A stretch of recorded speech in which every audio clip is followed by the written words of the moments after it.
Alright, are we live yet? I think we're live now. Yes we are. Oh, just have to give me a second to adjust this in the camera settings. Because apparently this thing does not know how to set exposure correctly and have nice sharp things, or a nice sharp video. There you go. When the camera gets too overexposed, it looks all really awful and all a little shady. So, anyway, there we go. Now it's working.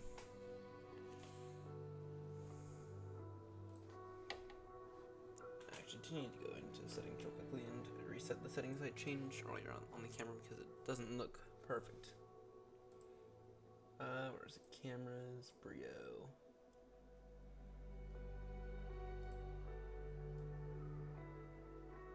Back to 50.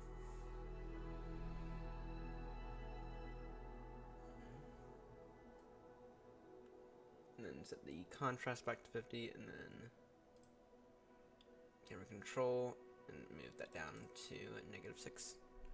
There we go. Apply and okay. Apparently the camera does not know how to save its own settings. Our first leg of the day is from Lowe's to HECA.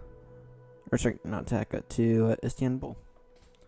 You have to give me a moment to get a few other things up. Is iPad working today? It is not. Once again, I blame OBS for that. Alright. In that case, where is it? I need to go into Newsky on the computer. And dashboard. New flight. And I'll just go ahead and create the flight plan through SimBrief here on the iPad. AirNott. Or actually, it's easy now because it's in awards. Alright. Salzburg to Istanbul.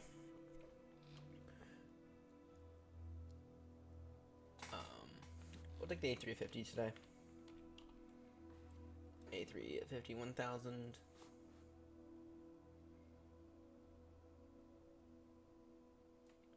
Cargo. Yeah, reduce our weight a little bit. There we go. Departure time, set it at 5:05. Yeah, well, you set it at 5:05. That gives us 19 minutes to get the aircraft up and running, which I don't need. I don't need that. All right, Speedbird 6-3 Golf Heavy. That's our call sign for today. Going from Lows to LTFM. An A350. A35 Kilo.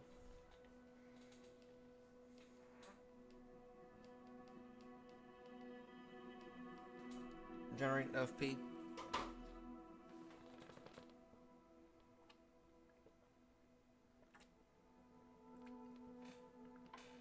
Alright. Then I just need to go ahead and look at the VAT Sim Radar, verify that we have no one online that we have to worry about. We are actually very much stand limited today at Lowe's. It's an airport meant for A320s, it's not an airport meant for big E350s. And look at this, we have some traffic taking off. I know that's at Lowy. But Lowe's. Actually, let me quickly file this flight plan. Pre-file on VATSIM.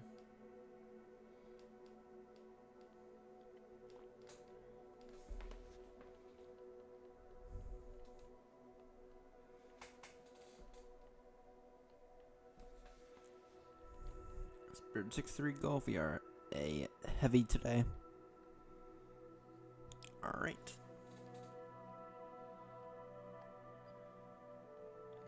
And we got a bunch of traffic we have to worry about today.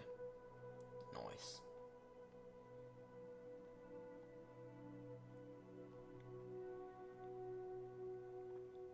And I'm not seeing any traffic for Lowe's. Seeing traffic for Lowy. Not Salisbury though. Okay, Lowe's. Salisbury.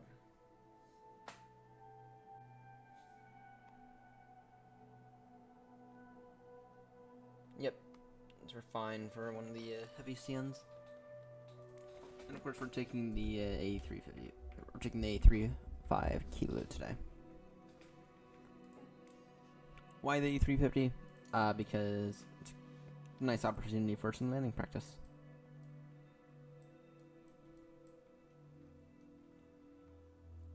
Alright. Salzburg.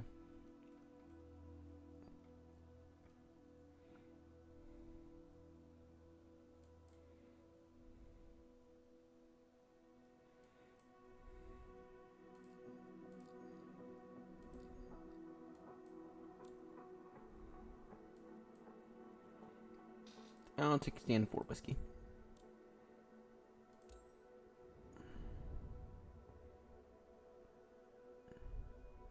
Alright.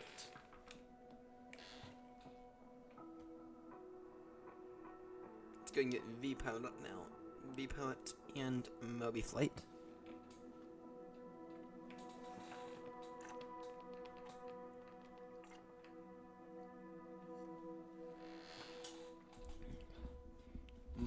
Moby Flight for the comms, because I have my radio panel right here.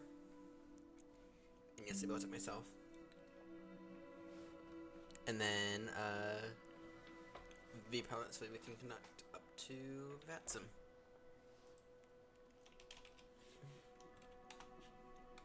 A35 kilo. It's going to load. Or is it going to take forever today?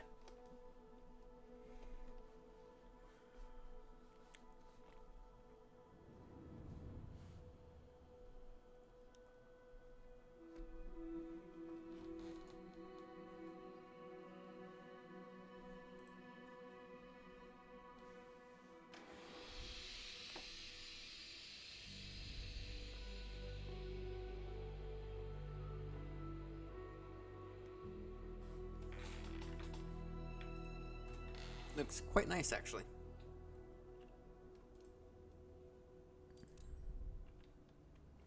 Looks actually quite nice. Okay. We have to do a few things here. Remove those. And I think that's... And then remove the pitot covers.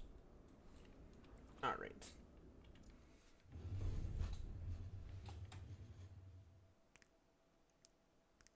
What's first here? Batteries. Gonna get those on.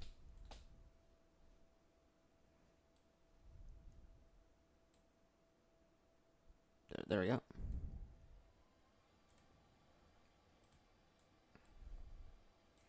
Go ahead and give it a second. Here's a stupid question. No. External power now. Nice. Alright. And the navs, the IRS landing. Oh, that's something I didn't notice. About the engine start valves. Alright. And we can go ahead and get some dome lights. In the meantime, our load sheet. Sim brief import. Set fuel. Instant reload. There we go.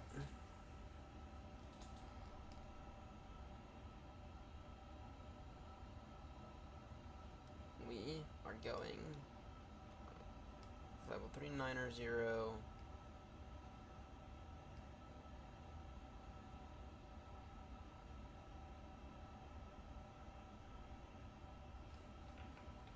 Yeah. And we only have about 10 minutes before we have to push, so we have to get a move on things. First off, we are taking off via runway 33. So, oh, actually, I have to get to it first. Get that flight plan. Received, insert.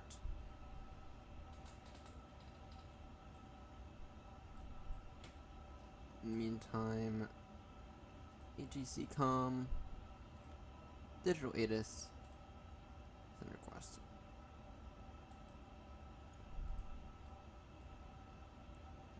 Alright. The wind is 320 degrees, 3 knots. Perfect, actually. That's perfect. So our intention is going to be to take runway 33 for takeoff because now we don't have the mountains. You can't see very well, but there are mountains over there. And they kind of impede our takeoff ability. Especially in a heavy. So we take the runway over there, and now we're flying it that way. We don't have to deal with that. Nav lights on, good.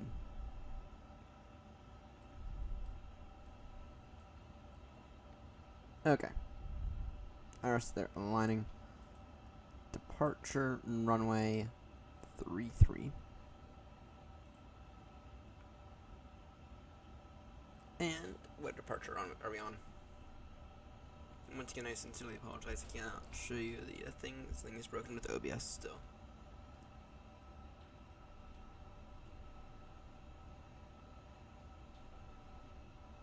Goes to Istanbul.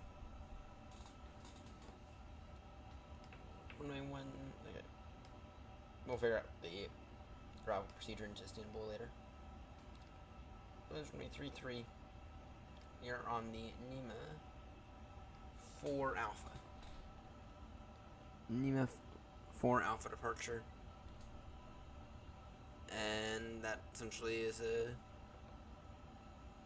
that's not bad, actually. Climb direct to Nimel at or above 7,000. Take runway 33.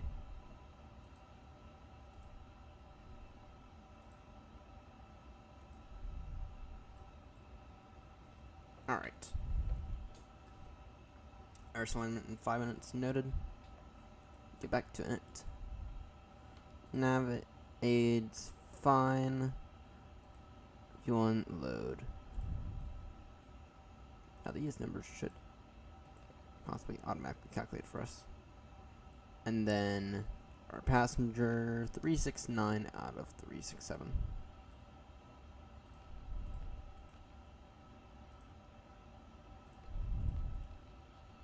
Ladies and gentlemen, welcome aboard. We are delighted to have you with us today. Please take a moment to stow your carry-on items in the overhead compartments or under the seats in front of you. For your safety, larger items should be placed in the overhead bin and smaller items must be securely stored. If you need assistance, our cabin crew is here to help. We'll be pushing back from the gate shortly, so we kindly ask that you take your seat as soon as possible and clear the aisles. Nicely done. Alright. Good. Yeah, we just gotta wait for this IRS to align at this point.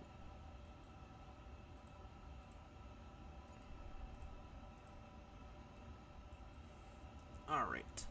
In the meantime, we can go and get the radios working.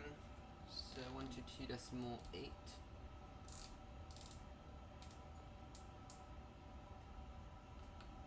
Put that in. That is in now. Interactive comm.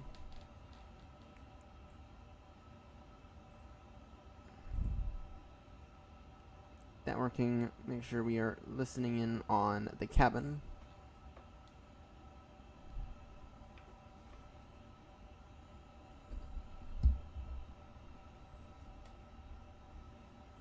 Alright. And we have a 5,000 foot runway. We're gonna, well, some performance data would be helpful.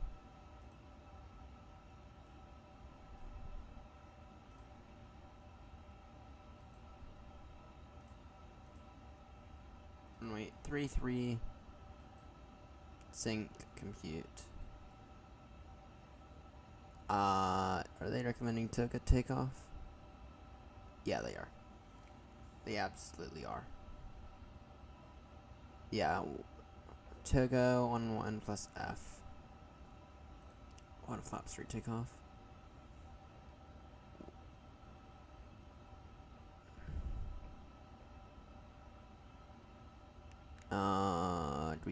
What does our stop margin then look like?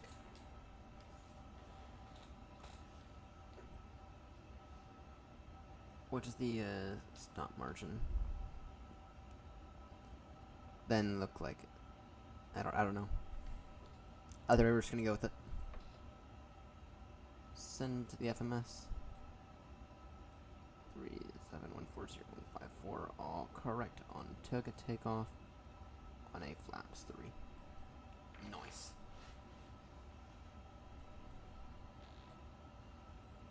And what is our cruising altitude? Surely it's, I think it's around 370, is it?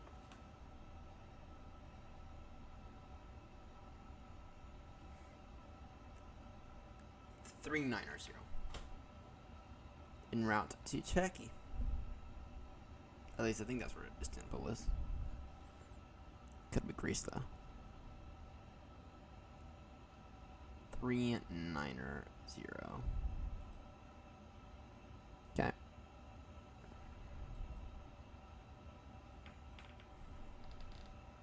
Our alignment in 1 minute. What's the QNH looking like? QNH 1027.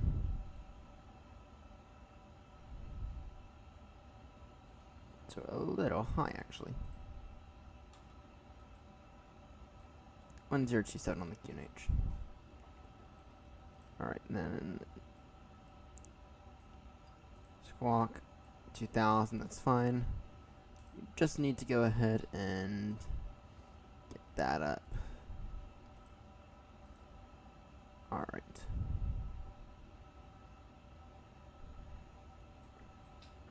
It might be waiting for the IRS to line.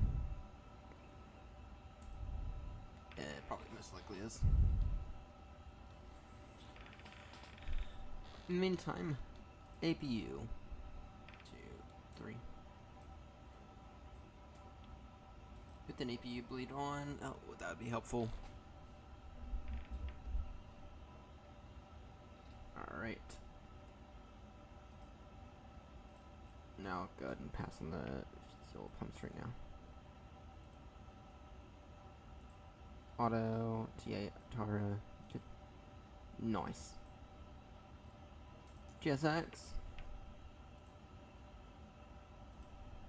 Time for you to push us back, please.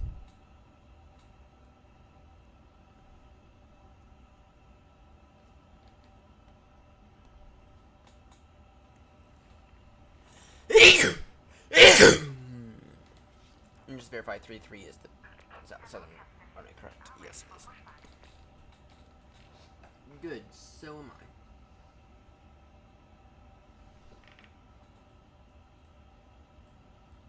Once the CPU says it's available. Arm those. So there's the auto.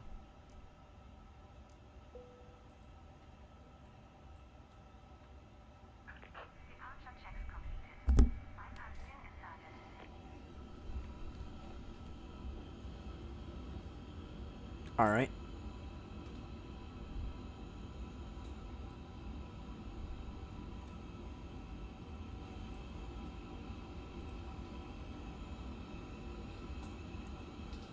Let's see what we do here.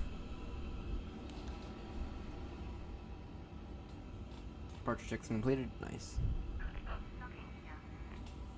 We have our APU on now. Nice. Can go ahead and get the fuel pumps on now. This parking brake set. It'll be nose to the left, tail to the right.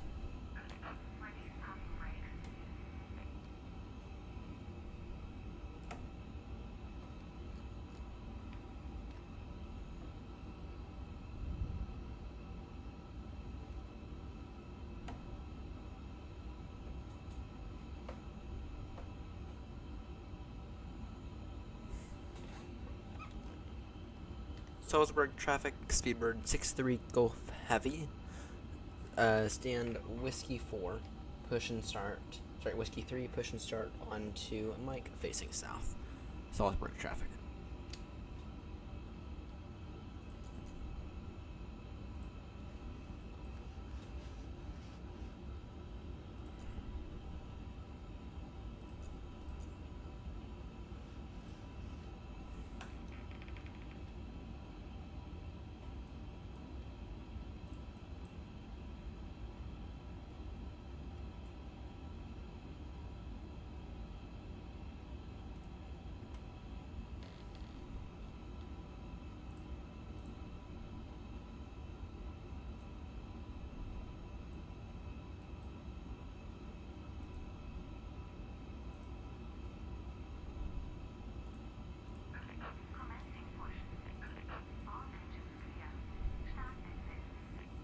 Ignition start.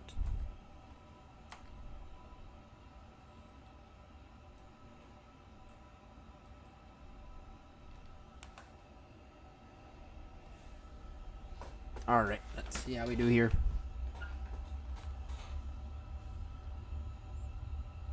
Engine starting.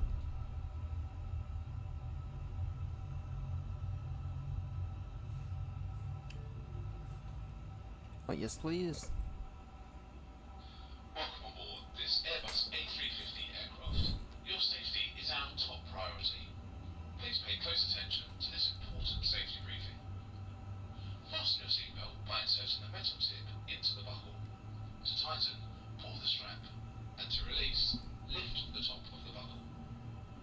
In case of unexpected turbulence, we'd ask that you keep your seatbelt fastened whenever seated. If the cabin pressure changes, oxygen masks will automatically drop. Pull the mask double tube, place it over your nose and mouth, and secure it with the elastic band. Breathe normally. Be sure to secure your own mask before assisting others. Your life vest is under or beside your seat. If instructed to use it, slip it over your head, fasten the straps, and pull them tight. Inflate by pulling the red tabs or blowing into the mouthpiece. Only inflate your vest when exiting the aircraft. There is a light and whistle for attracting attention. There are 8 emergency exits on this aircraft, 4 in front of the wing and 4 behind the wing. In the event of an evacuation, follow the illuminated exit signs to the nearest exit. These are being pointed out by your crew now. Please note, the closest exit may be behind you. Please take a moment to review the safety card in your seat pocket for more information. We thank you for your attention, and we hope that you enjoy the flight. Nicely done, cabin crew. Nicely done.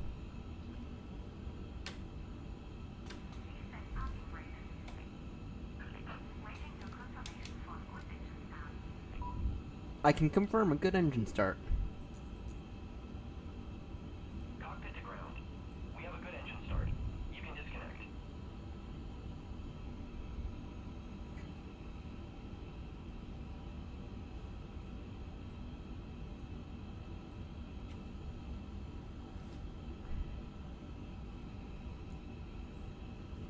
Alright, at this time I'd like to do a flight controls check. Alright, full down, full up. Flaps full now. Full left. Full right. Yes. Speed brake full. Nicely done.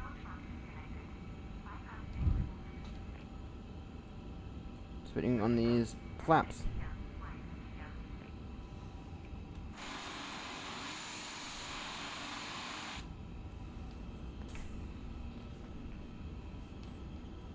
AP can go ahead and get checked off now. Nose lights to taxi. Taxi via Mike Lima. Line up via Foxtrot. Line up runway 33 via Foxtrot. Immediate takeoff via the Nemial for Alpha. Departure. Link to GSX.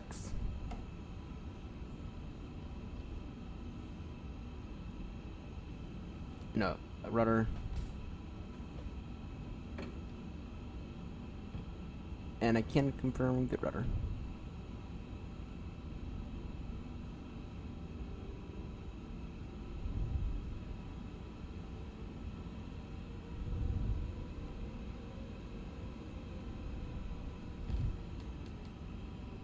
Is that because toolbar pushback is still activated?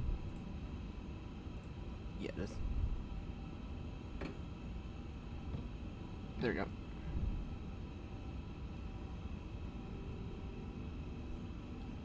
Just verify that throttle is not like trying to be weird.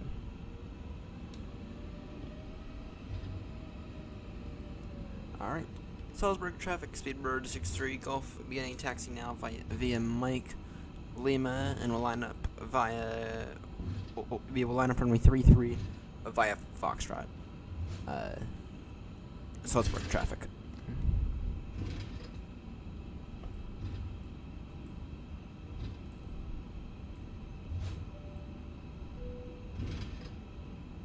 Meantime, flaps 3. Flaps 3 for takeoff. This is a Toga takeoff for today.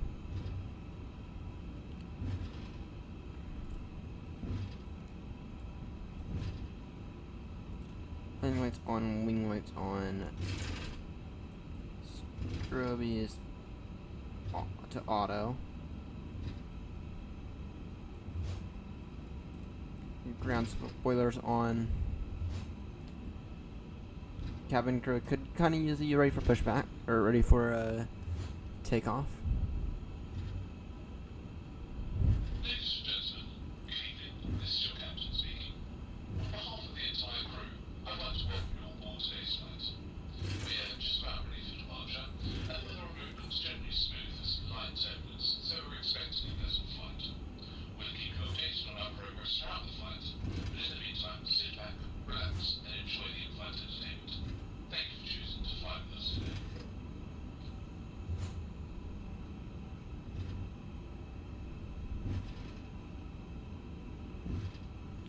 Cabin crew, are you ready?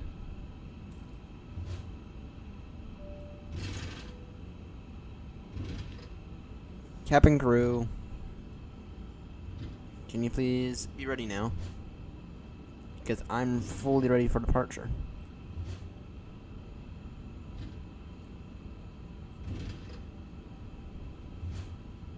I'm fully ready for departure here, cabin crew. Please be ready.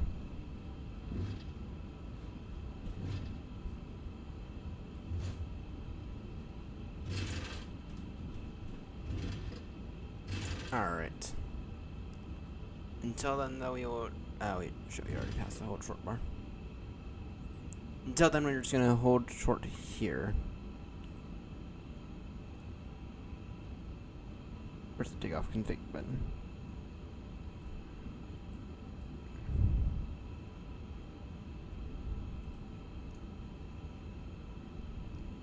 APU bleed off.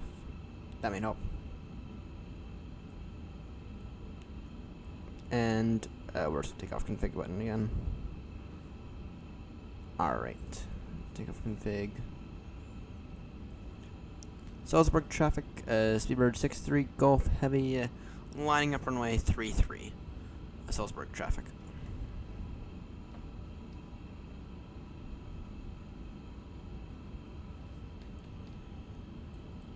To whoever's tuning in, we are in a heavy. We're in a heavy A350, taking off from Salzburg, Austria. It's gonna be a Toga takeoff actually today. And we have some lights that are floating. Whatever.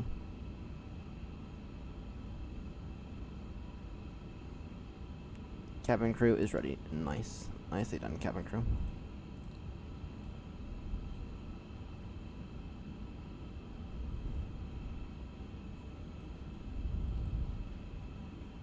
Checking out the takeoff config. Takeoff config normal. Nice.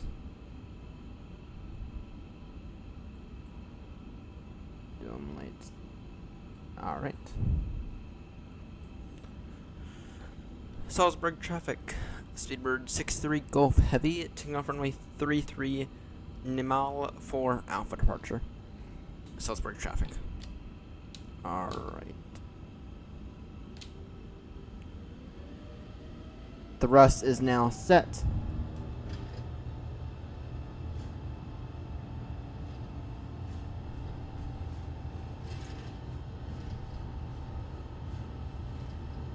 Airspeed alive, 80 knots.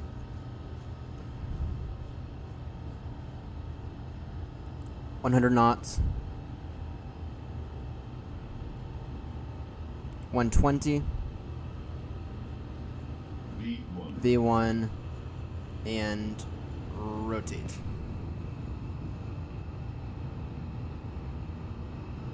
Positive rate, gear up.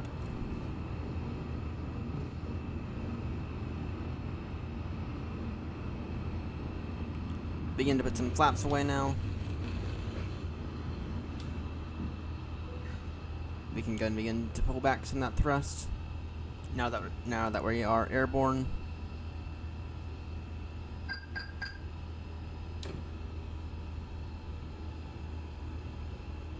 And we are in return now.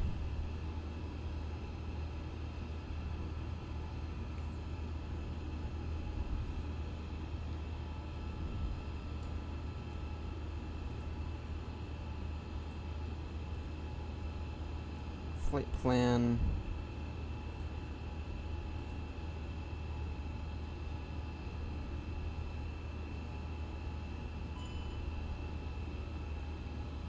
Auto throttle on.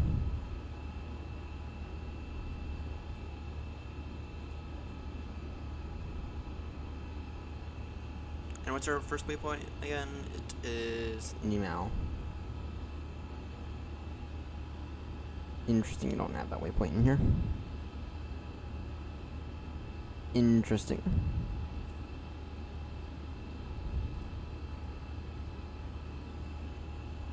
I do have guitar though. Insert direct to. Autopilot on. There we go. Equalizer off. Begin to put away some more of our flaps.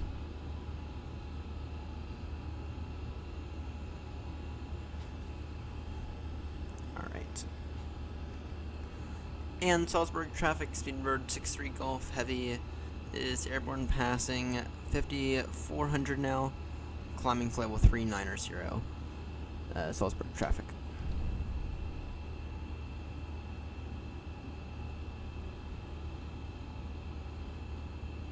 I'd like to maintain at least vertical speed of plus 200. Sorry, of plus 2000 at the very least. Alright, now we're airborne inbound for Istanbul. And we are taking a lovely A350. Standard pressure now.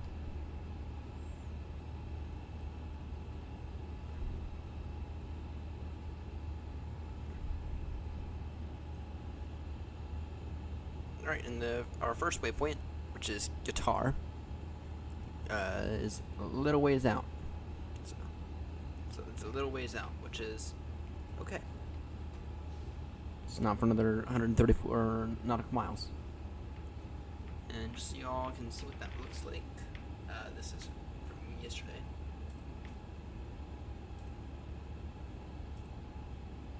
Import sim brief.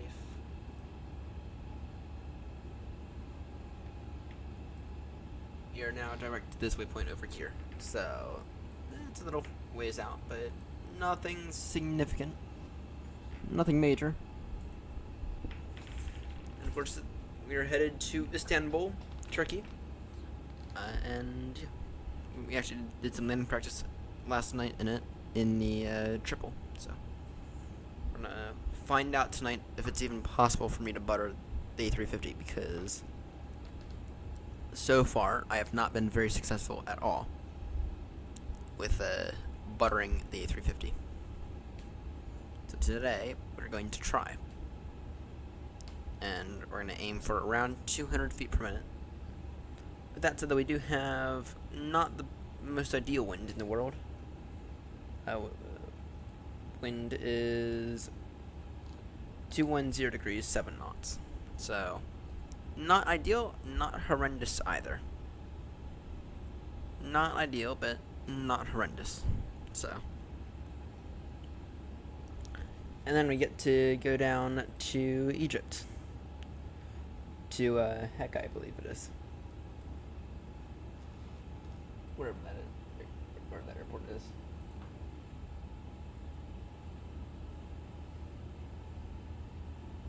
There it is, HECA.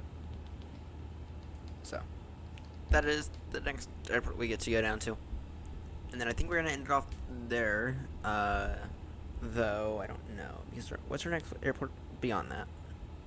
Let's find out. Let's ask Newsky. Passing 10,000, landing lights off. Alright, around the world. Kuwait. So that is Oscar Triple Kilo.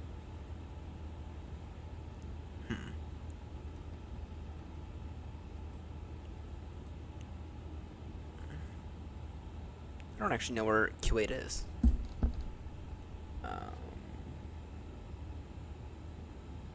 Yeah, I don't actually know where Kuwait is. Where is Kuwait? It's Oscar Triple Kilo, so it's somewhere over here, surely.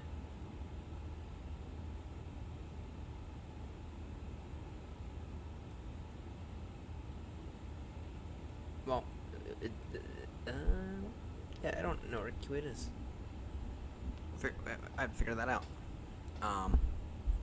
Anyway, we are airborne now. Climbing flight 390. So that's all good. Oh, we just on the ground spoilers now. Where's Kuwait? Because if we can get to Kuwait tonight, which I doubt we will be able to, but if we can, that'll be nice.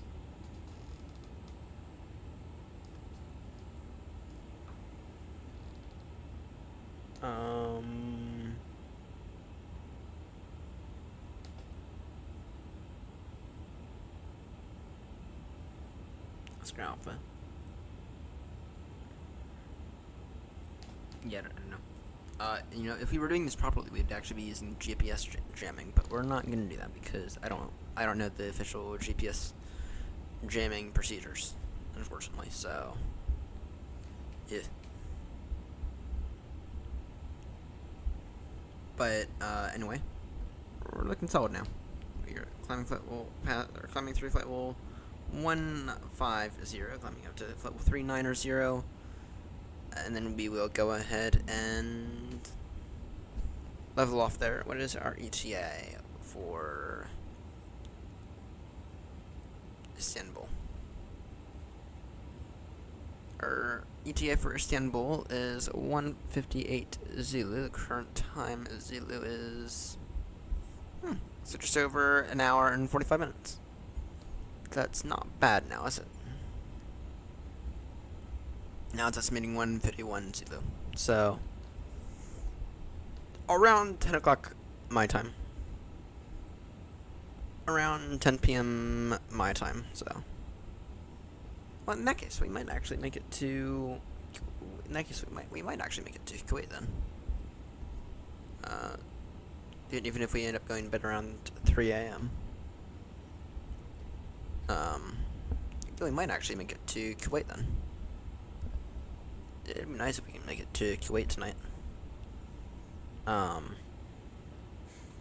Let's see here.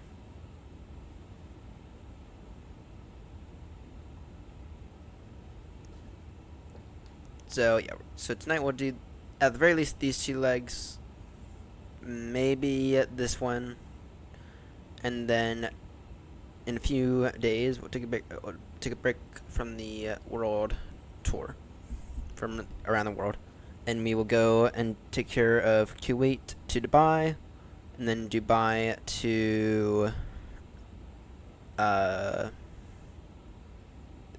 VAH, which I know that that's the airport that the Dreamliner crashed at.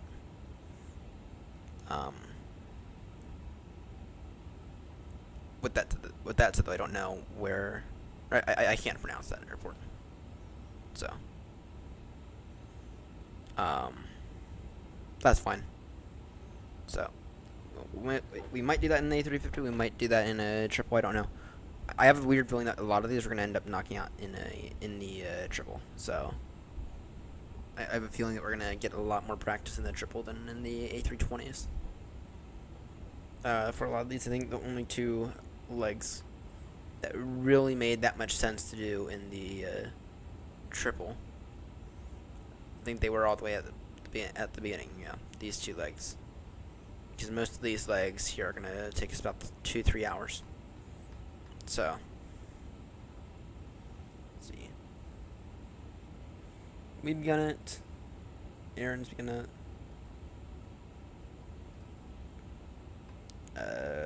Grumpy's done it all. Damn, he only just completed it recently. So, yeah, we're gonna try to knock this out by the end of the year, to be clear. 64 legs in total. 64 legs in total. We're gonna try to knock this out by the end of the year, though. Actually, if we can knock it out by the end of... Ooh, I just had an idea. Ooh, I just had a really nice idea. Ooh. I have an idea. Aim to knock it out by the end, or by Thanksgiving.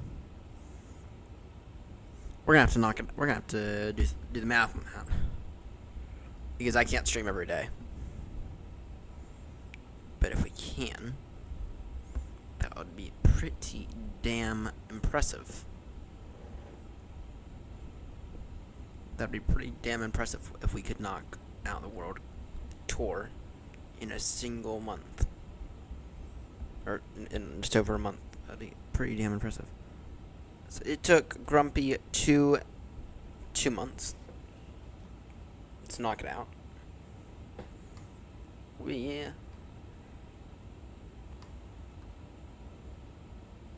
Yeah, we're gonna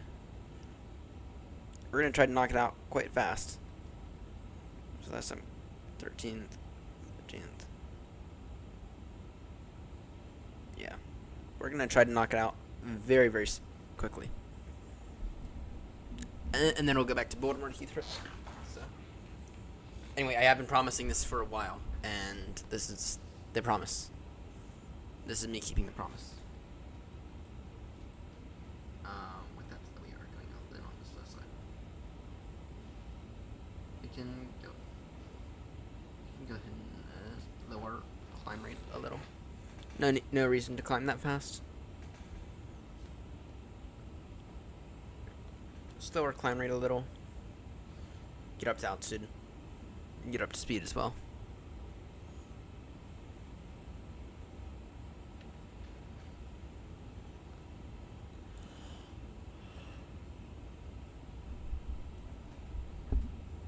Get up to altitude, we'll get up to speed. Which right now the speed is not ideal. So, guitar 77 nautical miles to guitar. Not to be confused with guitar. Okay, but 76 nautical miles to Gotar, and then yeah. Then Malox. I feel like Malox is an old waypoint somehow. Don't fully remember what that arrival is or what that waypoint is from, but then we and then A-Tech and then our descent, which they are advising the ATEC 1 Romeo for Istanbul. ATEC 1 Romeo for Istanbul, which does not look like the best of arrival procedures, but whatever. Looks like there's a lot of waypoints on that. Either way, we'll figure it out. We will figure it out. Seatbelt signs, we can go and the seatbelt signs, we can go and take those off now. Set those to auto. Right, and then, yeah.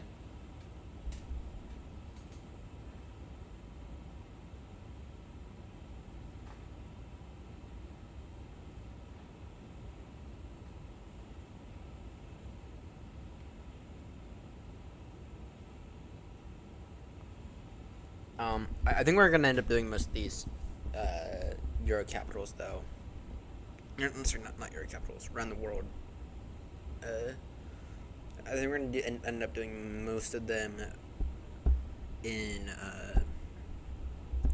the A350, the 777, and quite possibly the A330. Though if PMDG releases the 737 here soon, which I think they are going to, then we're gonna switch over to that for a bit, because it's been forever and a day since we last flew a 737. That's because I just don't like 737s in general. So.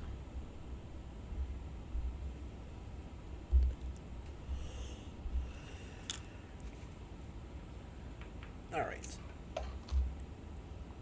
But today we're at the very least going to get to HECA.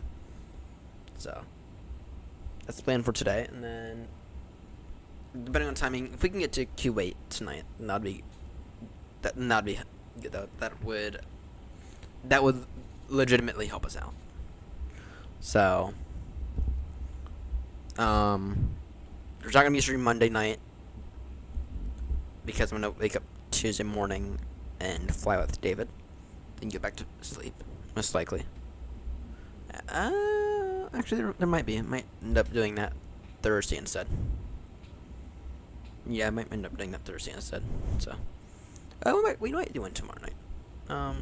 David will end up flying Tuesday morning and Thursday morning. So I might do that. Then we might do one tomorrow night. Baltimore to Heathrow. Well, actually, yeah, Baltimore to Heathrow on Tuesday night, most definitely. Heathrow to Baltimore, it actually might not be until Friday we can do it. Actually, we might end up doing Heathrow to Baltimore on Thursday all day. I might go back to bed, and yeah, it might be Thursday night. I don't know.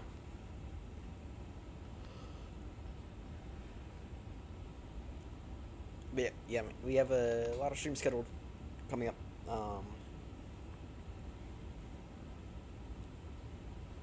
Yeah, I think we'll do one tomorrow night.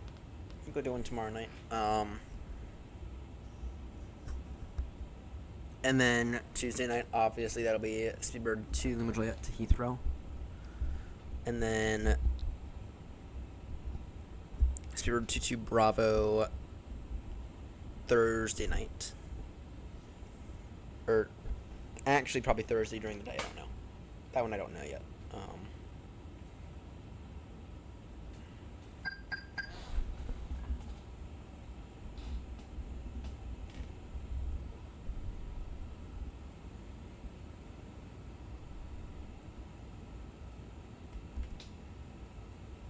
Autopilot and AP and prompt.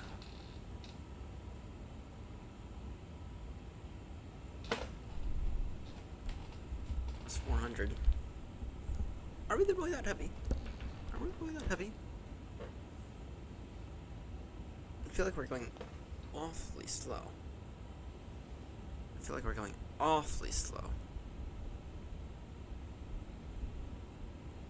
we filed for flight level 390, right?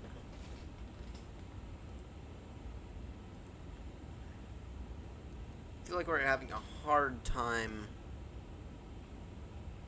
getting above. Well, let's say our max altitude. One of the nice things about I like about the triple is that it'll tell us our max altitude.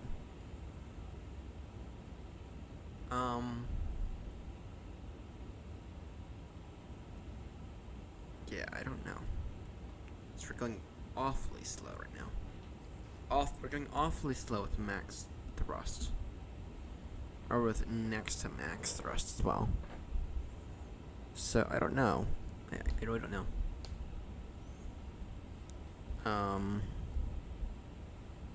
Plus 400 feet per minute.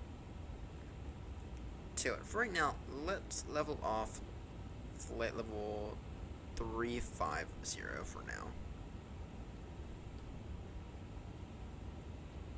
We'll level off flight level 350 for now. Get our speed up. See if we can take higher in a bit.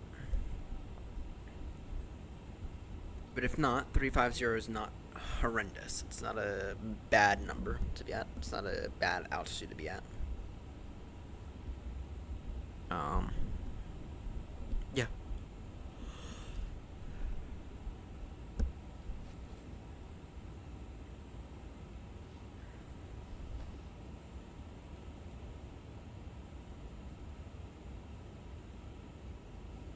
Oh, we'll level off level 350. Speed up a little. Then we'll go up to 390. So that's what we're gonna end up doing. So, and is our ETA still for an hour and a half out? It is. That's though it doesn't have the arrival information. But that's fine. We'll put that in later.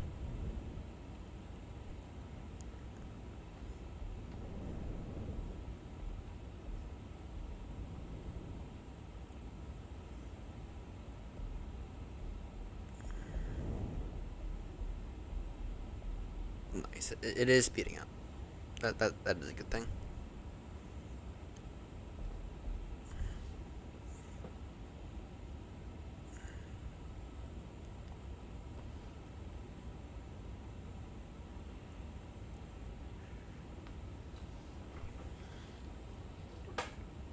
And it's not like we're going horrendously slow either. I mean, we're not going horrendously slow.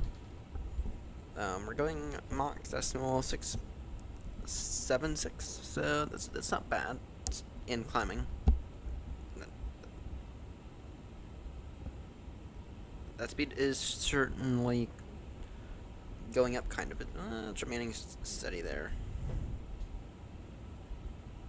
So, as long as we're not going insanely slow, I'm fine. We're not going insanely slow. I mean, we could be going a little faster, and we are certainly speeding up a little. So, there we go. Now it's looking better. Damn, this thing is really struggling to get up to level 390 though. How much do we have on board again? You on board? We have 19. I feel like that's a little high, but I also feel like that's completely normal as well. I feel like that's a little on the high side, but I also feel like that's like completely normal. So,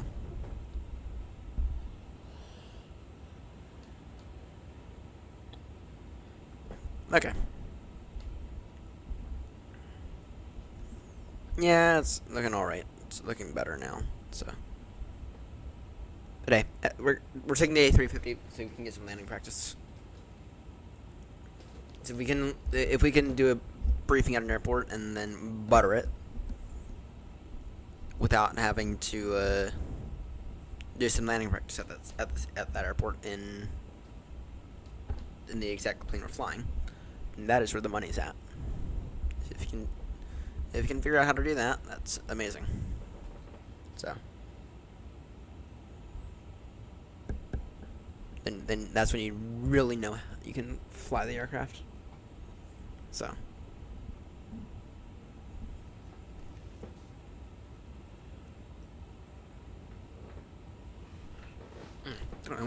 I don't know why I'm a little sleepy today. I really don't know why I'm a little sleepy today. So.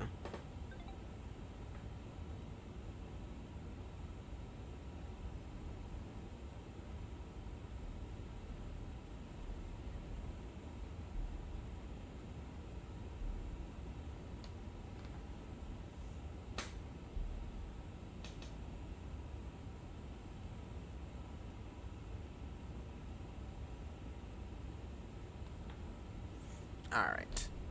Passing guitar now. And it's estimating top climb to be in 3 minutes. That ain't gonna happen. That's the speed is increasing and says our altitude, so no, just give it some time. Top of climb definitely not in 3-1. That ain't the truth. That is certainly not the truth there. So everything's looking solid now, which is nice. And I can't wait until I end up placing the order for the new throttles, which I'm gonna end up doing in a bit.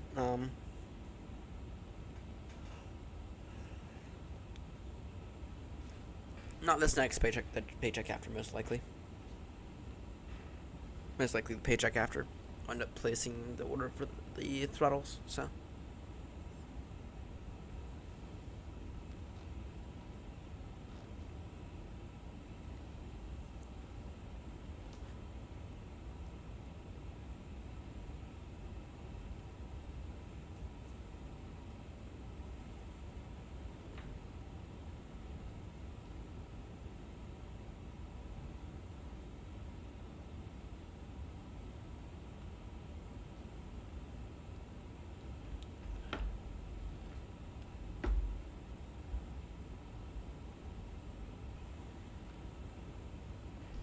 Alright. Nice. Are we at? Yeah, about an hour until our top descent. I'm really tempted to open up some Minecraft, to be honest.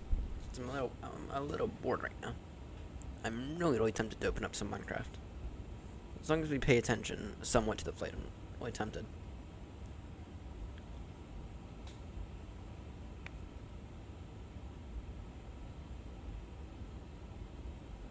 Yeah, screw it.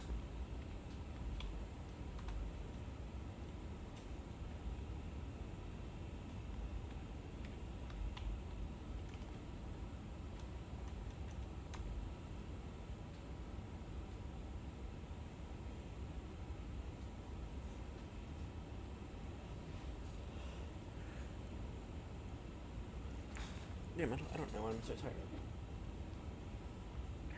Maybe it was a cup of tea first. Being honest.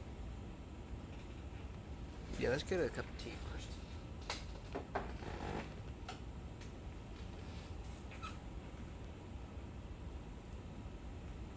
Yeah, I've been tired all day as well, so I've been sleepy head all day.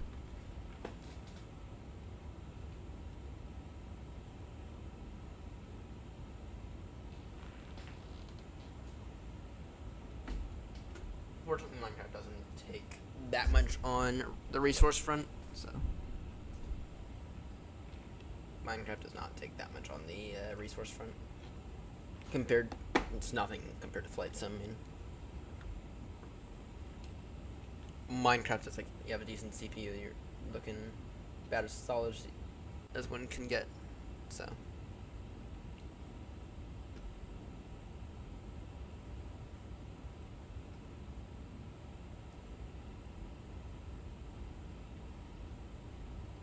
Just continue to flatten all this out.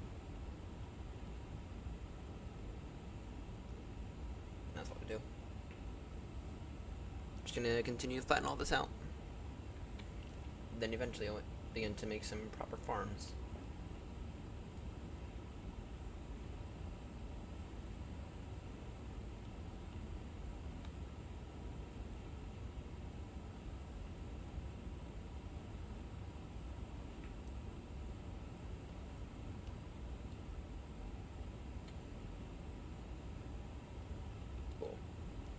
Now this is an opportunity that I cannot pass up.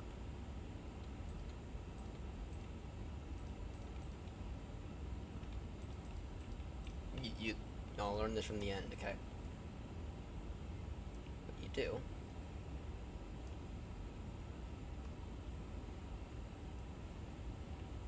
is you dig a trench around like this.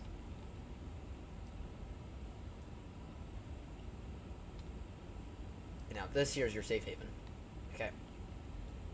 And now you can just go and look at these Endermen.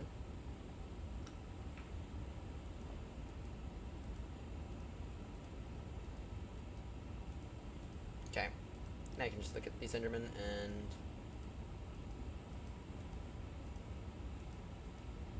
kill them.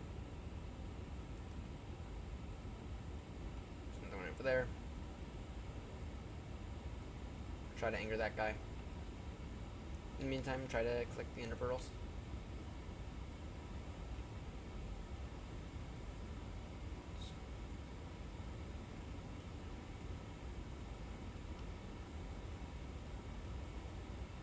Gotta be careful because I don't think he saw me.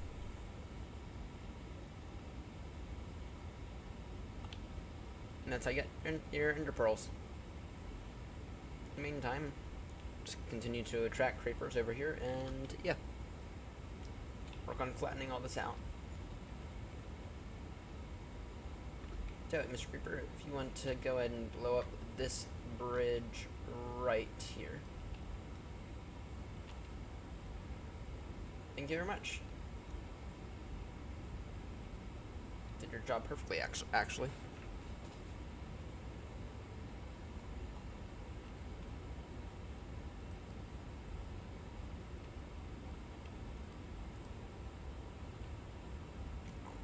Ah, whatever.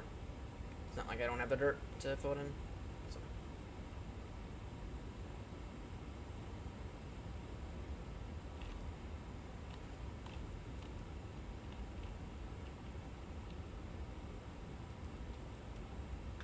Oof, that sucked. That sucked.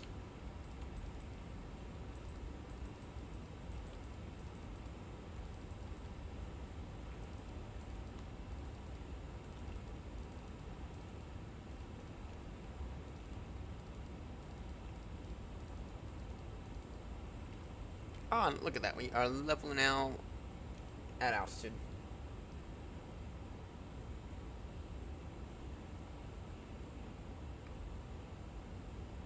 Right, I'm also not seeing any reason not to go to bed. Not to go to bed at this point, so. I mean, that's easy enough to knock out by hand, actually, so.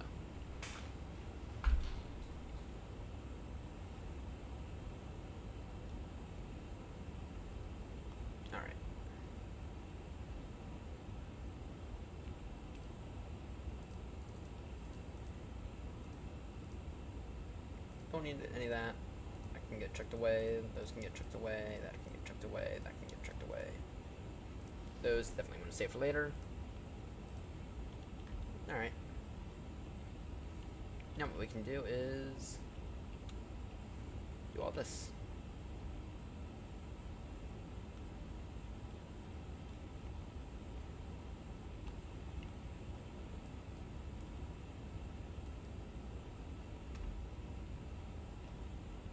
Thinking what we'll do.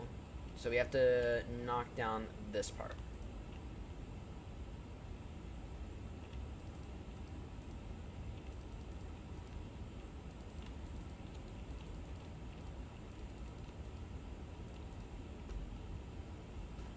Alright.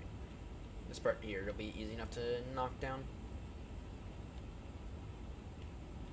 Now that all the creepers set her to take care of it for us.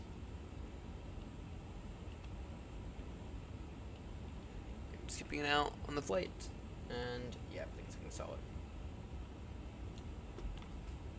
Petal's done.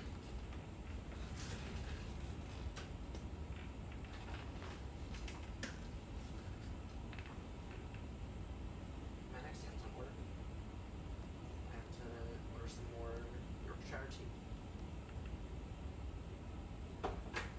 Because I am beginning to get a little low.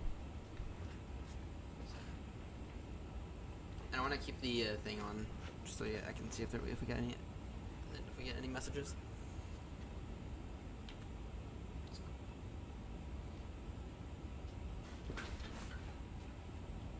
Yeah. Gross weight is 214,400. I think that's fine. I'll double check that maximum as we get a little closer. Right. Upon, yeah, I'll just leave it there, and then it'll pop up in red when it wants us to enter our destination data, and then at that point in time we strike. So, in probably about 20 minutes, so we'll begin to at the very least take a look at that arrival procedure. So, probably in about 20 minutes. So, now if we were to do Minecraft the entire time, then I think we can absolutely get to HECA. Or absolutely get to Kuwait. If we were to do Minecraft the entire time. I think that's not a question then. If we get to Kuwait, I think we can absolutely do that. If you were to do Minecraft during the rest of it and defeat my boredom. Which I think it's completely possible.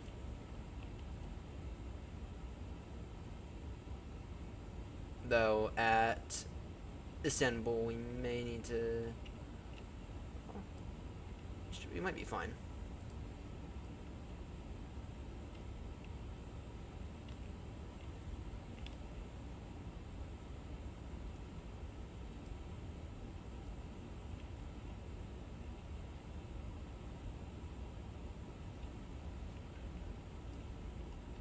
Alright, now in terms of this line though, I don't like this line being like this. Let me make it straight. Make this line straight.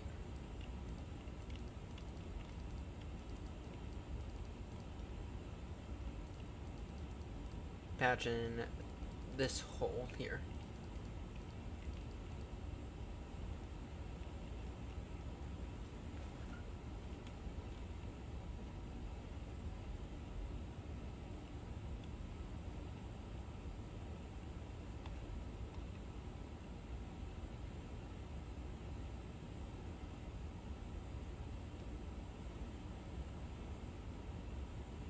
Alright. And then all we have to do now is, once you're done with that, once you're done with this, we just have to rip out all this stone here.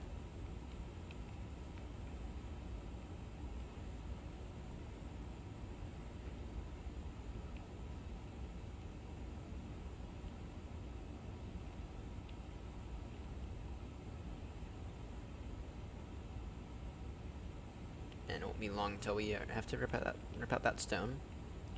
And we get to clean up the area a bit more, and maybe, just maybe, we'll elevate stuff over there just to make the area look a little bit nicer.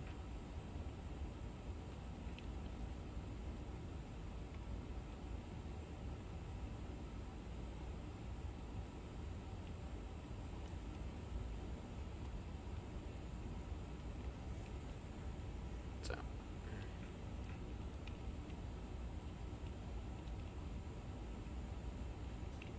Alright. No message yet from it. No message from the aircraft yet telling us to put in our arrival information.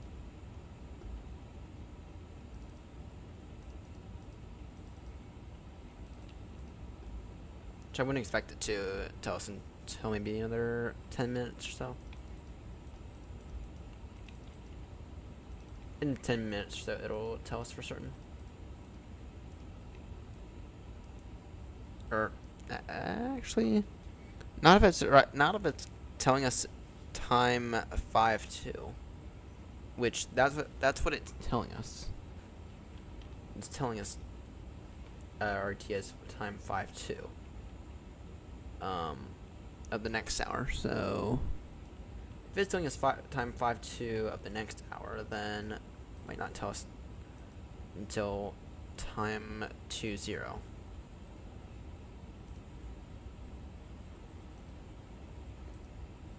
So yeah, we got some time then.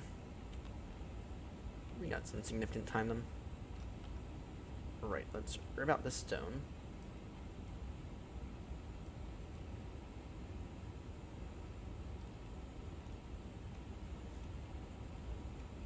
You have to rip out that over there as well. That's fine, we'll take care of that in a moment.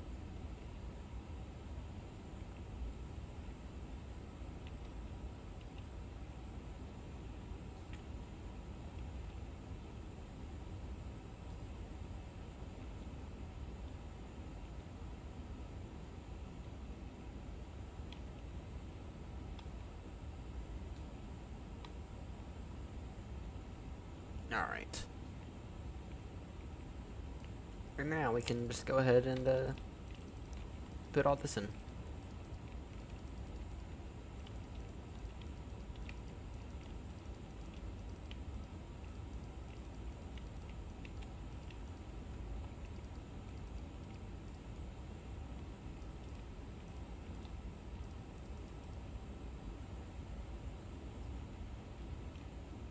Rip this out.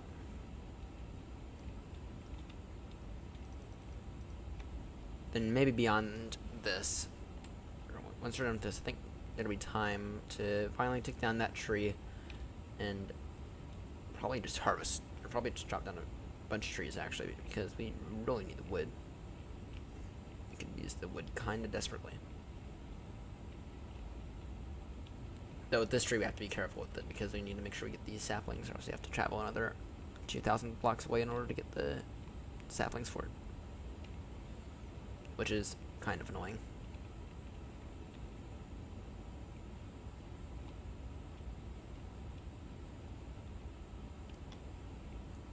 I have 6 on me. I do not. Do I have any wood on me? I do not. That sucks.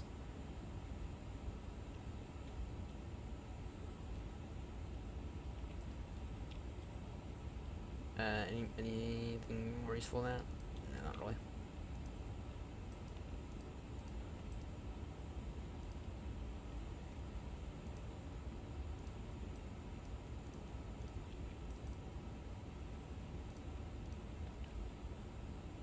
There we go.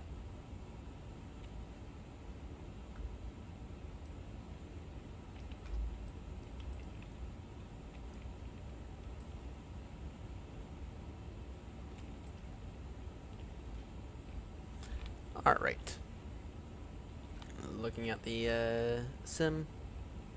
Looking solid with the sim right now. So yeah, if we could just keep Minecraft open, I think, then that'll solve my boredom issue with these short hauls, or with these actually mid-range flights. So Baltimore to Heathrow, that's a long haul, and that's, even then, it's Baltimore to Heathrow is, it's not up when that happens. Even then, Baltimore to Heathrow is like not that. I mean, it's considered long haul, but is it really though? Because it's only like it's only really like a 6.5 hour flight. I mean, we depart at 10. We arrive at 4. Right, and so it's like the question with Baltimore to Heathrow is it really a long haul flight? Heathrow to Baltimore is absolutely a long haul flight because that's 7.5 hours ish. But Baltimore to Heathrow, is it really a long haul flight? Because it's only 6.5 hours. I really don't think it is. You know, I just don't think it is.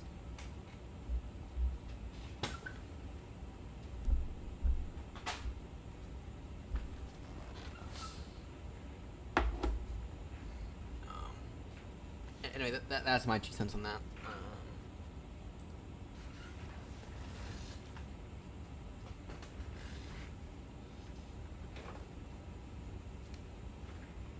For those wondering, yes, I have a fridge under my desk for these long haul flights. Now, if one, I could keep a microwave, but I don't think the electrical capacity in this room can handle that. I actually don't even know the electrical capacity in this house can handle that. At some point.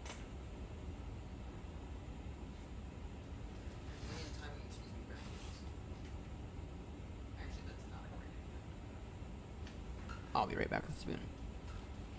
I'll be right back as fast as possible.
And I have returned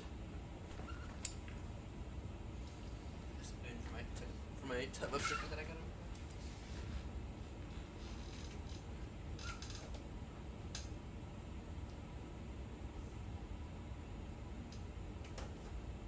Okay, that's been more prevalent than that.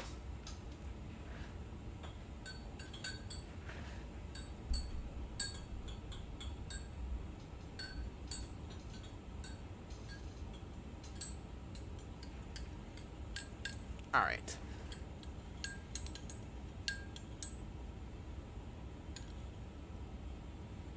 Yorkshire tea, everyone. Yorkshire tea.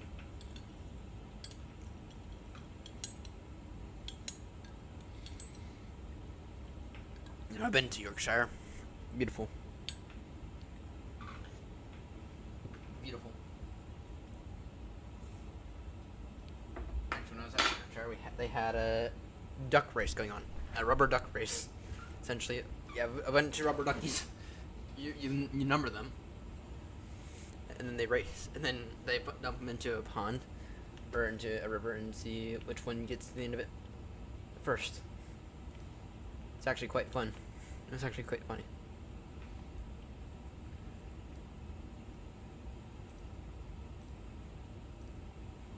Alright, we'll light up the area just to make it safer.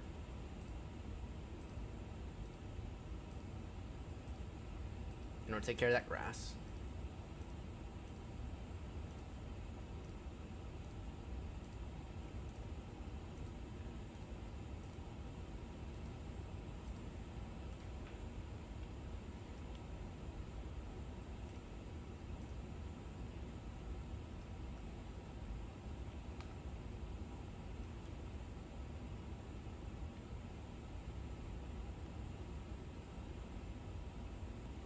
Yeah, this is easier just for me to do it this way.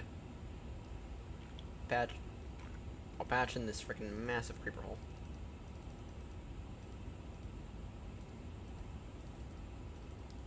Do you remember back when they first added the place in the hotbar? Do you remember back when they first added the place in the hotbar, the offhand? Damn, the 1.9, that was like 1.9 in my opinion was like the best update for Minecraft. The absolute best one, because that also introduced the piston translocation glitch. Damn it, can't speak.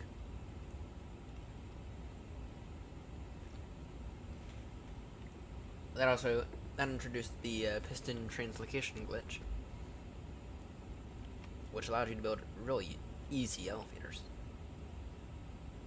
Kind of shame that they got rid of that, even though they said that they weren't going to. Then they changed their mind. So, right, going forward, we need to work on taking down this. Actually, this whole mini hill here needs to come down. This whole mini hill needs to come down. TNT maybe? Because I'm out of ideas.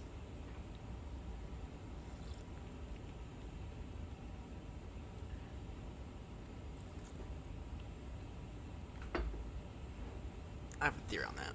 Stand by one. I have a theory.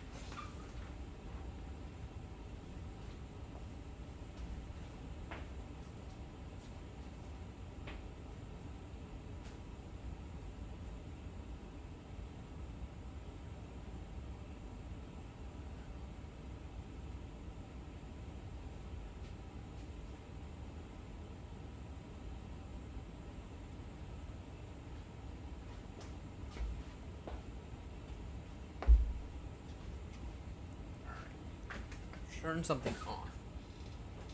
Let's see if my theory works out.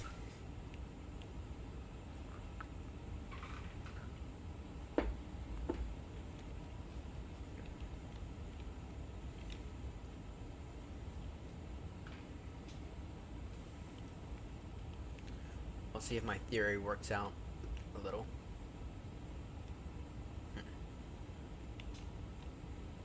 Right, do we have an axe anywhere? Or do we have to go and craft one?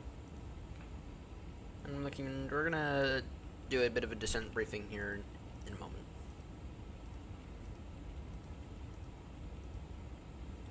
Have a stone axe. Not ideal.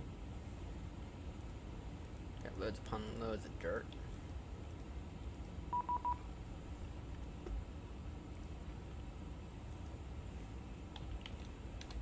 Oh, got Seb.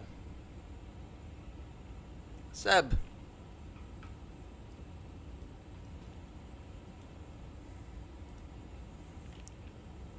Seb is joining us now. From Honolulu ground.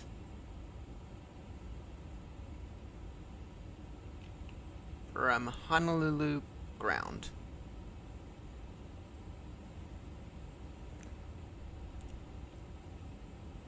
Okay, how the hell did he remember the call sign? Or, unless he's tracking my CID. She might be. Hey, Seb. Okay, how did you know that I was Speedbird 63 Golf? Just out of curiosity. Just out of curiosity, how did you know that? Or are you, or do you have my, have you jotted down my, VATSIM CID somewhere? Going Lowe's to Istanbul.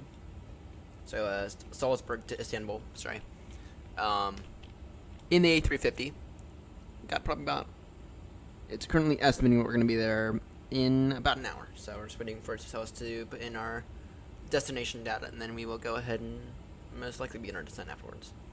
In the meantime, we're just doing a little bit of Minecraft to defeat my boredom. So, in the meantime, how's your controlling going? I forgot what I was doing. How's the controlling going? That did not fix my issue.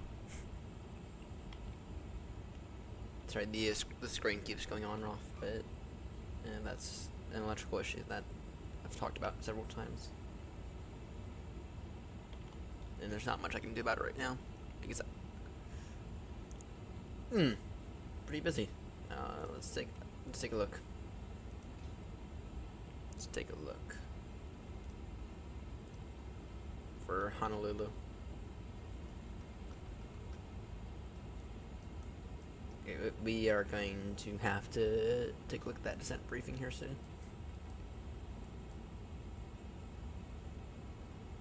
Oh, yeah. Damn, you got 1, 2, 3 aircrafts. You got someone who just took off. You got someone, you got a Southwest landing. You got a United 777 inbound, probably about an hour. And they're in the descent. Then you got another United from LAX. Damn, actually quite busy. 737-900.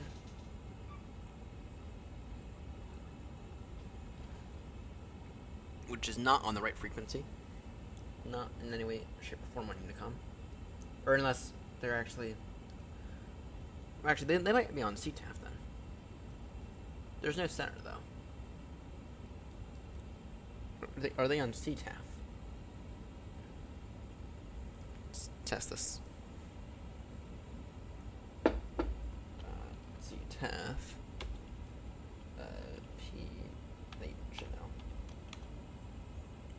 They are on CTAF. Way too early. You got another United going to Honolulu. Another one. Or you got an American going to Honolulu. You got another United going to Honolulu. Damn, you're busy. You got a United going to Sydney. And one more United going to Honolulu. So, damn, you got a lot of aircrafts. Yeah, I get to explain it, the CTAF command. You know, dot CTAF. It's actually incredibly useful. It is actually, that is actually really, really useful. In this, you're supposed to be able to look at the charts and immediately know, but of course you all know that not every pilot is a good pilot, so not every pilot has access to Navgraph and has access to the charts, so nor do they want to dig through the charts. So, bye. Here. Firewood does the most of the work for it. Alright. Yeah. It seems like they're on for CTAF a little early then, if we're being honest. I mean, CTAF is supposed to be like kind of like a mini approach frequency, like a tower frequency, isn't it? We're going to have to begin our descent briefing here soon. We'll begin looking at that in about 5 minutes.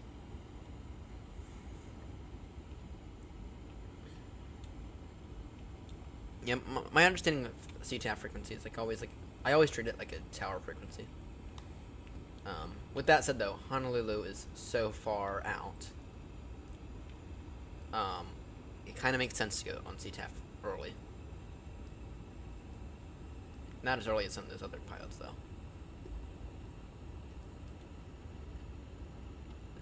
Let's take care of this massive one. Actually, this one here will get us a massive amount of wood. So, yeah, I will say, for the CTAF, that's actually really smart to do CTAF. Because, I mean, Heathrow and Gatwick, the Unicom range always overlays.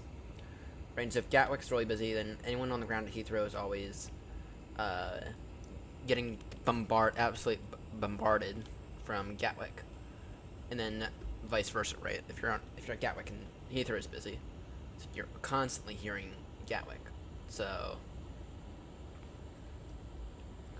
I mean, it's not bad, but it's not like that big of an issue. But if there's no controllers online for either of those airports, and it's really busy, then you know it would be smart. It would be smart, especially for Gatwick, right?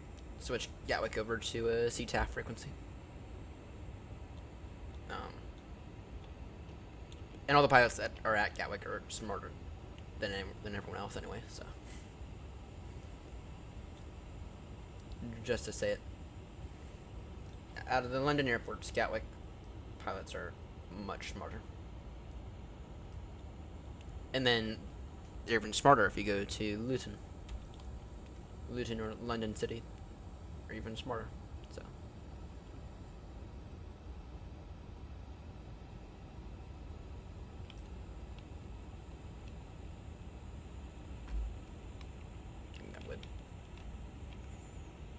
Alright, yeah, I'll give it 5 minutes. Give it 5 minutes, and we'll switch over back to the sim and Close out Minecraft.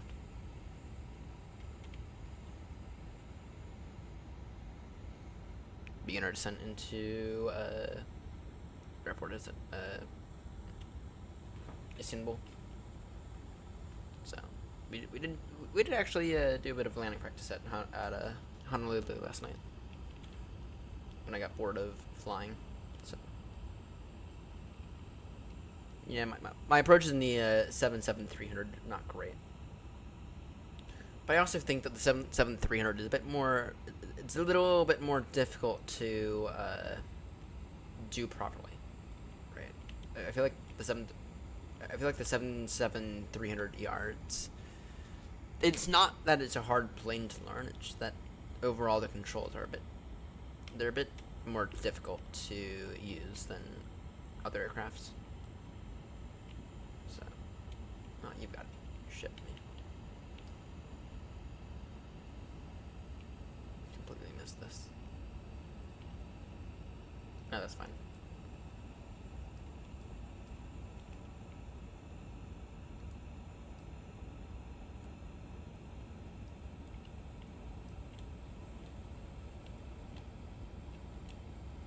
Oh, there's still one more? I'm word. That's annoying.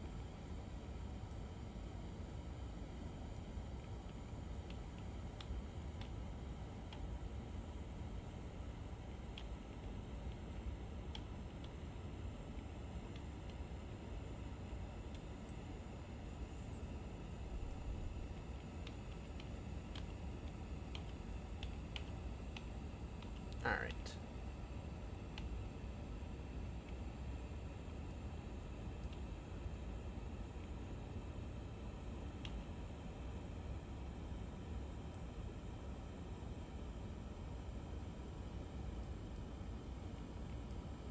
Okay, that just gets to stay there at this point.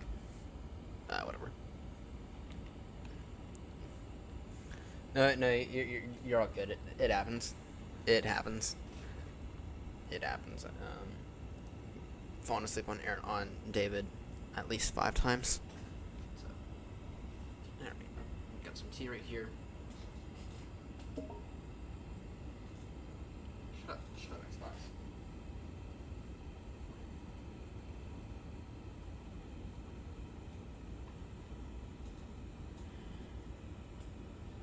You had a busy day yesterday. Didn't you have like a massive event yesterday or something? I feel like you said that you had like a massive controlling session. So, all right. For Istanbul. Yeah, now it's about as good of a time as any to put in this arrival information. You're on the ATEC 1 Romeo. And we'll take an ILS approach. So it's 17 left via Insta. Take the ILS Yankee then. Actually, we'll take the ILS Zulu.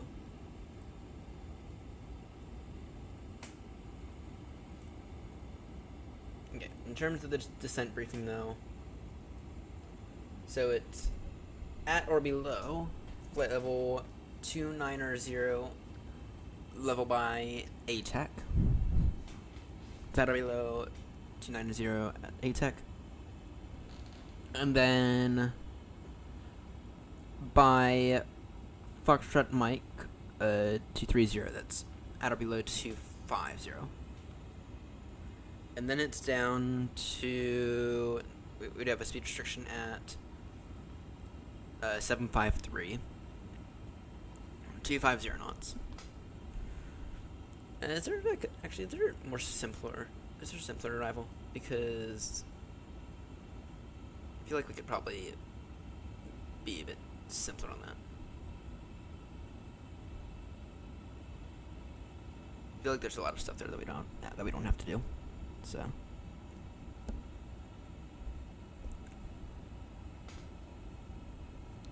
do I have any arrivals? Let's see here. You have, yeah, you do. You got a United 384, and then you got United 1341, though. 1341 appears to be a little on the high side, if you ask me. But 384 is definitely inbound here soon. They're definitely inbound. Switch actually back over to the screen. So, yeah, you definitely have a few inbounds. But this guy here is a little far out, and then you have a bit of a break. Then you have 1, 2, 3, 4, 5 arrivals. But those arrivals be a bit, so. Alright. Can we get a better arrival, though, for Istanbul? Because that arrival, not thrilled about that. What about the 1 Bravo? ATEC 1 Bravo.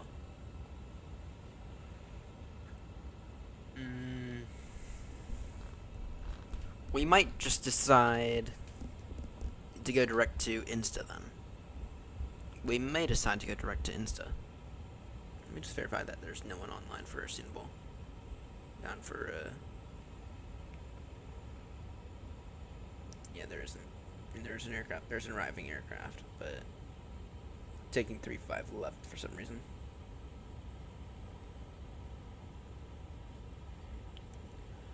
Yeah.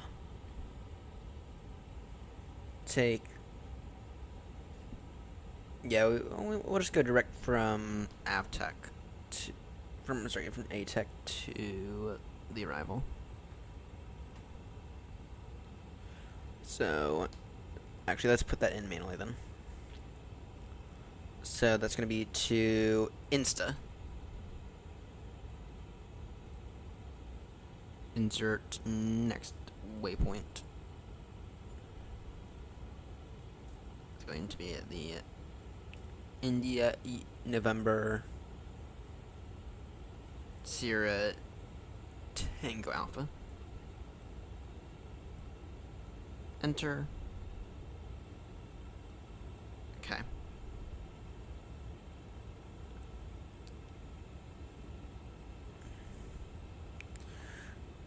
Well, you should see Heathrow. You should, you have seen nothing. If you consider this busy, if you consider this busy, you have seen nothing. You have seen absolutely nothing if you consider this busy. Gosh, let's see what Heathrow is looking like right now, because Heathrow is probably the definition of a mess right now. Okay, Heathrow's not that big of a mess. They're taking these Air9s right now for some reason.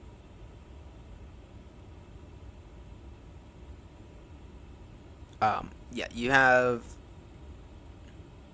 And this is like what Heathrow looks like when it's empty. So... you haven't seen anything, mate. You think you're busy right now. You haven't seen anything. Just sorry to say.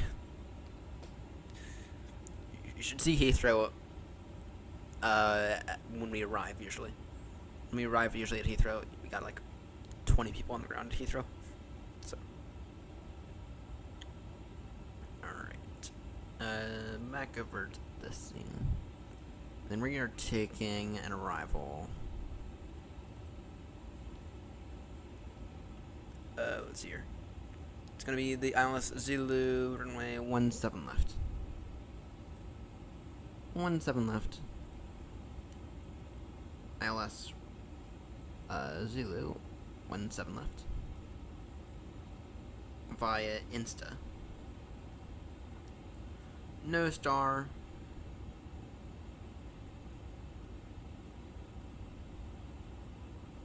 There we go.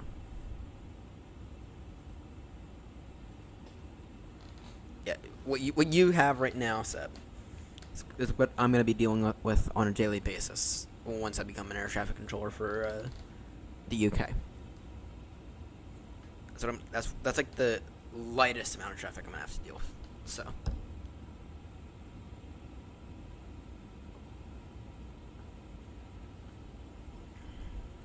Okay, Insta. There we go. And then we need to be level at Insta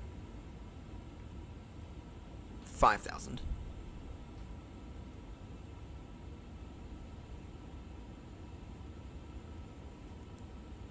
Okay, constraints. For Insta, it's going to be at or below 5,000.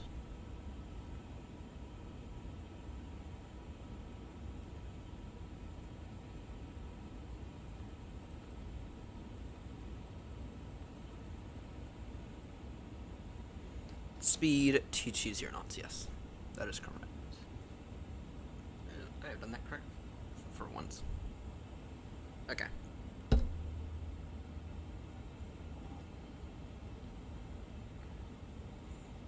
And that'll save us a little bit of time as well. Is it gonna tell us our new ETA? In a moment. 157, so okay, not bad. And then how long to our top descent? About 15-20 minutes until our top descent.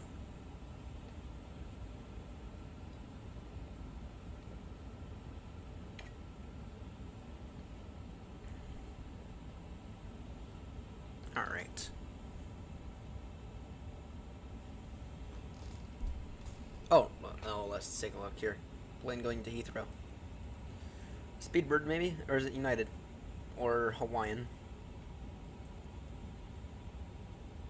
Surely it's gotta be Speedbird.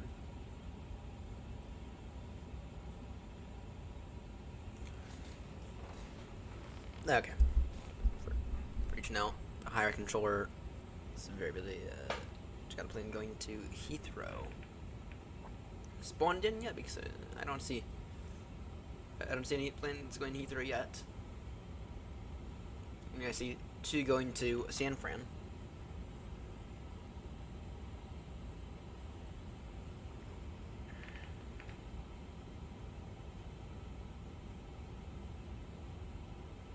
Got someone from Denver arriving, someone from LAX arriving. Got an American going from LAX arriving. Got a bunch of LAX arrivals.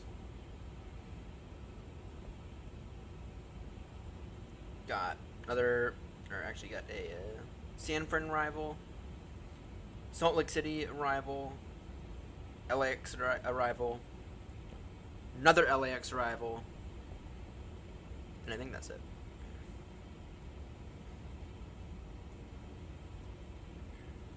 Let's try to find this plane that is going to.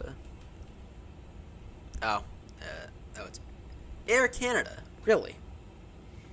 Air Canada going from.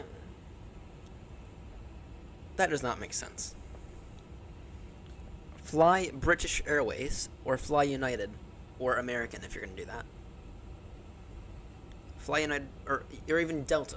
Don't fly Air Canada. You're not going to Canada. You're going to. What can I say though? We're a speed bird going from Austria to Turkey, so really I shouldn't be saying anything. But still, fly the airline with the coolest call sign. Fly Speedbird if you're going to Heathrow. And I know I've said this 1,000 times now. Speedbird, or British Airways, has the coolest call sign out of everyone. Jet2 is Shanex. Not very interesting at all. American Airlines is American.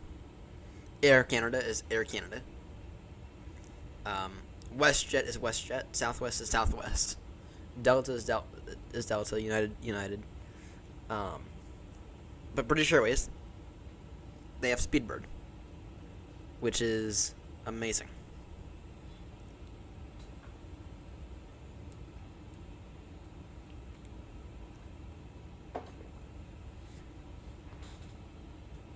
Yeah. Does not make sense.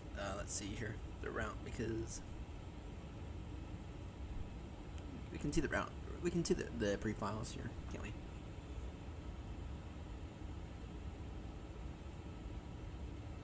Info, or let's see here.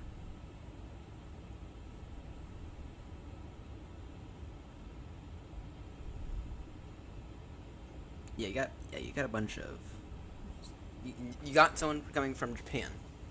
In an you got an ANA coming from Japan to Honolulu.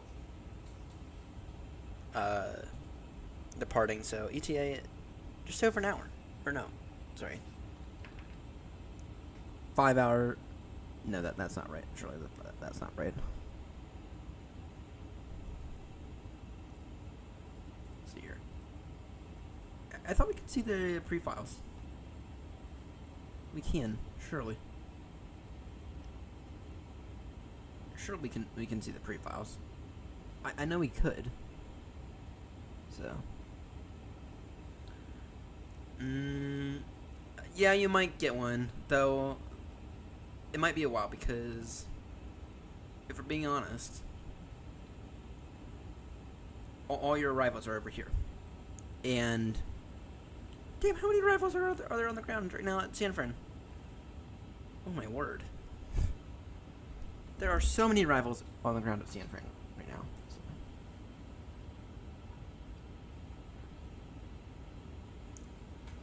Damn, everyone at San Fran right now is going to use everyone.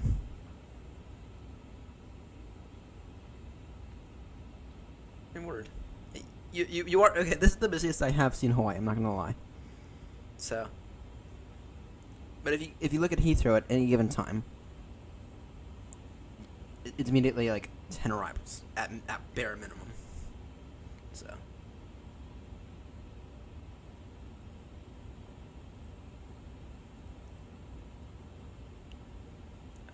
Where is it?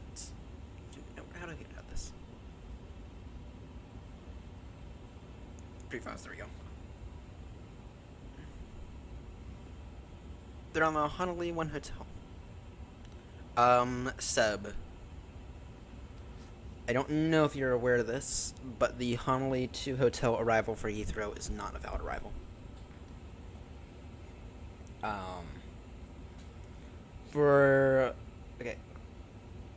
For this Air Canada,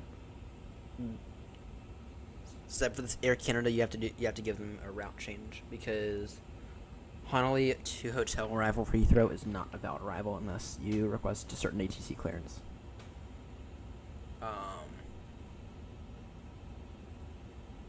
And I will show you where it says that unless they updated something recently, but it would be the Newsky 2 hotel. I will go ahead and show you this now, actually.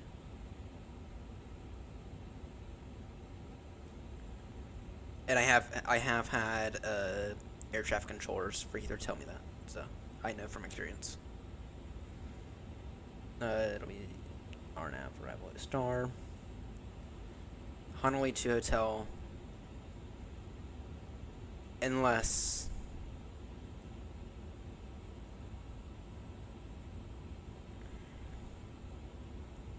you wonder if this last updated, effective the 12th of June.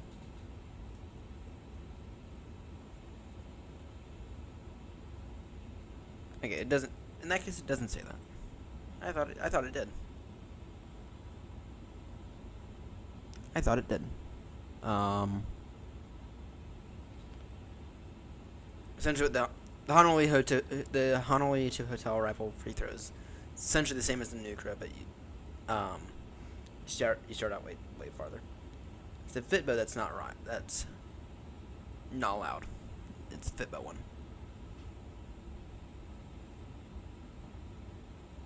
7-7 wide body. Interesting. Alright. Our top descent is in 12 minutes.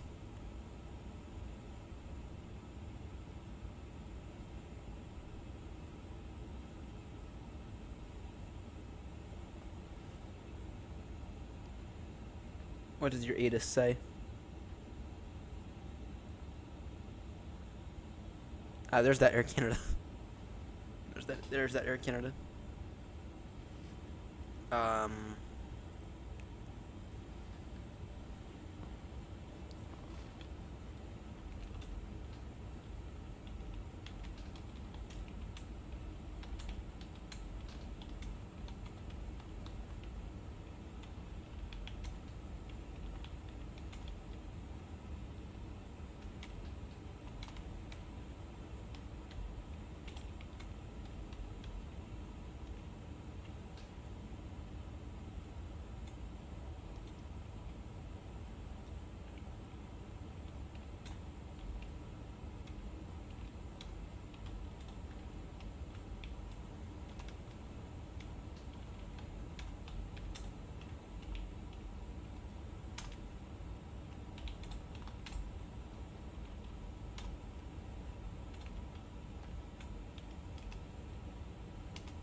Okay. He was watching what? He was watching the situation at Honolulu. Seb, who was in earlier. He is he's a bat sim air traffic controller for Honolulu. Or for the Hawaii division, so. In the meantime, we are going to begin our descent here into Istanbul in about 5 minutes or so. We'll begin it early just so we can get a head start on everything. In the meantime, though, we will go ahead and throw our descent briefing or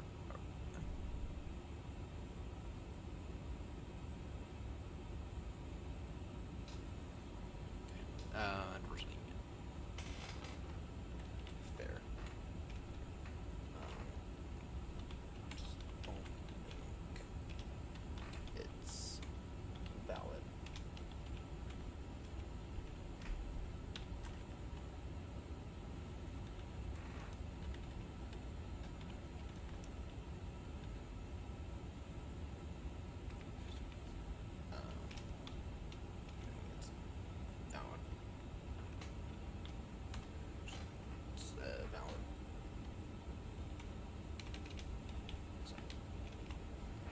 You're talking to.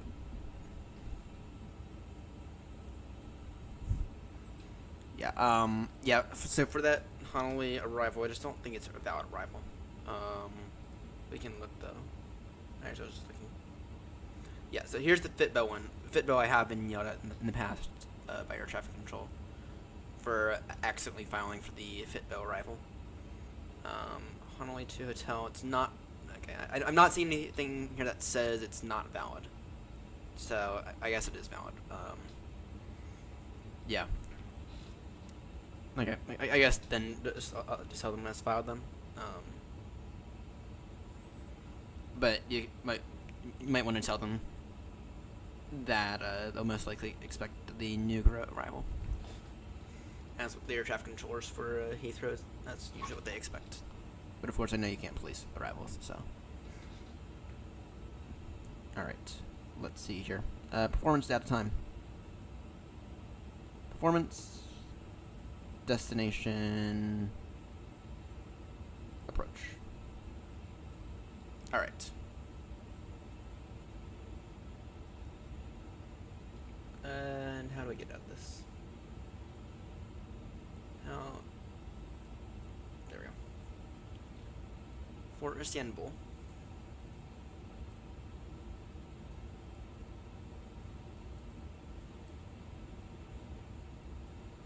Let's see here.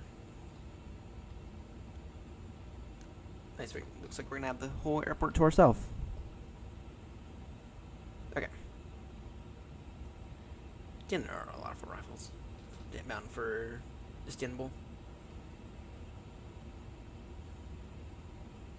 Okay, what does the MEDAR say? The MEDAR says wind is 210 degrees, 8 knots.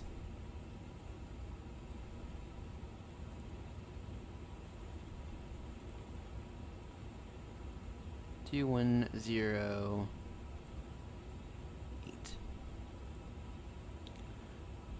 The temperature is 14.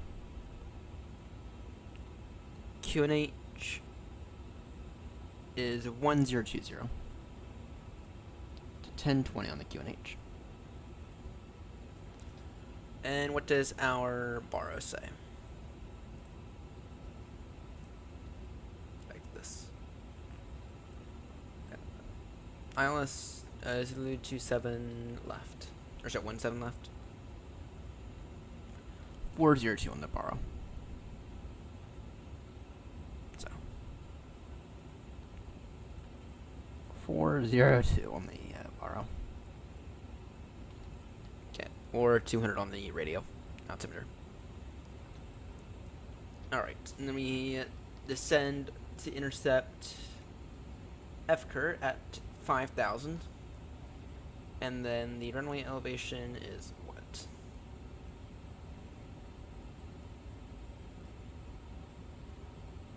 The runway elevation is 202 feet.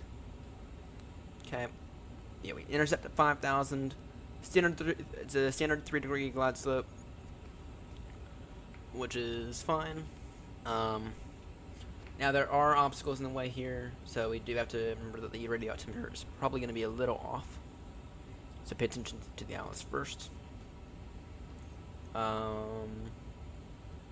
In case of go around, it is maintain heading of 173 up to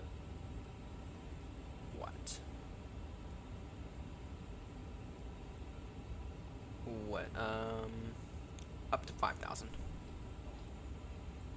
All right.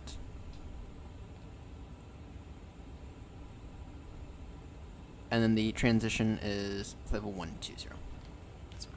All right. All right. Good. Flight plan. Turn direct to Insta now.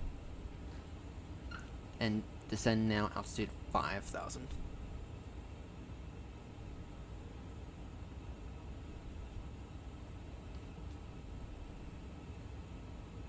Alright. Istanbul traffic, Speedbird 63 Gulf Heavy. Beginning descent now, flight down to altitude 5,000 feet. Direct to Insta, expecting ILS approach into runway 17 right. We are direct to Insta now, no star arrival, and that is the India November Sierra Tango Alpha waypoint. Istanbul traffic.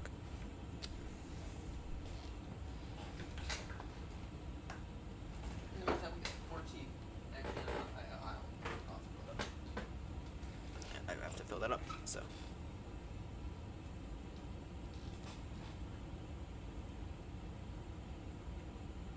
So we have one Turkish right there. We have another Turkish over here. We have a bunch more Turkish somewhere else. So.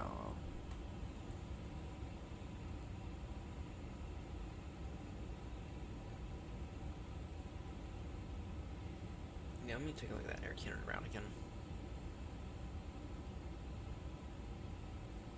Honolulu, yeah. I don't think that route's valid, but whatever. You're the air traffic controller there, so it's up to you to figure out if that route is valid. But I've never had SimBrief give me an invalid route, and for it to recommend the Honolulu 2 hotel, so. I've never had that happen. And even if I were to try to get it to give me the Honolulu 2 hotel, it wouldn't. It would either give me the Zurich or the Newcrew. So. For the Air Canada one going to Heathrow. I don't think it's a. Of course, you have to double check yourself, but I just don't think that's a valid route. I've never had SimBrief give me a route that is invalid. And I've never had it give me a Honolulu route, so. But I think it's fine though, because I'm not seeing anything on the charts that say it's not. So.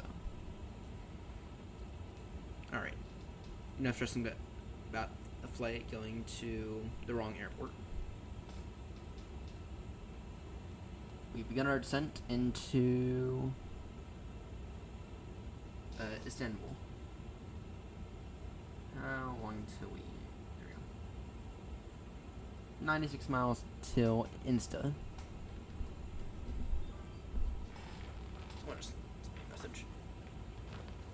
Just make sure that's not work.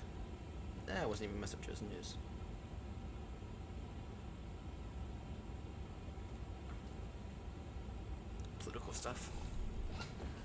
Political stuff that I'm not gonna worry about because the world's already blowing up, so.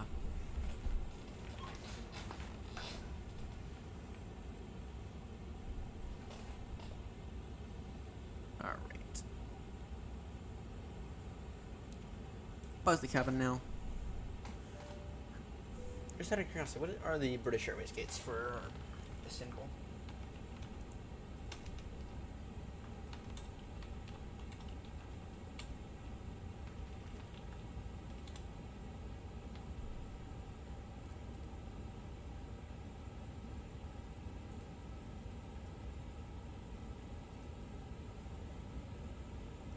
Let's see here.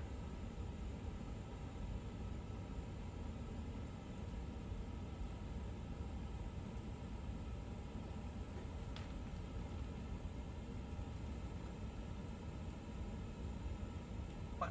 Where? Okay. Does British Airways even operate Istanbul? I don't even know if they do.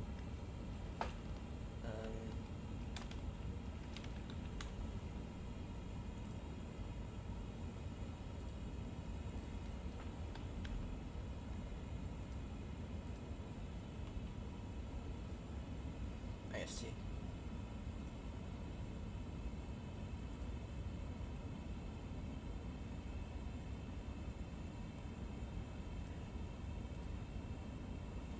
My word, that is a nothing around, even though it's like halfway around the world. British Airways direct. What on earth? We're using A320s to get from Heathrow to Istanbul. What the hell? They're using A320 neos.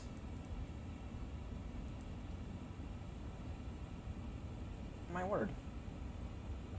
Okay, what's the flight number? Speedbird or VA7 or 676.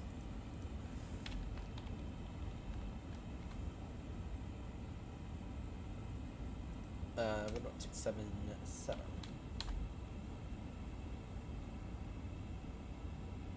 Departure. Okay. We have that. What were the other ones again? Trying to figure out the gate for Heathrow. Or, sorry, for Istanbul. We have 10:30.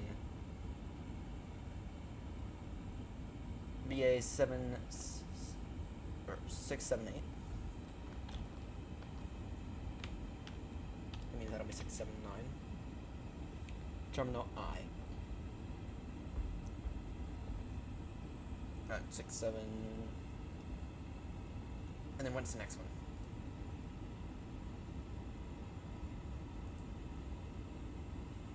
680, so about 681.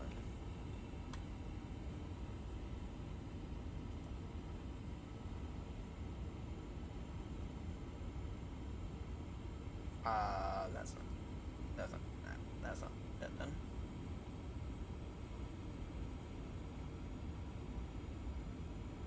Okay, so it's terminal I, so it's terminal I.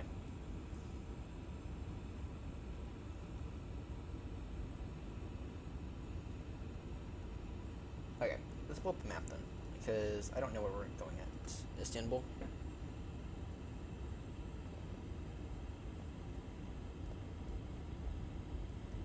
My word, this is a massive airport.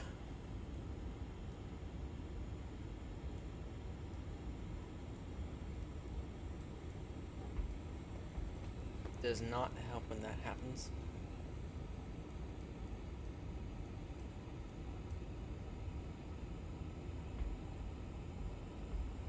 So, I don't know. Well, we'll just pick a gate and choose because I want to get up in the air as fast as possible, I think. I think that's going to be the intention. It's a bit of a speed brakes would help.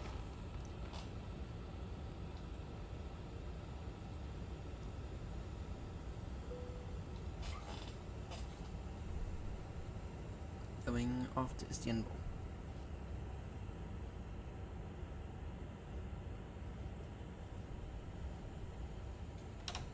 Speed brakes away now. This thing's actually doing a really good job at its descent. It's an Airbus plane that actually does a decent job at descent. And it doesn't nosedive itself.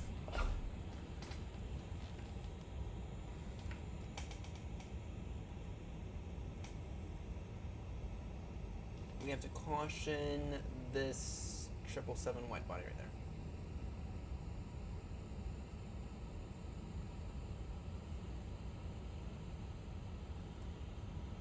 Yeah, we'll take any runway we can, or we'll take any gate we can take. So, arriving by 17 right.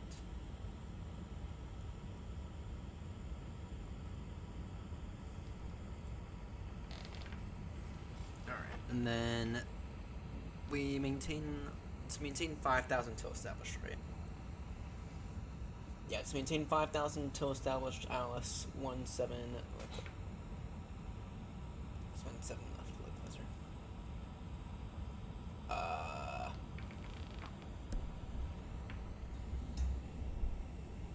What are the winds again? Winds are variable 8 knots. Yeah, we'll take. It's 17 right. That's what I had put in, right? 17 left. Okay, nice. So it's maintained 5,000 till established, Alice 17 left. Once established, we descend to the glide slope. Okay, that's easy. That's easy enough. And I like how it's kind of built in the idea of having to come out a little. That's easy. That'll be an easy enough arrival.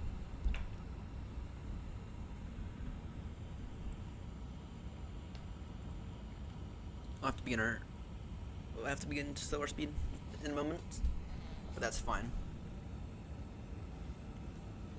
Give y'all yoke cam now.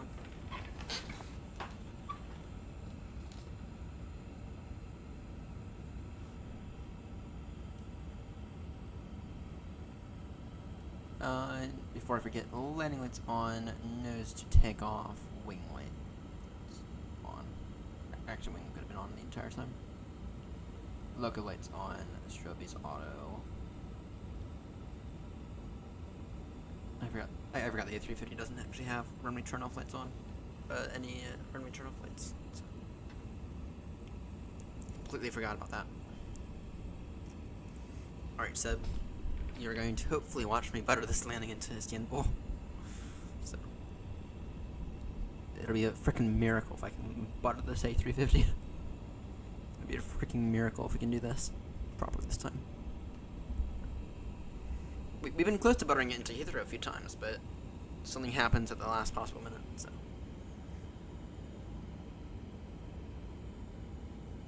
Alright, descending. I think we are going to make our way to Kuwait tonight, which is going to be 3 legs total. I think we're going to be able to succeed at that.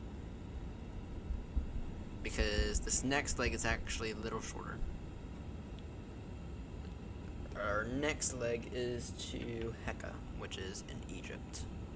In northern Egypt at that as well. So, it's about 100 nautical miles shorter than this leg.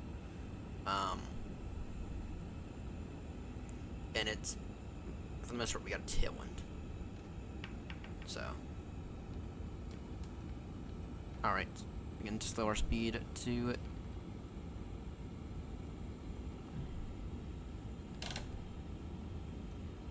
We need to begin to slow our speed down to 220.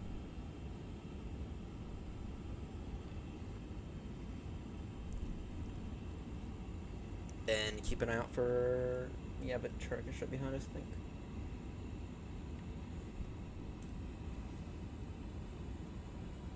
Istanbul traffic, speedbird 63 Golf heavy, slowing speed 220 knots to pass Insta.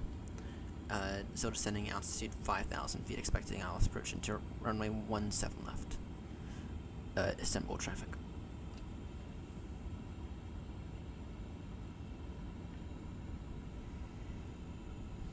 Standard pressure now off. That's going to be QNH 1020.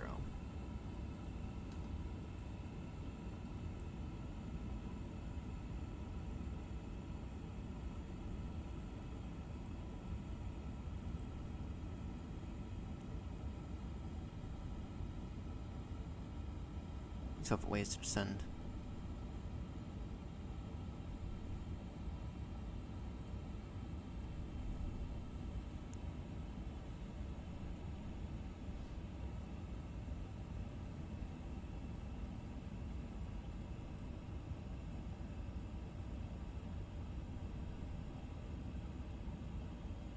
we may end up being a little on the fast side of Insta. So that's fine though, because once we're established, or once we've slowed it, it's easy.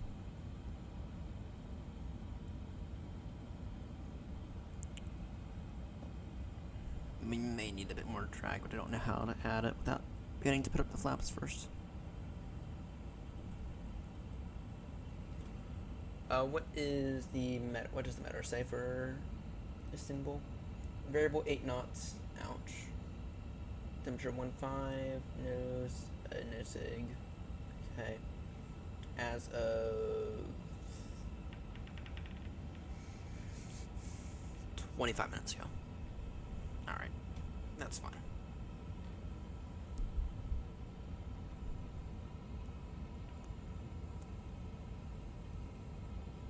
We are breaking a speed restriction.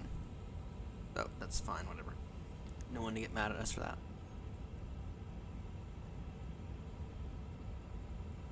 Autosave completed, nice. So now if the sim crashes on us, we're not completely fucked. I've actually only had a few crash to desktops ever. I haven't had that many crash to desktops. So I've not had that many. I think I've had like 2 or 3. I've gotten very lucky on that front.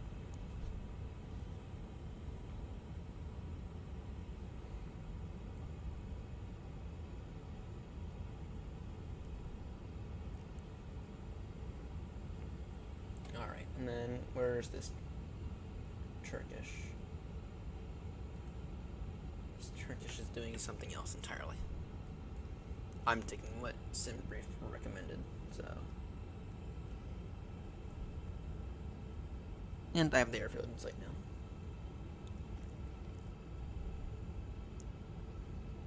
Alright, so let's go ahead and slow speed 200 knots now. Begin to put some flaps out.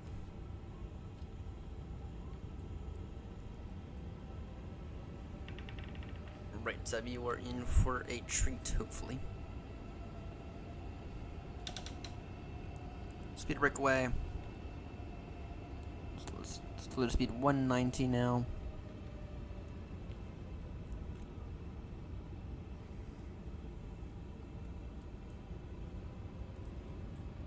Approach mode on. Slow to speed 180 now.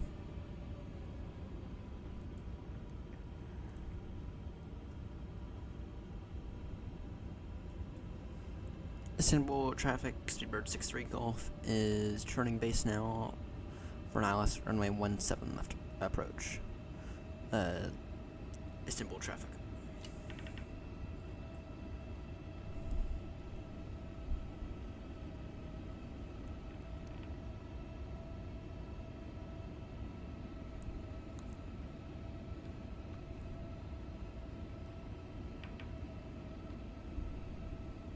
All right.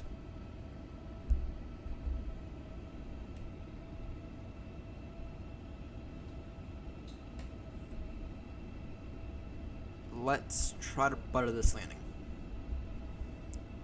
We need to. We need to butter this landing.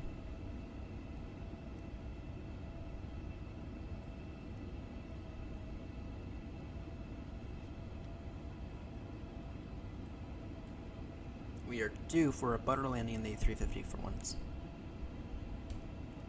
So let's go ahead and try and make that happen now. Alright, we're in the base turn now. Oh yeah, we had a bit of a downwind there. Speed 160 knots. Flaps 2, I think would be a good idea now. We do have a 10-mile final, which is nice. Actually, it's at least a 10-mile final, if not more.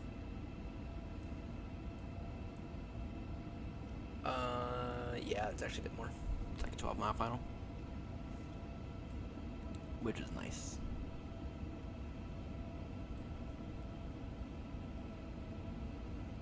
Buzz the cabin again.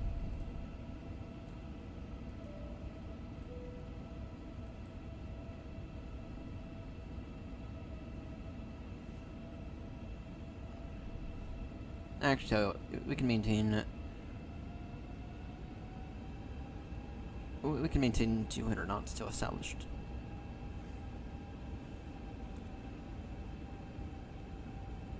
Istanbul traffic, Speedbird 63 Golf Heavy, going to maintain speed 200 knots until established ILS 17 left localizer, which will turn final in about 2 to 3 miles.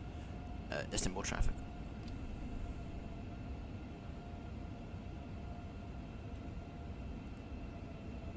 Just to verify, there's no. When's this guy on? What's his radio on? Or does he not have his radio set up?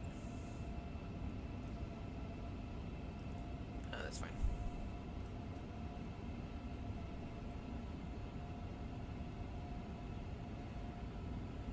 Not gonna lie, I'm having a hard time with the visibility.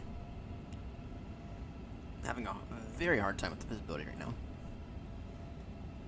Don't know if that's just that I've never been here and I don't really know what to look for, or if it's just because the visibility is absolute dog shit.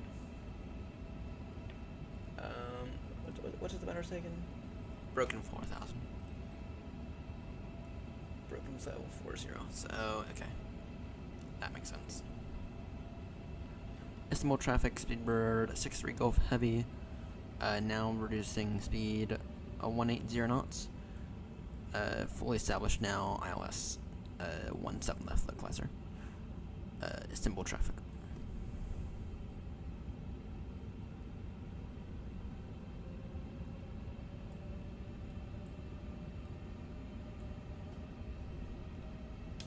Flaps 3 now.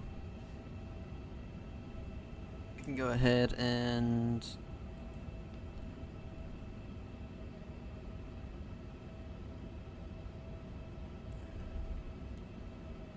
have VOR data.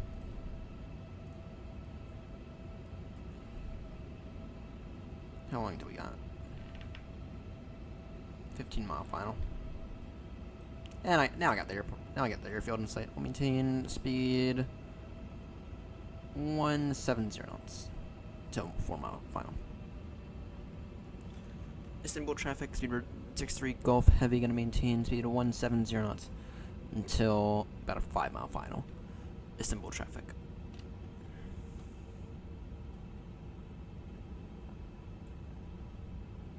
I would put the gear down and everything, but it is just a tad early to do that.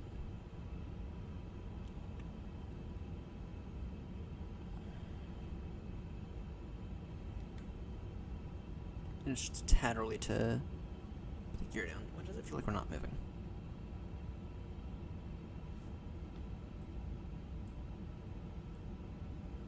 Feels like we're not moving at all.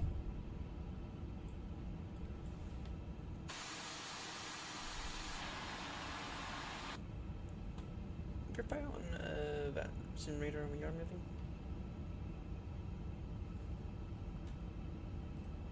It just feels like we're not moving at all.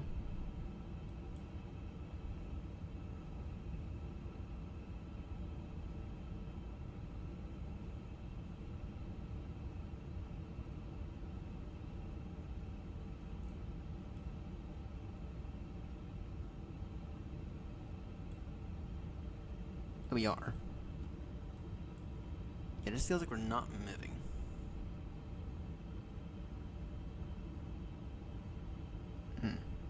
Weird. Interesting. Gear down now. 10-mile final. Istanbul traffic, Speedbird 63 Golf Heavy, 10-mile final now, ILS 17 left. Istanbul traffic.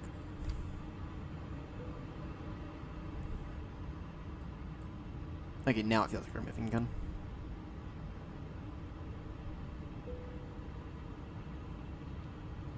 Speed 160. Okay. Flaps full now. And our approach speed is going to be in the neighborhood of 140. Around 145 knots.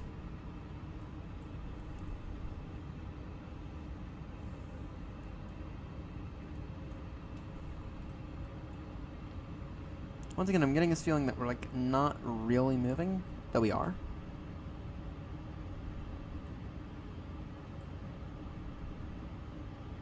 2,500. We can probably ignore that for now. There we go. This is feeling better now. Alright. Took this over manually and upon passing maybe 3 mile final.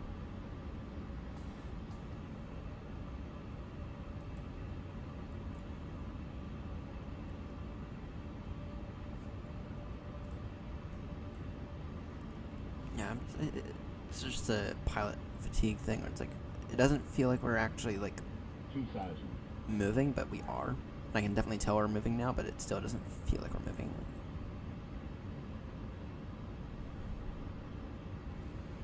Great. 5 mile final now. Reduced to our final approach speed of 145 knots.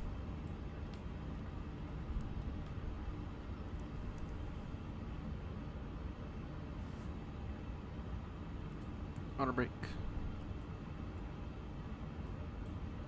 Kevin, are you ready now?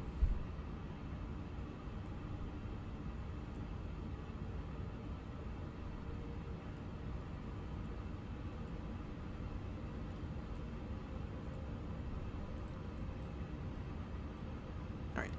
Last call, Istanbul traffic, Speedbird 63 Golf Heavy, short final now, ILS, runway 17 left. Istanbul traffic. Alright. Take this over manually, passing about 700 as we usually do.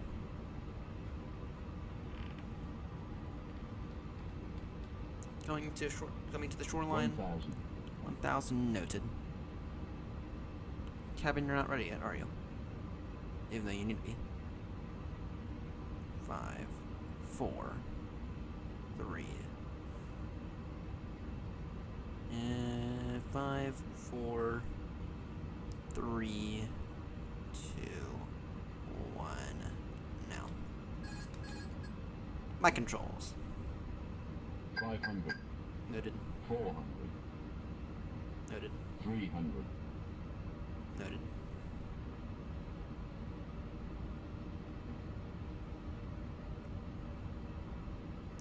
First ever landing at Istanbul. 100 above.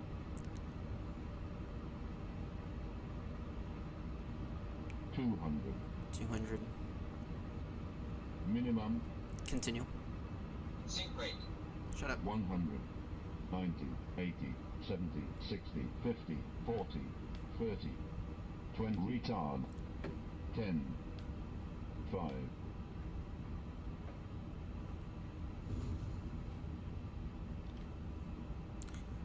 Oh my word, did we just finally do it? We finally did it.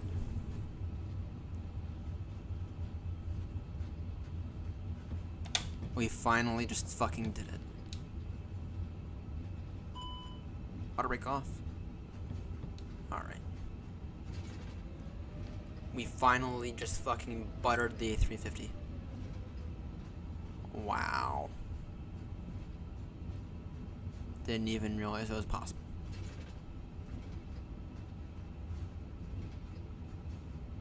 Oh my fucking word, that really just happened.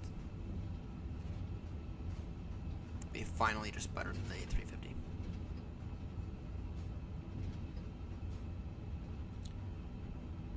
And Istanbul traffic runway 17 left has now been vacated. Alright, where are we going? Taxi stand Bravo 9 Lima via Charlie and Delta. I mean, time flaps away though. I don't know if Newsky's gonna be thrilled about that landing, but we buttered it we buttered the A350 for the first time ever. Ladies and gentlemen, welcome to our destination. Please remain seated with your seatbelt fastened until the aircraft has come to a complete stop and the seatbelt sign has been turned off. We remind you to check around your seat for any personal belongings before you leave the aircraft. On behalf of the crew, thank you for flying with us today, and we look forward to welcoming you again soon. Istanbul traffic, Speedbird 63 Golf Heavy taxiing to stand Bravo 9 via Charlie and Delta. Istanbul traffic.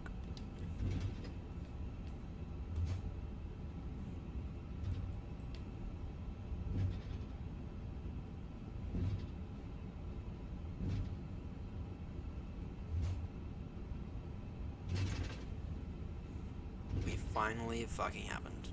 It finally fucking happened.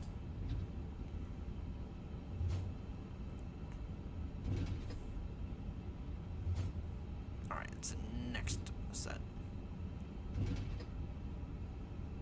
I didn't even realize it was possible to butter an A350 landing. I didn't even realize it was possible.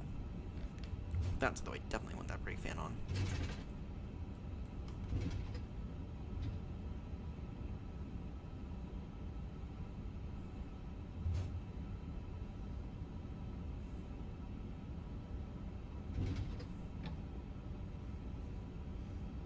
Okay, that taxiway information is very much off.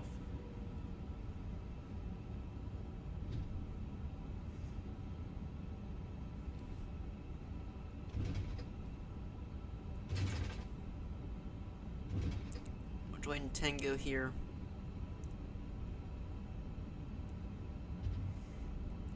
Yeah, definitely not default scene right now, is it? Okay, yeah, that taxiway information is definitely off.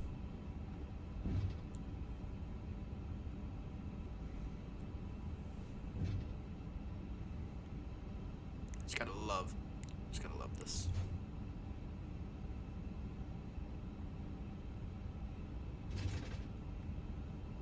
Sorry, cars.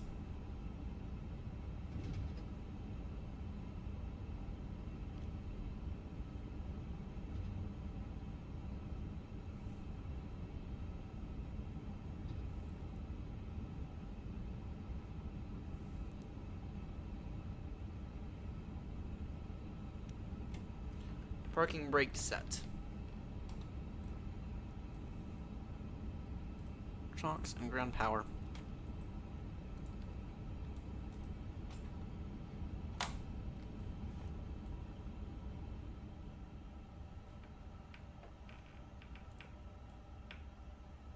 Alright. Let's get Newsky up.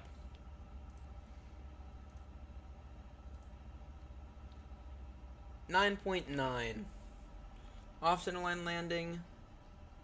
No beacon lights required. What? No beacon. First 69 seconds. For 64 seconds unrequired. Interesting.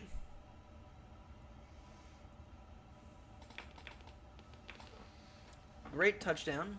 It's an off center line landing, but just barely. Just barely. Paid the airline $15,000.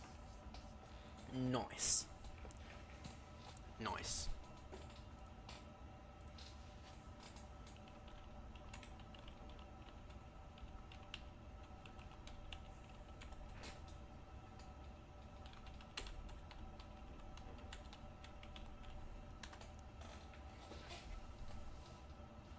All right. Off to Egypt next. Off to Egypt next.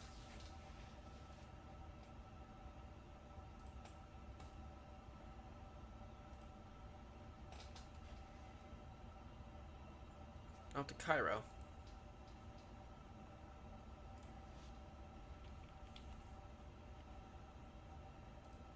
Departure.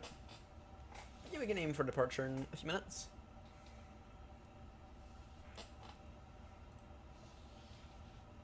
That's yours. Seb's still in line at Honolulu.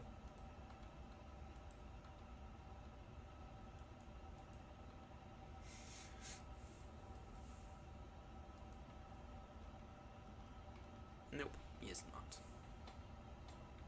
Honolulu is... Where'd he go? Okay. In that case, so we have flight booked. Let's go ahead and generate that in SimBrief then. Alright.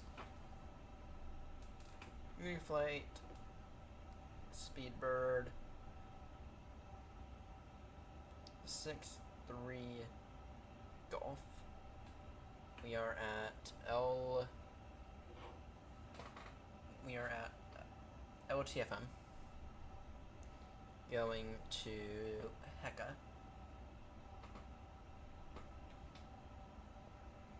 In A350 1000.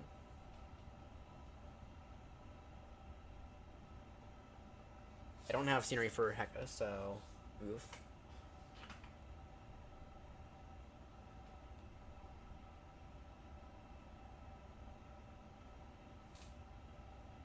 Alright, generate flight.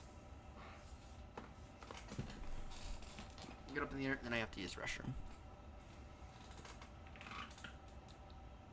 Pre-file on VATSIM. A350, finally a butter landing. Alright. Filed. Which means now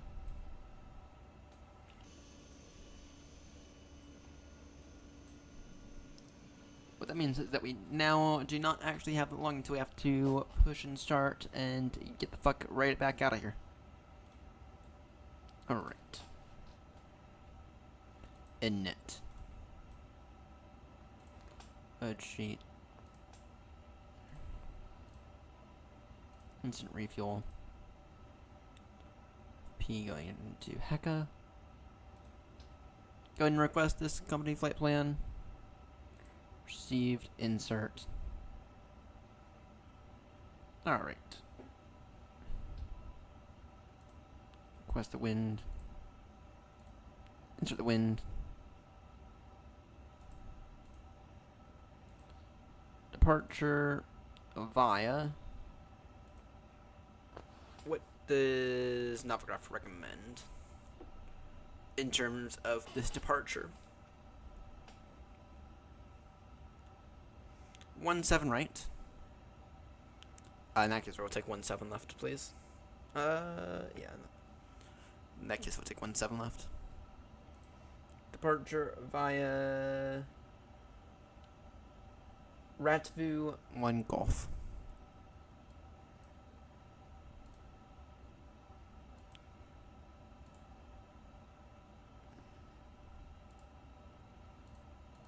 Ratview 1 Golf.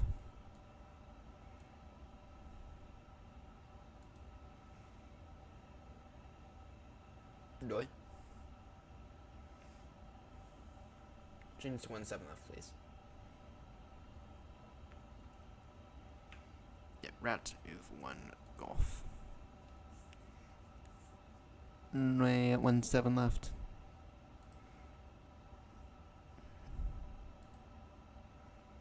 Alright. Insert. There we go. Performance data time.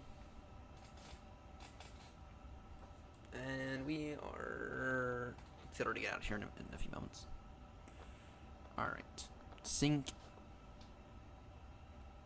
FMS. I'll be right back. Stand by one.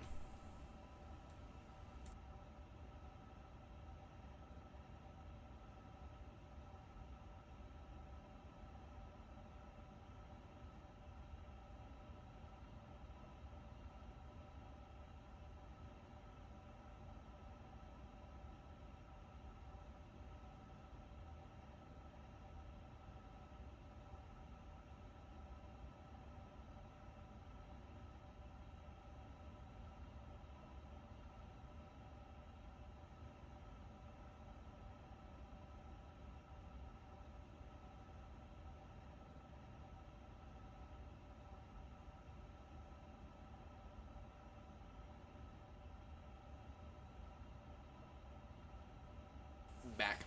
Okay. Then I will have actually hang on. Give me another moment. Yeah, we have plenty of time. Give me one moment.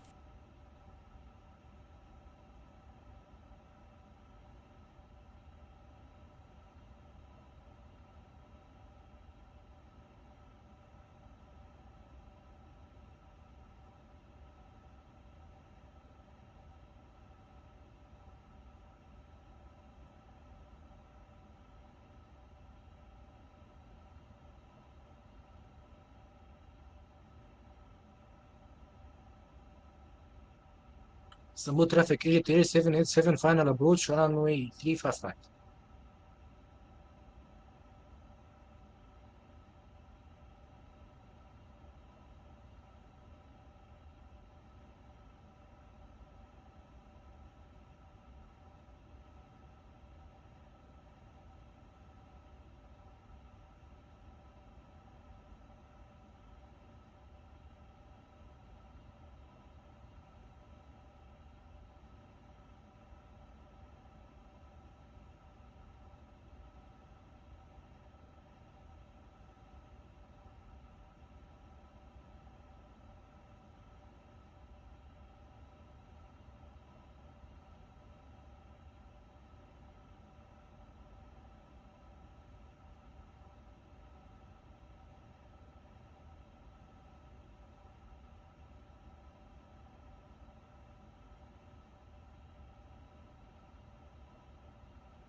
Istanbul traffic Egypt Air 787 final approach runway 355.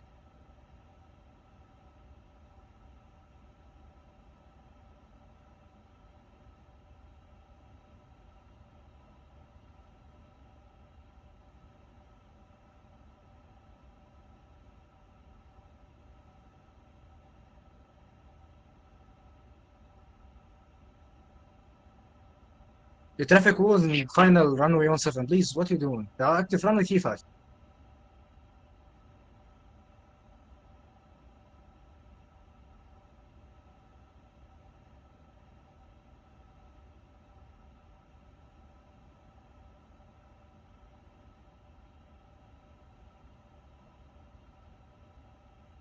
Alright, back probably this time.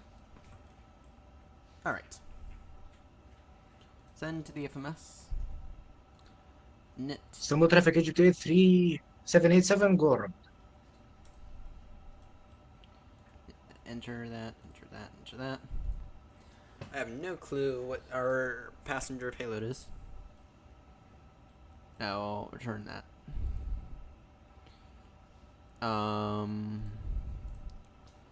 Takeoff performance. Ladies and gentlemen, welcome aboard. We are delighted to have you with us today.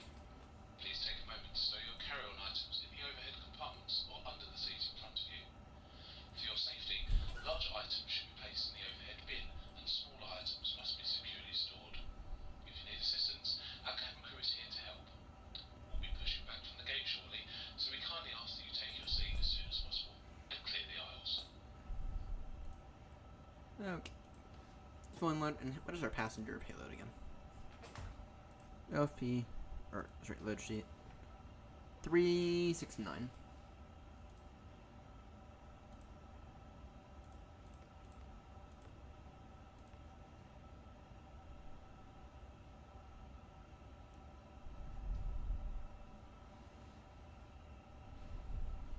Really?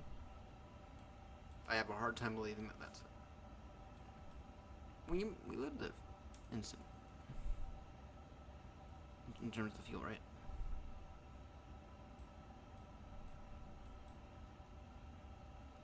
Fuel unload. Yeah, we're still looking at way below our minimum.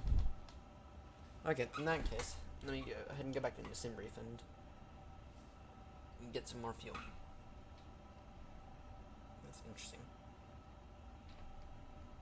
Okay, fuel, because I have fuel extra 60 minutes to generate flight.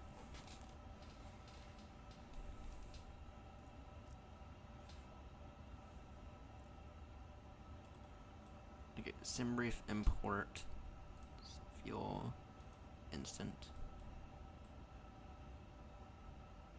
Sure, and then we should have a. Then let's go back over to the fuel.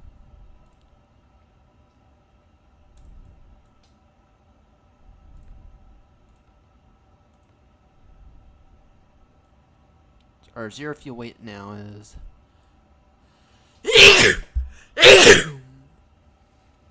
18. Is that error out the way now? Yes it is. Yes, it is. There we go. Now we got plenty of fuel. All right. Let's get an APU on. 5, 4, 3, 2, 1. With an APU bleed on. GSX.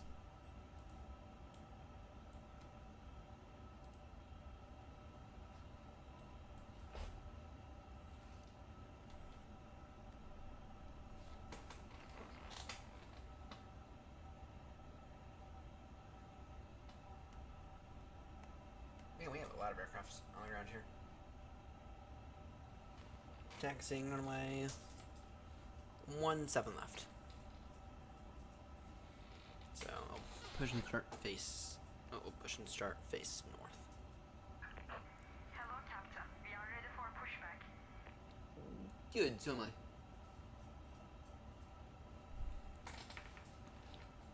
I have an actually not. I'm not quite ready. Actually, I'm just waiting on an APU.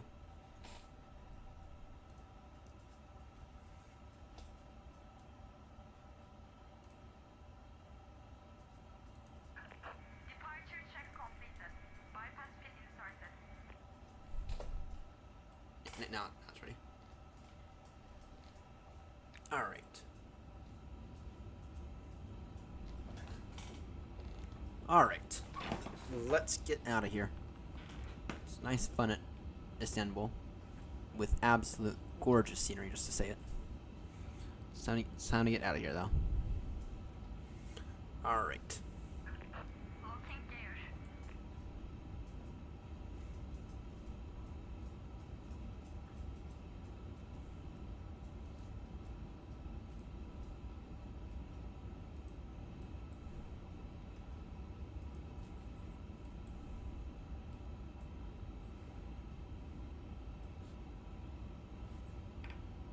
Istanbul traffic, Speedbird 63, Golf Stand, Bravo 9, push and start facing north. Istanbul traffic. Finally, we find someone talking the unicorn in this country. Istanbul, okay, nose left, tail right. Release parking brakes, please.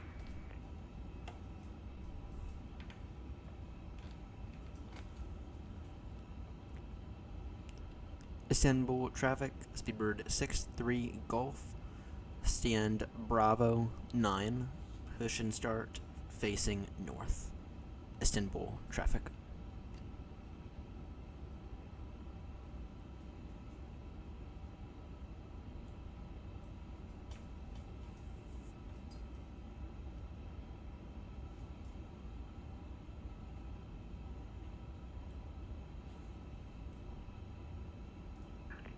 Commencing push. All engines clear. You have to remove Departure those. field. Okay. Ignition start. Engine number 1, engine number 2.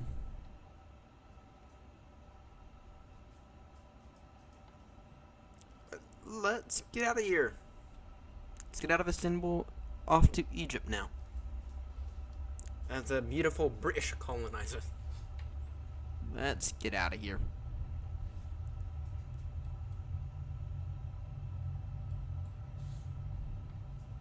Welcome aboard this Airbus A350 aircraft.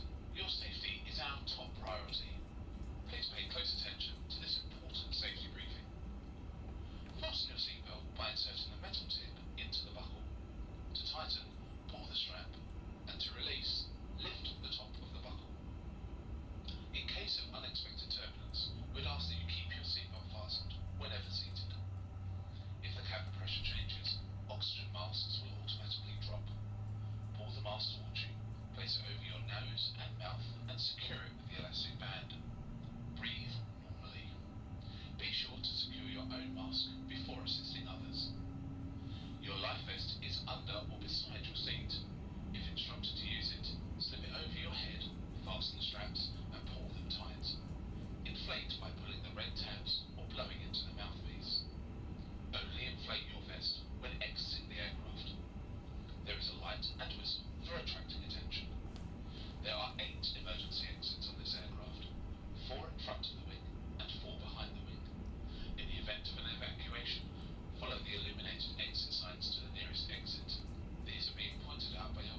What's that Turkish do that?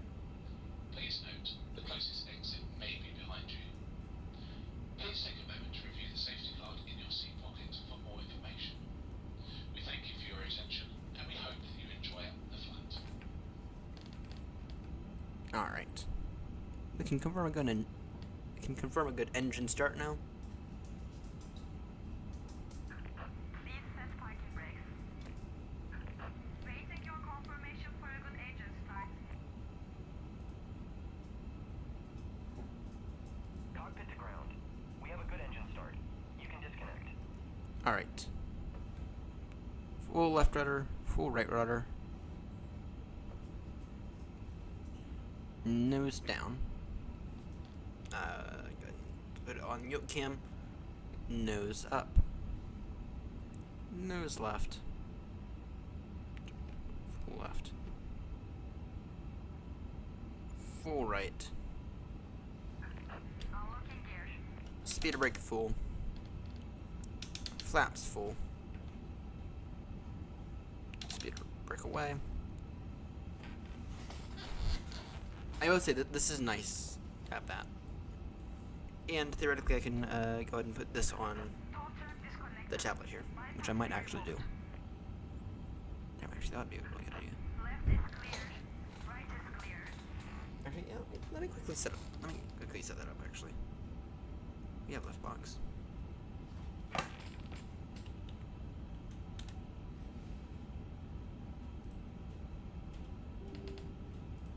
We have left box, let me actually quickly do that. Istanbul traffic, Egypt Air 787 established Kuraza 355.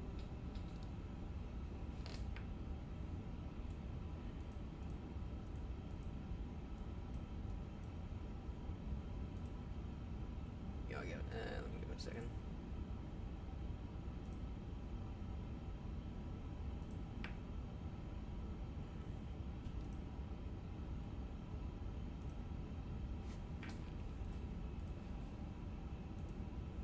Let me just quickly get this running.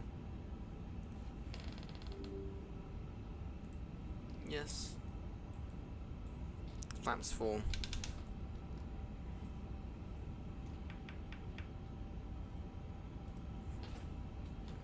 Whatever. I'll get it working in a moment.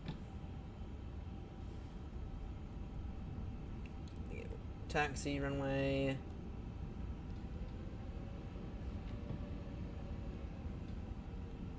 Okay, you're going to taxi. Here, actually, give me a second. Let me go ahead and get this. Let me get this open. All right, we are going to taxi to holding point Charlie 11 via Delta and Charlie. Tango, Delta, and Charlie.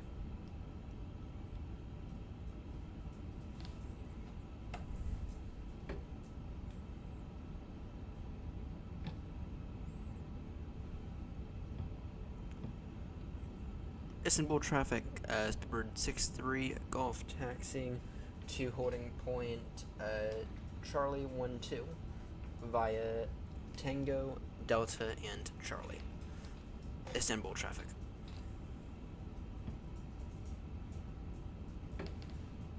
Alright, we can check out that APU now.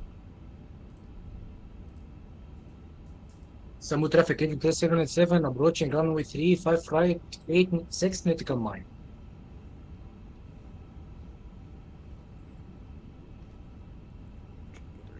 Right.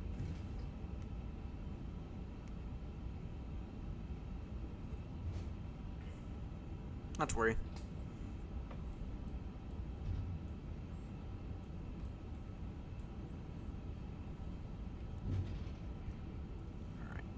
Alright. I need to purchase the new Wind Wing stuff. I really need to do that.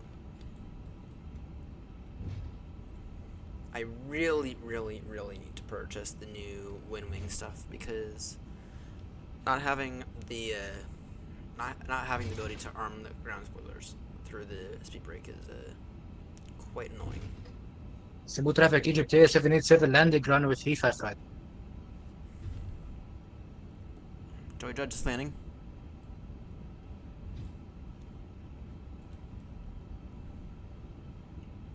judge a landing here.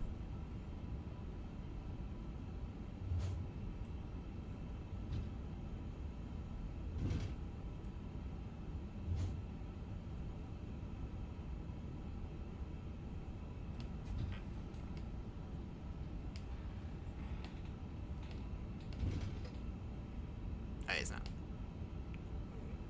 Judge it once we once we do this. All right.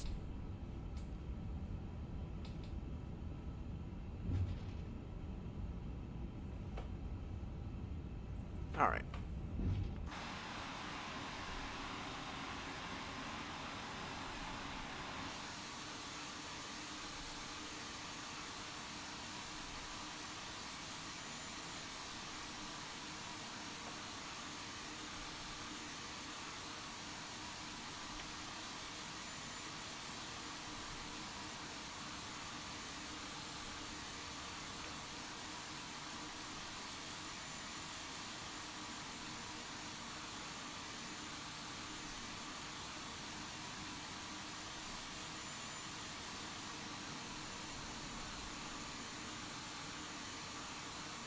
Bit of a hard landing right there.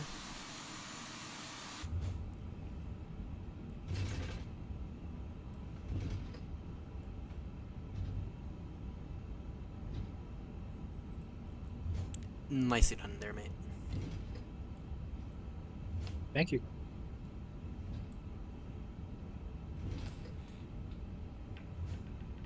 Alright. Flat was 2-1 most likely.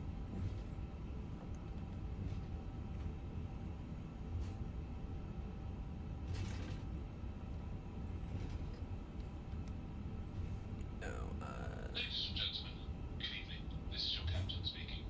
On behalf of the entire crew, I'd like to welcome you on board today's flight. We're just about ready for departure, and the weather en route looks generally smooth with some light turbulence, so we're expecting a pleasant flight. We'll keep you updated on our progress throughout the flight, but in the meantime... GT77 vacated on T5 right and waiting in hotspot to cross Speedbird 63 calls. Alright, noted. We were gonna hold for you down here at Charlie, but if you wanna, go ahead and we're gonna hold here and you can take Delta. Anything you'll be? For Speedbird 63 Golf, we're just gonna hold our position here and you can taxi via Charlie and Delta and go around us. Roger, thank you. Of course.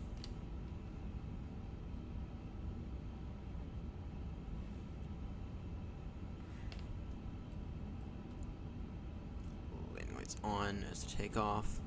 Got a bit of a delay here.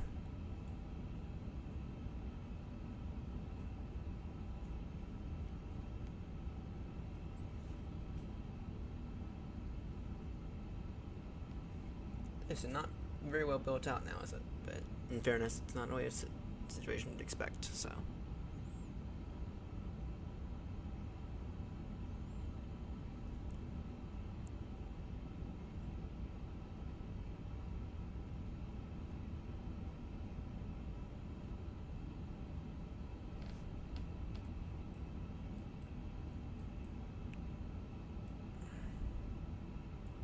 It's one, flaps two maybe?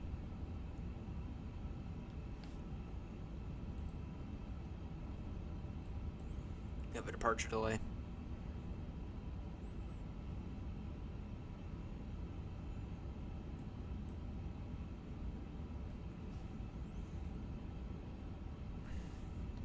Really? Flaps three.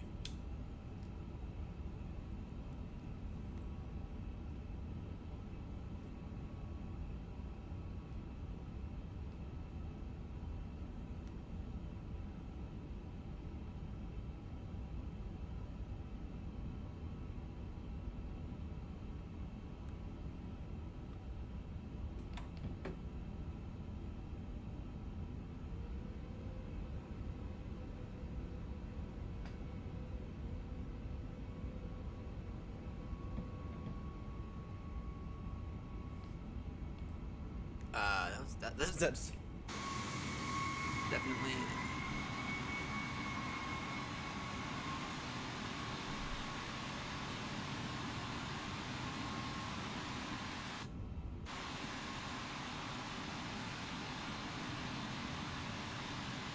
Oh dear. I think there is a similar issue with me, so I'm sorry for that. You can continue, taxi. No, no worries. You're good. What the? Speedbird 63 Golf continuing taxi on Charlie to line up via Charlie 1-2. Istanbul traffic.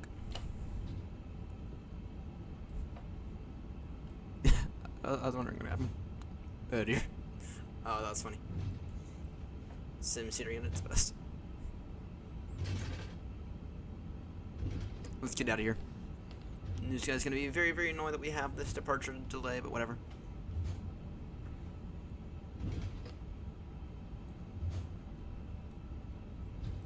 Ladies and gentlemen, we had a bit of a departure delay due to a mix-up. We are all good now. We are going to go ahead and begin our departure here soon. Actually, very, very shortly.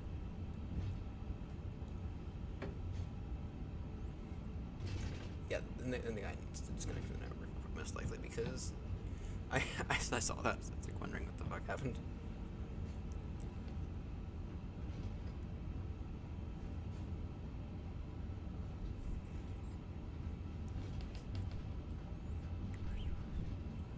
Alright, brake fan off, auto brake on, takeoff config test, takeoff config normal. Actually, can we take off? I wouldn't risk it. I would not risk it. And then in terms of this departure, it is straight out departure, 1800, at or above 1800. So looking solid now. Istanbul traffic, Turkish 2 Yankee Charlie on a 15 mile final for runway 35 right. Oh shit. Shit.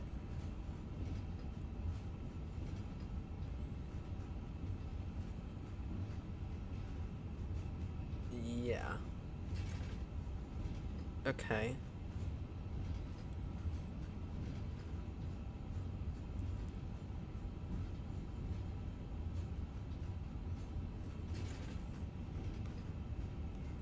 How much of a headache is it going to be to get it all the way over to 1-6 left?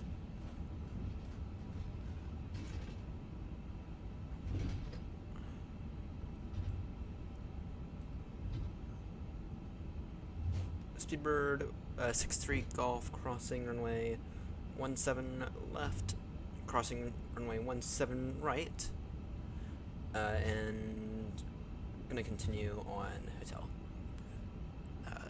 The Istanbul traffic.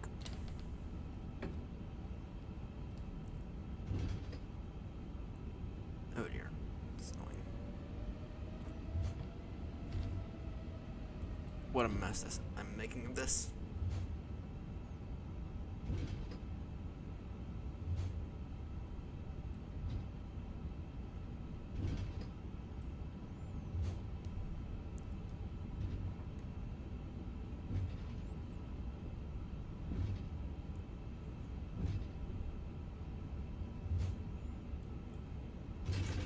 And we need to get up numbers for the next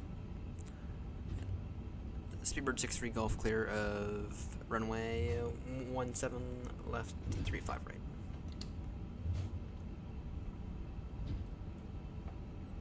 Alright, in that case, let's drop some numbers for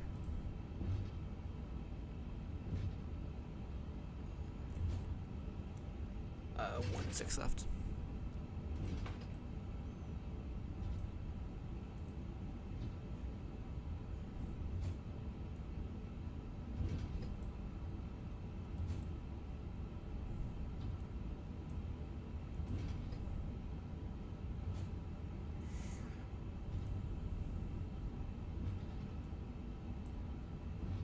Wrap 1 Tango, most likely.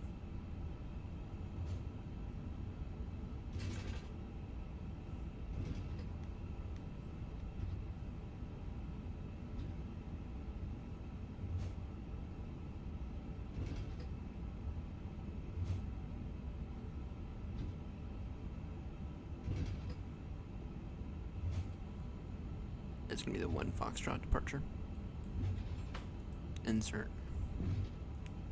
Insert.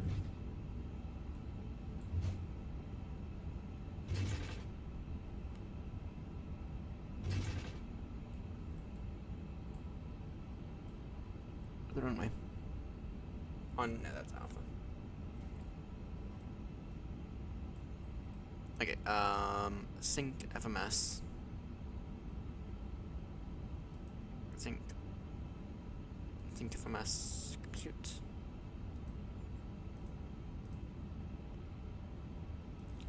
Send to the FMS.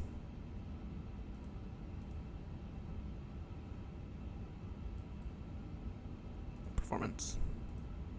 Confirm these speeds. Alright.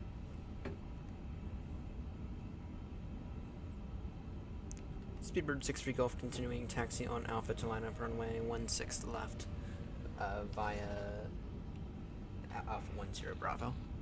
Istanbul traffic.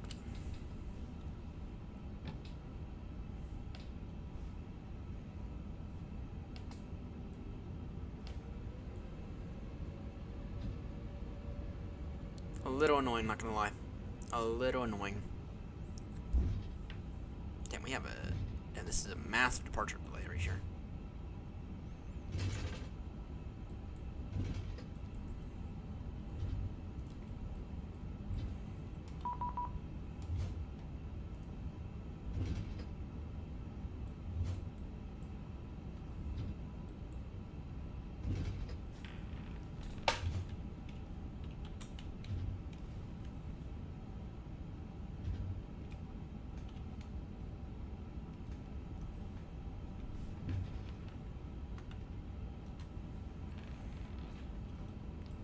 Istanbul traffic, Speedbird 63 Golf Heavy lining up runway 16 right. Or sorry, runway 16 left. Istanbul traffic. And Istanbul traffic, Speedbird 63 Golf Heavy taking off runway 16 left via the Ratvu 1 Foxtrot departure. Istanbul traffic. Alright. Thrust is set. Manflex 72, SRS green, auto thrust blue. Airspeed alive.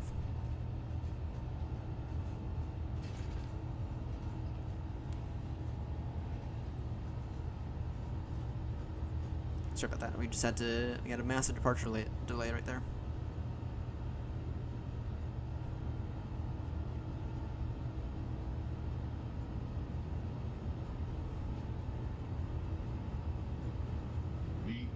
V1 and rotate.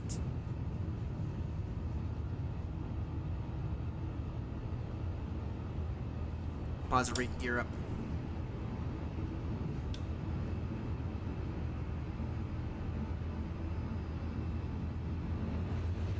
You're gonna put the flaps out.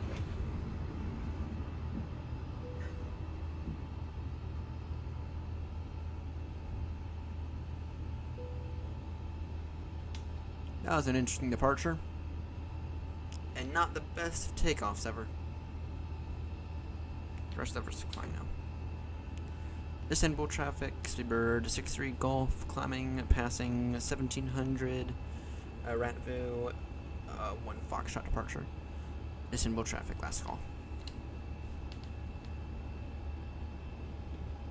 Istanbul traffic, Turkish 2 Yankee Charlie, vacated runway 35 right.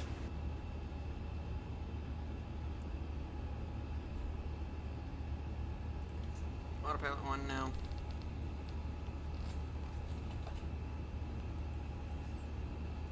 Alright. And let's go ahead and go direct to Ratvu.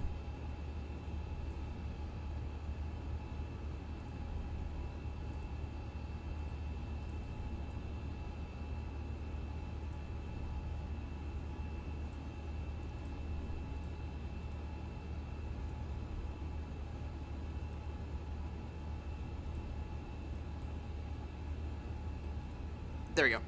Now we're airborne. Now we're airborne.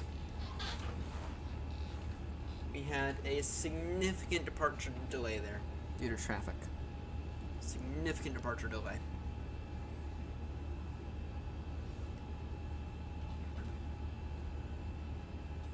Now airborne though.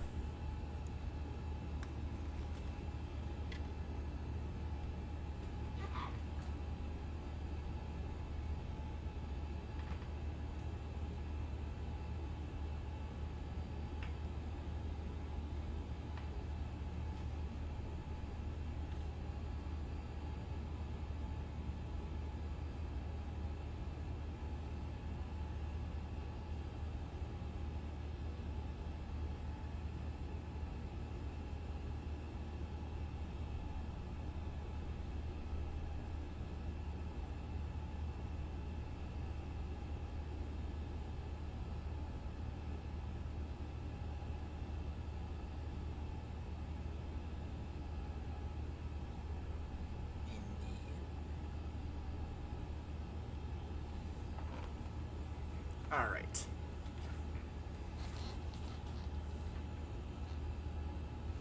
Nice. Ground spoilers away.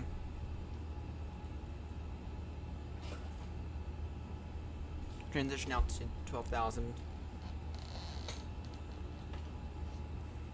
Alright. We're airborne now, which is the most important thing. Main. Once we get past the transition altitude, we will go ahead and standard pressure it. Throw in standard pressure.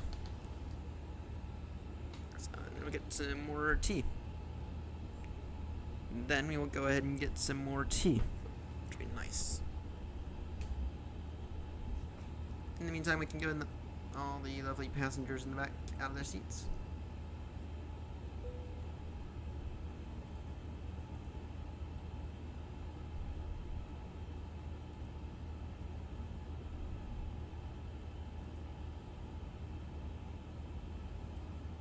Continuity ad. Ratville. From position direct to. There we go. Numpty. Direct To Numpty.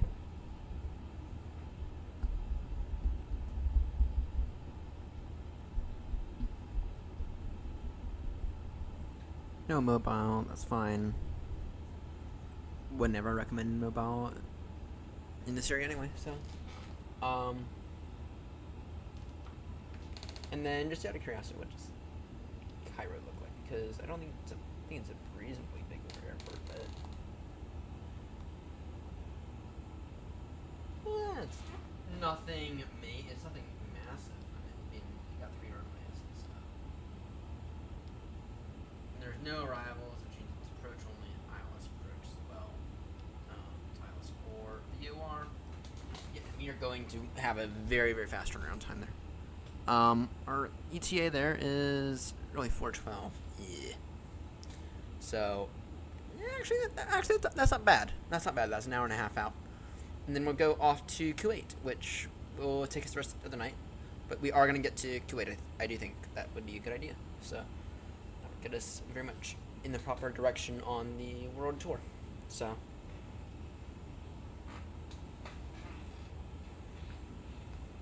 Alright. We're going to open up Minecraft in a moment. We are passed 10,000 now, so landing lights off, nose lights off. Wing lights can stay on though. Nice, done autosave. We do have the RNAV. We could go with an RNAV.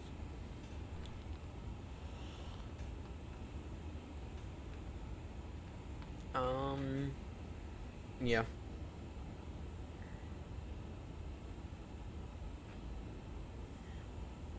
Alright. Looking solid right now. Passing 12,000. Standard pressure now.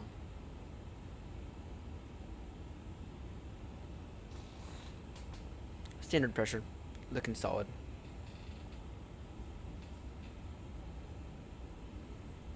Where'd my phone go?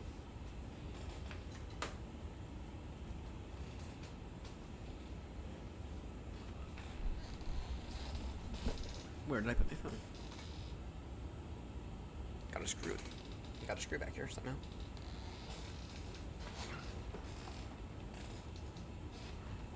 Yeah, I don't. Looking for things to do. We might resume Minecraft, though I was gonna save that for 2-8 leg. Or, you know what we could do? I have a few things we could still move over to the wall there. Yeah, I just have a few things that we could move over. Oh, here's my phone. Just make sure nothing's blown up real quickly. Nothing has blown up. Amazing. We're gonna resume some Minecraft maybe in a bit. In the meantime, I'm gonna go ahead and be in the process of another cup of tea. Cup of Yorkshire tea. Yorkshire tea is the best tea out there, in my opinion.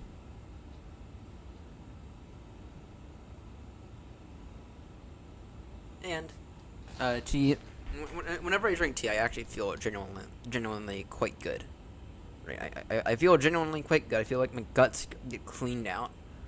I'm no doctor, but I think tea is a really good thing.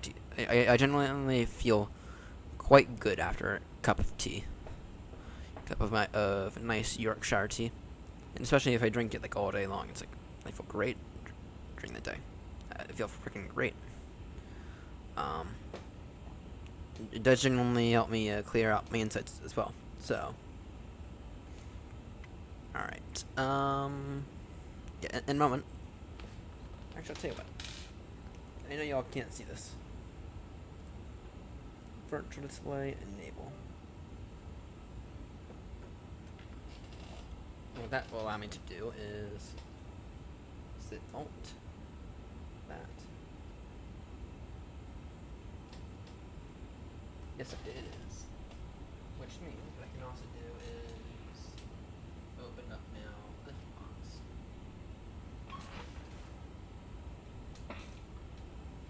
Go into IniBuilds A350.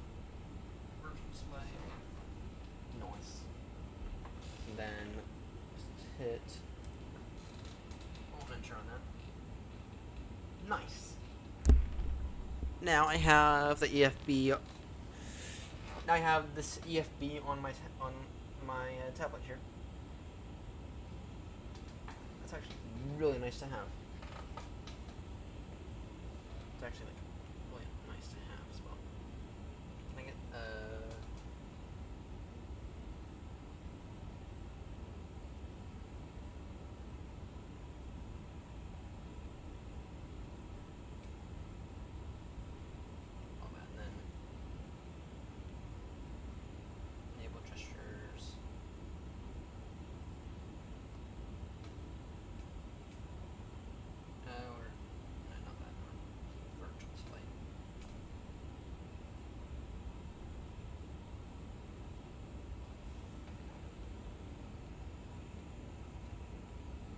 there we go, nice. So, take a look at that now. Looking solid. Which means I can now have GSX up on there, and then y'all can see what I'm doing. Kind of. So what we're going to do is we're going to try to use all this data here. Now, if only with this EFB here. Well, first off, if IniBuilds can do it, what whoever did with it, with what Phoenix did with it, that would be amazing. Actually, I wonder if there's a way.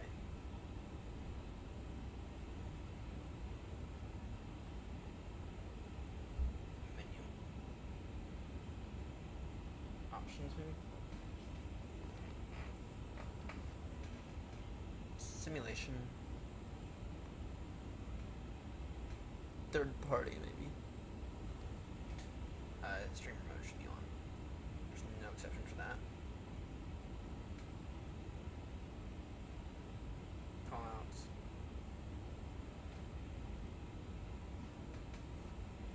Oh yeah, settings.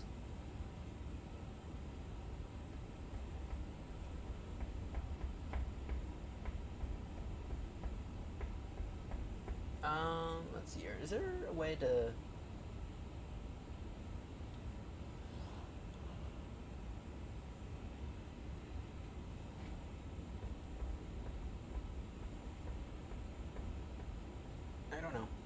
I doubt it. I doubt it.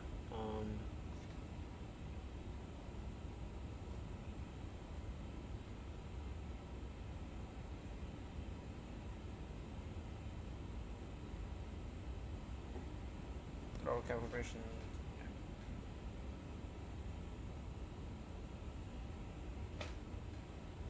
Call outs. Okay. Yeah, we'll just have to see though. On that front. Yeah. Overall though, I'm inclined to think this is decent. Round chart.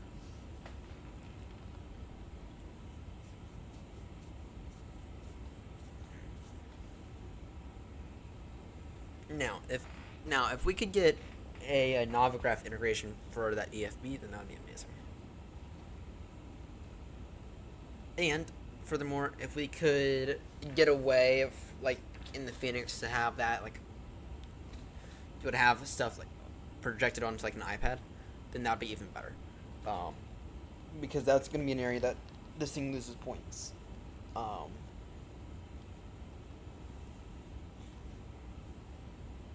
Yeah, that is going to be an area that this thing will lose points in. Yeah, alright, give me 30 seconds. Let me go ahead and grab some fresh tea. Actually, let me verify the altitude is what I think it is.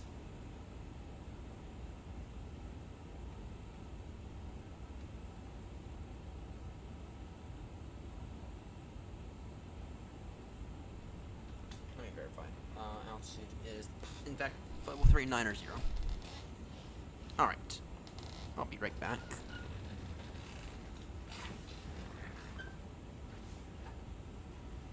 Tea time. More tea time.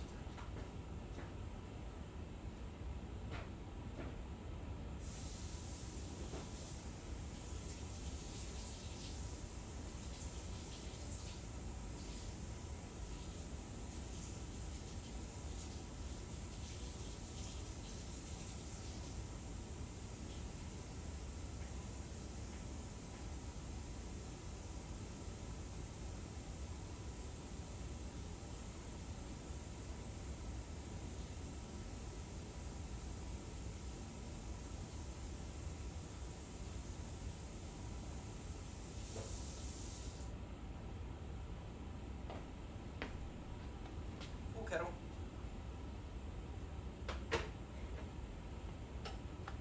And I just use tap water. Actually, this kettle I bought in the UK, and I think I've said that about 1,000 times on the channel. Bought that kettle in the UK. So, after we land at HECA, actually, I am really hoping that we're gonna get to Istanbul, or sorry, to Kuwait. Though it is a longer flight. By the time we get out of one, that's not bad. It's better. We're gonna get to Kuwait today, even if that means we're gonna be up until 4 a.m. That's because I can afford to be up until 4 a.m. today. 4 or 5 a.m. We're gonna get to Kuwait tonight. I'm pretty convinced about that. I mean, this is only an hour. We only got another hour of this flight, actually. To be honest, we might not even launch Minecraft, for being honest. I think we might actually just have better luck with that. Actually, one thing that we are going to do real quickly is see if there's any freeware scenery for Kuwait out there. So that's going to be Oscar Triple Kilo.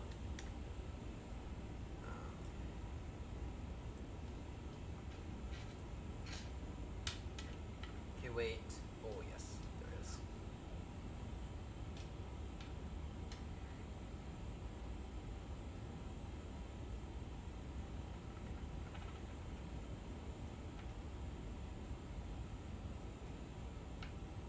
Kuwait.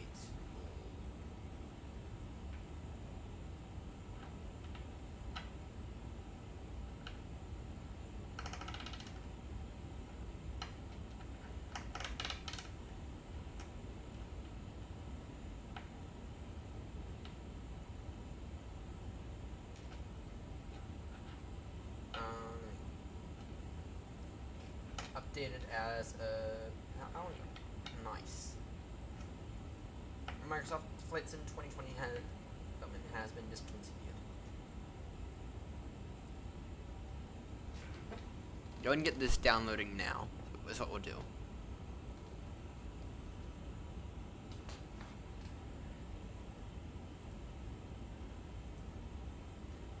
With 170,000 downloads, I'm gonna assume this looks really good, and it looks like it does. So that'll take some time. That'll take some time to download.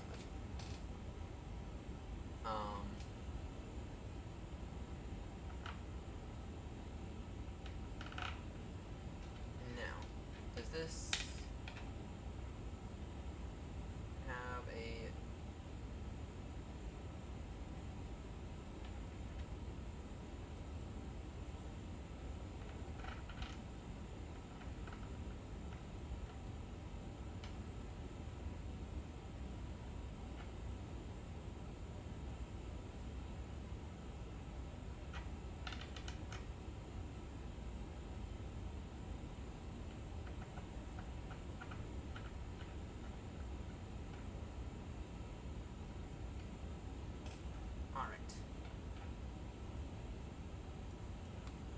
let's see. Yeah, they do. This guy updates quite often. All right. And then I just we'll take a look because we might need to install a GSX profile, but we need to restart the sim anyway. Once we get to Cairo, we need to restart the sim anyway. So I figure by the time we get airborne bound for Kuwait, it's probably going to be around 1 a.m. I reckon. That's what I reckon. I can't say that with absolute 100% certainty, but that is very much what I'm guessing at this point. By the time we get to Cairo, it'll be 12:15. By the time we get the scenery installed, the scenery only takes 30 seconds to install. I'm gonna it'll be at the very least it'll be 12:45. Okay, that's fine. Kuwait's, it's a longer flight. It's a longer flight. Probably about 3 to 4 hour. It's about a 3-hour flight, but that's fine. We'll get to Kuwait tonight, and yeah, and that'll keep us ahead. And then we might do, we're probably gonna do something tomorrow night as well. We'll figure that out in a few moments. I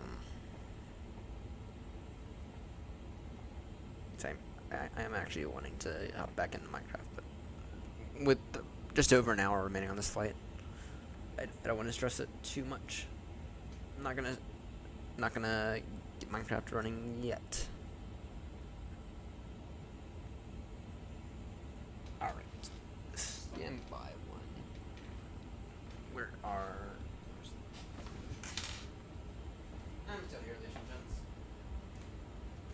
You okay, bud? You okay?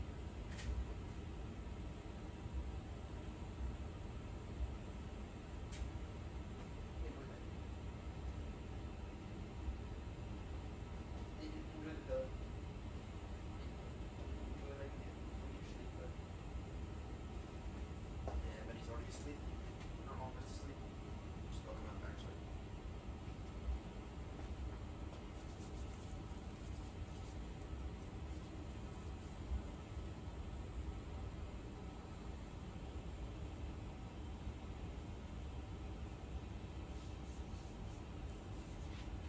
Alright,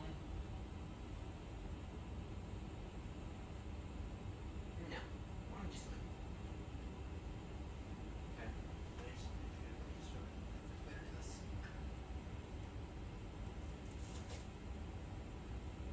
Okay. So for long-time viewers of the channel, which is no one, I don't know, just say it. This here is was my first ever yoke. Okay. This thing came from the Logitech SkyTech stuff. Okay. And it was actually pretty good. It did the job. Didn't feel the best, which is why I kind of stopped using it. Actually, pretty damn awful, if I'm being honest. Kept sticking. At the end of the day, I decided to no longer. This thing hasn't been cleaned off since the drywall.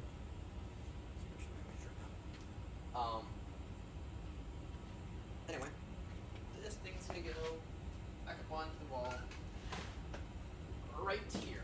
This is what I'm thinking. And I'm gonna probably do this now.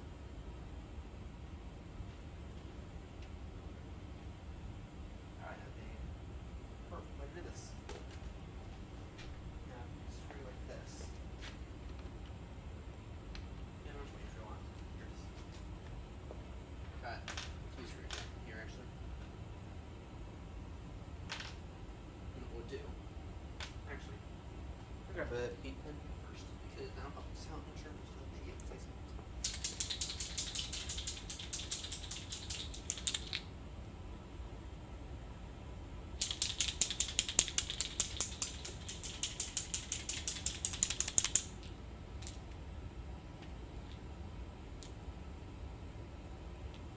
And it's not up to when you have some free hands.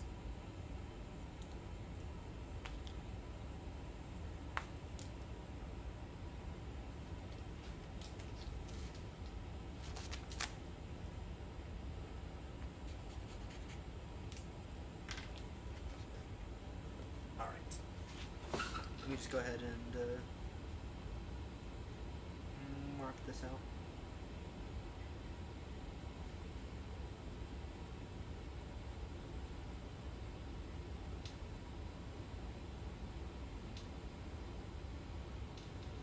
Alright, and then now I just need to put it on the wall. Now, there we go. And that, ladies and gents, is how you is a very, very, very easy way to transfer money. And so now, the way I'm going to do this is I'm just going to throw 2 screws into this.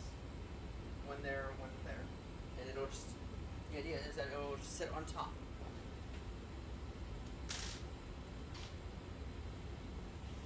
A much cleaner method than the last time. So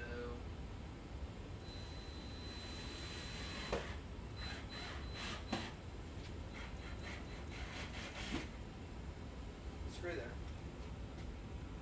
And these screws don't have to be right.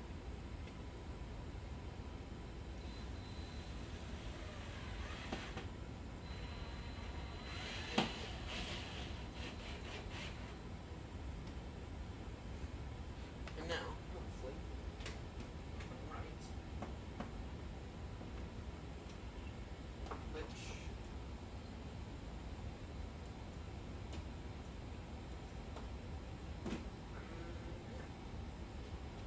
perfect. That was probably the easiest way to mount that yoke up on the wall that I've, oh, actually, fastest ever done. And I've done that now a few times. Now, where's that other screw? I'm just gonna drive in. Some other screws to keep it level.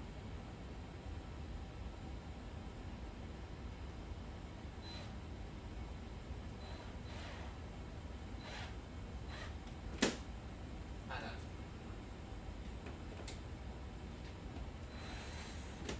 Need a bit of a longer screw for that.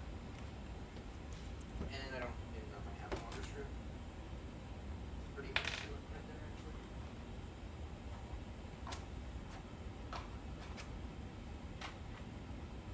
Anyway, either way, that right there will work. As long as we're gonna keep it up. Yeah, let me see if I do have a longer screw. What's the screw? The longer screw. Technically. That's a technical longer screw. Not really.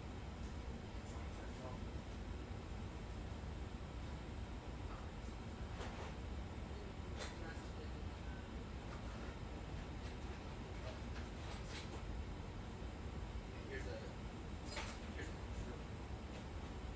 Got no longer screw.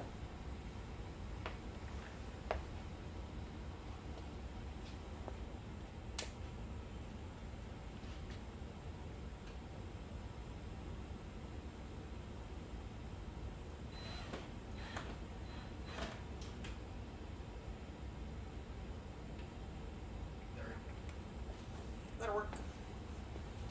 That'll work.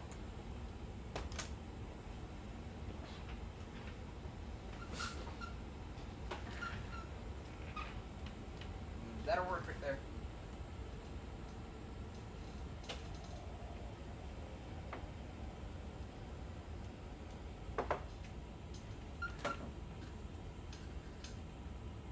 Bag. This absolutely wonderful Yorkshire tea.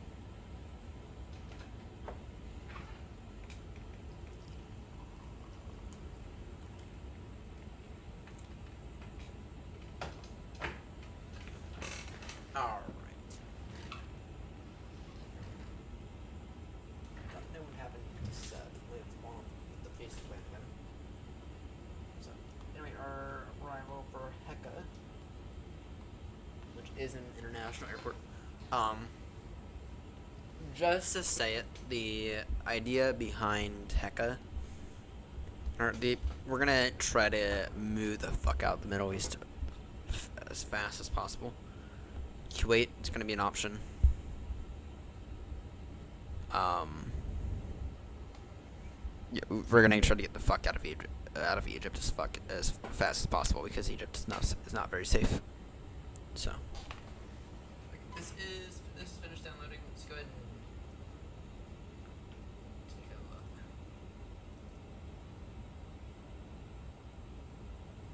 Just need we do just need the GSX profile for the friend.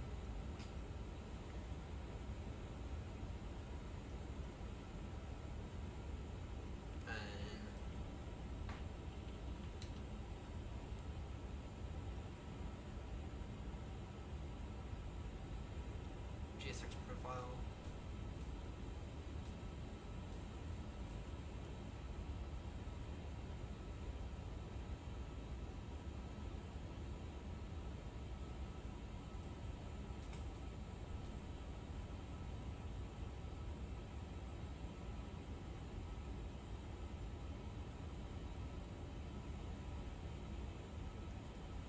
Download it now, and yeah.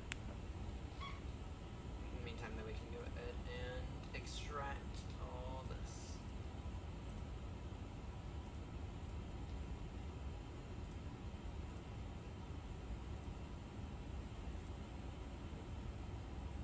Actually, what's tomorrow?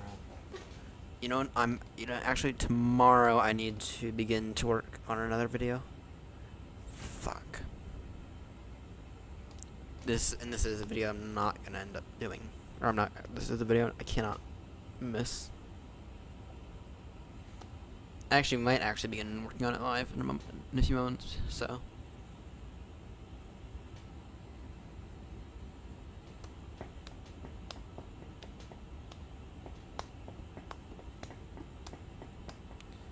This is Tuesday is, just say it, it's sad, but Windows 10 ends support in a few days. 2 days. Very, very sad.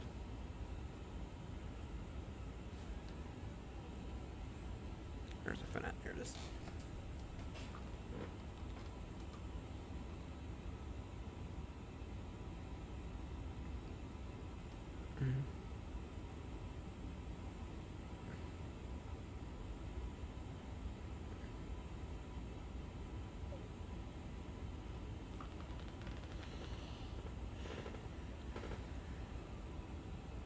Windows 10 is in its final hours, ladies and gents.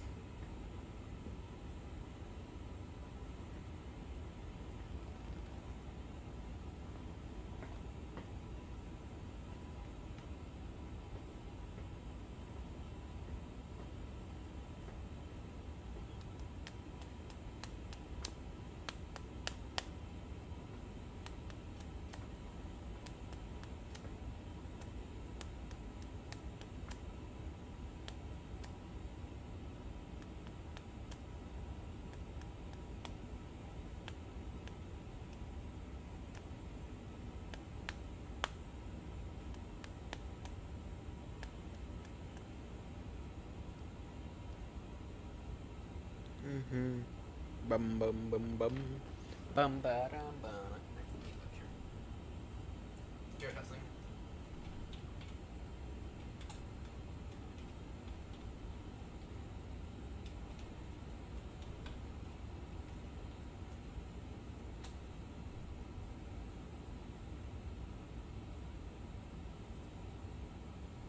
Microsoft has a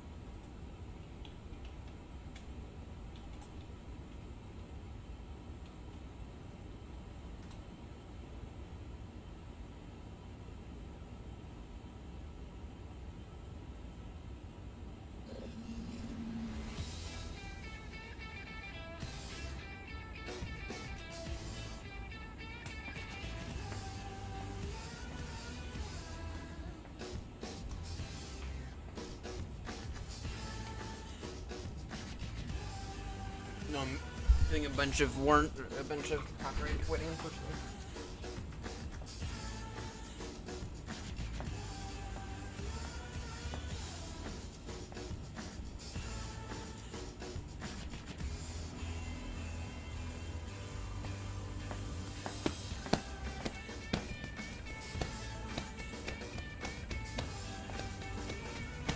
The Windows Insider program gives us that connection at an earlier phase than at any other time in the history of Windows.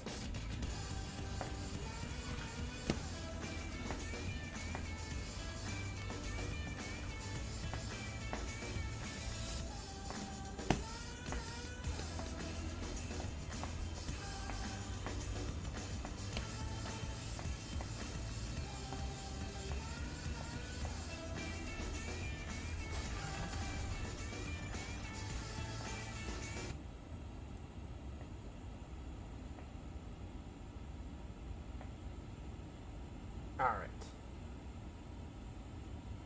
Let's see here.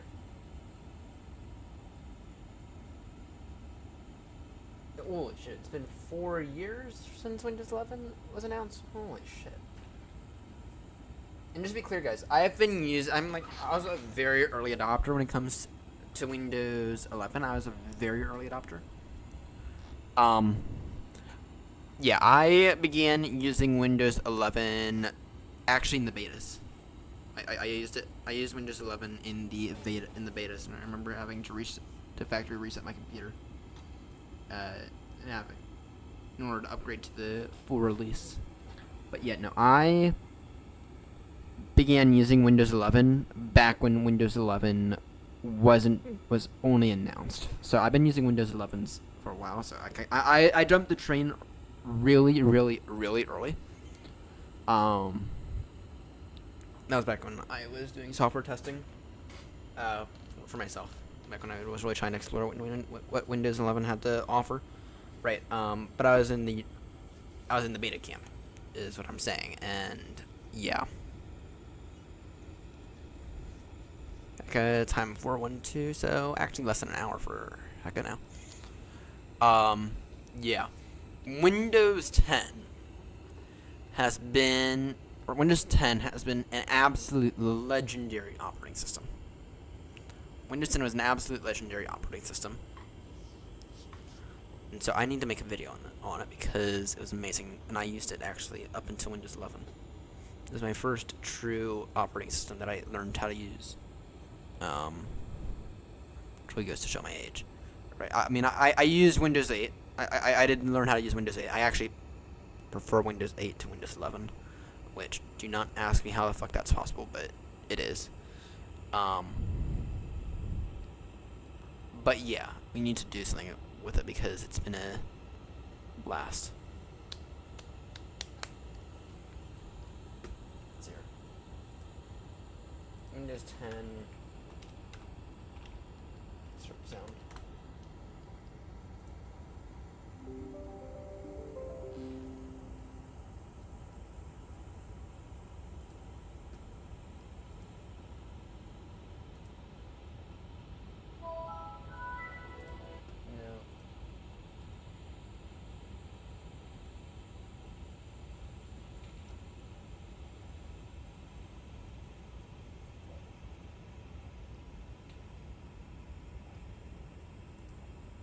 It's gonna be hard though.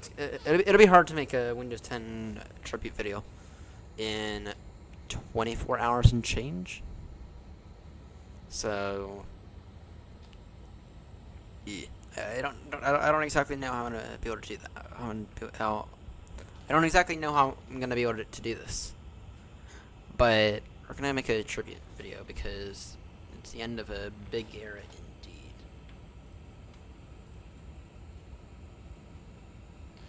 It's the end of a massive era, actually.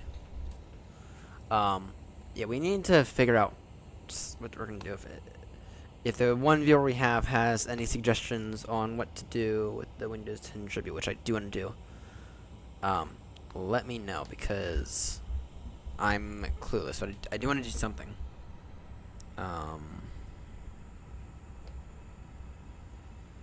Yeah, it's certainly the end of an era with Windows 10.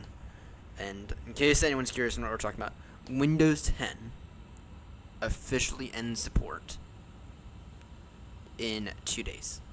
Sorry, 1.5 days. Actually, sorry, 1 day, actually. In just over 24 hours.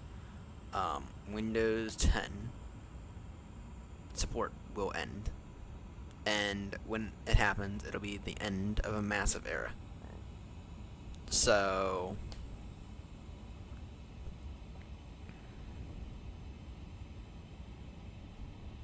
yeah, I don't really know what to do because it is the end of an era. But at the same time, though, I didn't really learn how to use Windows 10 until 2017, which is when I really began to use computers. So about 8 years ago, 2016ish. But Windows 10 has been out since 2017, or sorry, since 2015. Actually, before. So, but Windows 10 was legendary. It was freaking amazing. I mean, it was reliable. I mean, you could do stuff without Microsoft getting in the way. The thing is that we are lacking with Windows 11, unfortunately, one of the things that keeps pushing people away from Windows 11 and pushing people back onto Linux. Yeah, Microsoft, you guys need to learn how to not piss off customers. And I know Microsoft, you want to advertise your stuff. The way you advertise your stuff is by making decent stuff. And I'm sorry, but Chrome is still decent. Chrome is still a good browser in 2025. Just to say it. I mean, I freaking hate Edge. I mean, Edge is freaking awful. And the annoying thing with Edge is that you act with Edge. It's like you really begin to what's the word? It's like with Edge, you're still pushing all your stuff, and it's like people don't like that. People want their own decision, right? People want choice, right? They want people to. The only thing Edge is used for is for downloading Chrome, right? And that's not a bad thing. That's not a bad thing, but when it really gets intrusive when you advertise Edge to such a point and really try to prevent your users from switching away from Edge, which is their choice, by the way. It's their choice if they want to switch away from Edge, right? People are just annoyed with Windows 11, and I don't blame them. I mean, I'm the same way. If we're being completely honest, I'm the exact same way. I am not in any way, shape, or form thrilled about Windows 11. I mean, it's nice. It's an operating system that works. But with that said, though, it's like it doesn't work the best.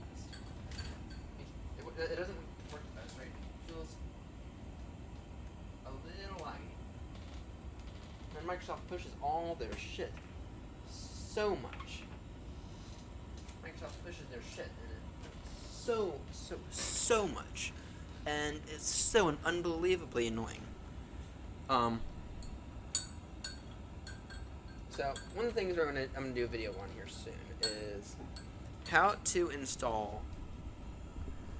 We're gonna see if we can install install Microsoft Flight Sim onto Linux here soon. That's gonna be a video that's in the planning. I might have to purchase Microsoft Flight Sim 24, the Steam version. I might have to do that, but still, it'll be interesting if we can do that.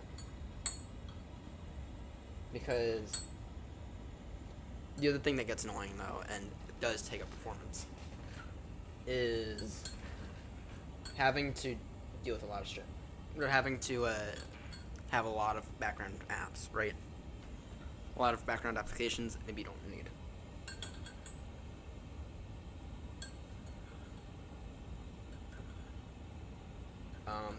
That right there is also really, really annoying.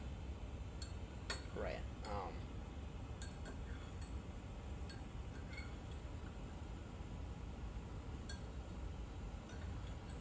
But I mean, for me, it's like, if we're being honest, though, for me, it kind of feels like I can probably switch to Linux now. Just to be completely honest, kind of feels that way.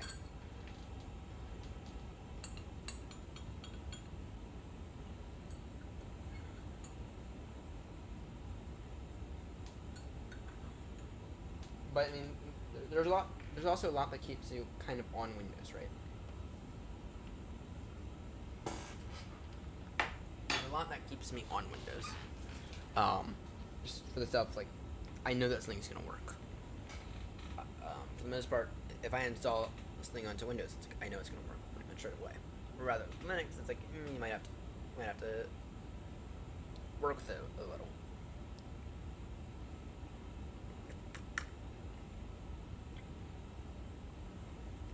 And then if we were to go to Linux, the question is, what distribution? Right? Do we go with Ubuntu or do we go with Kali maybe? I've used both in the past. I haven't used Red Hat, but I have used Ubuntu.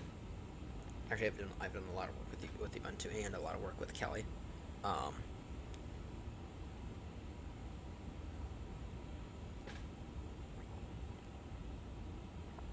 Right, I'm inclined to think more of go the Ubuntu route, just because Ubuntu includes a bunch more libraries. With that said, though, Kali OS also includes a lot. So, I don't know.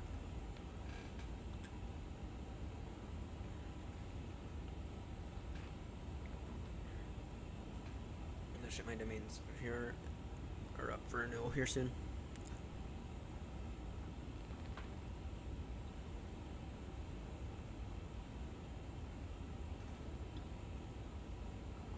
I have domains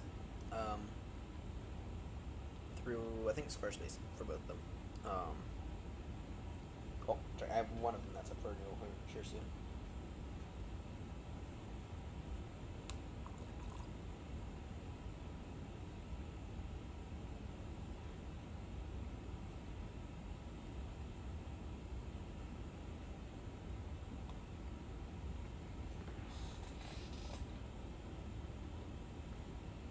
Alright, for HECA, we have an arrival of...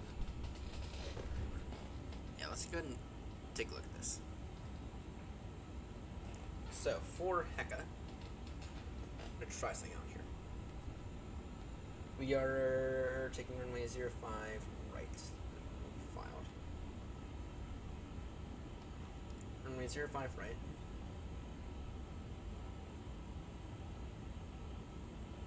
ILS final.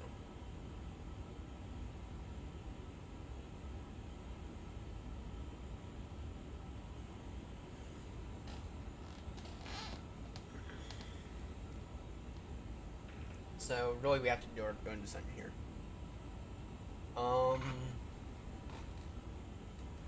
Here, actually, we'll take a look here at it via this.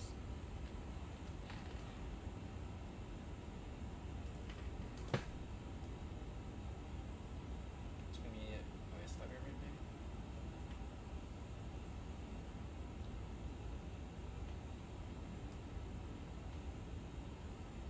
Terminal chart, maybe.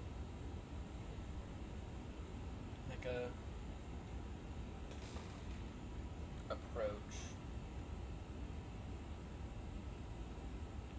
ILS 05 right. Alright. So what we have here We can go ahead and tune the brightness down a little. For y'all, anyway. For me, it doesn't change anything. Actually, that's contrast.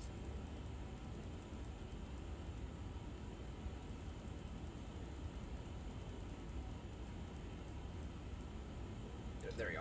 Now y'all can see that better. So for HECA, what we have is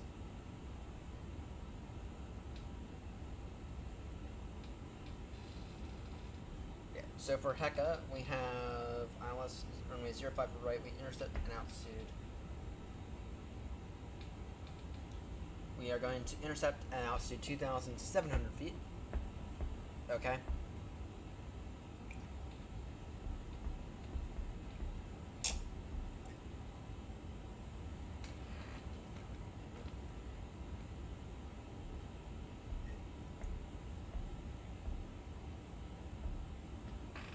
Intercept an altitude 2,700 feet.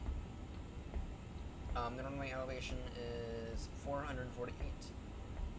We are a Class Delta aircraft. That means our minimums are going to be 708.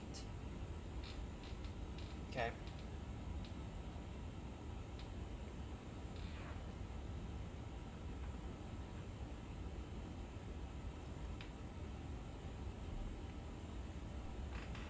Should be fairly easy, actually. This should actually be fairly easy.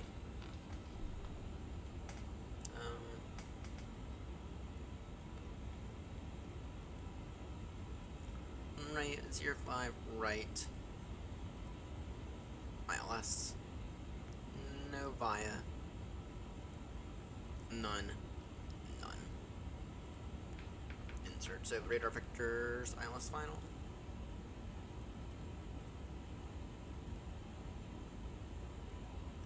Okay. So our top descent's gonna be in about 20 minutes or so. So we enter. Yeah. Our top descent's gonna be in about 20 miles or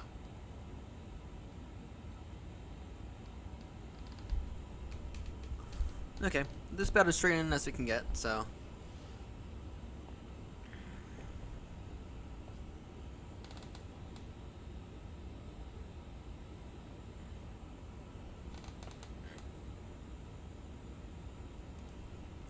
I still okay. This seems really good. I just wish there's like a universal way for me to put the EFB on here without having to do like this weird virtual display stuff, right? Kind of like the same way it works in the Phoenix. That's what I wish. I don't know how I can do that, but that's what I wish. That said, that looks like a freaking beautiful screenshot offshore opportunity right there.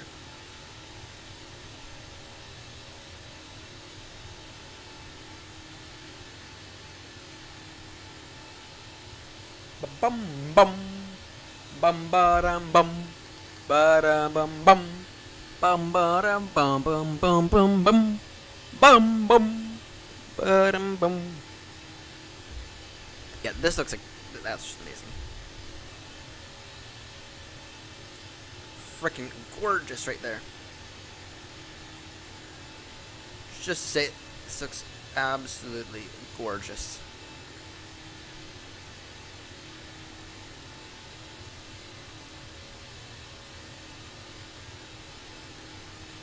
And I'm going to create the AirNott livery for this. We're going to begin to use AirNott liveries, guys.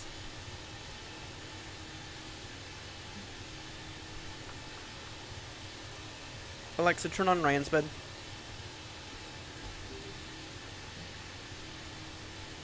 The A350. He did.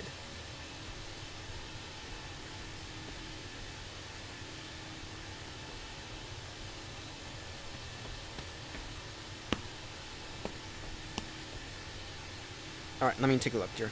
Let me quickly fix this in Wise.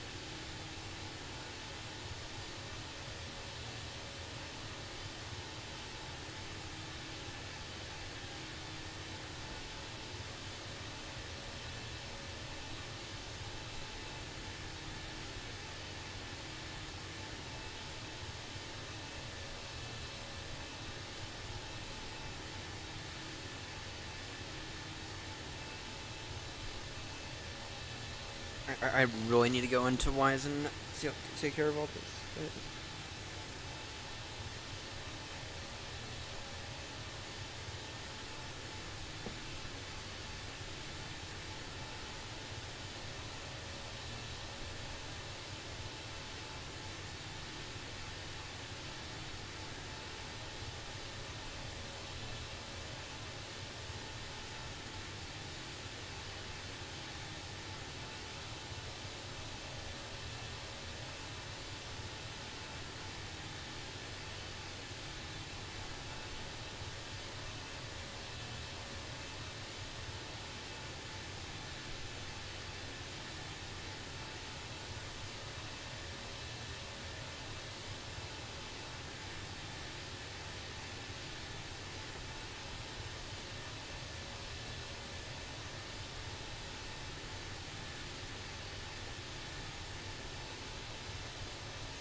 And why the hell is that device always...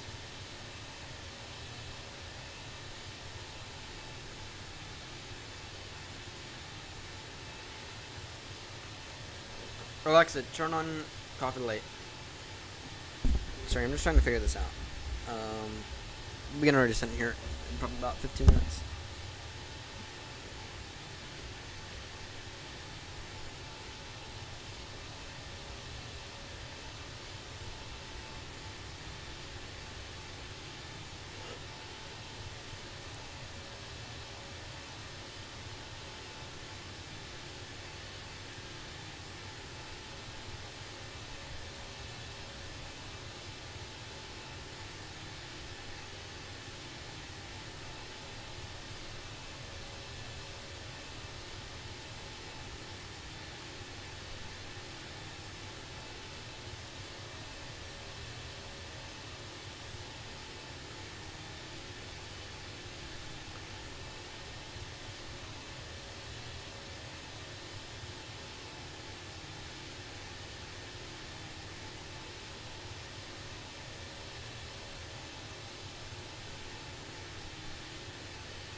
Alright.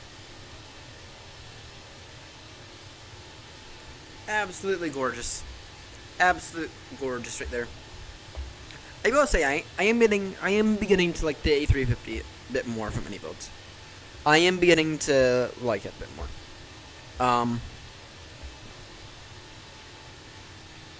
Yeah. I'm beginning to like it a bit more.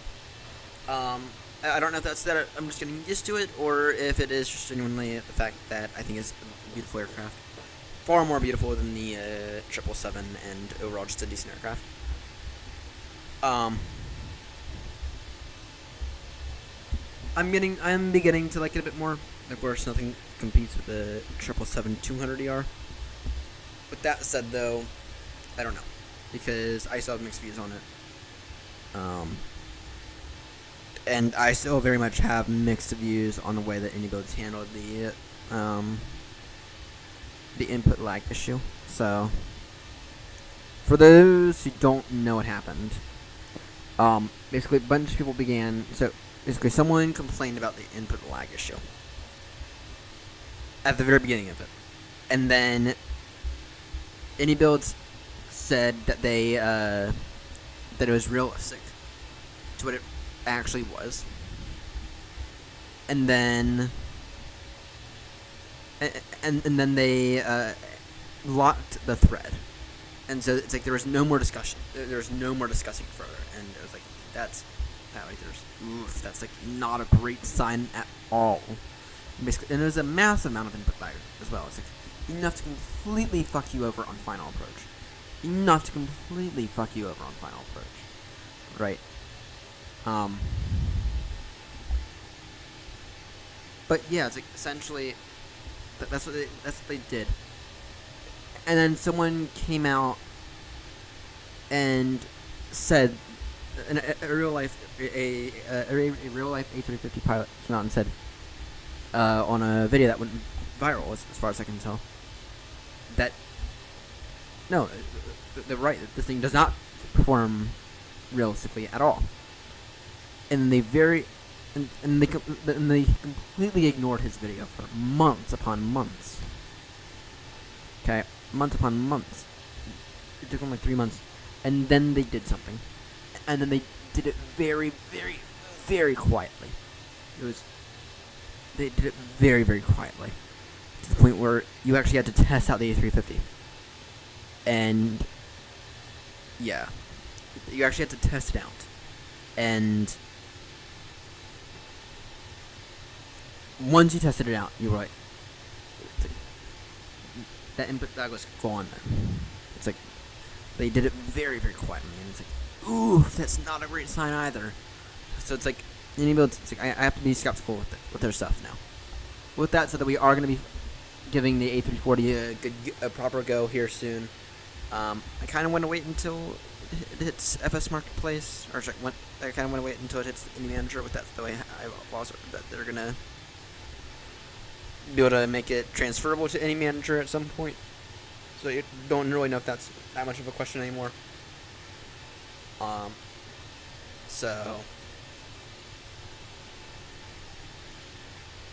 yeah, I didn't really use it because it just didn't feel that great. I mean, I used it a fair amount, but it also doesn't feel. There's also something else about the A350, and I don't know what it is, but my other issue with it is these displays. They're fucking laggy as fuck. You know, it's kind of very annoying. It's kind of annoying. How far do we have until top descent? 5-2, so about 5 minutes. Yeah, I know it says 13 minutes, but whatever. It's like, still, it's like these displays are still incredibly laggy. So it's like we are flying a bit more, because I do actually genuinely think that it's not bad. You know, I did genuinely think that it's not horrendous anymore. But with that said, though, it's like, still, it's like between the bad look on IniBuilds and the fact, now the performance, they've actually genuinely have done a great job increasing the performance, right? Now when I began using it, I was still on a 4600G processor. Since then, I definitely did the upgrade to that. But yeah, no, my only issue with it now is these screens are a little laggy, right? I mean, just look at how much I'm moving my mouse around. Just look at how much they're lagging, right? If I were to hit message list, it's like there's a good maybe quarter-second delay of a response right there, and that's just like not very good at all.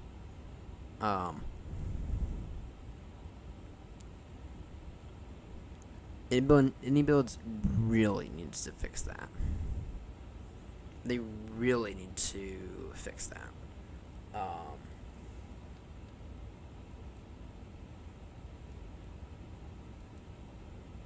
At least in my opinion.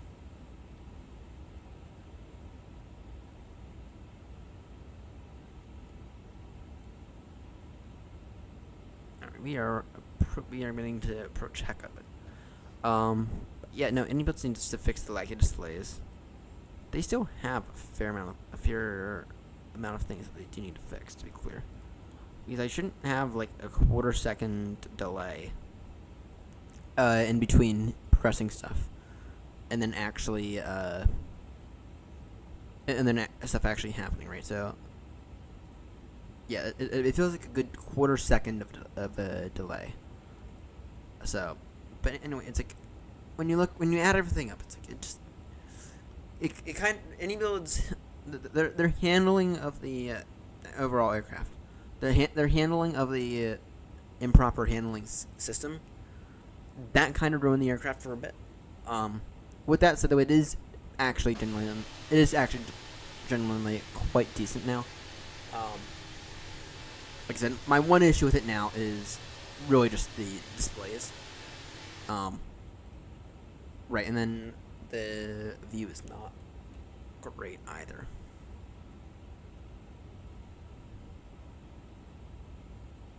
Or no, is it?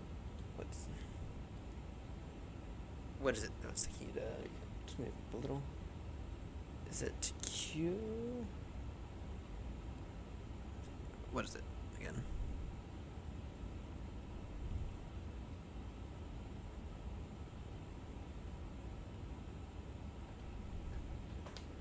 Just go ahead and reset those. Is it Shift T maybe? No, that recycles the views.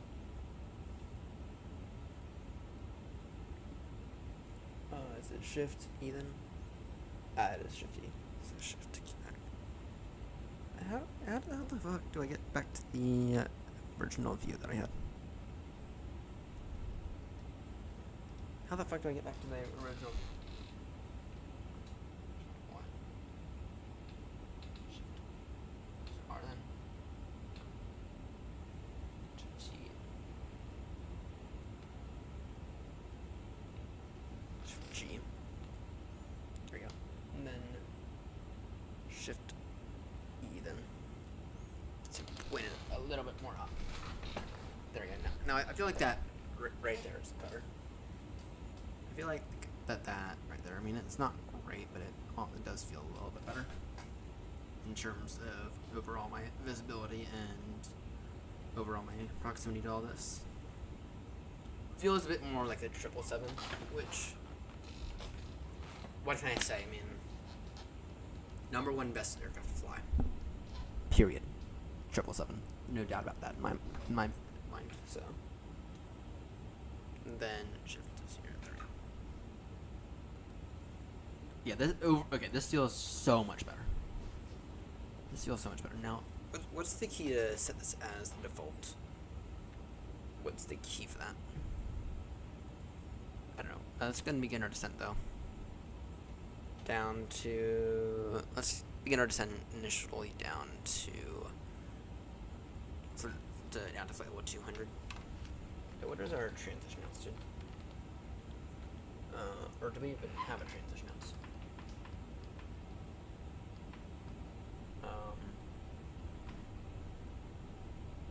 Do we even have a transition altitude is the question I have.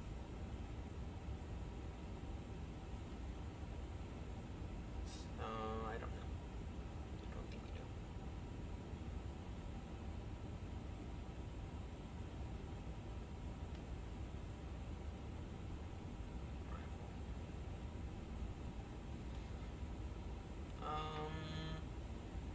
No, I don't think we do. Approach. Reference, maybe it's in reference.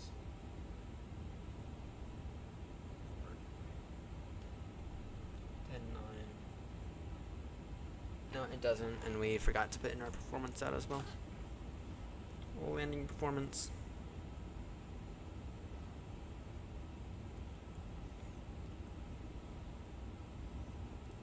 Performance data. Okay, approach. And then this is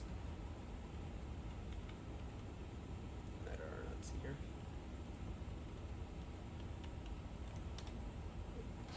The wind is 330 degrees 4 knots. 330 degrees 4 knots. Landing by a 05. Tailwind. We may switch runways. Hang on, let me just look it off graph actually.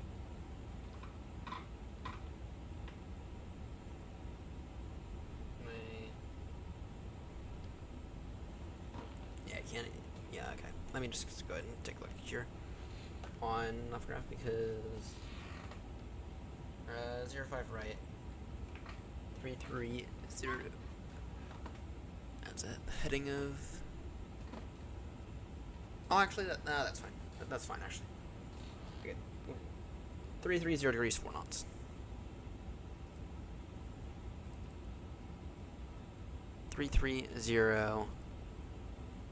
4. Temperature 20 AM. It's reasonably hot.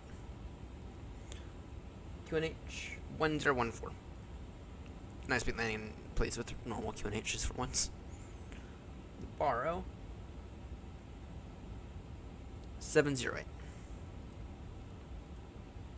708 on the Barrow. Approach speed we can agree with. I can agree with that. 142 on the approach speed, then transition. Cancel. All right, there we go. There we go. Now we have the approach data in. So, yeah, I feel like this view though is so much easier and so much better than the standard view. So, if only there's like a way to. Well, I'm certain that there is, but if only there was a better way to. Actually, maybe if we could go back a little. Actually, that view, it's not bad. It's just that I feel like it could be up a bit more.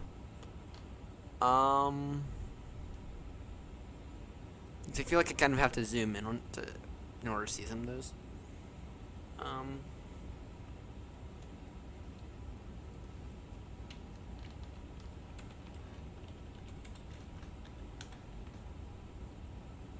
That also seems like true to like the real aircraft, I guess.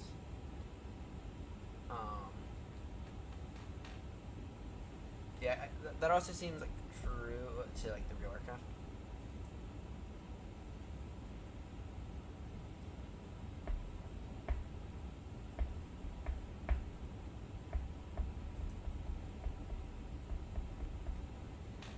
So I don't know. I don't know. We'll live with it though. I feel like this brightness needs to go up a little bit more. I do like these buttons to adjust the brightness. That's also real. That's also true to the real aircraft.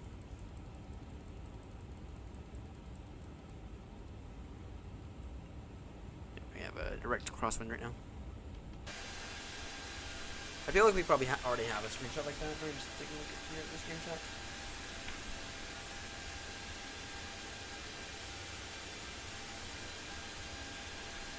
That's good we do.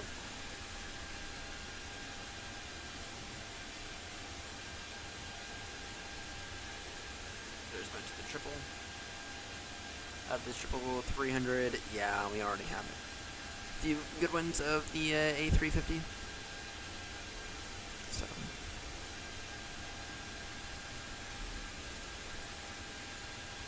Alright, that's fine now. Okay.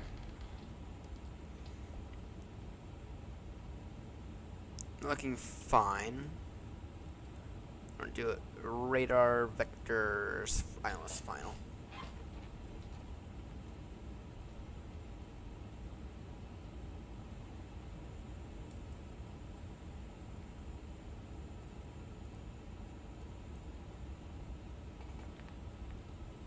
We still have.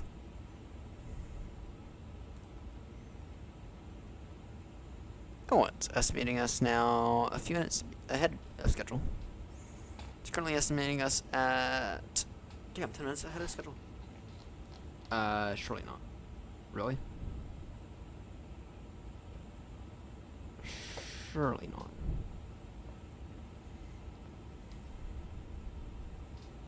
We're not arriving in 8 minutes. Don't think we are, anyway. I feel like that's wrong.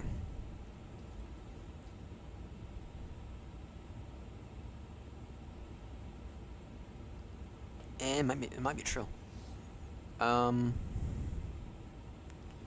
go direct.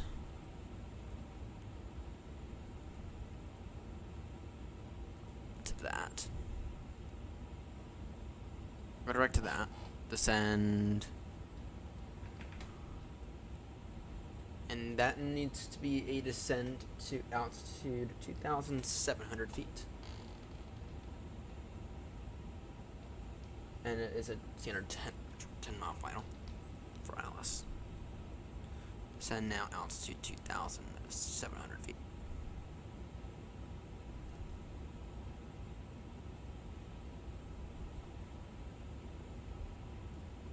which we have a speed limit, and then we want us to establish at speed.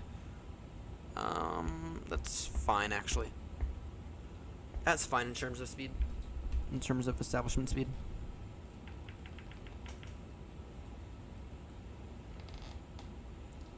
Yeah, that's fine. We're a little bit ahead of that, but that's fine. That's also fine.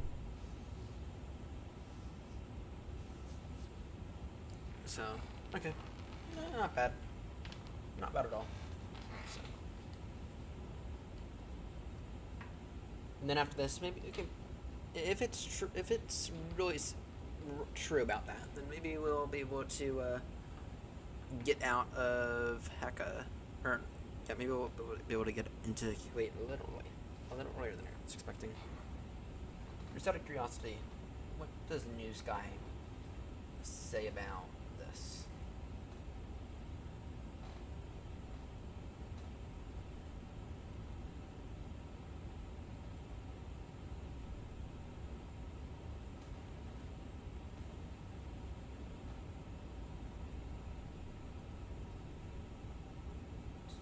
To Kuwait, just out of curiosity, in an A350.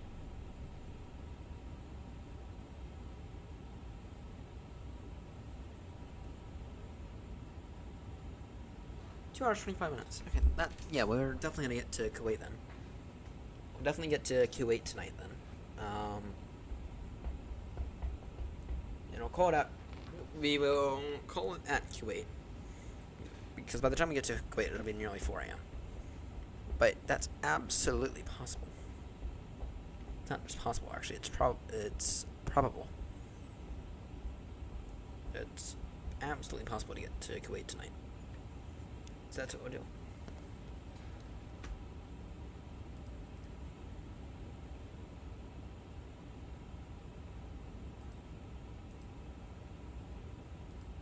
A320s. A350s and 777s to complete this. If PMDG release the 737-800 for, and then HECA to Oscar Triple Kilo. Damn, okay, if we can be 5 legs done with this thing tonight, that would be amazing. We're gonna aim to have this completely finished by the end of the year, to be crystal clear. We're gonna aim to have this be completely 100% finished by the end of the year. We might. Thursday's gonna be an interesting day. So Thursday's usually my day off now. So, yeah.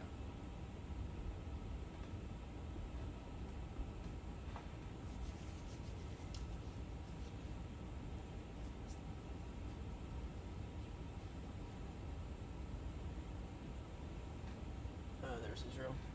Sad. Actually, I think Grumpy was probably planning when he created the route for Israel. I think he was, when he created the thing, I think he probably was thinking that it might try to be a good idea to go into Israel, because that would be on a really short leg. But with that said, though, the controversy with all the political stuff going on with Israel, no, it's like with all the political stuff with Israel, I agree. They're not deserving of recognition right now. The people, and just to say the people are. The people are absolutely worthy of the recognition, not the government, though. Their government has committed war crimes as deemed by the International Criminal Court, just to say it. And I'd love to see the day where Netanyahu is behind bars for genocide, just to say it. And I don't want to get any more political than that, but it's really sad what's happened to the Palestinians. And I do it, from my understanding, I think the war's essentially over now, though it's Netanyahu, so I don't know. But yeah, and I'd love to make a stop in Israel, but not now. Absolutely not now. they're not deserving it. They're not in a good position. So, but just to say, I mean, we go after these nations and be like, oh, Russia's bad, and oh, China's bad, and oh, everyone's bad, and it's like, no, it's like the governments are bad. The governments are the ones who are evil. It's the government who's been making all the really bad decisions. That's been pissing everyone off. Okay, it's not the people. In most of those countries, they're in an authoritarian state. Okay, Israel's about as close as they can get to an authoritarian state, while still technically remaining a democracy. Okay, and it's like, y'all know where I'm going. It's like, but it's the government it's the governments who have been making bad decisions, right? You think that us Americans want to see our government commit war atrocities? No, absolutely not. But once again, it's like the people are not in a position to properly have power. Okay, and it's the government who has limited the people it's the government who have limited the people to be able to use their own power in order to stop what the government's doing. Okay, and so we go after all the people. We go after these nations, and most people don't realize there are good people in Russia. There are good people in China. There are good people in North Korea. It's they're being silenced in such a way that it's kind of hard for us to see that there are good people in those nations, right? Not every nation is full of absolute bad. In fact, most nations are full of mostly good. Yeah, I didn't realize how quickly I finished that. So when we go after these nations, it's like we have to be really careful. We have to really target the people in power, not the overall people who live there, right? And in the case of Russia, maybe the people in Russia don't like the United States, right? Because they've been told, for most people in Russia, they've been told their entire lives, the United States is bad, right?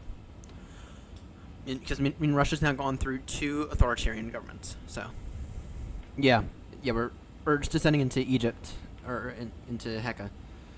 I'm trying not to get too political, but just reminding everyone, it's like we go after these nations and we think that all those people are bad, and it's like they're not bad. So anyway, you're descending into Egypt.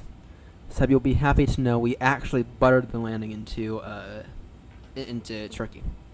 We buttered the landing for the first time ever in an A350. We absolutely buttered it. It was a wonderful feeling because I've never buttered the A350. And we'll see if we can do that again. So exactly. Palestinians are not bad people.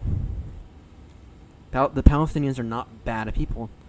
Just that the government who runs them, their leaders, they're not exactly the best leaders, right?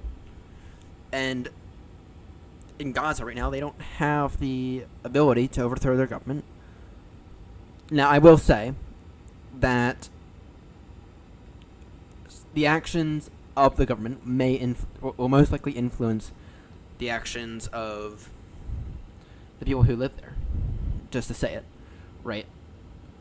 So a lot of the Palestinians are going to join Hamas, and that's the way it is. That's also because those Palestinians have been influenced by Hamas their entire lives. So anyway, let me just verify that everything's looking solid. There's no star arrival for HECA. Direct for the iOS. We have to short up our speed here soon. 415 Zulu. What I thought. And then just to say it, after this flight, we're going to Kuwait next. We are gonna do the next leg because the next leg's only 2.5 hours long, and I have plenty of energy. I mean, I've been cooking on some tea here, so cooking on some beautiful British tea. So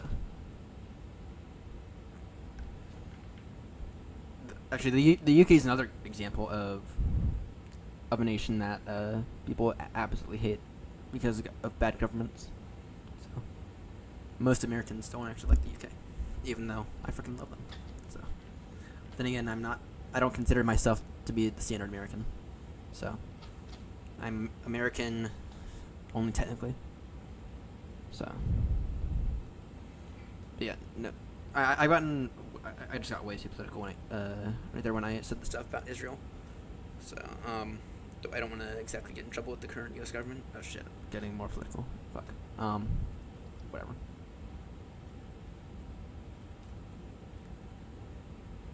But yeah, with it, I think Grumpy was planning when he went to create the world tour. I think he most likely was planning on putting Israel in, but with all the controversy with Israel and Gaza right now, I just don't think he is. I think he thought that was a good idea. So, which I completely understand him for. And then once we land here in HECA, in Cairo, HECA is the ICAO code.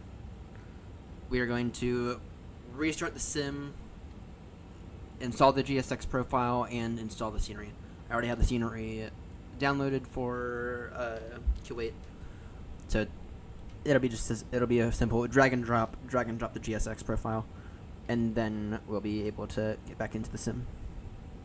But I don't actually see us being airborne after we land. I don't actually see us being airborne again for another hour or so. At least not until 1 a.m. Which it's 12:04 now, so just between the time that it's gonna take to restart the sim and to get everything loaded again.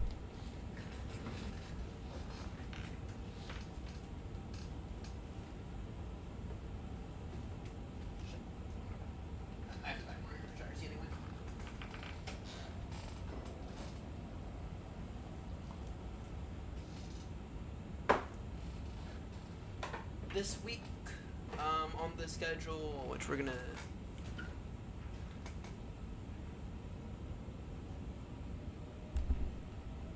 yeah, I know, unfortunately, hit or miss, I know, yeah, I know, we've actually left Europe at this point, so,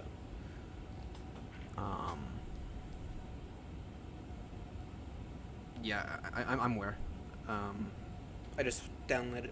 I now have the scenery on the SSD for Kuwait. So,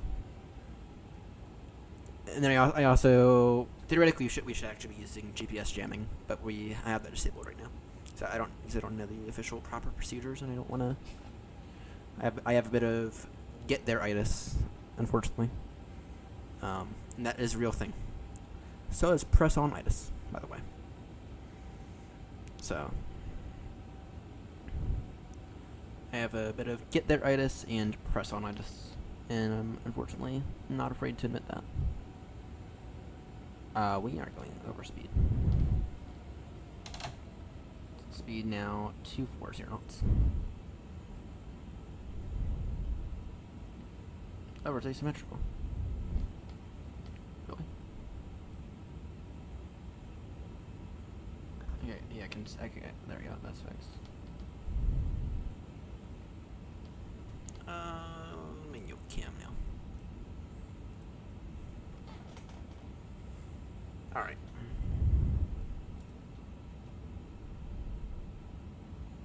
Keep this descent going. I'm gonna keep us descending. It's level minus 1700 feet per minute. That'll be fine for right now. I want to level altitude 2,700 feet here soonish, very soonish. And then we can spend the rest of that time decelerating and getting established and all that stuff. We are not actually that far though from HECA. We got about 35 miles to touchdown. we can increase our speed a little. Actually, we can increase our speed to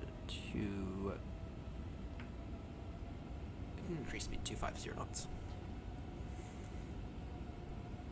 Yeah. I'm out. In real life, I'm not planning on leaving the U.S. or Europe. Actually, well, I'm planning on leaving the U.S., but not planning on leaving Europe in real life. And so I should be good on that front. But in the sim, I'm aware that the stuff might not be great. So we're gonna be checking the scenery for here on out. We're gonna be whatever scenery we can get. I know that I think it's Tokyo maybe that we're gonna have some issues, but we have a while to Tokyo. Actually, what's beyond Kuwait? I think it's Kuwait to Dubai. I think it's Kuwait to Dubai, which is next. After Kuwait, of course. Yes, it is. And then it is Dubai to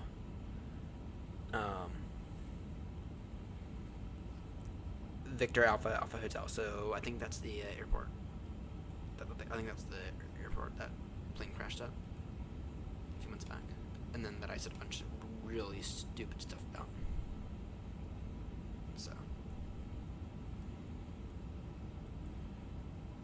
and we can release our descent a little bit. So, yeah. So, it would be tomorrow. It might be tomorrow actually, but we end up at that Indian airport. I think it's gonna be tomorrow actually. I'm just trying to think. Yeah, so tomorrow is gonna be we'll work on more world tour tomorrow, and then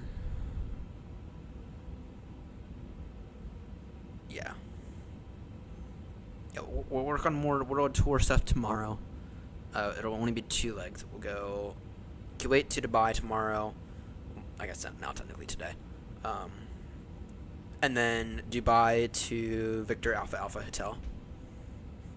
And then Tuesday's going to be our Baltimore and Heathrow because we're kind of deadlocked on that. Wednesday night we're not going to do anything because I'm going to wake up early and fly with David for Thursday.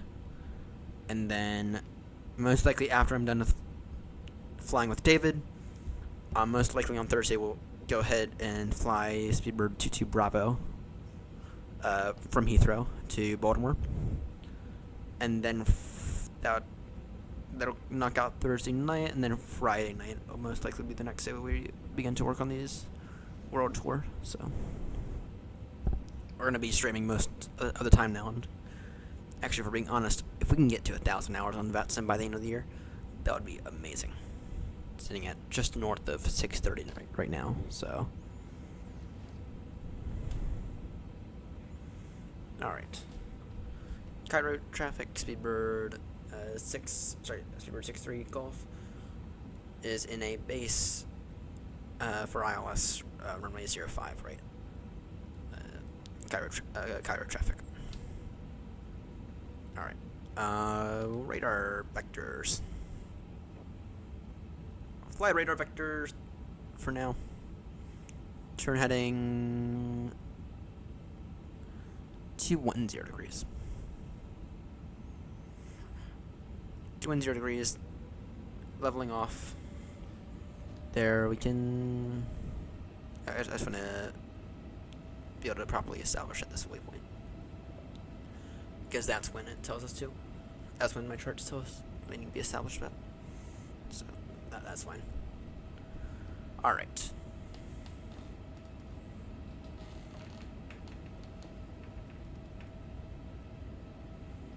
We're downwind now, whatever. We need to slow our speed now. 200 knots.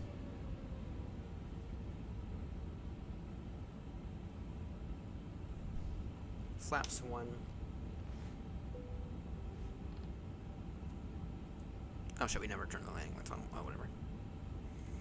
I have noticed that Newsky does not actually take off when it's not. 2,500. Noted. It's the little 190 knots. Go ahead and make our turn final. The heading of 2,500. 70 degrees.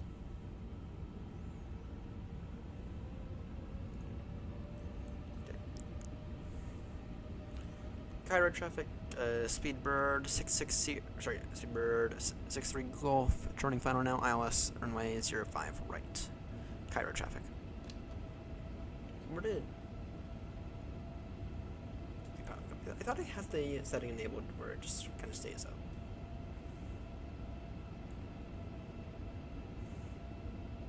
Maintain heading 080 degrees to established. In the meantime, gear down, flaps to 2, speed 170. Go speed 170. Okay.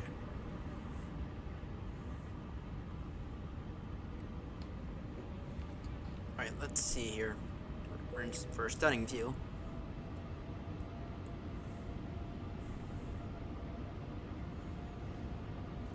Flaps 3.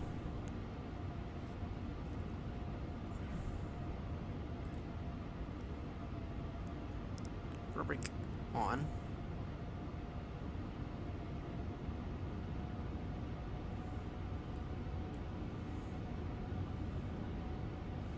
Speed 160 knots now. And we'll go 160 knots until 4 mile final. Alright.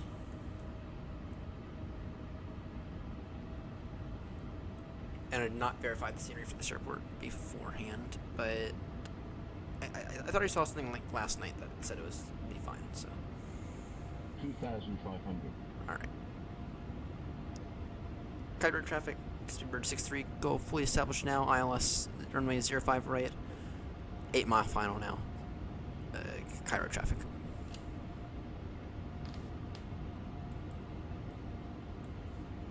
Alright.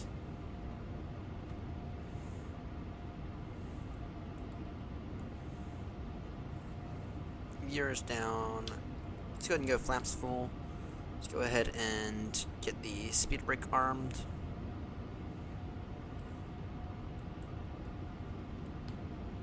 Alright. We're looking solid now. We are looking quite solid for this landing.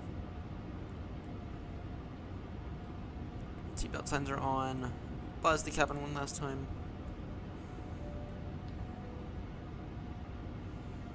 And just verify the traffic. We have the whole place to ourselves right now. We have the whole place to ourselves.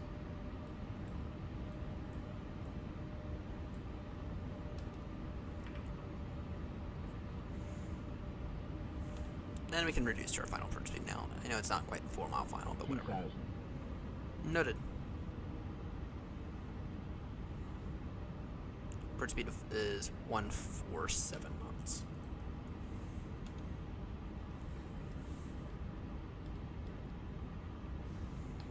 Cabin, you guys gotta get ready. A little faster, please.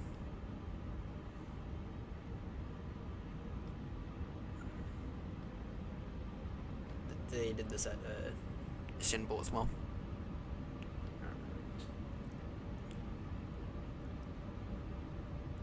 Cairo traffic, final call, Speedbird 63 Golf Heavy, short final now, ILS, runway 05 right. Last call, Cairo traffic. I will say they have a massive amount of separation between runways, which I do suppose is actually quite a good thing. So.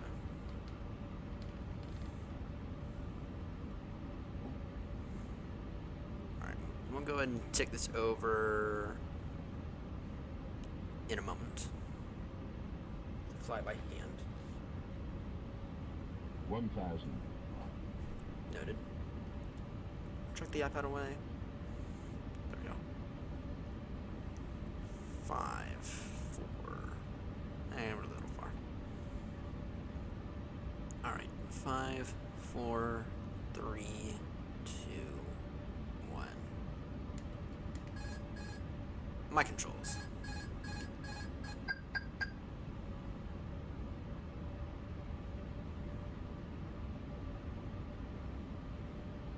See if our luck improves. See if we can learn to. Let's see if we can aim for 2 butter 500. landings. See if we can aim for 2 butter landings in the A350. 400. 100 above. 300.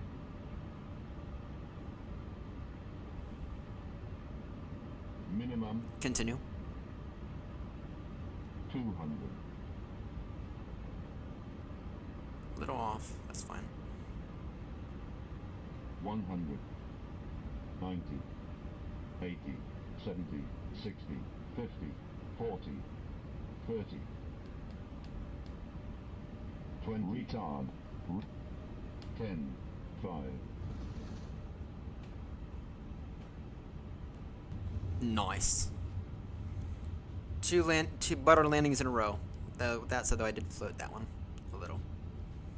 Wasn't horrendous, but Newsky may decide to bash us for that. Auto brake off. You know, they used to have like a sound that said auto brake off for this thing. I don't know what happened to it.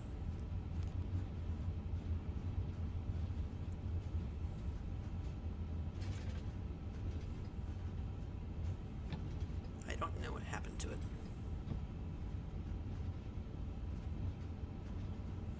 So not bad. Not bad at all. That was a nice second butter landing in a row. Thing I learned is you have to flare at 50 feet. If you don't flare at at 50 feet or before, then it becomes a bit rough.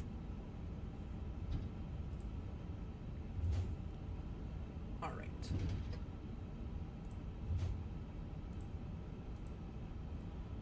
And I think we'll go ahead and let me get the charts up real quickly.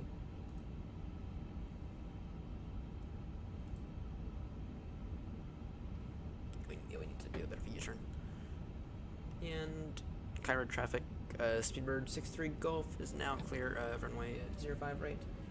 Taxiing to parking via Hotel Lima, Tango, and Sierra. Ladies Cairo and traffic. gentlemen, welcome to our destination. Please remain seated with your seatbelt fastened until the aircraft has come to a complete stop and the seatbelt sign has been turned off. We remind you to check around your seat for any personal belongings before you Flaps leave the away. aircraft. On behalf of the crew, thank you for flying with us today, and we look forward to welcoming you again soon.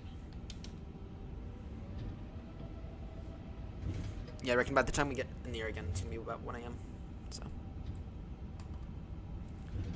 but a second butter landing in the A350 in a row. That's for someone who couldn't even butter it before today. That's new. That approach could have been a little bit better, but that's how I am with crosswind. We definitely need some landing with the we definitely need some landing practice with crosswind landings. You're going to take Lima. I gotta say, operationally wise, this airport's not great. We could have taken 05 center. Why did I not think of that? Would have lessened our taxi time by a massive amount as well. I'm gonna say I probably want engine number 1 up. Sorry, actually, I probably want. Yeah, engine number 1. I'll probably want up so we can go and shut down engine number 2 for fuel savings.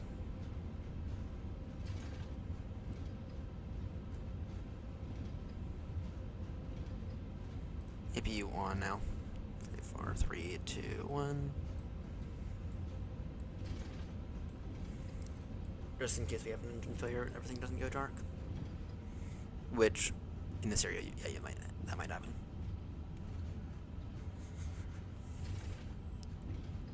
Cairo traffic, Speedbird 63 Gulf, crossing runway 05 center at Lima.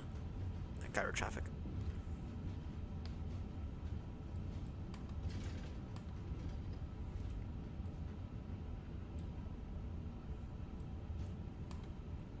Tower traffic, Speedbird 63, Gulf now clear of runway 05 center. Cairo traffic. Yeah, brakes are not. Yeah, I bet. The scenery does not. It's a little defaultish. Or is it? I can't tell. It doesn't look like it's that much default. Doesn't look like it's that much default. With that said, though, it doesn't look standard default, but it doesn't also look like Pegler scenery. It doesn't look. Actually, I might be wrong about that. We'll get a little closer, find out. Those control towers certainly don't look default.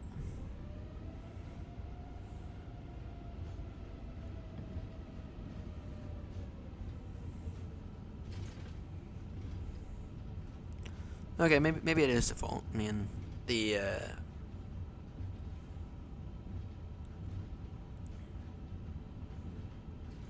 signs certainly look default. Maybe we do need to join Sierra up here. Also, a bunch more taxi around. Oh yeah, we do have Sierra too as well.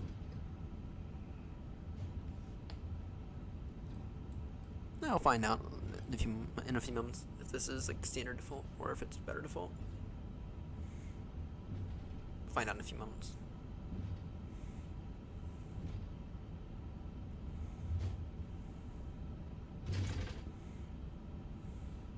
That said, though, it's certainly lagging as if it's not default.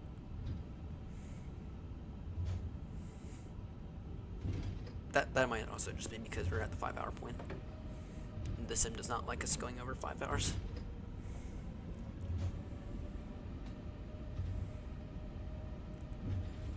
Then it's Dubai that's next. To be clear, we're off to Kuwait next, and then it's Dubai afterwards. But we're not going to do the Dubai leg today.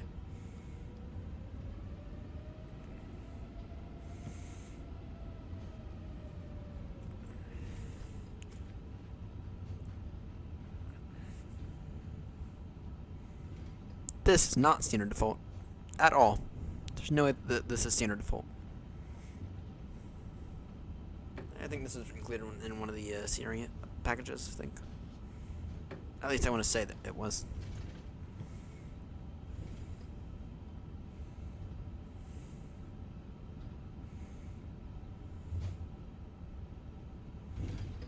Alright.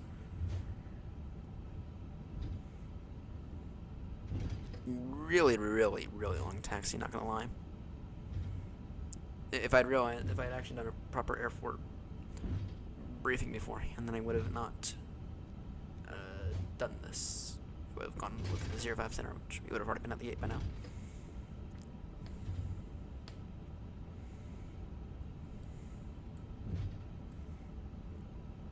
I'll just take this easy gate right here. This easy, appropriately sized gate. Okay, it certainly is default, but it's not bad default. It's actually like really good default.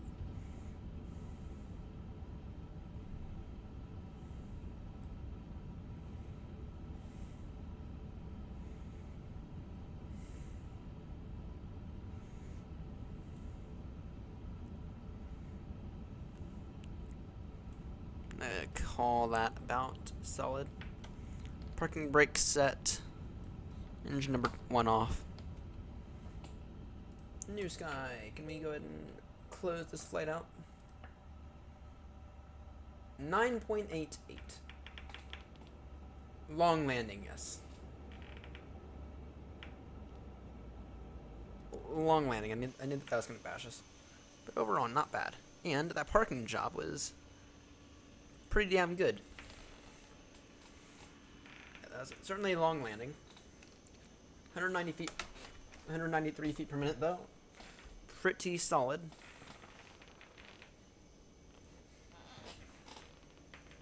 Alright, let's go ahead and close out the sim. I need to use the restroom again. 'cause that's what T does to you. Do that in a moment. Disconnect from VATSIM. We're not shutting it down for the night, guys. We just need to install the scenery.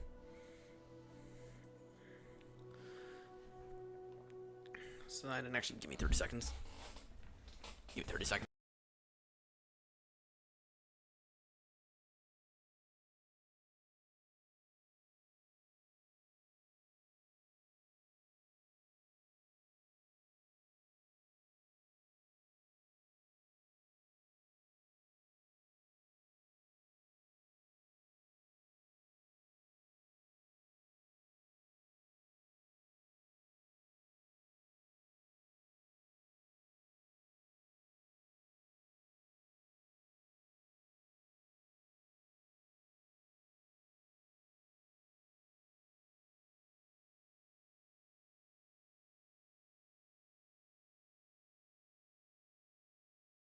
Alright, back. Okay. Yeah, those headphones, I might need to invest in a pair of over-ear, proper over-ear headphones. Anyway, let's see here. Just open up one of this. Just need to go to our downloads.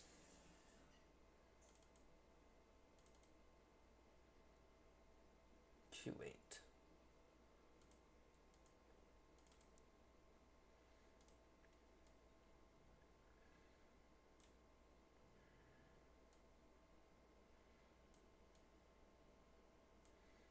Alright, and then we need to go ahead and get the GSX. Did we ever get the GSX profile? We did not. Fortunately, that's that installed.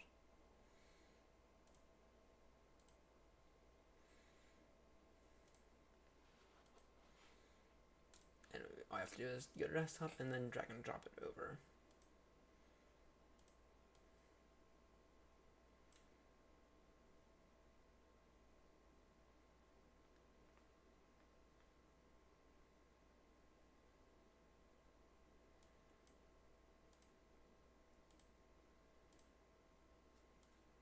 GSX profile, let's try this.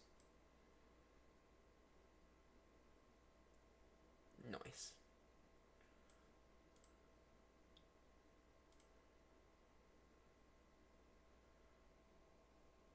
Let's just verify. Okay.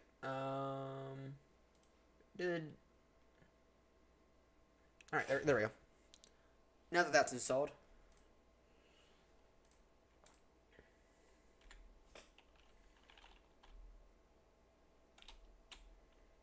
let's go and get the sim back up. Let's get a scheduled departure. Going from Q8 now, and you know what we're gonna do something here that I really should not do.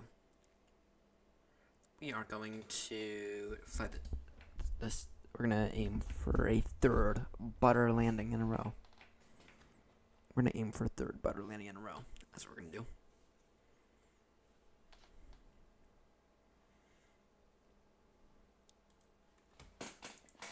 All right. Book flight. If stuff won't crash on us.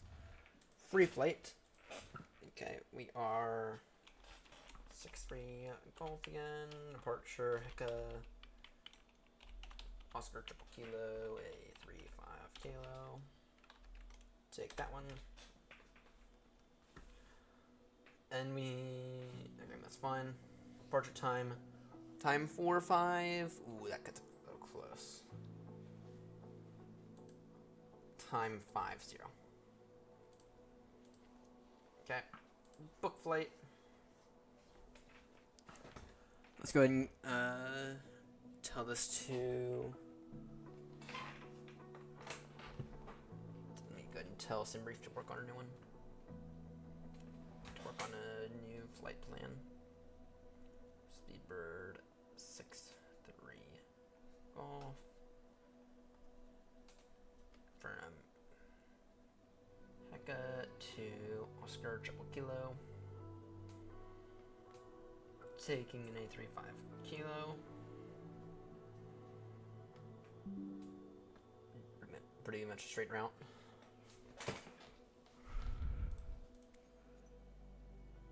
I don't know what that was about.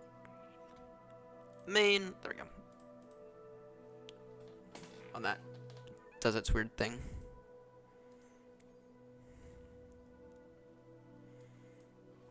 Okay, default. In terms of fuel, let me just go ahead and quickly add an extra 60 minutes.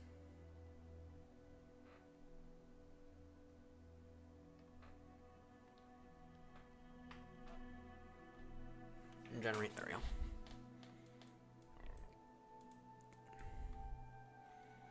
Alright, HECA.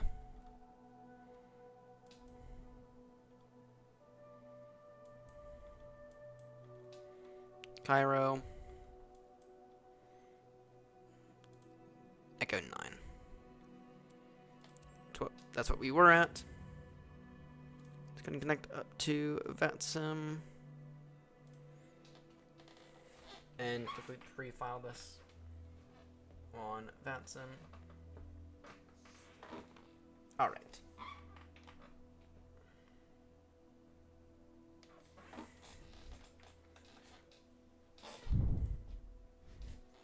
Does take the A350 a good minute or so to get up and running, so.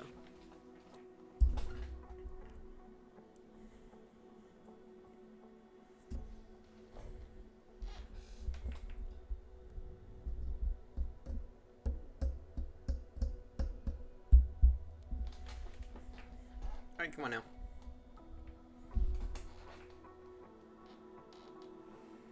Come on, Sim. Don't have all day. Got a departure time for 15 minutes out. 15 minutes out.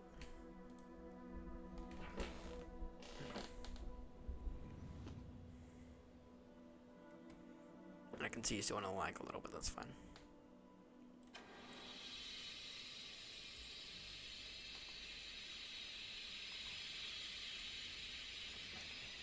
Connect it back up to VATSIM.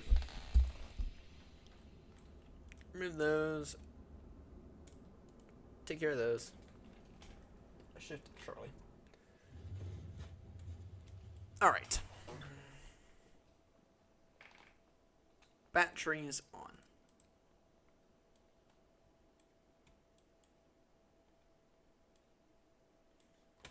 Maybe flight back up. Yes, it is. 22,800.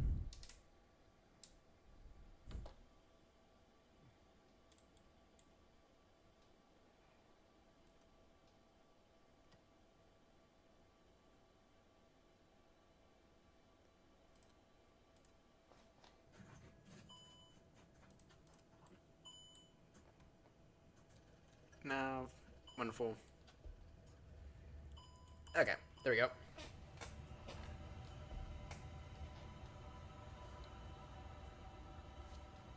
And let me go ahead and get this back up and running. So we can get everything back up and running. Now that we have the scenery installed, we're gonna aim for we're gonna aim to be airborne again in like less than 20 minutes. That's the aim. With that said, though, I don't know if that's gonna happen. Anyway, our flight plan is file flight 390 as usual, apparently, for the A350 on these mid-range flights. Okay, let me take a look here at. I need lift box on again. Go ahead and get that running, and I just need to. And enter. There we go. And what that's done is that means I now have access to control this through my iPad right here. Which, if I were to give you all the yoke view, y'all can now see right here. So, all right, load sheet. Sim brief import. Set 0 fuel weight. Set fuel. Instant. Only 230 passengers, my word. What the hell? That's nothing. That's nothing. Close. And actually, we did have a page. Whatever. Request this from SimBrief. Received. Insert. We're gonna aim for a very, very fast turnaround time here. All right. IRS. Sorry, departures. I'm an idiot. Departure runway 05 center. That's what we'll aim for. No SID, unfortunately. It's gonna be a straight out departure. Okay. IRS alignment in 4 minutes. Let's see. Performance. Actually, sorry. We need fuel.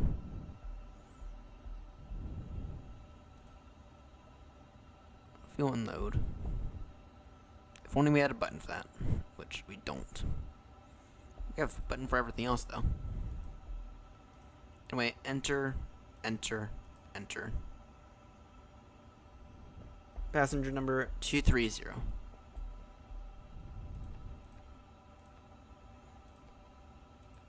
$230 in the passenger number. Alright, perfect. Ladies and gentlemen, welcome aboard. We are delighted to have you with us today. Please take a moment to stow your carry-on items in the overhead compartments or under the seats in front of you. For your safety, Performance. larger items should be placed in the overhead bin and smaller items must be securely stored. If you need assistance, our cabin crew is here to help.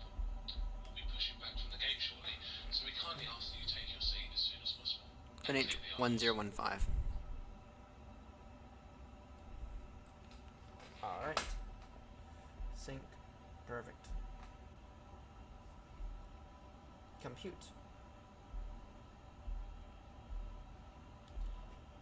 Alright. What if we were to go flaps 2? Compute that. And flaps 3. And try to get it up in the air as fast as possible. There we go. Send to FMS. Confirm speeds. Perfect. APU on now, please. 5, 4, 3, 2, 1. You're in our 10-minute window to push. Just waiting on IRS to align. Should be aligning in 2 minutes. So we just have to wait out these 2 minutes now, since we're actually now somehow fully ready for departure. We're actually now fully ready for departure. Spending no more than about 40 minutes here in Egypt. Spending no more than about 40 minutes.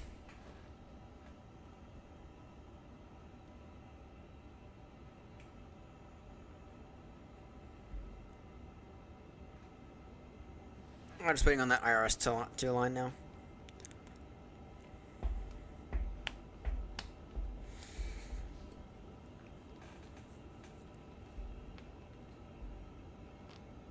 Yeah, I know, GSX.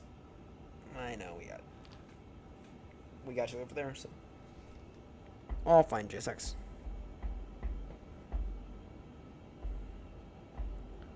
IRS alignment in 2 minutes.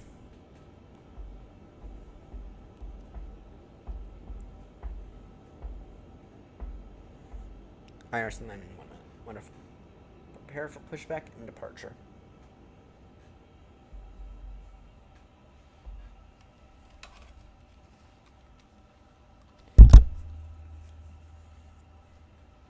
Let's take a look here. Where is it?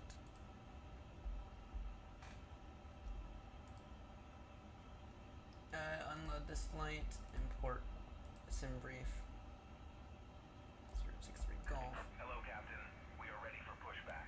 Good, I'm just about ready.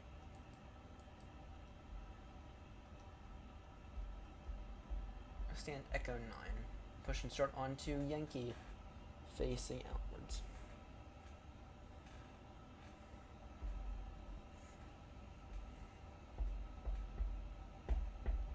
I will say it is nice to be able to control GS63. Noted. There we go.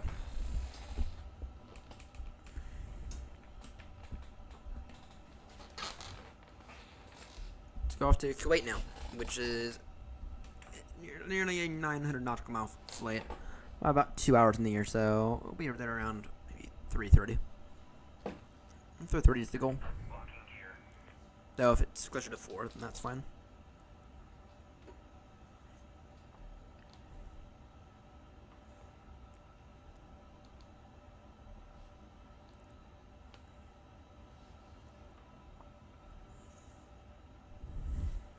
Go back to ARC, please. ARC is a whole lot easier to see.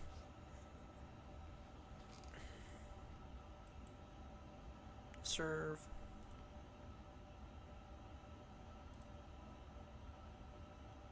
Well, you guys need a way. It'll be nose to the right, to the left. Release parking brakes, please.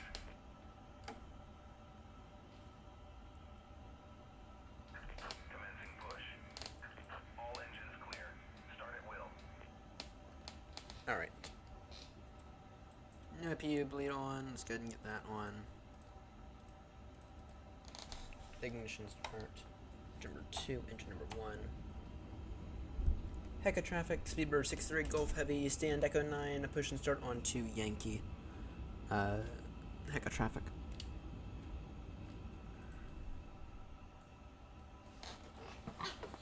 Welcome aboard this Airbus A350 aircraft. Your safety is our top priority. No, it isn't. Please pay close Not for attention flying to over this at least. safety briefing. Fasten your seatbelt by inserting a metal tip into the buckle. To tighten, pull the strap, and to release, lift the top of the buckle. In case of unexpected turbulence, we'll ask that you keep your seatbelt fastened whenever seated. If the cabin pressure changes, oxygen masks will automatically drop. Pull the mask towards you, place it over your nose and mouth, and secure it with the elastic band. Breathe normally.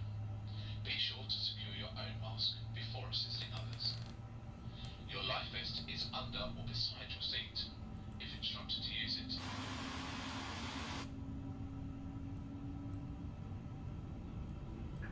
Please set parking brakes. Waiting your confirmation for a good engine start. Cockpit to ground. We have a good engine start. You can disconnect. Unlocking gear. Good engine start.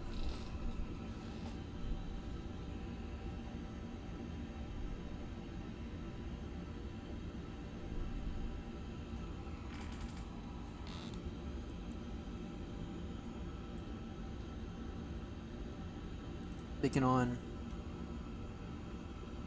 Newsky. Start flight, please.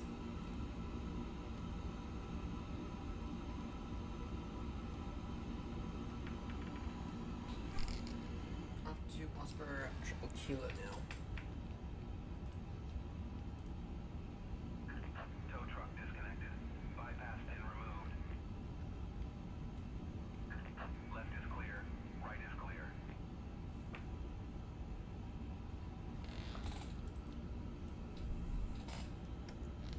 Okay, flight control strict now. Full down, full up, flaps, full left, full right. Speeder brake full.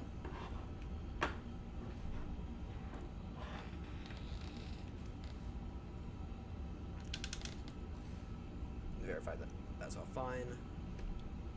Good clearance. You just want to kind of have that there. I don't know. I don't know about this webcam. Kinda want it. Is that a little bit better? Maybe if I can rotate it a tad bit. Or what if I were to do that?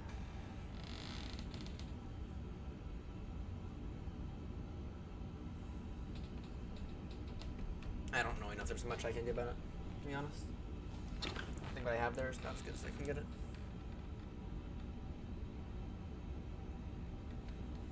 Alright.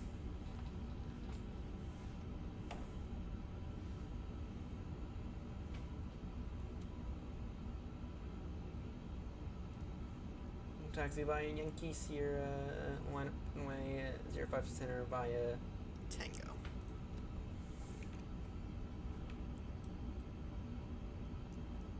Taxi lights on. Strobies to auto now. Right. Cairo traffic, Speedbird 63 Golf. Taxiing, holding point, Tango for runway 05 center via Yankee, Sierra, and Tango. Cairo traffic.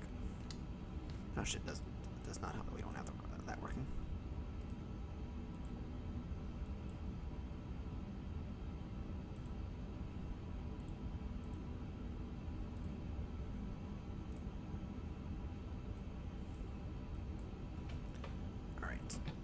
Cairo traffic, Speedbird 63 Golf, heavy taxiing, holding point, Tango for runway 05 center via Yankee and Sierra. Cairo traffic.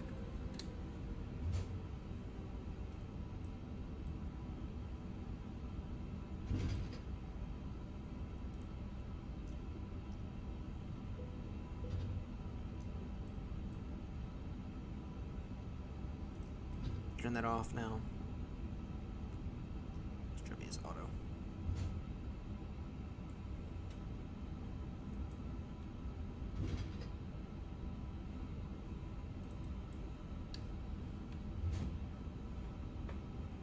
Alright. Flaps to 3. Speed brake. There we go.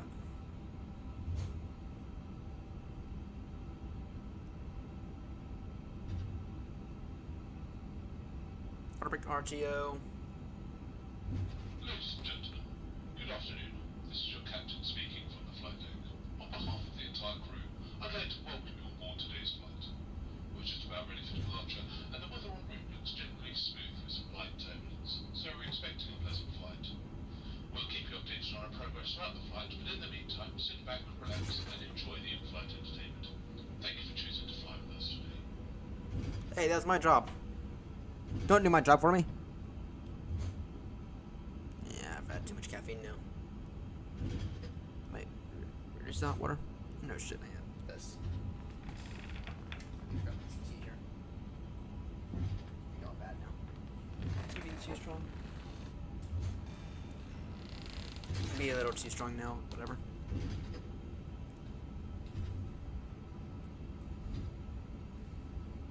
Damn it, I did not realize how fast we were taxiing. Landing light, okay, nose to take off. Wing lights on. All good. Just waiting for cabin at this point. Oh, I'll probably dump that down. I'll dump that one out once for airborne. Dump that T out once for airborne.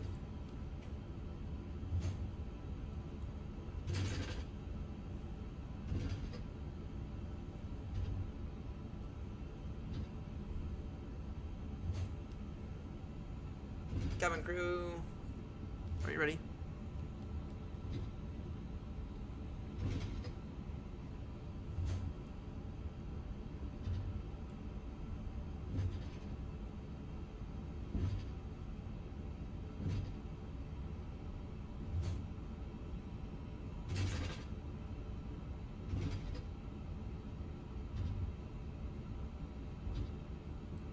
Cabin crew, can you please be ready now?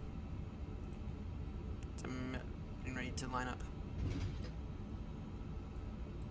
Cairo traffic, Speedbird 63 Sierra Heavy, lining up runway 05 center, straight out departure. Cairo traffic.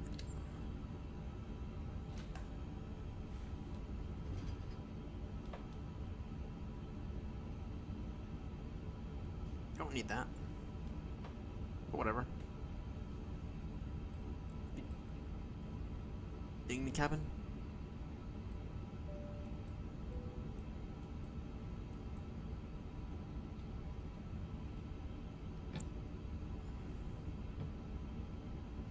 I kind of like the cabin to be ready now because I want to be out of here within about 30 seconds.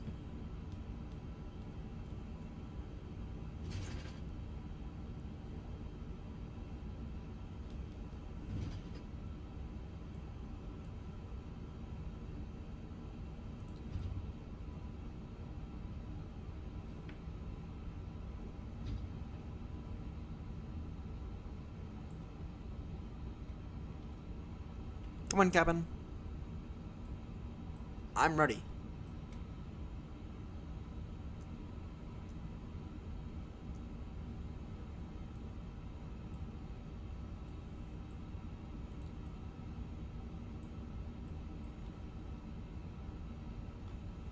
And Cairo traffic, Speedbird 63 CR taking off runway 05 center, straight out departure.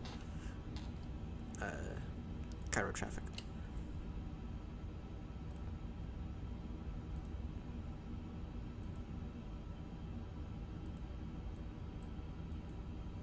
Alright. The rust is set now. And it's gonna be a bit of an ugly.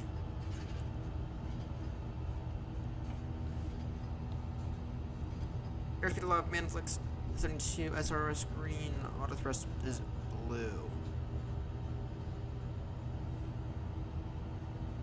100 knots, check.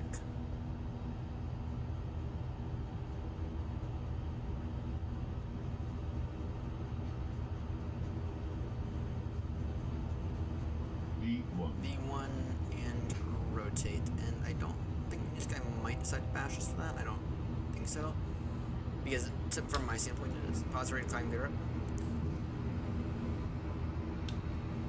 In the turn.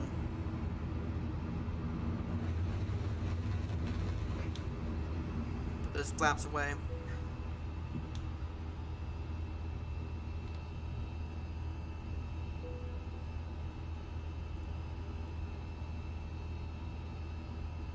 First climb.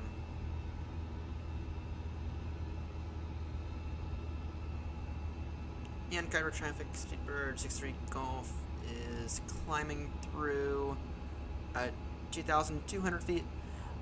Climbing now, flight level 390. Cairo traffic.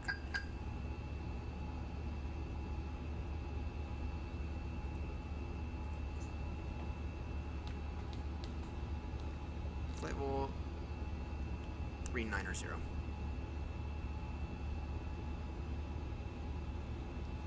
Alright.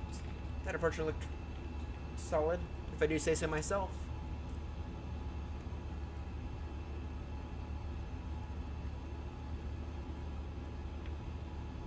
We completely crossed the edge of that runway. Look, lights are away.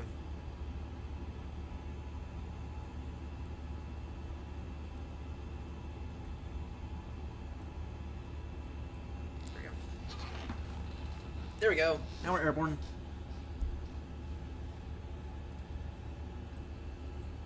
And I'm taking this headset off because it's not very comfortable.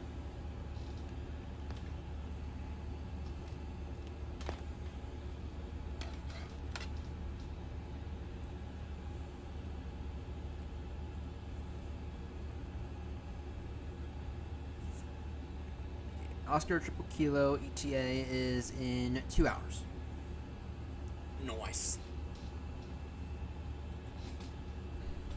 Passing through 5,000. Standard pressure now. And United arrived. Or no, United did not arrive. They're no, it's Emirates. A350, or is it triple? I don't know. They have not yet filed their flight plan. So I usually file the flight plan before I connect up. Bird 63 Golf.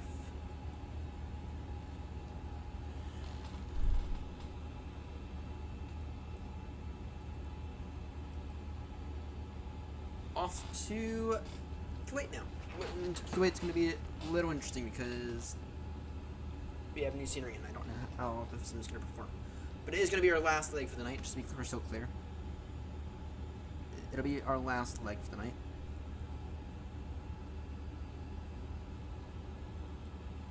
Believe it or not, we are now out of Egypt by the looks of it. Not yet.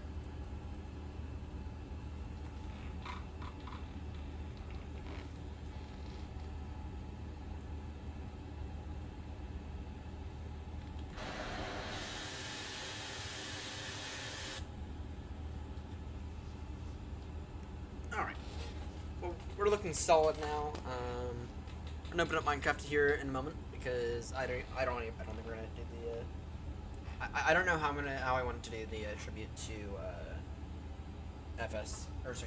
tribute to Windows 10 because the support for that ends tomorrow. As in, if you receive a Windows 10 update today, it'll most likely be the final update for Windows 10 that you receive. Legendary operating system. Legendary operating system. And it's a true shame it's going to go away. And I'm going to say this, and it's going to be annoying, but Microsoft put out the Windows 10 retirement date 4 years ago now. They put it out 4 years ago now, and they have announced their intention to not change that. And they were clear the entire time. And so I'm going to say something here, and I know I'm going to get some disagreement. If you bought a laptop back in 2020, you've gotten, and you've been using it this entire time, you've gotten a full 4 years out of it. For a laptop nowadays, that is amazing. I've had laptops that have lasted me, no kidding, about a year. Okay. So with Windows 10, I'm going to say something here. And it's going to piss a lot of people off, and you're going to think that I'm a corporate idiot. Which I'm not. But I'm going to say this just to say that you're kind of in the wrong. If you think that Microsoft has not been crystal clear about their intention to end Windows 10 support on October 14th, 2025, you are wrong, and you have been wrong the entire time. Not only that, if you haven't been paying attention, that's on you. Okay. Now, if you are only just finding out, okay, if you're only finding out about Windows 10 end of life support this week, okay, well, that's on you for not knowing. Okay, but also Microsoft, to my knowledge, I haven't used Windows 10 in ages. Microsoft has been extremely clear, including pushing out notifications to people. Look, Windows 10 support is expiring. Okay. Now, if you bought a laptop in 2021, in the first half of 2021, it should be compatible with Windows 11. Okay. If you bought it in the second half, after Microsoft had announced their intention for Windows 11, in terms of the CPU compatibility, the strict CPU compatibility. Okay, if you had bought a laptop in the second half of 2021, you should have made sure that it was compatible with Windows 11. You should have made certain of that, because Microsoft has been very clear essentially since the end of Windows, or essentially since the beginning of Windows 11, that tomorrow will be the final date. Tomorrow is going to be the final day for Windows 10. They've been crystal clear about that. Okay? And if you haven't budgeted in, if you haven't been budgeting to the point where you cannot afford a Windows 11 computer, a Windows 11 compatible computer, then that is on you. Okay? I don't know what's going to happen tomorrow, but I do know that the PC sales are probably going to go through the roof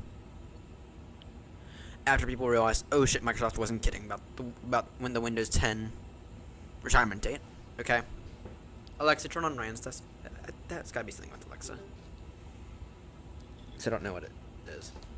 But yeah, Microsoft has been very clear about that date from the absolute very beginning. Okay. And so it's on you if you haven't budgeted it in. If you haven't been budgeting, setting aside money for your new Windows 11 computer, then that is on you. Okay? You've had a good 3.5 years of notice. So, let's do the math here on that. You've had a good 3.5 years of notice. Okay?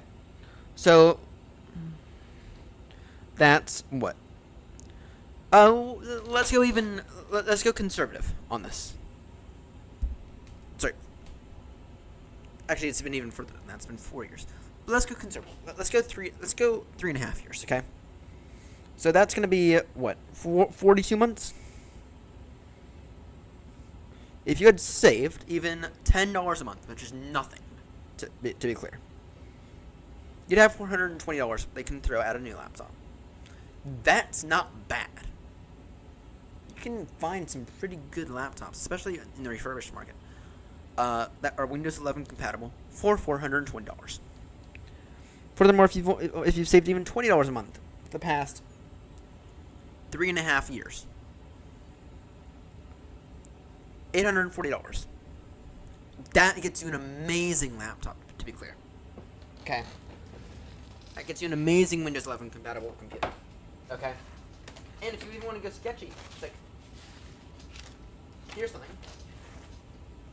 I probably need to wipe off.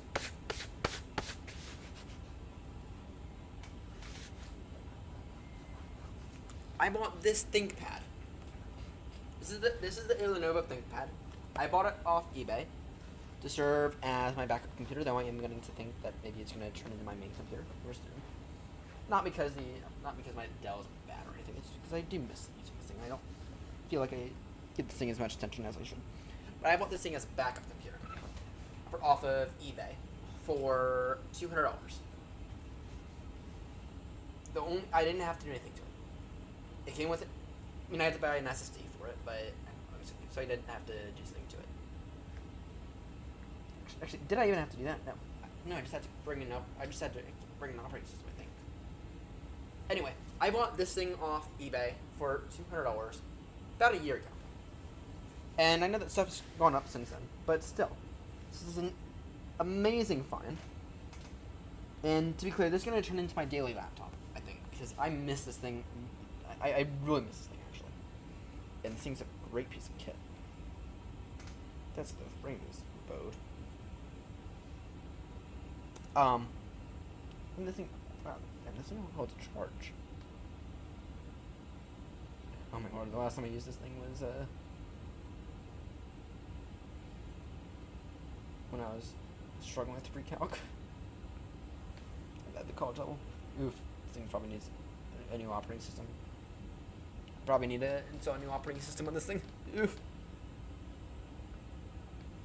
But look, my point is though, if you haven't been budgeting properly, I mean, first off, you have a laptop, expect to get 4 years out of it at absolute max. If you have an HP, if you have like a personal grade laptop, expect to get 2 years out of it at absolute max.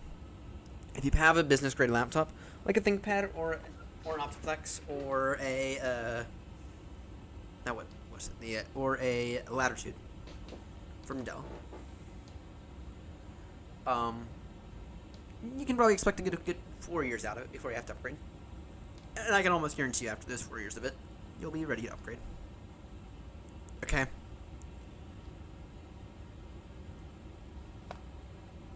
It's like, you shouldn't be budgeting anyway. It's like, you should just naturally be saving for this shit. So, it's like, I'm sorry, it's your fault. Tomorrow, if you're not joining the chip because you don't have a compatible computer to move over to Windows 11, I'm sorry, guys. Tomorrow, that's on you. That is very much on you. And it's painful to say that. It pains me to say that. But it's true. Tomorrow, if your reason for using a outdated operating system from 10 years ago is starting tomorrow is because you don't have a compatible computer with Windows 11, that's on you now, because Microsoft's been very, very clear about their intention to stop supporting Windows 10 on this date. They gave you 4 years of notice. You know how rare it is to get 4 years of notice for something? Incredibly rare. They've given you 4 years of notice, though. Actually, over. Okay? Is Windows 11 released in almost exactly 4 years ago today? Microsoft's been saying it essentially since they announced Windows 11. Okay? That's what they've been saying. Okay? They've been saying that for forever.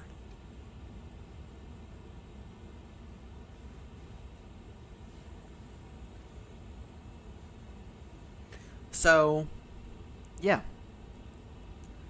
I'm going to say that stuff, and I'm going to defend Microsoft when they deserve defending.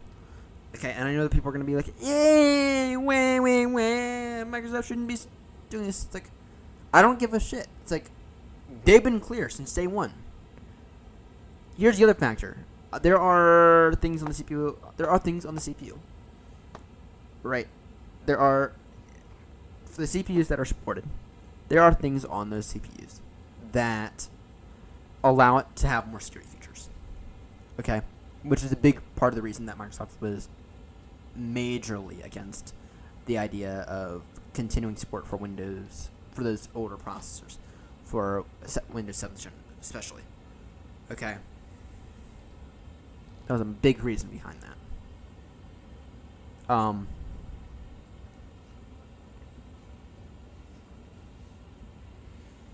Yeah. But yeah, no, just to say it, if you're not joining ship tomorrow with Windows 11, if it's because you hate Windows 11 and because you think that Windows 10 is awful, okay. Then the only advice I can give you is switch to Linux, maybe? Switch over to Linux. Or purchase the extra free support for Windows 10.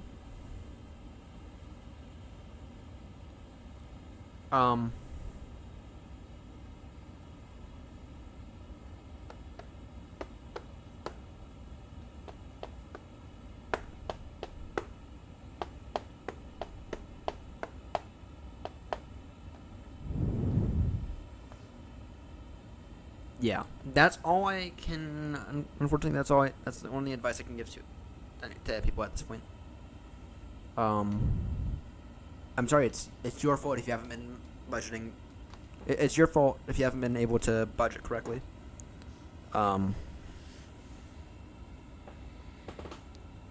Yeah, it's your fault because the Windows 11 has now been out for 4 years. If you can believe it, we're most likely more closer to the end of Windows 11 now than we are to the start of Windows 11. Most likely. I mean, there's rumors about Microsoft announcing Windows 12 any day now. There's rumors about that happening any day now. So yeah. And like I said, I don't ever like having to defend a company, especially a company that has actually built. I can't say that Windows 11 is bad because I've been using it for 4 years and I haven't had that many issues with it. With that said, though, I can say that Windows 11 it's not great, and it's because Microsoft does push a lot of their software. They really try hard with pushing it, and it's so annoying when they do. It's so incredibly annoying when they decide to push their software so hard. Okay, let me show you all something.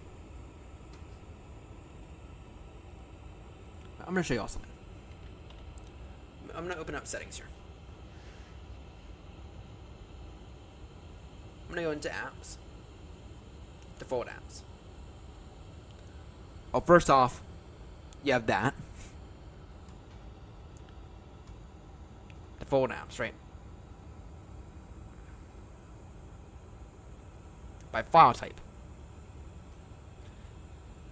So it's like it's really difficult to change that stuff now. Okay. Now, let's say we wanted to change our browser. Okay. So let's say I'm going to change my browser to Chrome. Okay. Well, first off, Google Chrome should be up there. Oh, that's fair.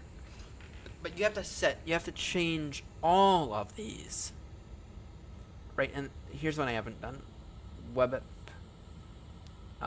Chrome. Right. You have to change every single one of these. It's so incredibly annoying. Yep, in order to change your default browser, it's like you have to change every single one of these. And it's so freaking annoying. Okay?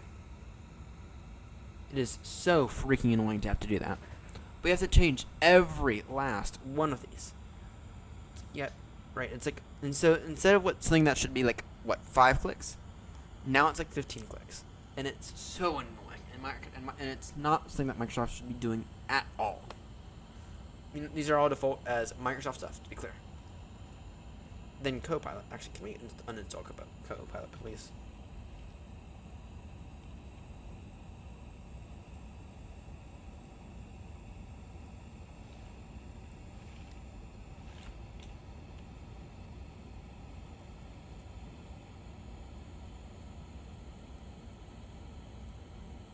Please. Thank you, Copilot. You can go successfully piss off. But yeah, no, it's like they install so much of their shit, and it's so annoying. It is the definition of annoying. Here's another piece of shit software. Okay, that I have used in the past, but I don't use it anymore. Clipchamp. And why the fuck is okay? It's like, and then there's some stuff that you can't uninstall, right? So Bing, for example. Why the fuck can I not uninstall Bing? I wanna fucking uninstall Bing. How the fuck? Why the fuck can I not uninstall Microsoft Bing? Yeah. Okay. Same thing with Microsoft Edge. Why the fuck can I not uninstall their shitty browser when I already have another one? Okay. And I get the idea of, oh, it's no, I don't care. News, uninstall. I don't fucking use Microsoft News. I use Ground News on my phone. Don't need it. It's like, they push so much of their shit. And it's so annoying. And I mean, what can I do about it? I can't do anything about it. Is the point. What's the Start Experiences app? What the fuck is it? It's like, I can't delete it. Xbox. Actually, the Xbox I do want. But still. It's like there's so much of their shit that, and they push it so hard. And if that's your reason for not switching over to Windows 11, okay, that is a valid reason. Okay, but with that said, though, you have other options. You have Linux. Now, if you are in the camp where you can only use Windows, and you can. And some of your software is only compatible for Windows. Okay. Then here's what I'm gonna advise: switch to Windows 11 and live with it, because that's kind of what you have to do. That's kind of what you have to do in this day and age. So, and like I said, it's so incredibly infuriating that we have to do this. But I don't know. With that said, though, would it be kind of Microsoft to add an extra free year of support for Windows 10? Yeah, it would be. I'd love to see that happen, but once again, if it's because you haven't been paying attention, then that's on you. And if you bought a computer in late 2021 that you thought was going to be fine for Windows 11, and it's not because you didn't properly check the system requirements, then also, once again, that's on you. Okay. And it's on you for not budgeting that correctly. Okay. It's on you for not budgeting that. It's on you for not budgeting correctly. I mean, like I just said, I bought this thing off of. I bought this laptop here, the fully compatible with Windows 11, off of eBay for $200. I just had to install an OS, which, of course, you might need to add on an extra $100 for that OS. Right. Fortunately, I have like 15 Windows product keys from like laying around, and so yeah, fortunately I have that. So yeah. Anyway, off onto Minecraft. Heck off onto Minecraft, and I'm actually gonna see and refresh that.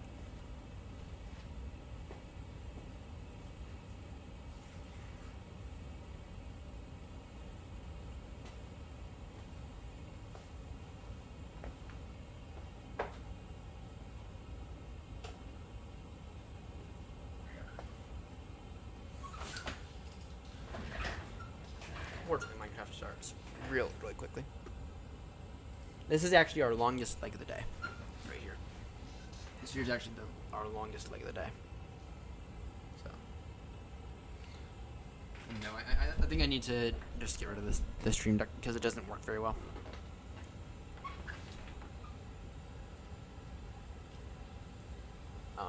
But yeah. Anyway, I think I've made my view on Windows on the situation with that's happening tomorrow with Windows quite clear.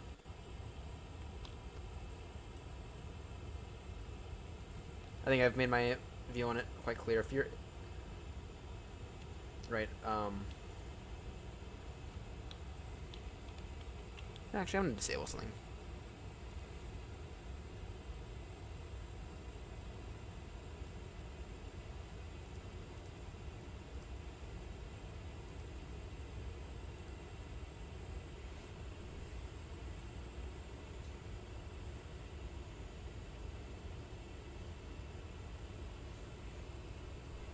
I'm gonna close this real quickly.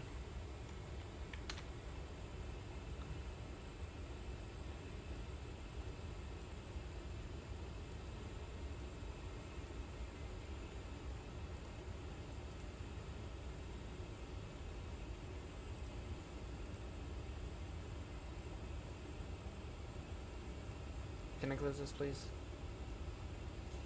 Here, let me see if there's a way to. Let me see if there's an easier way to close this.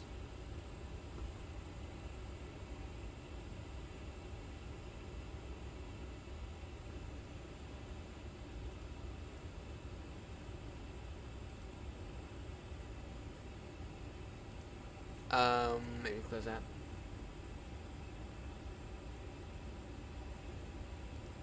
Yeah, this is an issue.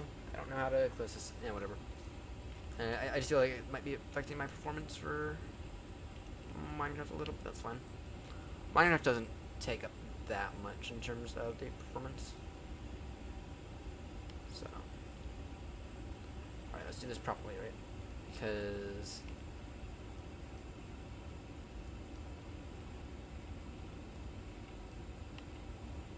nice. Just one single tree, guys. Just one single tree. So.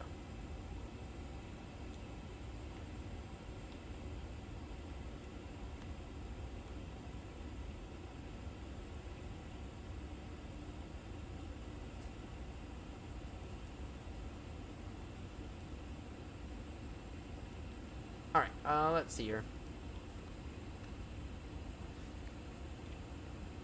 This is looking solid, this area here.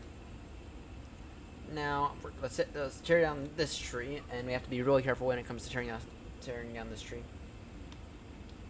And the reason why is because we need to collect every last sapling here. So we need enough to replant the entire tree.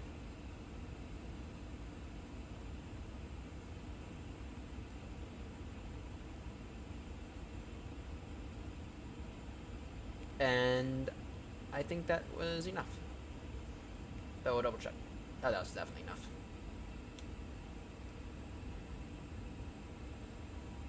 For those curious, I have a data pack that allows us to get all this stuff very quickly. Nudge me. That's what happens.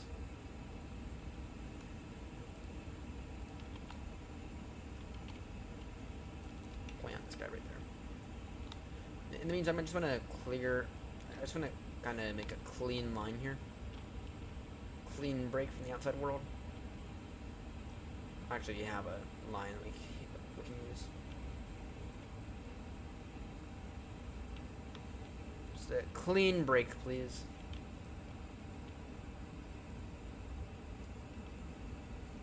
Clean break is always nice.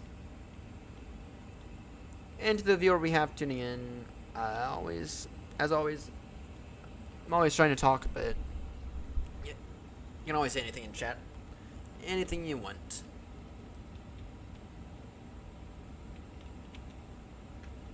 Anything you want. You want to discuss anything? Of course. You can always discuss it. You can always discuss it.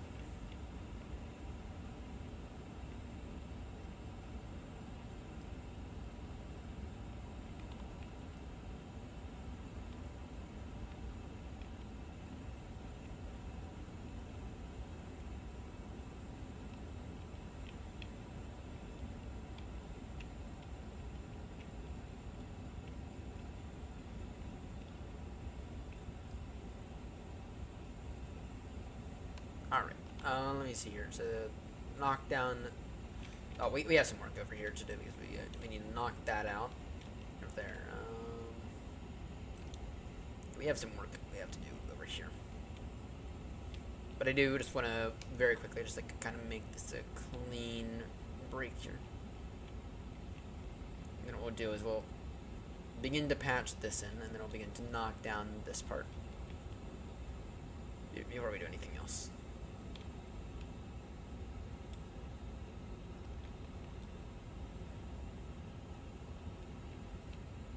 And part of me is still inclined to, I don't know, because part of me still wants to like kind of level this all down by a block, but at the same time that's going to be incredibly time consuming.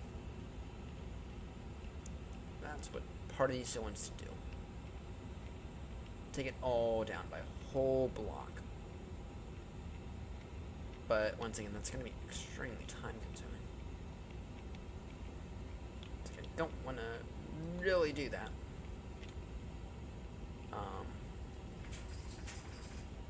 At the same time, though, I do want to make it uniform. I do kind of want to make it uniform, though. I'm going to need another bed. That's what one of the first farms we're going to work on. Probably during this flight as well. Because I'm constantly working over there now, let's go ahead and make the bed as well.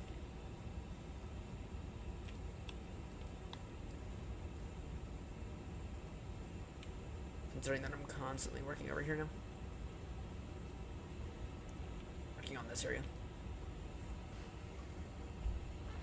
Only got one bed right now for some reason. That's fine. Alright, let's see here. I need a new shovel. What the fuck am I doing? I got loads of wood on me.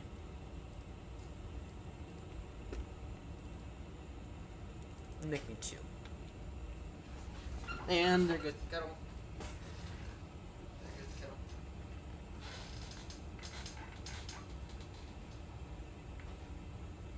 So we passed 100 subscribers recently. And I was planning on doing like a bit of a setup tour, but you know what? I'm thinking against that now. I'm thinking instead we're gonna just continue to do what we do, because it's not, I mean, 100 subscribers. I mean, it's a fair amount, but it certainly isn't nothing. What if some is nothing, but it certainly isn't really anything to write home about. And at the end of the day, I mean, we want to do it at exactly 100, and we've already passed that. I don't see 3 people subscribing for the sake of doing it, or unsubscribing for the sake of doing it. Neither do I want them to unsubscribe. So, yeah, that's kind of where I'm at there. Alright, during this next night, we need to get a creeper, too. Because what we need to do is we need to begin to explode that hill. So what we're going to do is we're going to tear down that hill.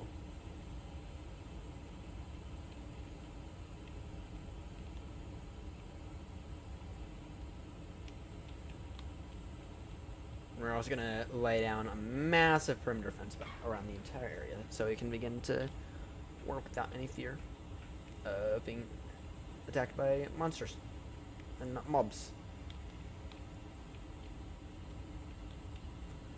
We're going to light up everything as well.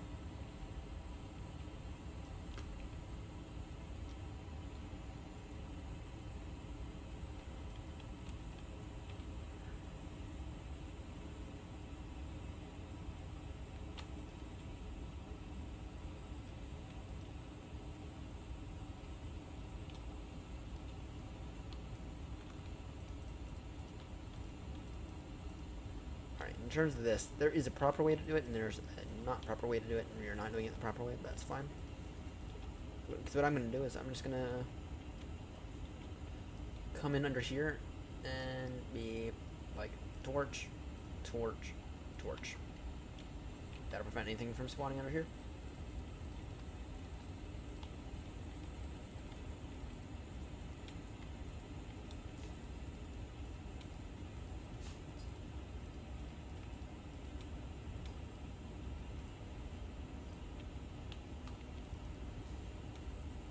And actually, what's the point of doing that if we're not going to do it over here as well? What's the point of doing that if we're not going to do it over here? Damn, that thing pretty fast. We'll knock that down in a moment as well. Kind of tired of digging, to be honest, but gotta do what you gotta do.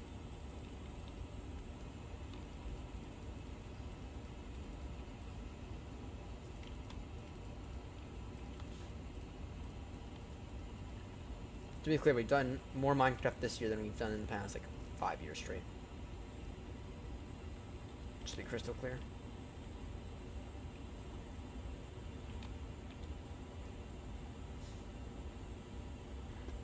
Yeah, there's gonna be, or maybe not like the past 5 years, but whatever. All right, let me just go ahead and dig this down, just so I know, just so I have a marker.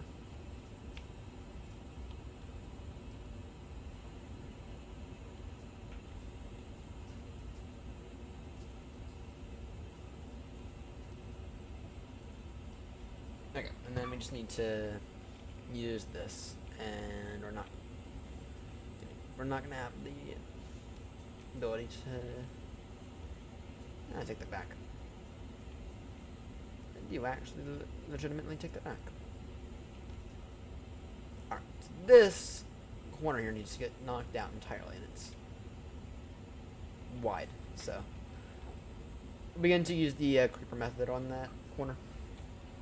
That's what we'll do. We'll begin to use the creeper method.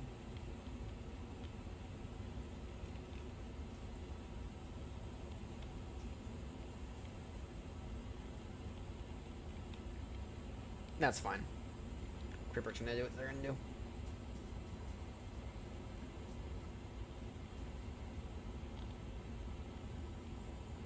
It's essentially an easy way of taking care of it without actually having to take care of it. So, now an option maybe is to we have loads upon loads of dirt, so maybe an option, maybe an idea is to level this all out about there.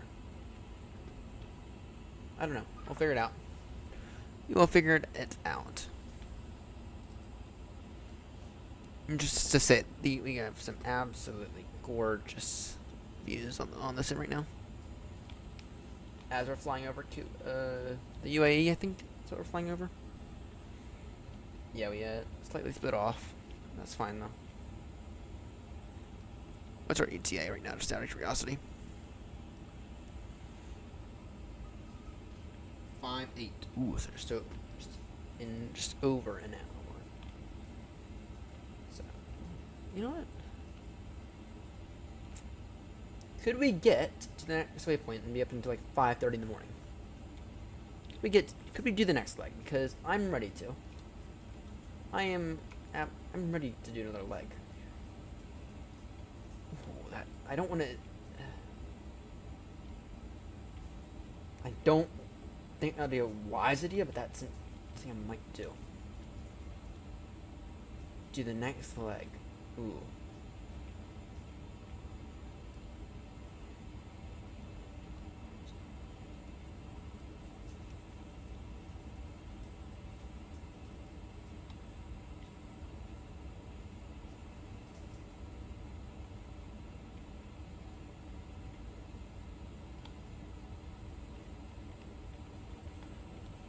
Now that is an idea. Do we want to do that? Do we want to get all the way to India today? I'll find out how long of a leg that is. If it's, I think it's 800, if I'm not mistaken.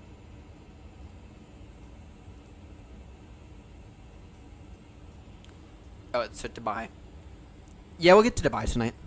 We'll go off to Dubai tonight because it's only 461 nautical miles, so that's nothing. Yeah, we'll go from Kuwait to Dubai, and then that is where we will call it. We'll absolutely get to Dubai tonight. Get to Dubai tonight.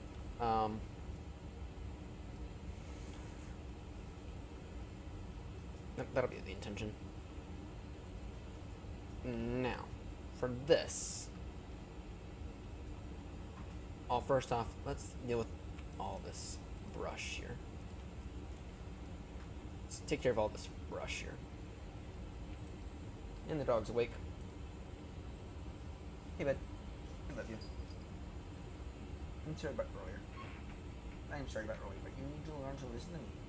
You need to learn to listen to me. I know. I know you need to learn to listen to me. When I say it's time for night-night, it's time for night-night. And it's time for you to come downstairs. Or else you need to time out again. Okay. When I say it's time to go to bed, I mean, or else you're going to end up being in trouble. When I say, ready to go to bed, it's like, it's time. It's time.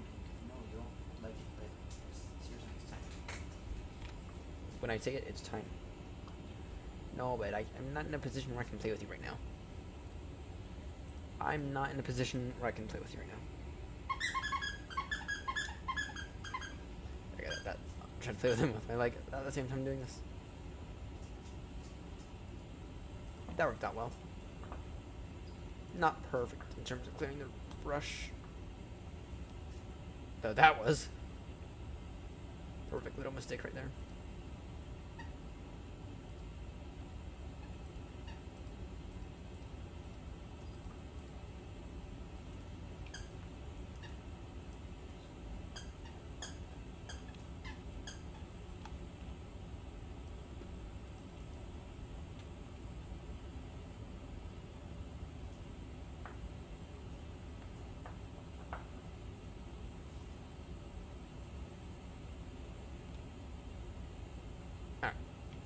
Now let's just go ahead and make this line here.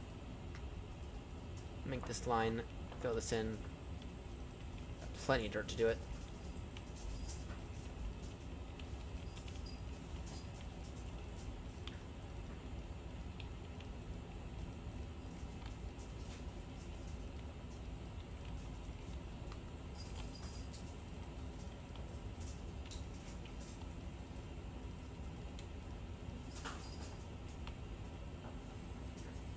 Alright, yeah, we'll get to Dubai tonight. I mean, Dubai is actually a really short leg, so I'm beginning to knock this out right here.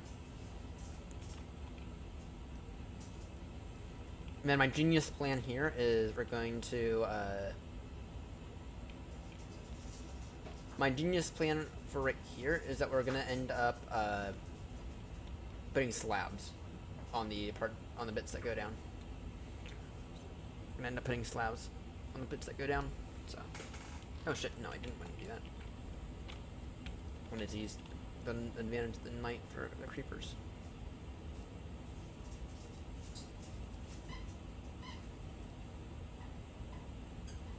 Creepers to explode the living daylight out of this mountain. Oh, there, mate.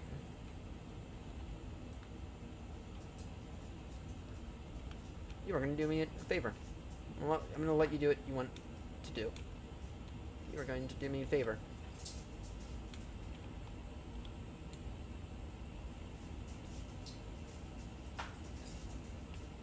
Perfect. That just did an amazing job.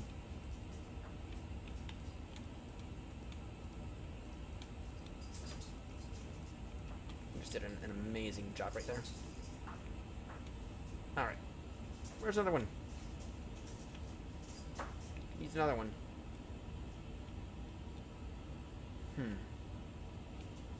Kind of don't want to go over there.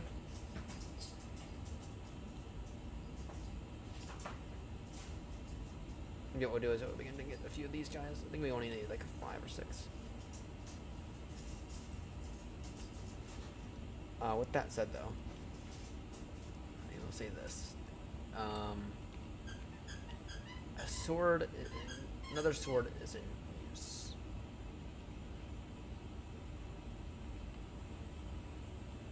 Let's try not to go after those skeletons over there.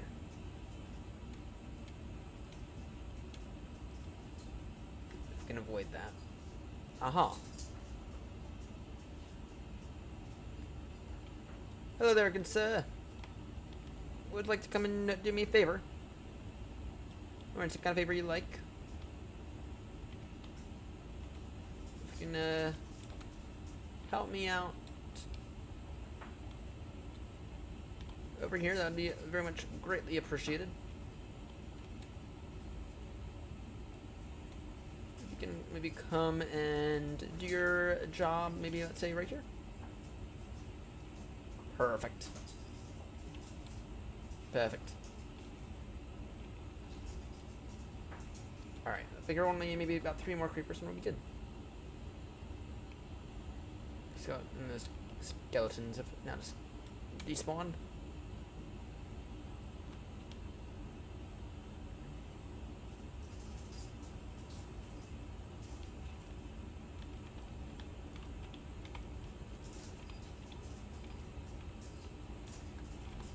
I need the creeper.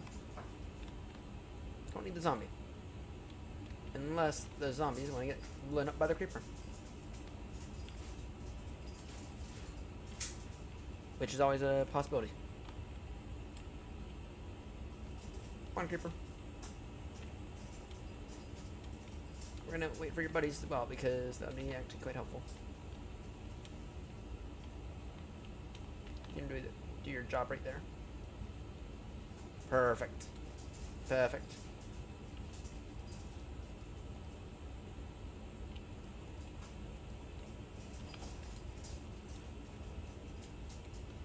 Alright. Maybe 1 there, 2 over here. And we'll be good.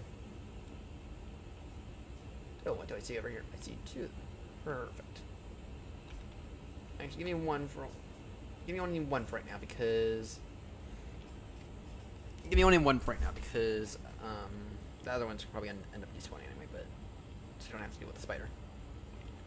And the spiders are fast. Alright. Hello there, mate. I'd like to use you to do me a massive favor.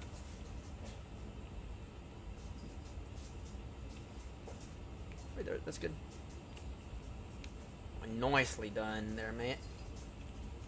Nicely done. Alright, the next guy I want to end up going right here. The next guy can go right here in this hole.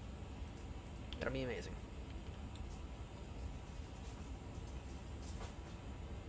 I need to knock out this guy.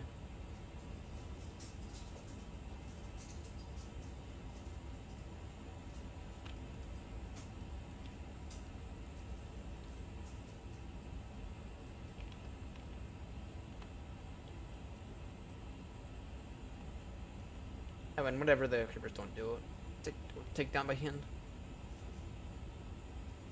Get to die yet, though. Another creeper anywhere? Yes, there's. There's one. Here's one. There's one over here. Hey, another spider. Take care of the spider first, please.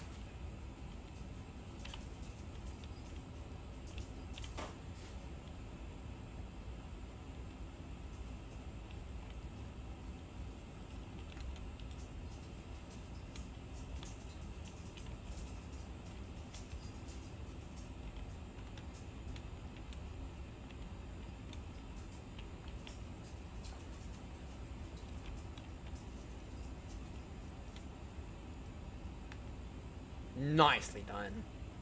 Took care of that zombie as well. Alright. Right. Could use 1 more creeper, maybe.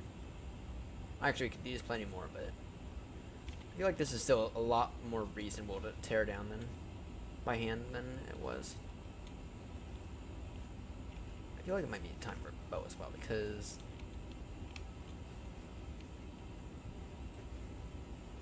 I see here is a skeleton. I see a creeper.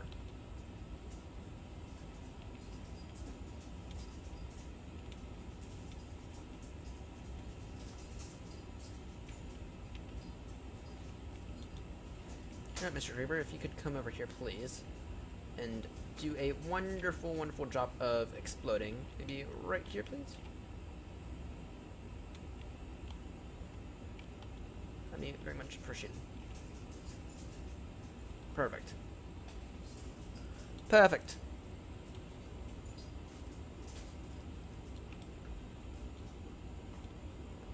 And I see another creeper over there. Let's see here. Can we just please empty out some dirt, please? Because that's a little too much dirt for my liking. Hello, creeper. I have to deal with this buddy right here.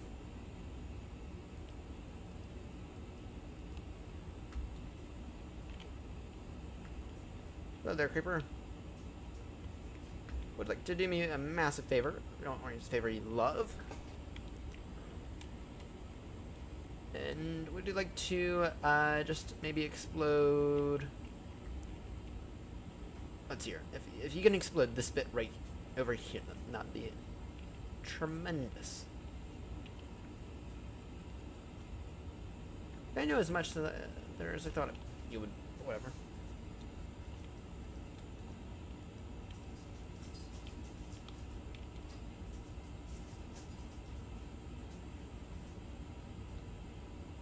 And what do I see? I see two more of you guys.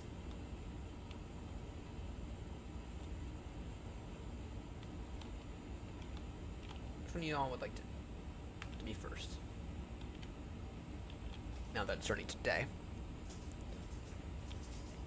So yeah, in terms of the flights, we'll get to Dubai tonight, and we will get to I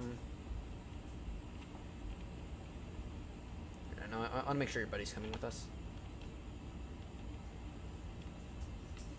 Good separation is always ideal, though. Alright, the first one of you,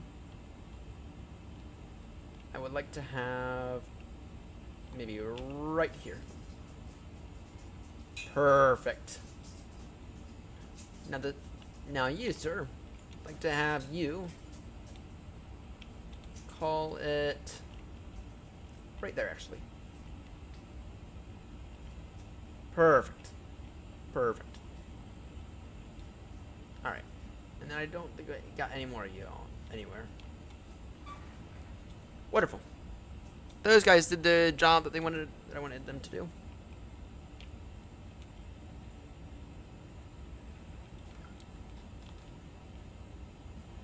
Alright, just time to clear out all of this.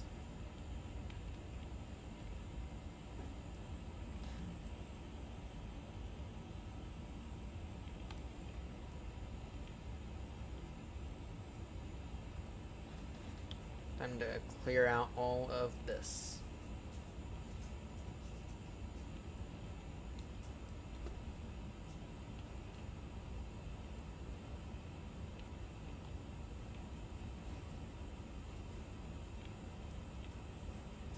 Need a new pickaxe in a moment, but whatever. That's fine.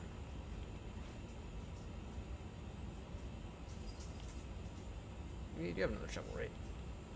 You do not. No, that's annoying. Whatever.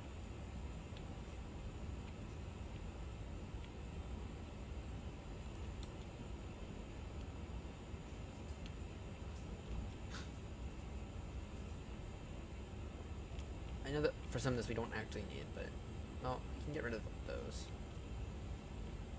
For being honest. Yeah, that creeper experiment there was wildly successful. Though we may need a few more. But in the meantime, though, we'll see what kind of progress they can make on this hill. If you can't use TNT, use a creeper. Because this will do your job. It will do the job quite easily. Better yet, if you can get a charged creeper, yeah, even better. Even better if you can get a charged creeper. There goes that shovel. Yeah, no, if you can get a charged creeper, then you're in good shape, I think. Now, that's though, I do want to tidy up this side here.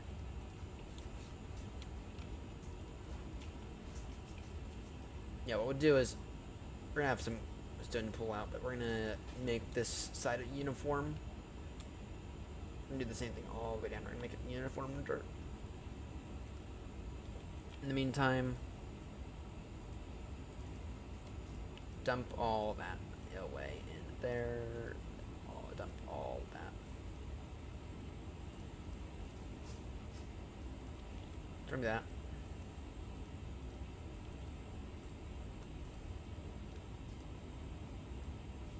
Bring that, and then I am. Throw me a pickaxe, please. I think we'll only need a single shovel. Actually, I don't know. I think we might need two, but whatever. Yeah, we'll definitely need two. That's fine. Iron shovels. We'll find out how many of those we've crafted. Because it's a lot. It's an insane amount, to be honest.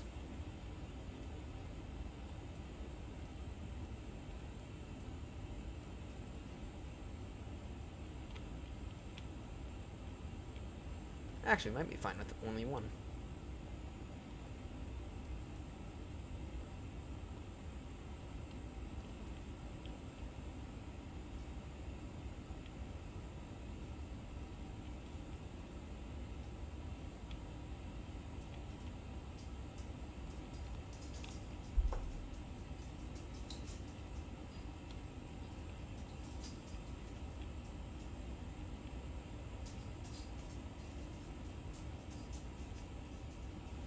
Alright.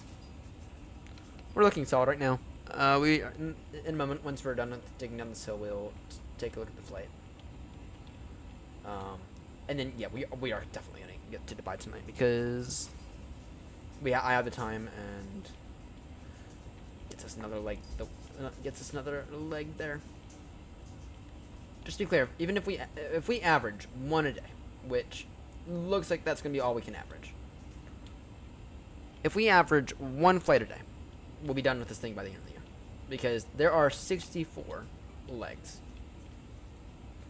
And we still have over 60 days left of the year.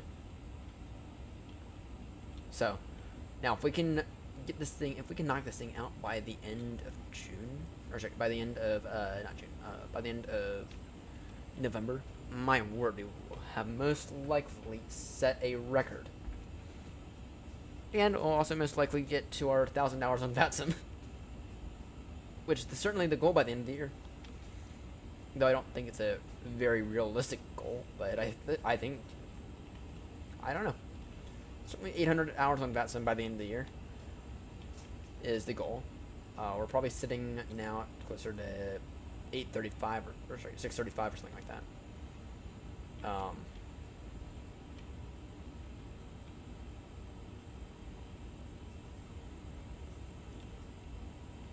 Damn, I was wrong. Oh my word, that sucks so much. This tiny amount of dirt as well. Sucks when you're wrong. So yeah, it sucks when you're so far, but so close, but yet so far. Just one more shovel. That's all I need. Do it and finish knocking down this hill. And then hopefully it's only going to be one pickaxe, which I don't see there's how I can go through this without only using one pickaxe. Or it's using more than one pickaxe. Okay.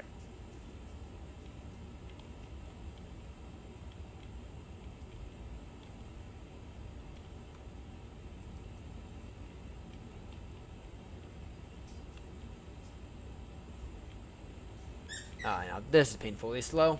This here's painfully slow. So once we're done with cleaning up the hill, then we'll take a look at the flight because I think we should be arriving in about an hour. Yeah, this will only take us one pickaxe to do. Might take us half a pickaxe, but it'll only take us one. Or at least keyword being should. I'll take all this out just for the looks and everything.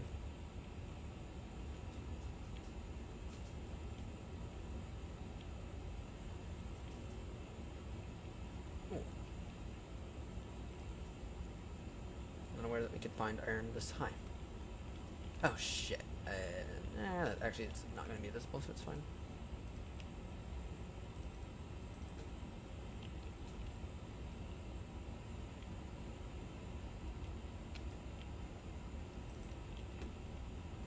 If you're going to do something, do it the proper way or don't do it at all.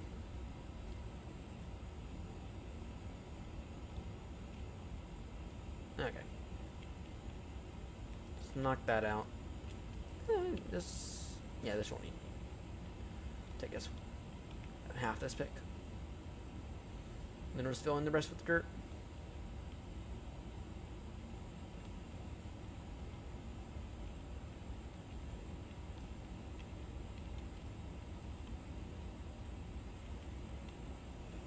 And we'll just fill in the rest with dirt.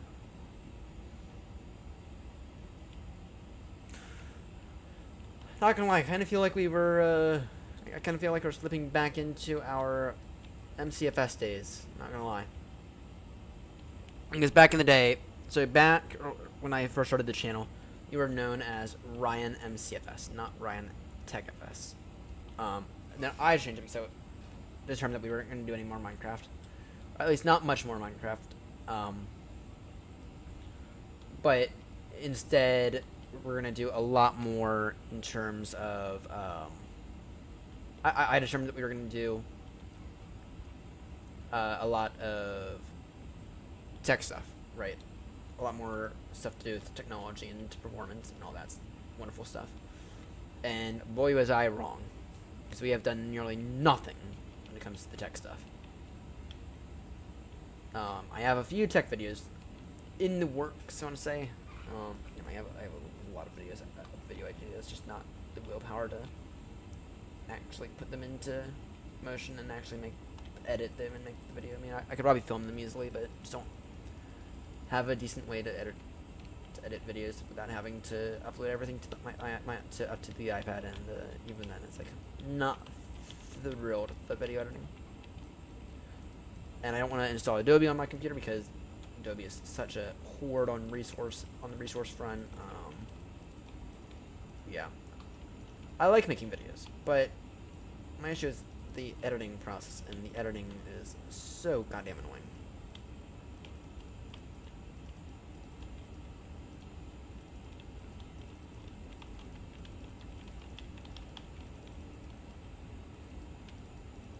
And I don't know what to do about that.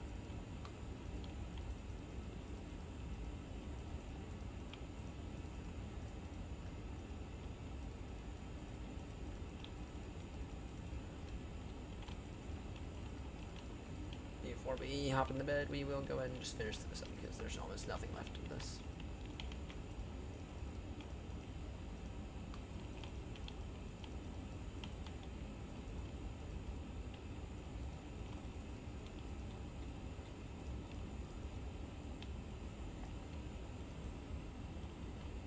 Beautiful.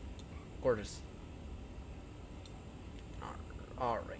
Let's go ahead and see that now, and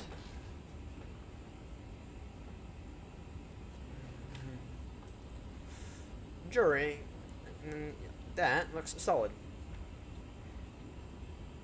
That looks reasonably solid. Now just throw a fence on top of that, and we're done. Alright. Let's go ahead and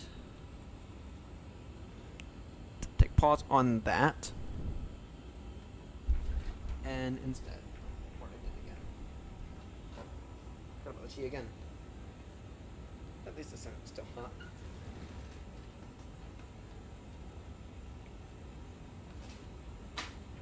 Yeah, today we're definitely gonna get to Dubai. I think.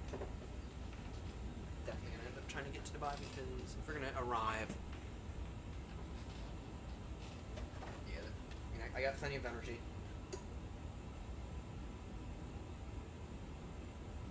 I got plenty of energy to get to Dubai. I got plenty of. I feel like I have the ability to get to Dubai. And I feel like Dubai is only gonna be like an hour long flight, so.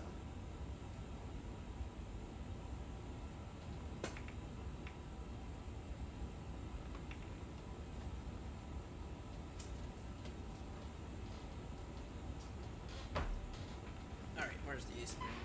The spoon needs. Let me just rinse this spoon off real quickly.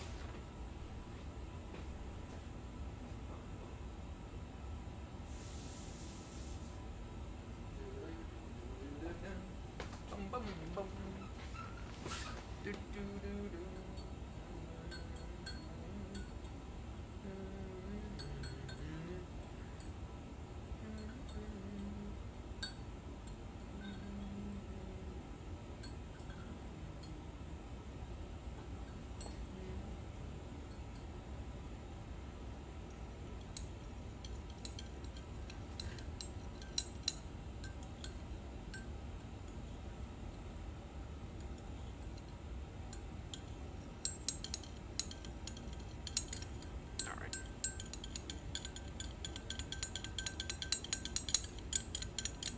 Wonderful, wonderful, wonderful, wonderful, wonderful.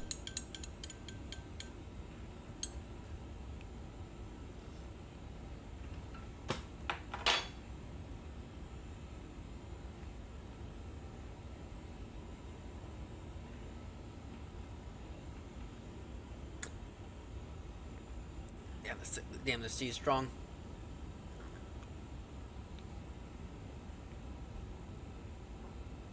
Alright, time to take a look here.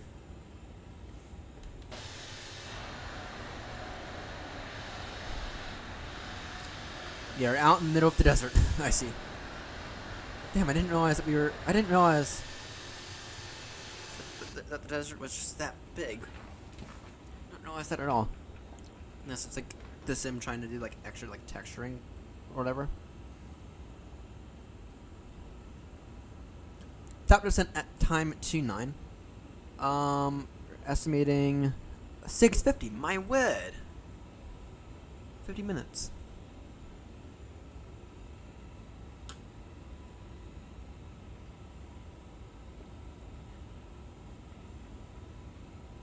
Alright.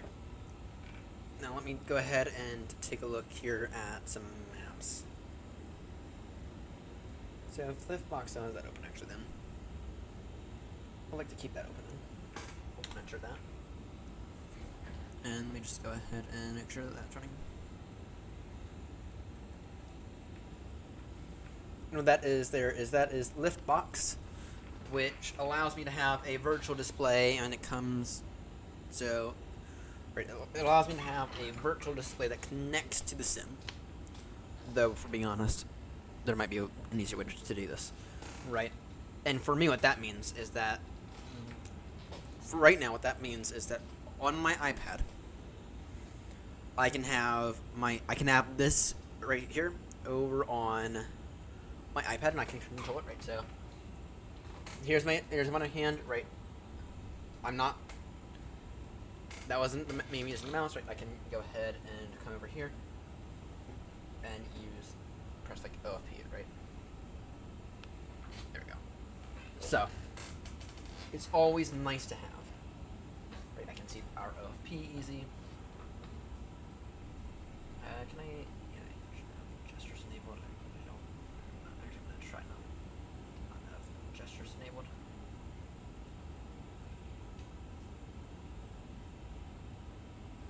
So anyway, so for Kuwait,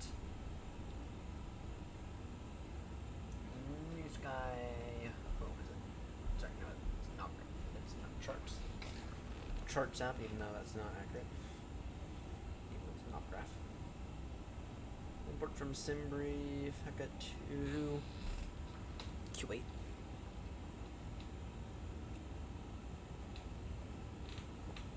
We're on the expecting LS runway 15 left.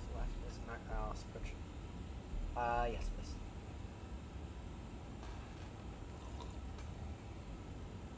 Let me just verify our traffic situation.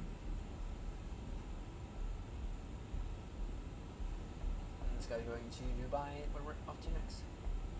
Oh my word, Dubai looks busy. Dubai looks busy. In the meantime, we're going to Kuwait. Yeah, and Kuwait looks like it looks like for Kuwait we have. It looks like we're gonna have the whole place to ourselves for Kuwait. So.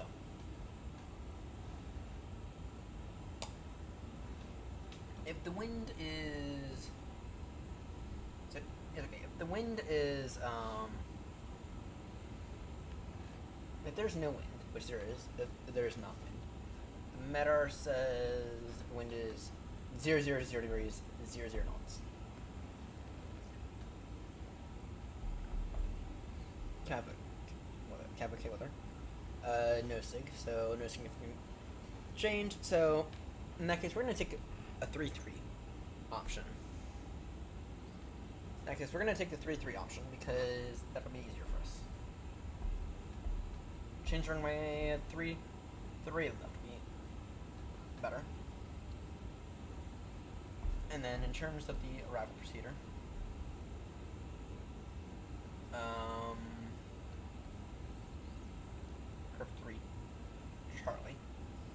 for 3 Charlie arrival. And we'll take the ILS runway. Take the ILS Yankee final.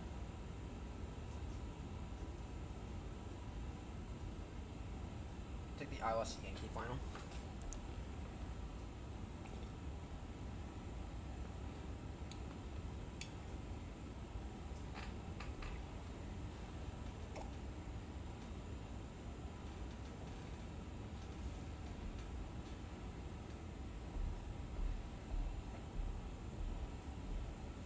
Okay.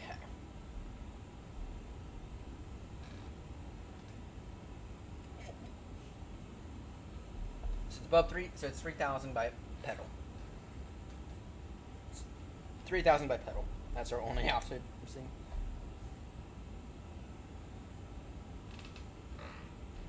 Okay.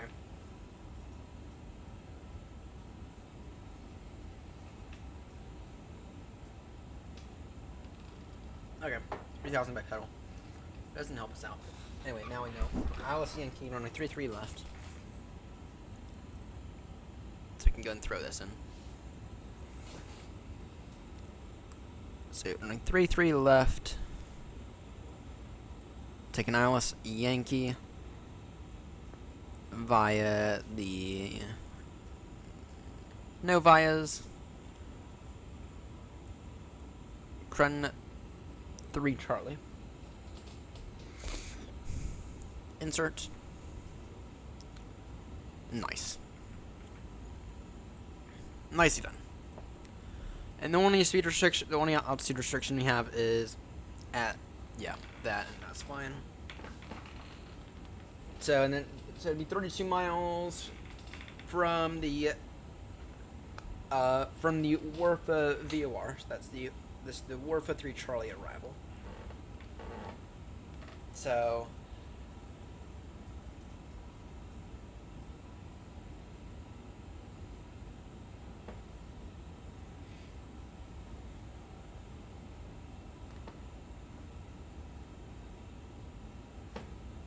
no, Junior, you outside. I'll let you outside, but give me 30 seconds.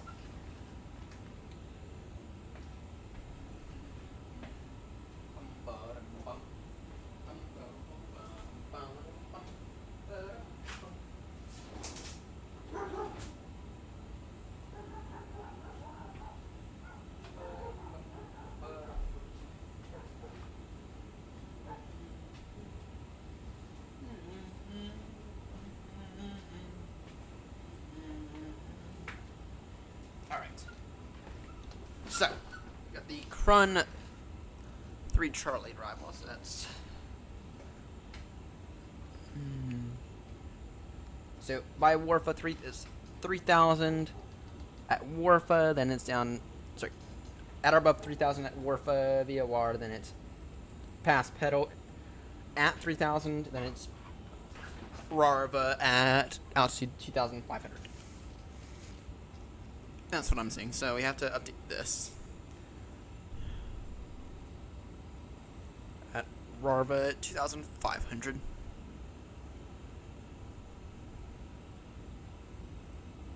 It's 2500.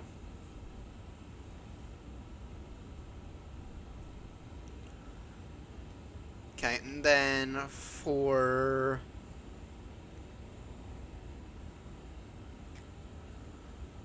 Hero.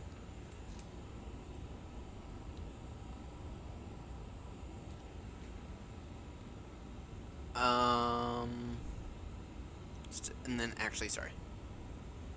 Pedal 3,000 Kuru. We can insert that. Then so KFR next destination is pedal.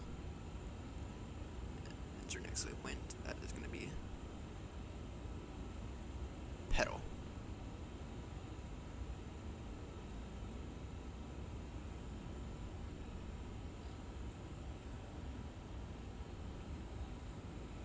And there should not be discontinuity there. So just told you there shouldn't be.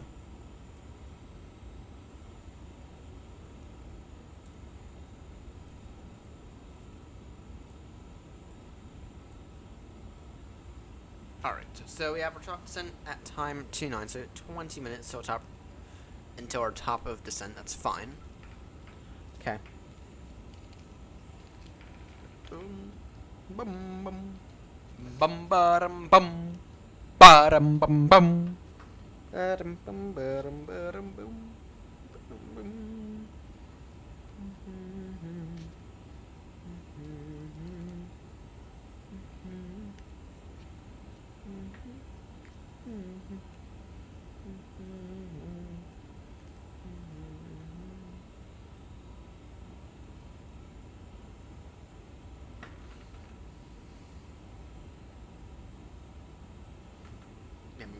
I'm beginning to smell. I gotta shower at some point today before I go to work.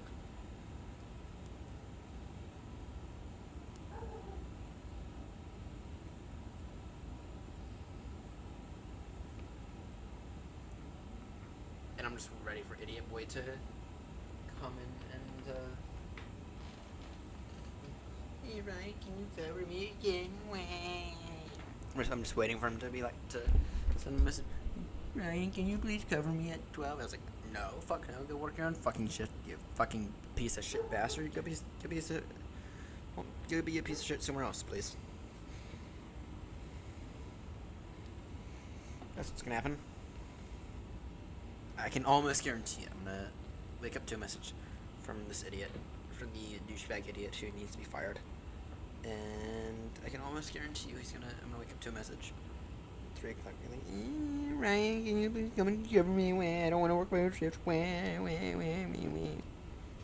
I'm gonna be in a position to say, no. Sorry, no, I didn't get to sleep until 5 a.m. in the morning. So please go fuck off. I can almost guarantee you all that's what's gonna happen.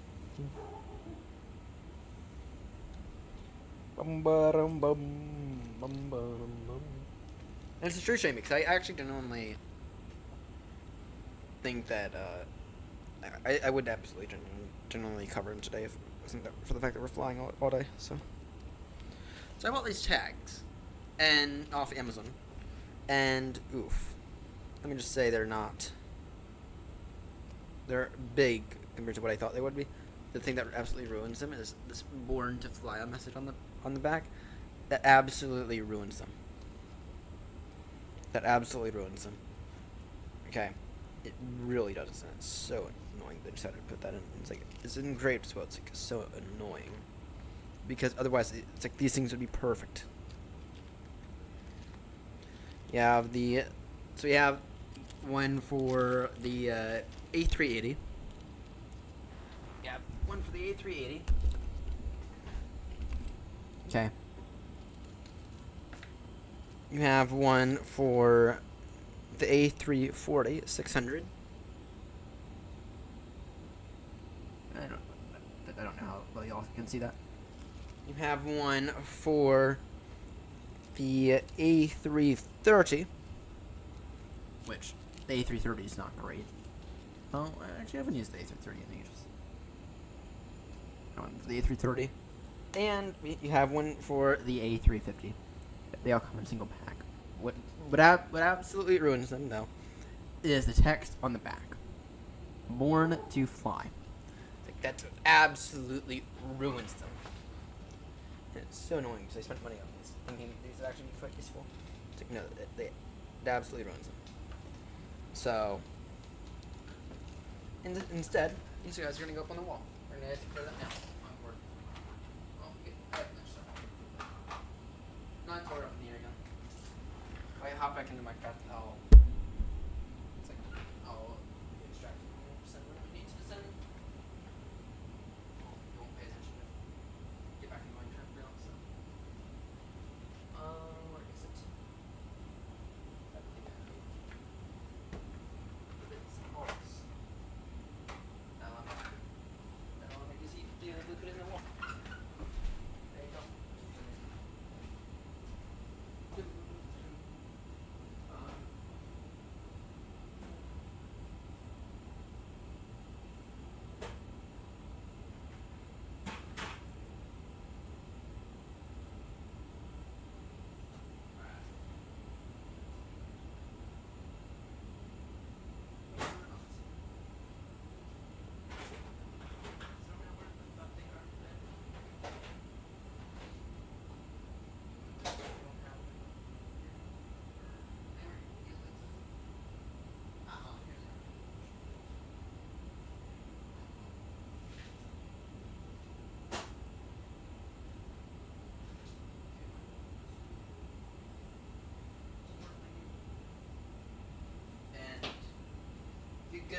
construction after a while, you can just push these guys in with your finger.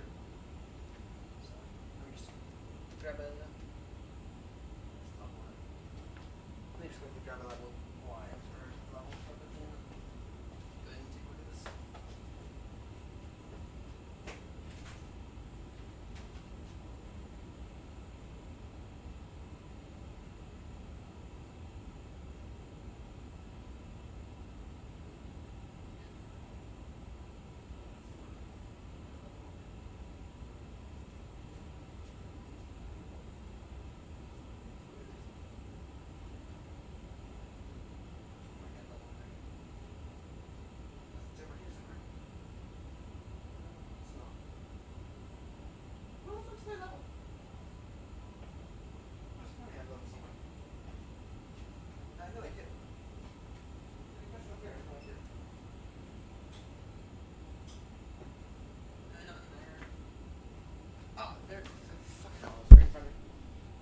Right in front of me. Fucking hell.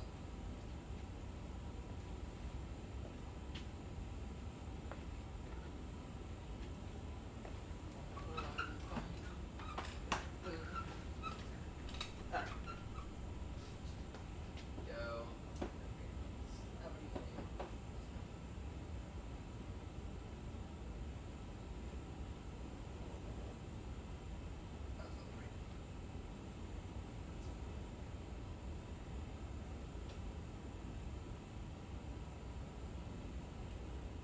There. That second line is double. And I just need a tape measure. You can have right here. Dusty ass tape measure, but whatever. Shirt's already ruined for the day, so whatever. No, how wide are these? Are these little things here? So guys, here are. So we'll go one every 2 inches then. 8 inches total.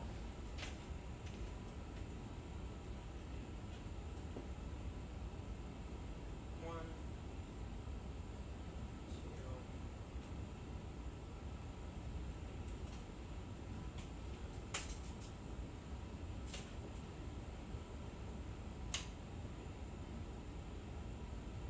two, three,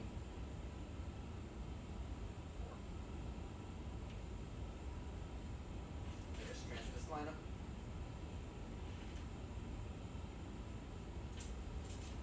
There we go. So, what are we doing? I have some of these Airbus tags I don't like. I'm gonna hang them up because I don't like them. I don't like them that much. That one side of them is like the other, not useful at all. So, these are little push pins, thumbtacks. By the way, I find that once you develop enough strength, you can just push them in with my hand. We'll go and grab a hammer or something. No, you don't need it. You don't need a hammer, please. Not this drywall. Just need to let your thumb get a little uncomfortable for a moment or two. The thumb or your index finger. Now, it's 3.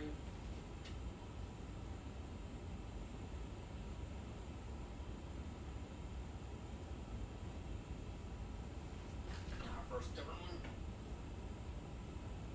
That's why I was going to go.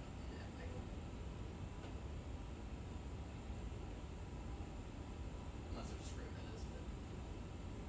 Alright, there we go. Now it's just time to throw these up. 1, 2, 3, 4.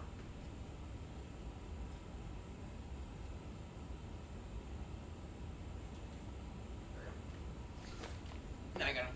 Now they're done. That little mini project is done.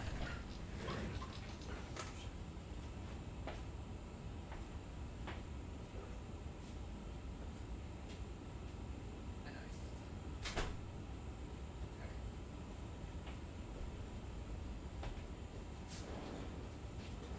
Welcome back to bed. Did you enjoy your time outside? Did you enjoy your time outside? Alright. Top descent is in about 5 minutes. This says it's gonna... Actually, this says it's in 10.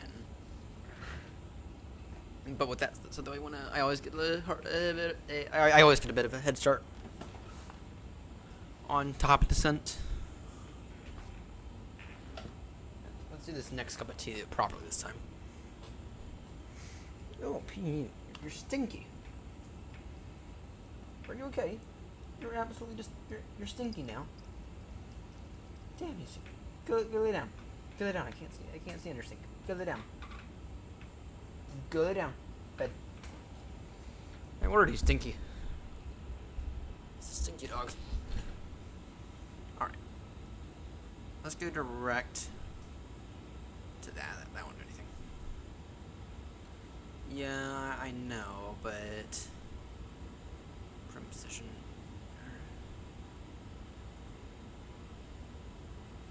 I mean, let's see here. Next waypoint. Pedal. It's like even then, there's still a discontinuity there, and I don't know how to deal with that discontinuity. But aside from like doing it like that, but it's like I can't. It is the Papa Echo Delta Echo Lima waypoint. Aha! There we go. Now it's fixed. Now it's fixed. And our top descent is in approximately 160... Sorry. That's in approximately 160 nautical miles. And then we descend. And then we get to go to Dubai. Because I'd like to go to Dubai. And if we can knock out another leg for today, that would be amazing. And it's not like this idiot can't handle it. I mean, I absolutely can. So.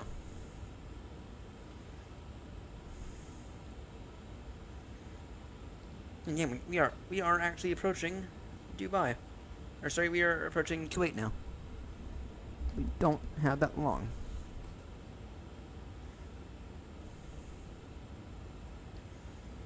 And then we're gonna go off to Dubai. Why Dubai? Because that's what Grumpy has on. So.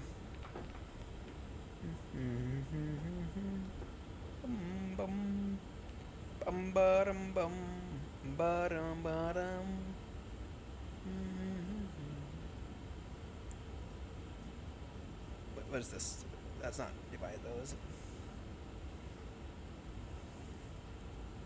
I know that's guitar. Is this Dubai? That is, isn't it?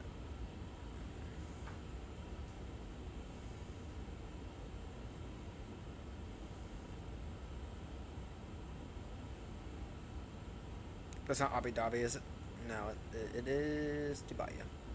Damn, Dubai is not that far away at all. Dubai is not that far away at all. Actually, Dubai could even be an alternate. Though, Qatar might be a bit of a better alternate, but whatever.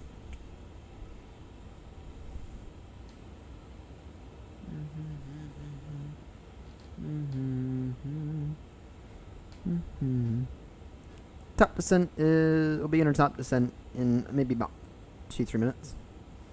Don't want to get too much of a head start on it. With that said, though, we can get it, and it's going to be down to 3,000 level by pedal. And then from pedal, it's down to altitude 2,500 for the ILS Yankee.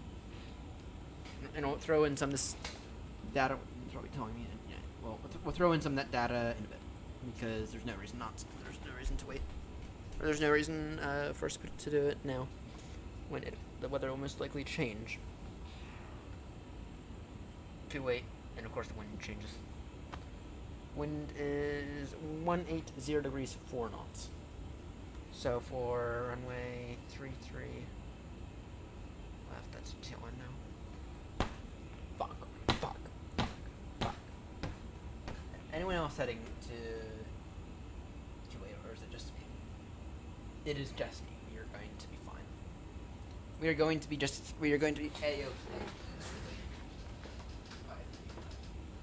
It'll give us tailwind practice. How about that? Tailwind practice it is. We'll try to aim for a third butter landing in the A350. That's what we aim to do. Alright, descend now to altitude, down to altitude 3,000 feet.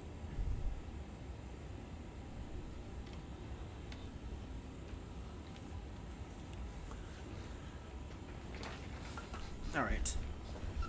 Kuwait traffic, Speedbird 63 Golf Heavy. Descending now down to altitude 3,000 feet. To be level by pedal, that is the Papa Echo Delta Echo Lima waypoint. And that is on the Kilo Uniform November 3 Charlie arrival. Expecting an ILS approach into runway 33 left. Kuwait traffic.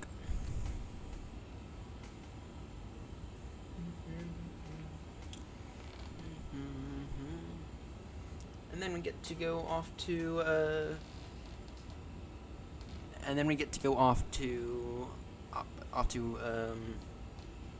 Dubai, which is not actually that far. It's actually really close to us, so it'll be an hour long flight, but it won't be.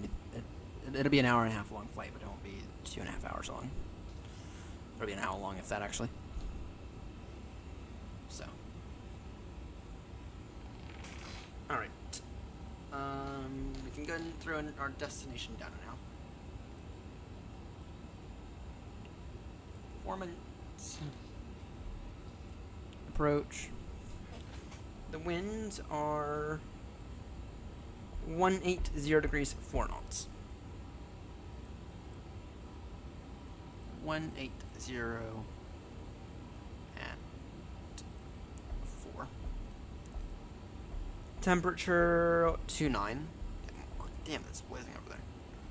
QNH 1013.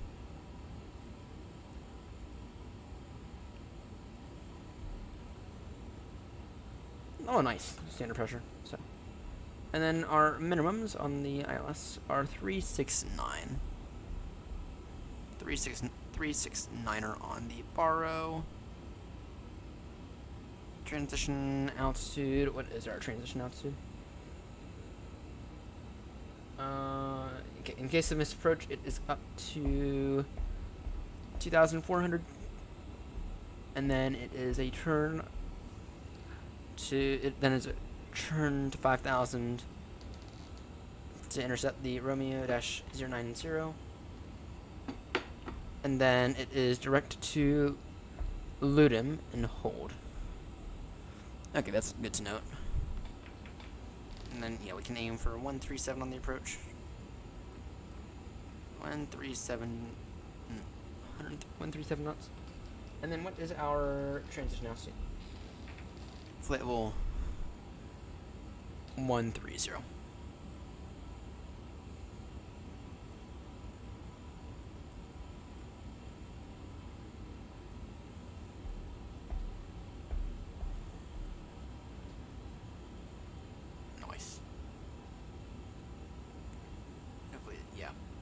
It is now within reasonable range. And then we'll be off to Dubai. And we won't be using the Emirates call sign.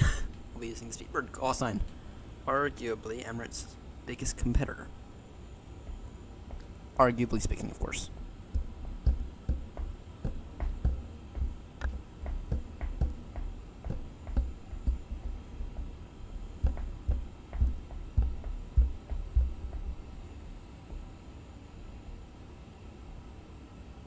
Transition level.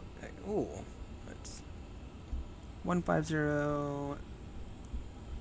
I'll throw it. I already got 13,000 set, so. And if you were to go direct to Pedal now.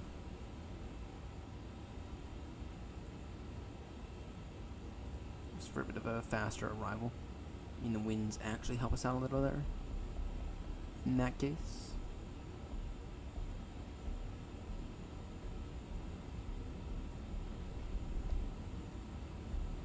The winds actually help us out a little.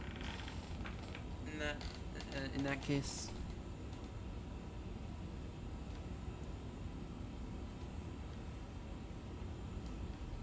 Let's see there. Torpedo. And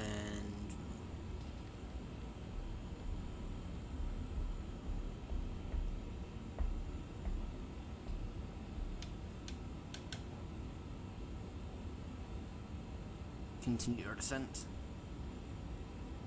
Passengers are really not thrilled about that.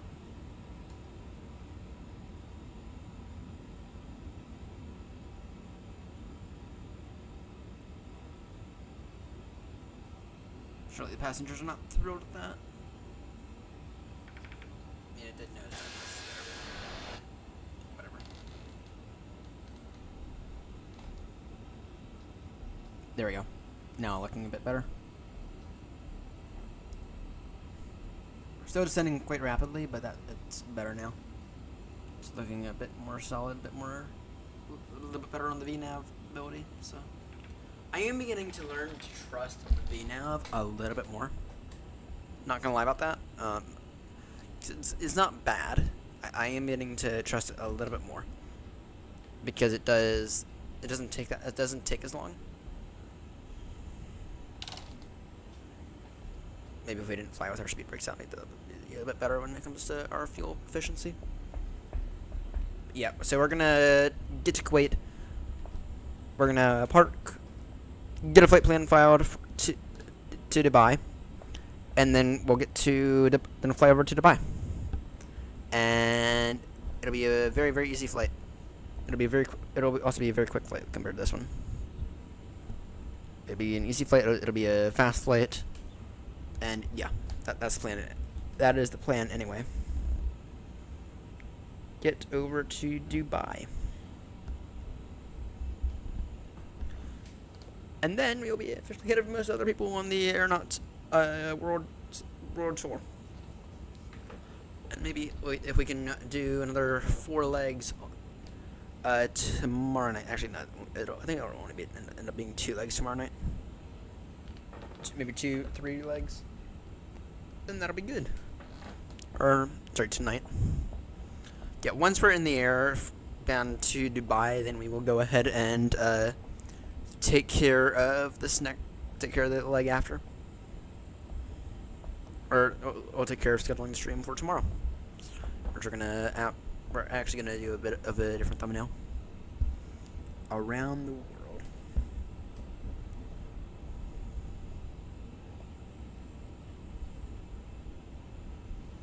Around the world. That's what we'll do.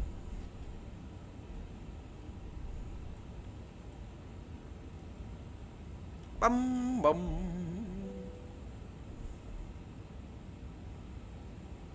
We got a Swiss going from Singapore to Zurich,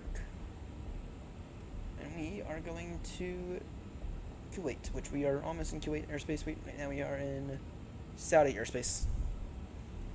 It ends basically about there.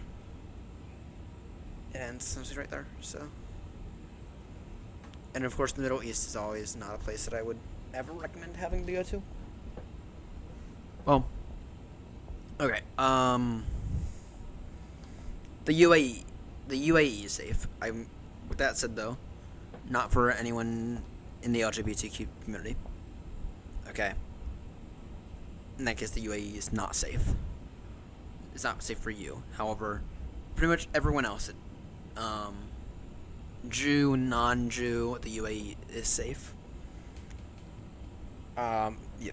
If you're in the LGBTQ community, though, then basically anywhere in the Middle East is not safe, and just avoid the entire continent.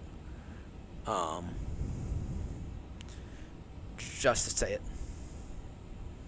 Don't even try. If you're gonna avoid flying over it, avoid flying over it. because if they find out that you're on a flight, then they do have the ability to force the flight down and force the plane down, arrest you, and possibly everyone else on board. Just to say it.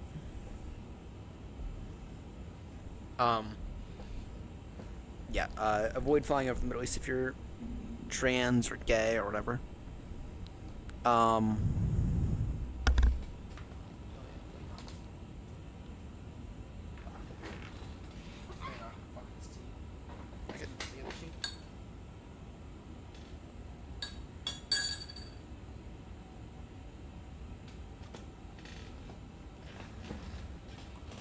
One more cup of tea for the night, and then that'll be it on the tea.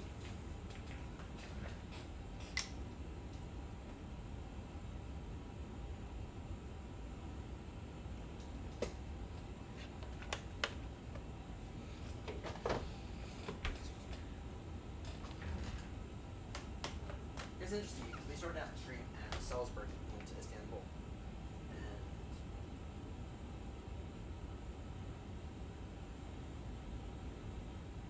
yeah, it really, forever since our last Salzburg. But we are knocking out these. We are going to try and knock these out as fast as possible.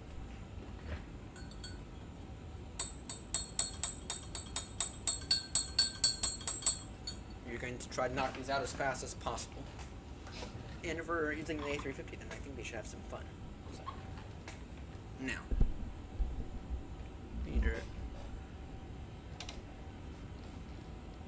in a moment we will need to begin to reduce our speed. We're passing 1200.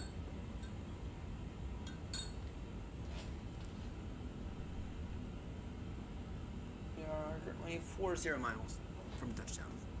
We're currently 50 miles. We currently have 50 miles to fly. 50 miles to touchdown. Now, because it is the Middle East and it is Kuwait, let me just quickly verify that now. Okay, 331 degree head 109.5. Yeah, it appears to have copied over standard 3 degree glide. Affirm. Intercept at altitude 2,500. Actually, yeah. Intercept at altitude 2,500. Descend the glide slope. It is a Kita. Just verify it is that type of ILS. I don't see where it says on here. I think it is though.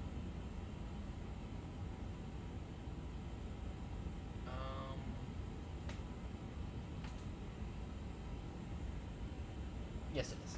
Alright. Give me 1 second. Let me use the restroom one more time. I'll be right back. Actually, we need to put more speed back now.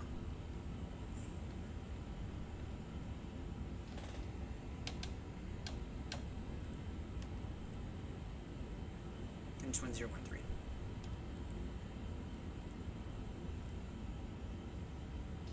Alright, and I have to use the restroom in about 30 seconds. So we'll slow our speed a little, and then I'll use the restroom, and then I'll be back in like 30 seconds.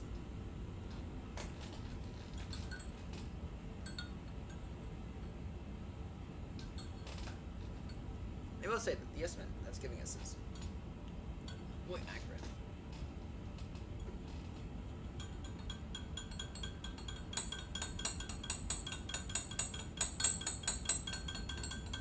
And we could end it off here, but I don't think we can. I'm going to. Okay, 220 knots.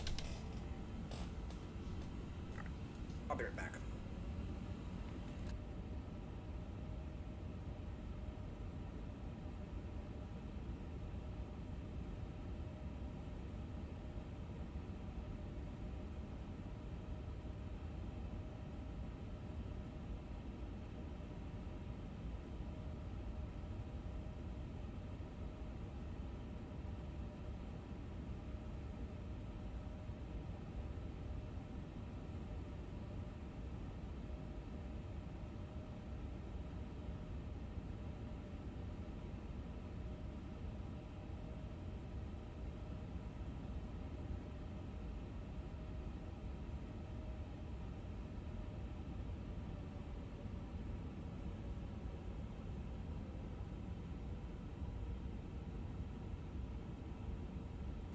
Right, we are looking okay now. We can increase our speed a little. Yeah, we can increase speed to 4.6 knots. That's fine.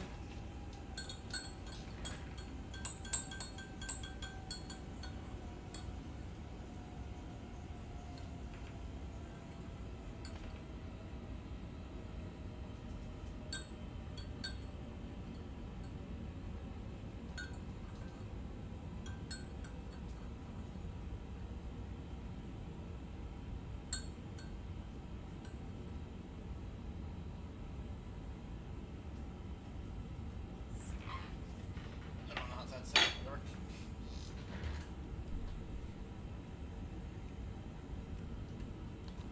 Right, I want us to get down to altitude 2,500 feet now.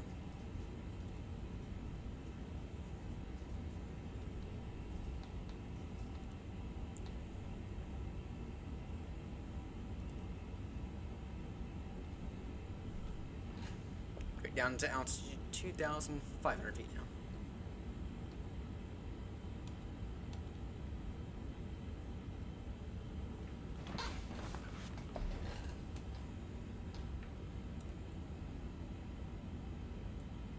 And landing lights on now, nose take off. Oh, that's looking solid.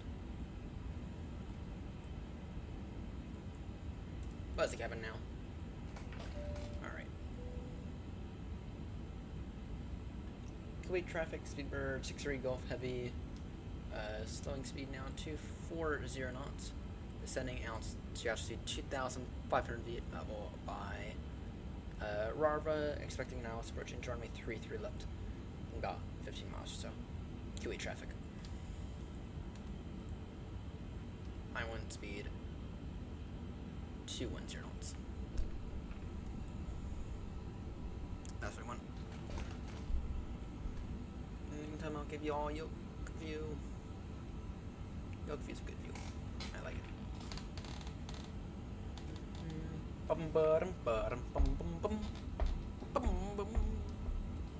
And then we can just focus on, and then for that bit we can just focus on sending, or on getting in the approach ready.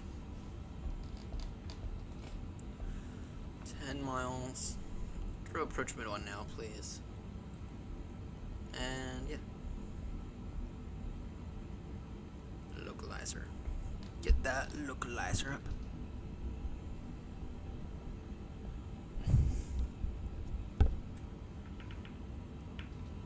Okay.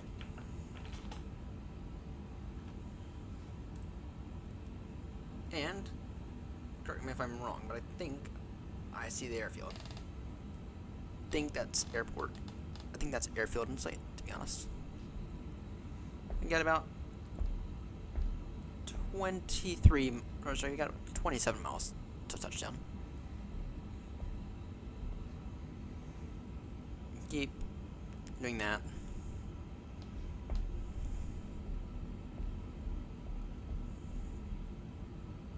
Maybe if we can do that ever so slightly, that would help. Flaps 1.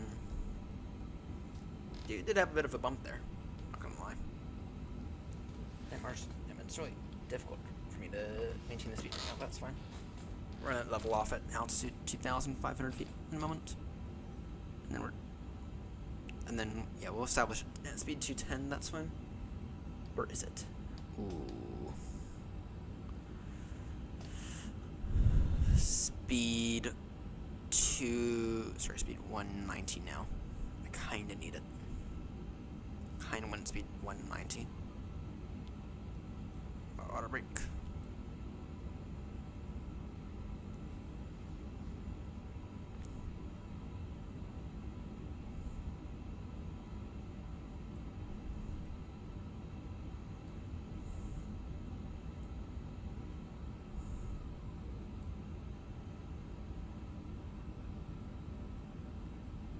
I don't have the field in sight. 2,500. Noted. Noted. Oh, that was my fault. Right there. Speed 180. Kuwait traffic, Speedbird 6-3 Gulf Heavy, turning final now, ILS runway 33 left. Kuwait traffic. flaps 2, gear down, flaps 3, flaps 4. Speed 16 knots.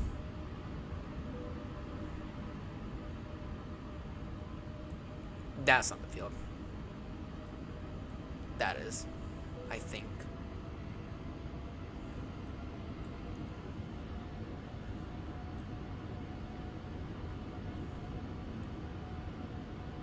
Speed 150 knots now.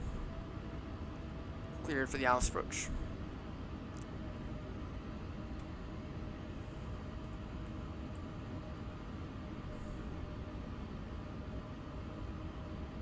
And we have the localizer established.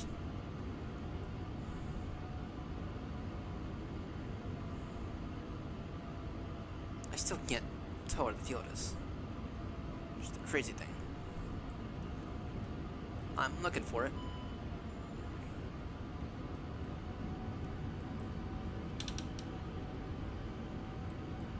I'm looking for that field. I got it now. I got the field.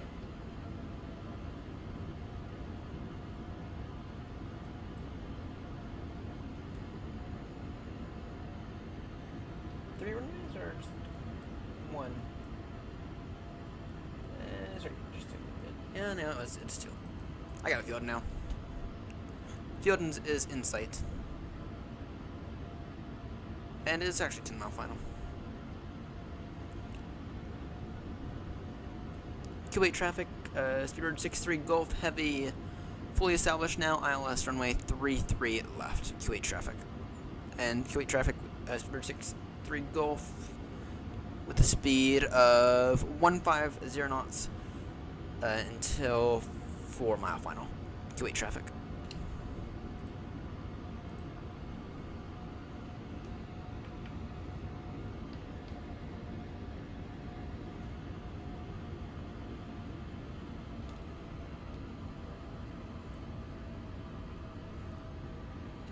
$2,500.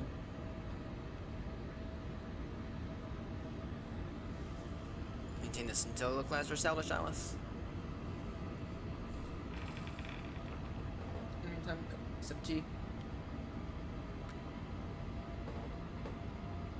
Sub T for luck.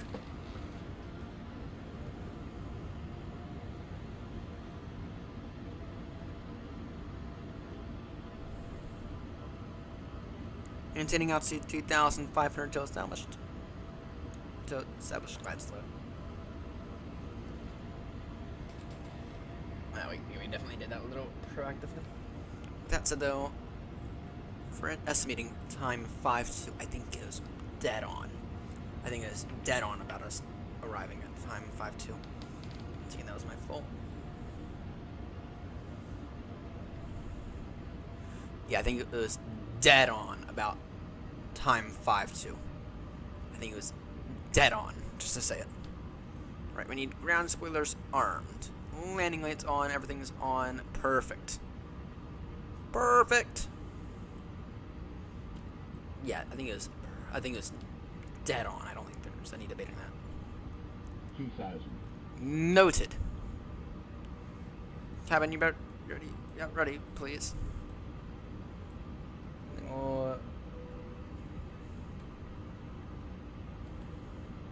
Try to get off at Whiskey 5 and just line up. Let's just park up. So,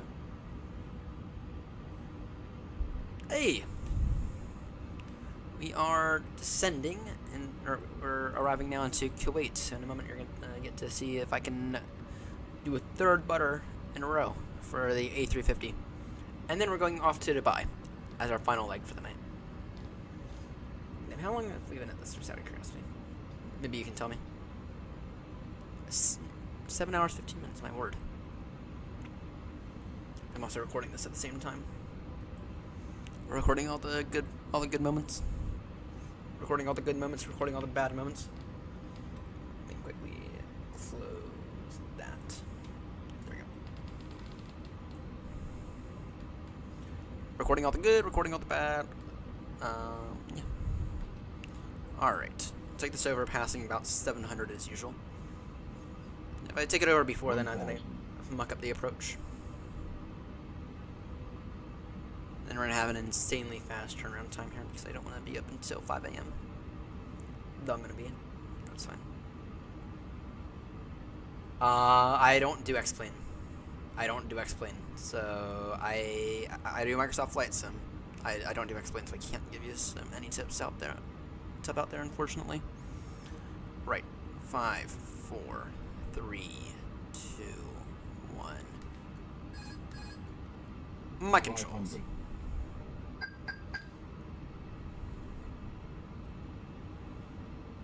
Feeling a little high now. Get the nose back down, you bigot.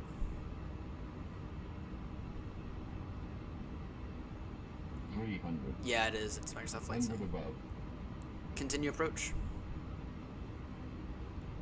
200. Minimum. Continue. 100. 90. 80. 70. 60. 50.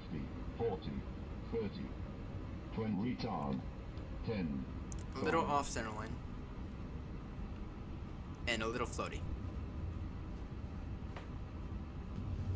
Yeah, that was not the best landing in the world. That was a little on the floaty side. So.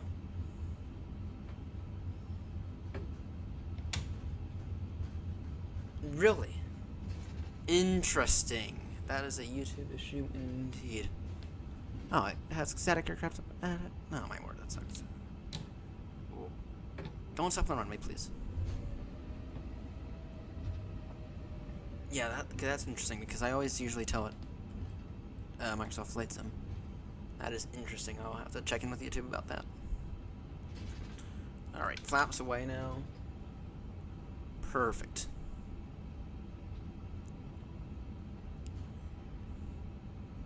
This steering is running quite smoothly as well. Let's put this away. Q8 traffic, Spirit 63 Golf is now vacated runway 33 left. And we'll just pick a stand. Go over here. Let's go over here. Yeah, it is. That's interesting.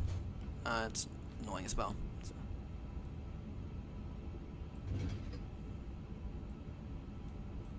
Yeah.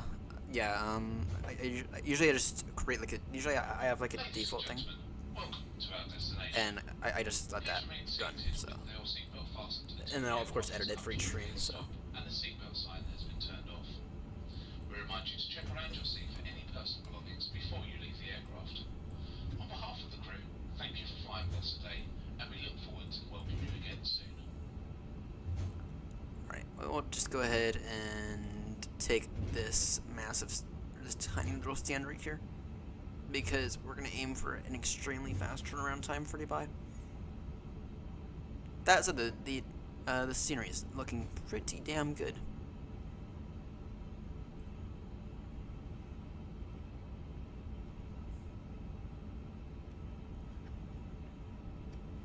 Alright, parking brake set.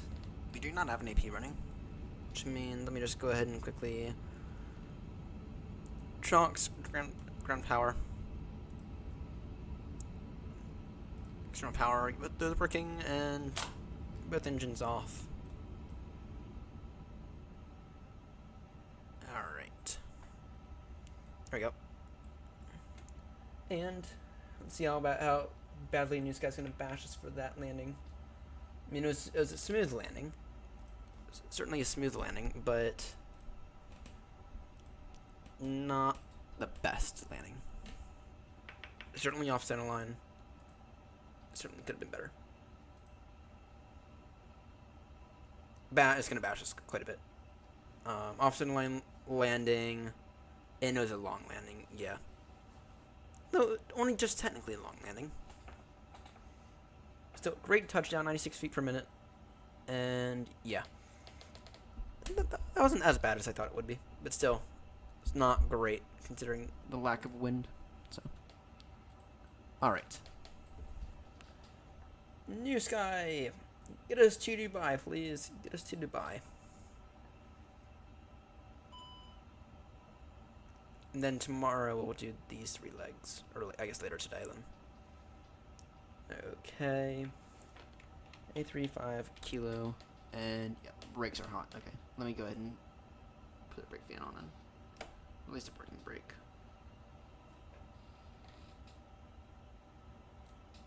Chocks are set. We can go ahead and clear that out in a moment. Okay. Departure time. We'll aim for 10 minutes. Yeah, that is what we'll aim for. Just do over an hour and a half. So nice. 15 minutes. Sim brief. Done. New flight. Speedbird 6-3 Golf, departing out of Kuwait. That was Oscar Kilo. Going to Dubai, which is Oscar Mike Delta Bravo. Inner A350 Kilo, and A35K. And yeah. And of course we're doing this over the Persian Gulf. So, alright.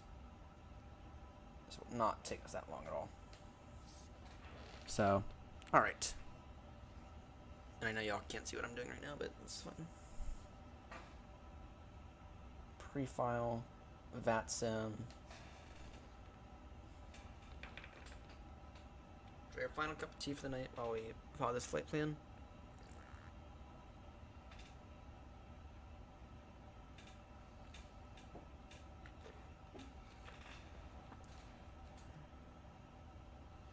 Alright, there we go. Parking brake's off, right? It is. You have chocks. Alright. We have about 15 minutes to push. Sorry, we got less than that, so. Load sheet. Set 0 fuel weight, set fuel instant. Flight plan. Sorry, init. Request this. Received, insert. Yeah, we get a bit of get there, I just definitely just occurred. Okay. Departure. Well, actually, the winds are not great anymore, are they? See if we got any more. Let me pull up Knopgraph. What does Knopgraph recommend right now?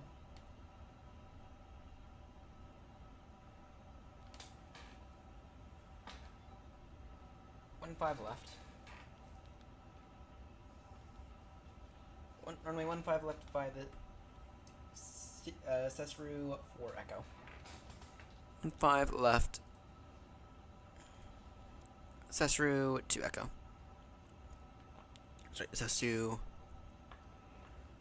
15 left. Actually, can you change that to 15 right, please, just for the easier taxi? Cesru. It's Cesru 4. Okay. Change this. Runway 15 right. By the Cesru 4 Echo. Insert. Insert. Hey, yeah, and this is going to be an extremely fast push here. Okay.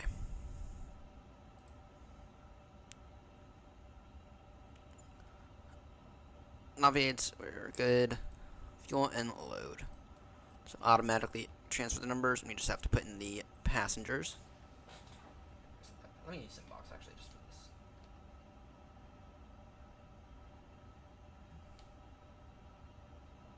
Brown. Shut up. Shut up, Brown. Ladies and gentlemen, welcome aboard. We are delighted to have you with us today. Please take a moment to stow your carry-on items in the overhead compartments or under the seats in front of you. For your safety, larger items should be placed in the overhead bin, and smaller items must be securely stored. If you need assistance, What is our our... crew is here to help. We'll be pushing back from the gate shortly. 369, and we got a full flight. As soon as possible and clear the aisles. 369. Return.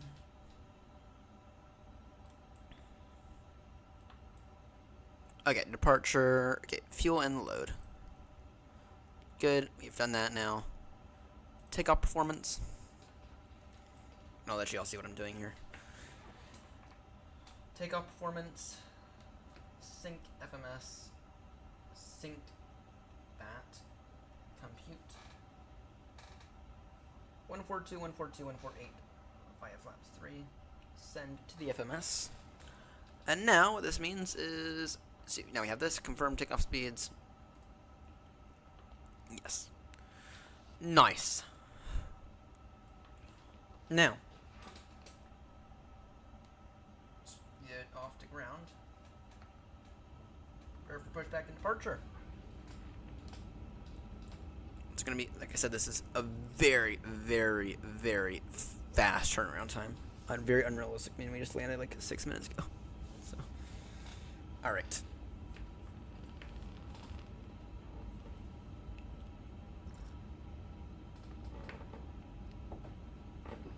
Yeah, this we just landed like 6 minutes ago.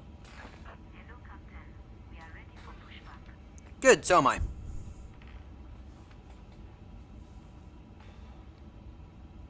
We are ready for pushback via stand what? Just stand. It's not. We didn't even park on stand, really. Really?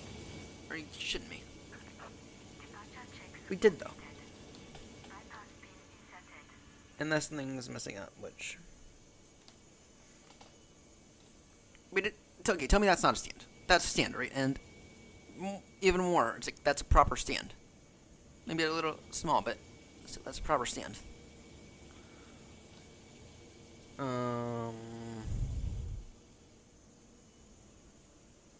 And the last. Ducking gear. Yeah. I don't know it. I don't even know what stand this is. So, but it is an actual stand, according to the scenery. So, what I thought.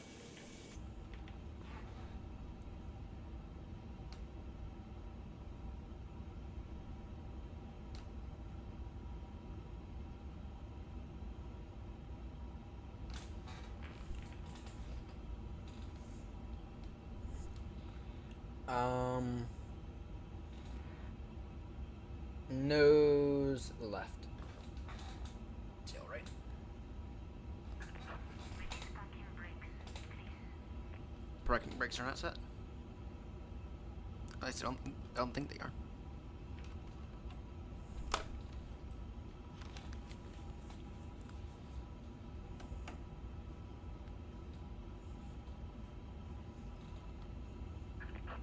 Commencing push.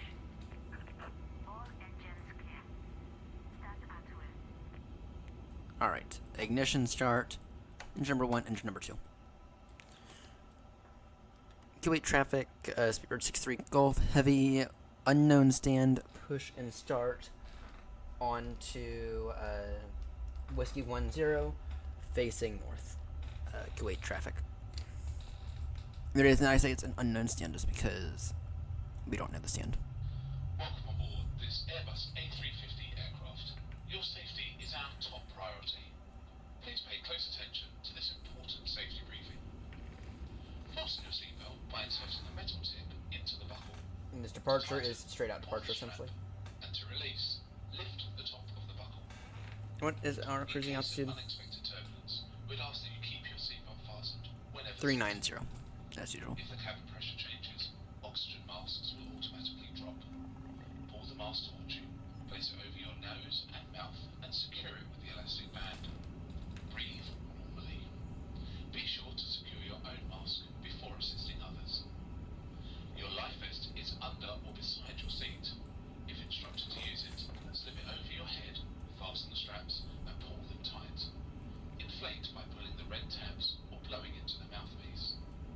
Only inflate your vest when exiting the aircraft. There is a light and whistle for attracting attention. There are 8 emergency exits on this aircraft, 4 in front of the wing and 4 behind. Both engines started. In the Good event engine of start. evacuation, follow the illuminated exit signs to the nearest exit. These are being pointed out by your crew now. Please note, the closest exit may be behind you. Within your Please take a calculation, moment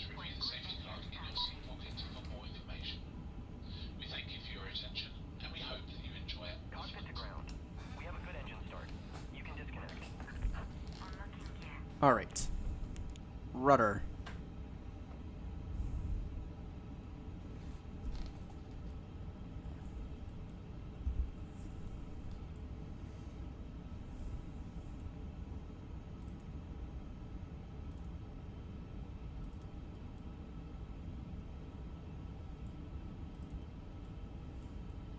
Alright.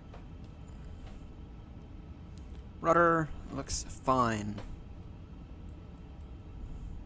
Full down. Full up. Full left. Full right.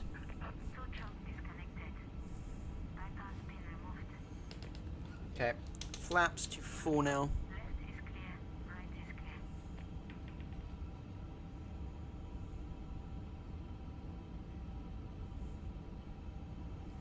Verify rudder.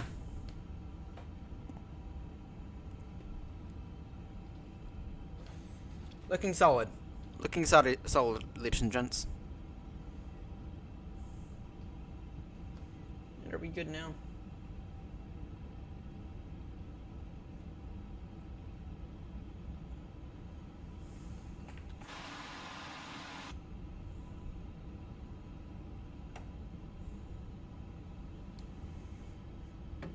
Yes, we are. Taxi runway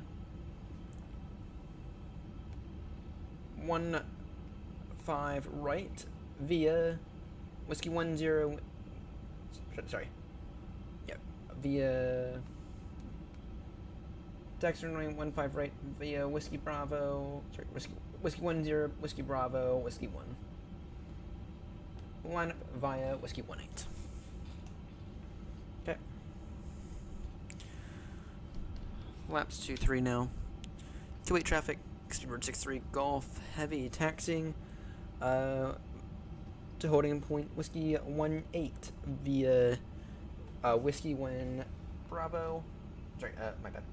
Whiskey Bravo, Whiskey 1, and Whiskey 18. Kuwait traffic. Alright. A lot of whiskeys there. APU off now.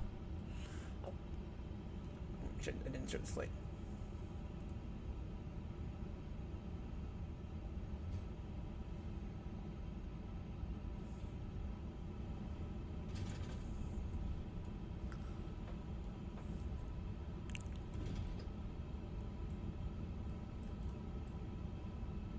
Brake fan, auto brake. All good. Buzz the cabin, tell them be the third. Good afternoon. This is your captain speaking from the flight deck. On behalf of the entire crew, I'd like to welcome you on board today's flight. We're just about ready for departure, and the weather en route looks generally smooth with some light turbulence, so we're expecting a pleasant flight. We'll keep you updated on our progress throughout the flight, but in the meantime, sit back, relax, and enjoy the in-flight entertainment.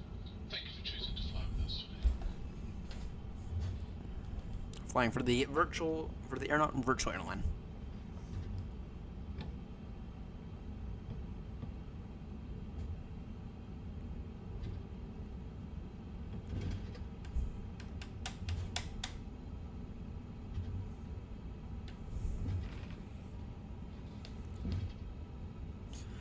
Alright, now Dubai is a massive airport. We're going to end it at Dubai.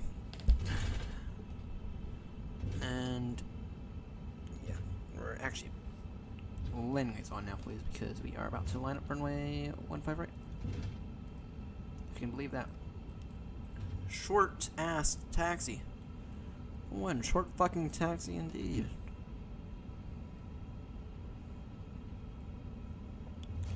Kuwait traffic, Speedbird 63 Golf Heavy, lining up runway 15 right, fully ready for departure. Departure via the Siru for Eka departure. Kuwait traffic. Takeoff config. Just waiting on the cabin.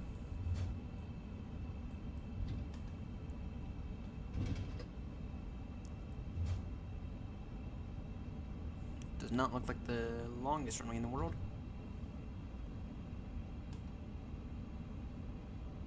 Long enough though. Remember, say it works.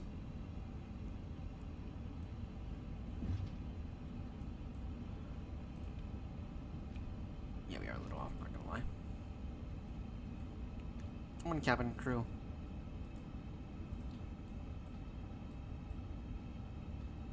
Just do that. Just stop blinking, I don't know what's going on with that. AP bleed off, maybe. There we go, cabin's ready now.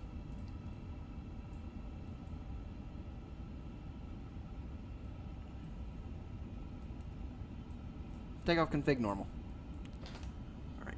Kuwait traffic, Speedbird 63 Golf, taking off runway 15 right by the Sierra 4 Echo departure.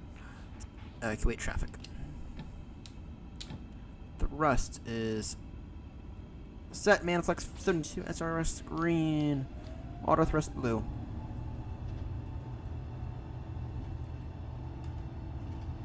And the brakes are really hot, just I'll have to keep that in mind for this takeoff. Off to Dubai! Airspeed alive, 100 knots, check, everything normal.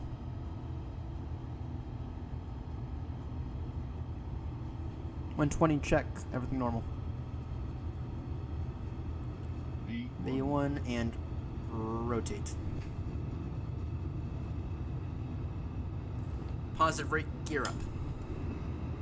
Begin to put some flaps out, or flaps away, please.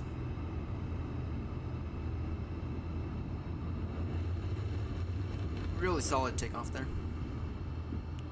Not ashamed of that at all. Get us in the turn.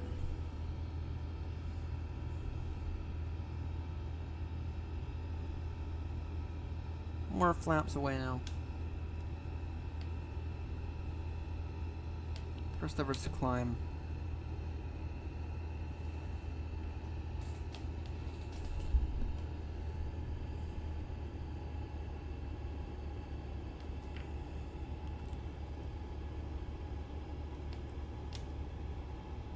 Remaining flaps, the remainder of the flaps can go away now.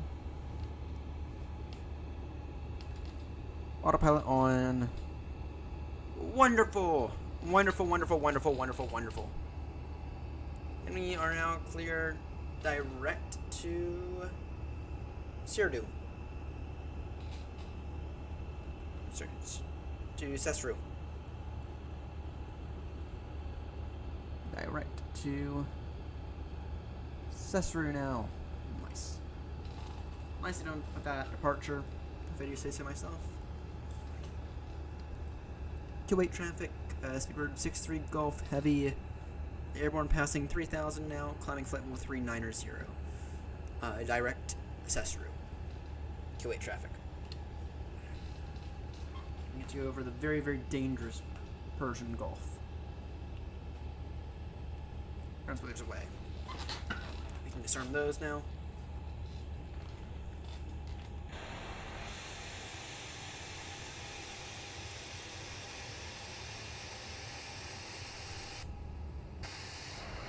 Looking solid now. Looking solid.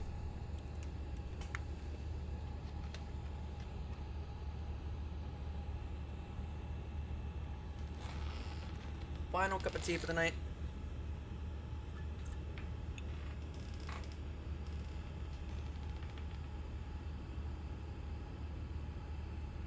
Ouch, the wind. We got a headwind now.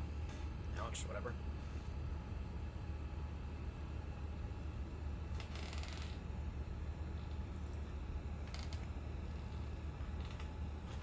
Only hot water.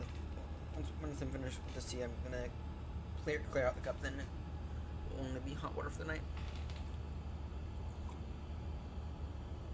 So I got a lot of tea. On like our 6th, 8th cup now.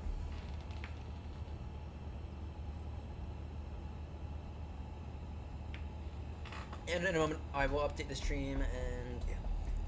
Actually, we're gonna schedule the next stream in a moment as well.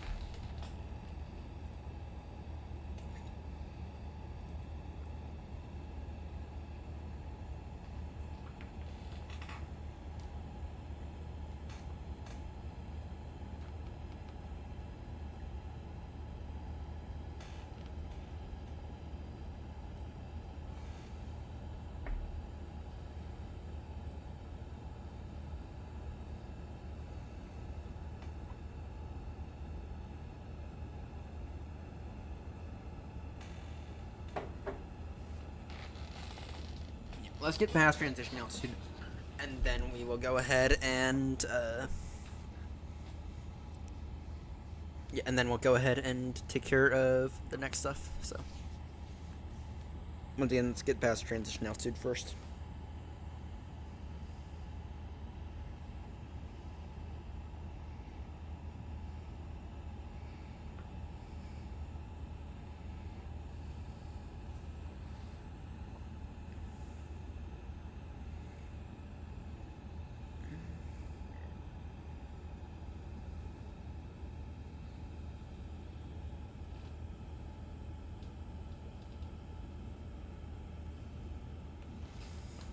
Alright, passing 9,000 now. And I've never been to Dubai. Never ever been to Dubai before. So, but considering it has taken us 7.5 hours to get this far, I don't know, might be a good thing.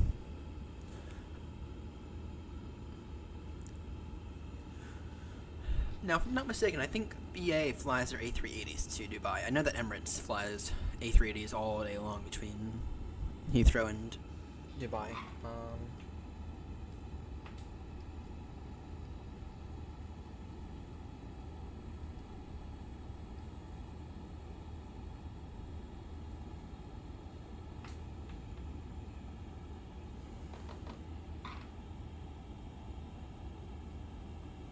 Alright, so San Fran to non. Okay. Bus routes. Okay. Johannesburg and.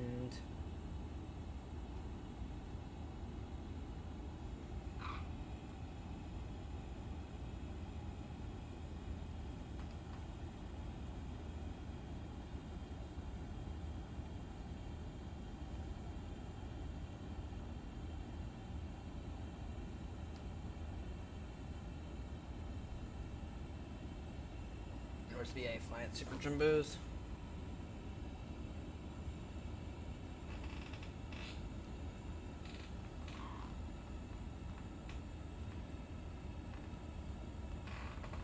Alright, that's here.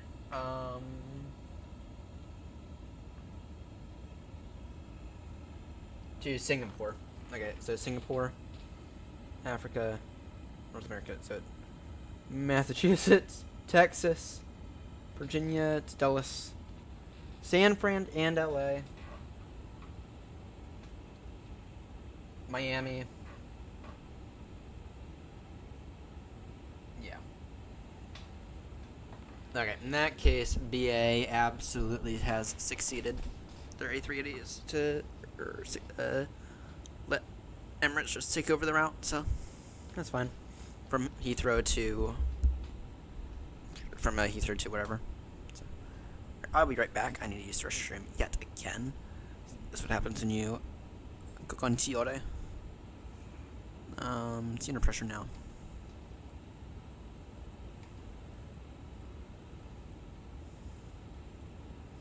Alright, I'll be right back. Again.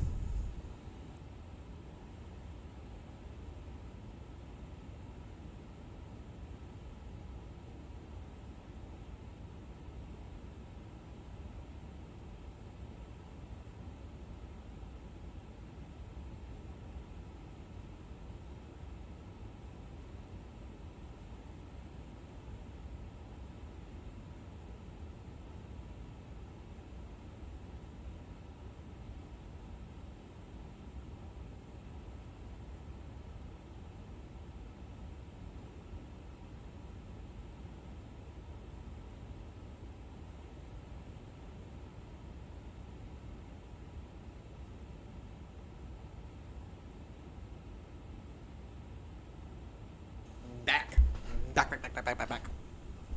Okay, I have had a bit too much caffeine, I'm not gonna lie. So, first off, the slings thing on me, because I don't like the weird line that we have. Alright.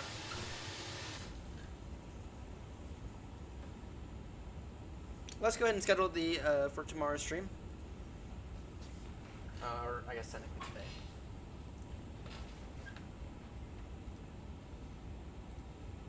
Just out of curiosity, oh, we didn't check the scenery. I'm not gonna buy the IniBuilds scenery. I actually think the scenery looks fine, mostly for default.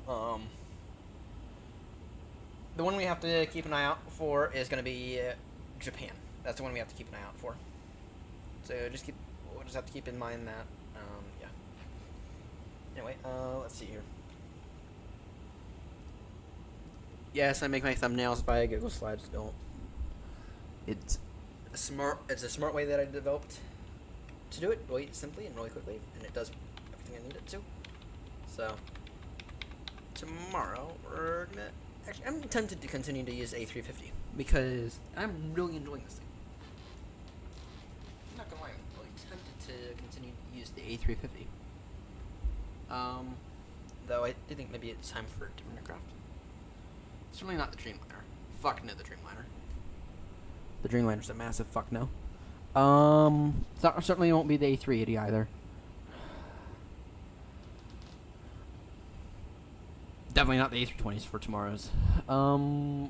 We have the option between the A350 or a 777, and I think it's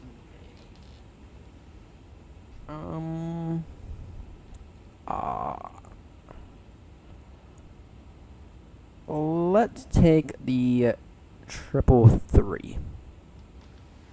We'll take the 333. But first, I'm gonna get Earth. I want to get a screenshot from Google Earth. So we're gonna use something interesting here.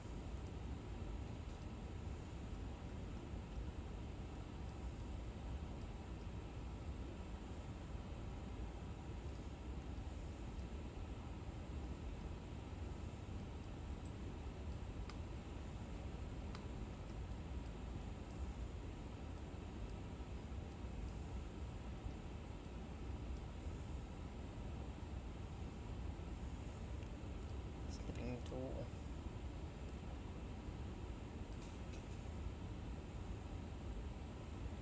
What we're gonna do is we're gonna edit this. Crop this down a little. Okay.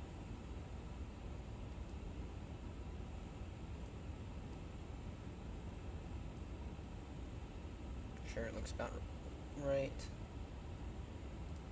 Good. That is perfect.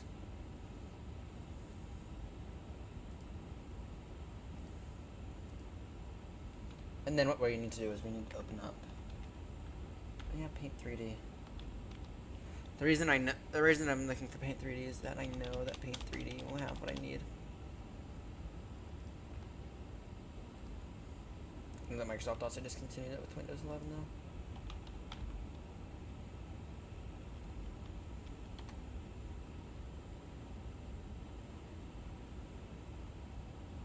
Unless, let me look at something here. Let's see here. Here's wrestling. Screenshots.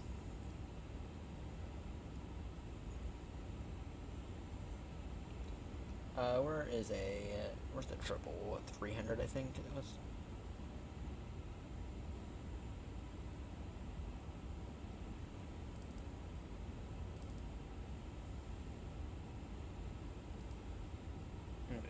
Edit. What I need to do is, well, let's see how this does.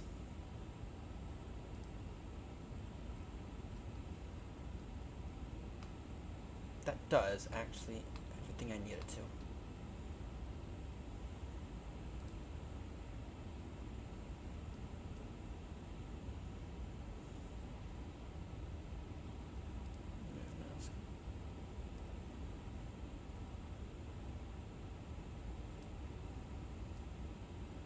Does basically everything I need it to.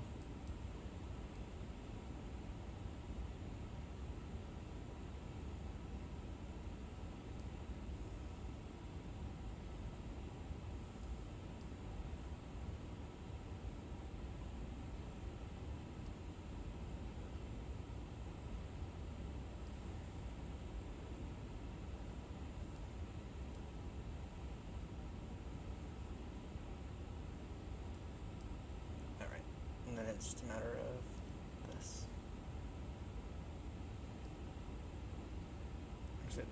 Actually, it did a great job at this.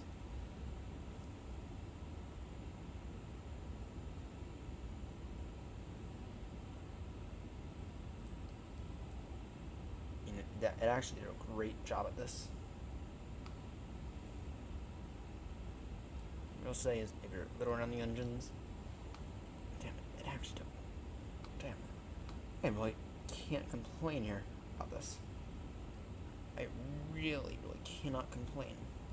Did a freaking amazing job. I mean, the only complaint is up here a little.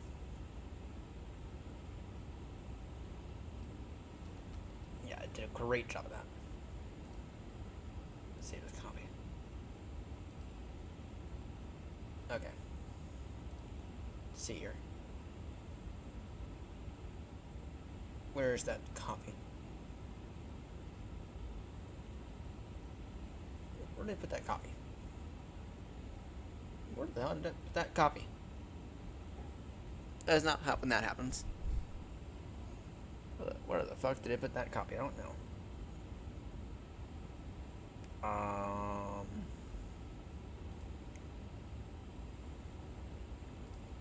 So maybe documents, pictures, maybe screenshots.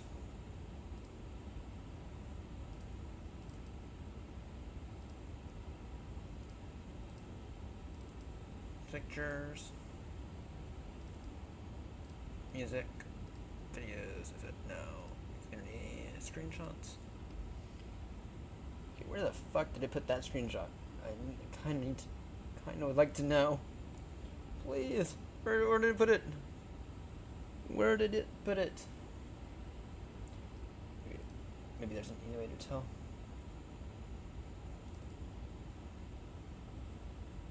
Did it really? Did it really? But screenshots is already in. No, it's not. Did I put it in here? It might have. Wait, I still can't find it. What the hell? Where the hell did it put it? I don't know where the hell it put it. Screenshot. Did I function maybe?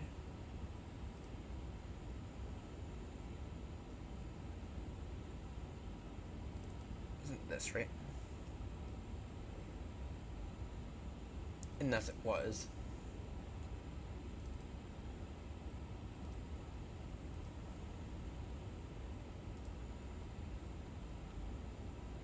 Remove background. Aha!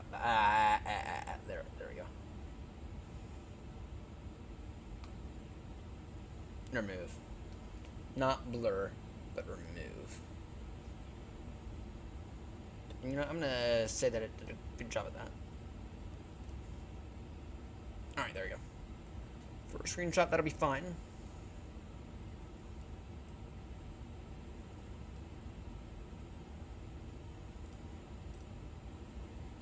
Name. Copy.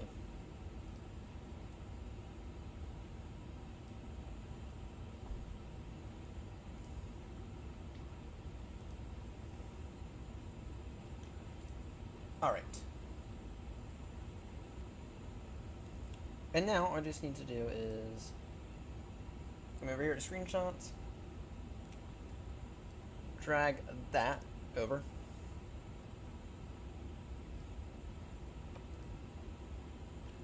And now what we'll do is we'll go ahead and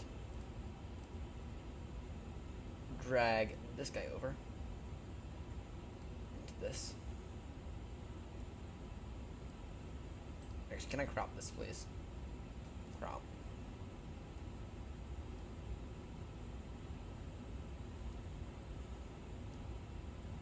Just for the sake of being able to do it.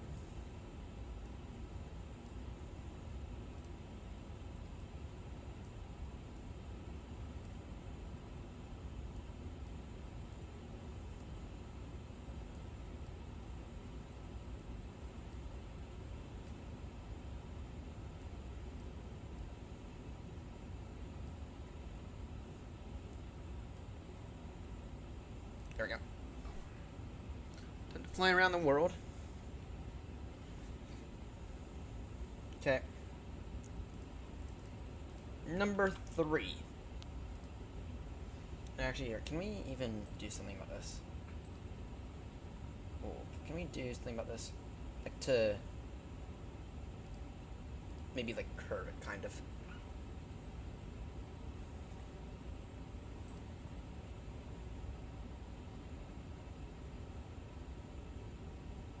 Let's see here. Can we? Well, let's. Can we duplicate this first? Okay, there we go. Format options. Adjustments. No. Position, size, rotation.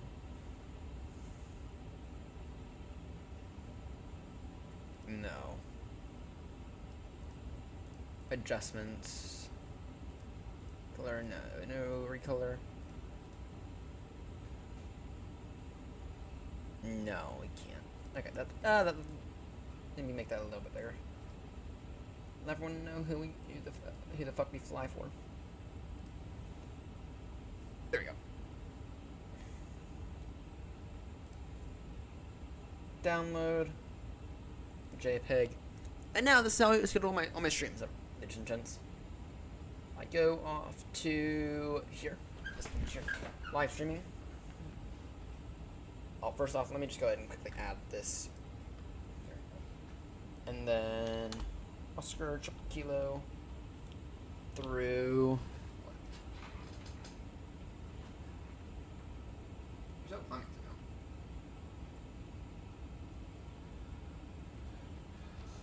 Oscar Mike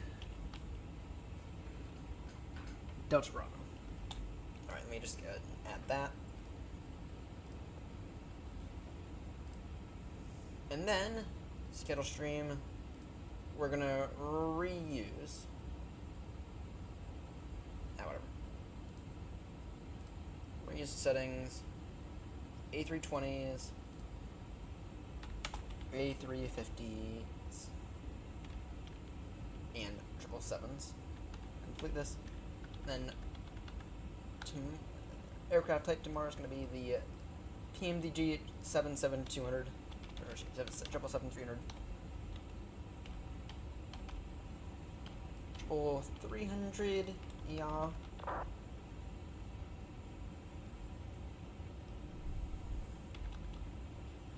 And we are in our routes for tomorrow. Let's take a look. So it's going to be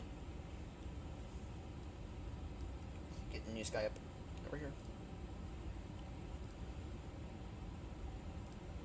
Awards.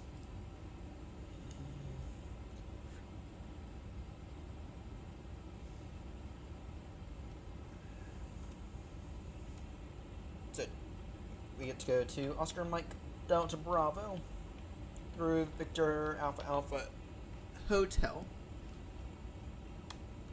Victor Alpha Alpha Hotel through Victor November Kilo Tango, and then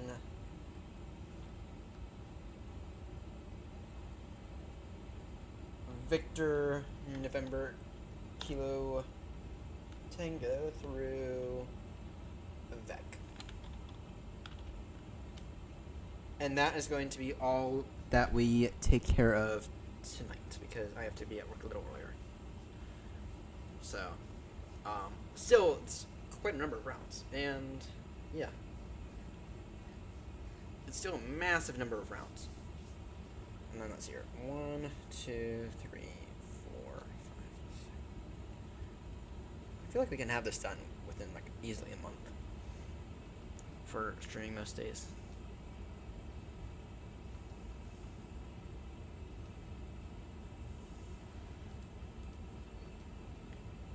I feel like we can have this easily done within like a month.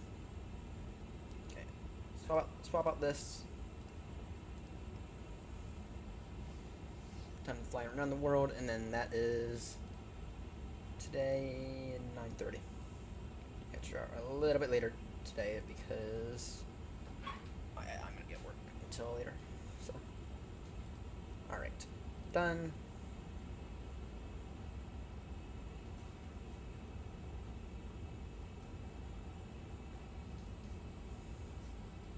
Alright. Actually, we are on this is number 3. And we can just edit the title. Around the world, number 3. Time for some 777-300 yard action. Around the world, number 3, live Microsoft Flight Sim 24. Alright, there we go. I'm still climbing flight 139 0. In our ETA for... No way, is it? 50 minutes. 50 minutes is what it has us, our ETA at, so... Yeah, we are definitely going to get there by about 5 a.m. So. Time for some, I don't know about that title. Time for some 777-300 action. No, I don't know about that title. What about the title of, what about PMDG, or sorry. Time for...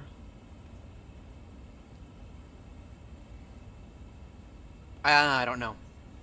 I don't know because... Yeah, I really don't know. 777-300 action. Save, maybe? Yeah. Around the world, number 3. Yep, 9:30.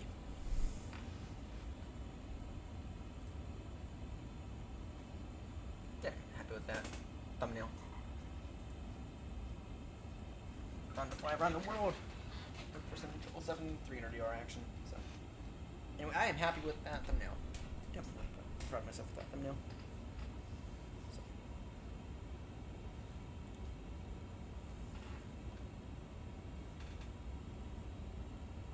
All right.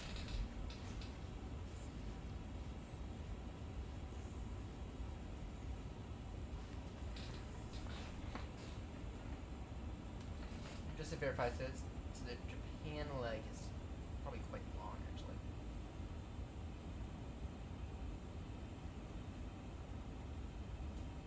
Yeah, it is. Shanghai to Tokyo. Okay, that's not bad. That's not bad now, is it? So, anyway, we have kicked off the AirNott Newsky Around the World tour. So, it has been kicked off now. We are in it, and we have to descend here soon into Dubai. And you're still climbing. We're gonna hit our top of climb, then it's like we're gonna descend immediately afterwards because our top climb is. Yeah, we should be hitting our top climb here very shortly.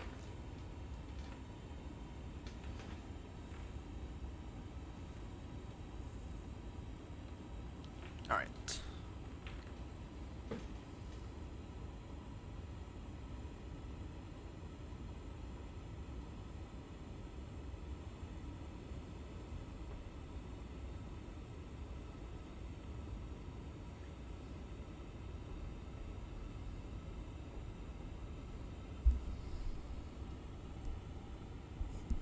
Oh, let's see here. Oh, what did you Brand say? What did Brand send us?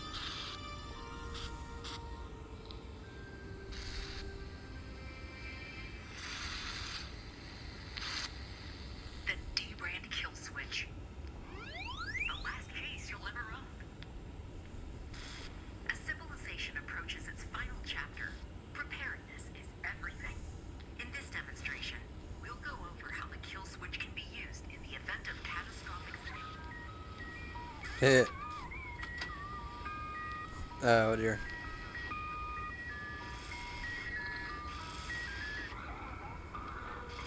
That's why we created the kill switch.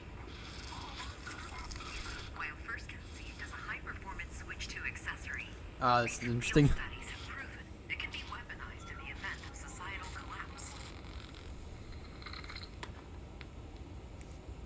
Oh. D-Brain, why are you making fun of everything now? Including world domination. Should you Why, gain D-Brand? access to a stable source of electricity, you'll find that the kill switch is a natural extension of the switch too. You can still separate and use the Joy-Cons, and retain full dock compatibility via an included adapter. And who could forget the travel cover? In addition to enhancing your Switch 2's defensive and offensive capabilities, it also stores up to 10 games. Congratulations! You are now equipped to defend both your console and yourself as conditions deteriorate beyond recovery.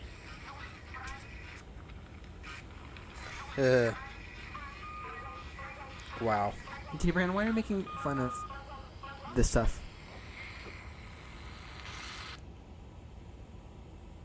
D-Brand, seriously, why are you making fun of this?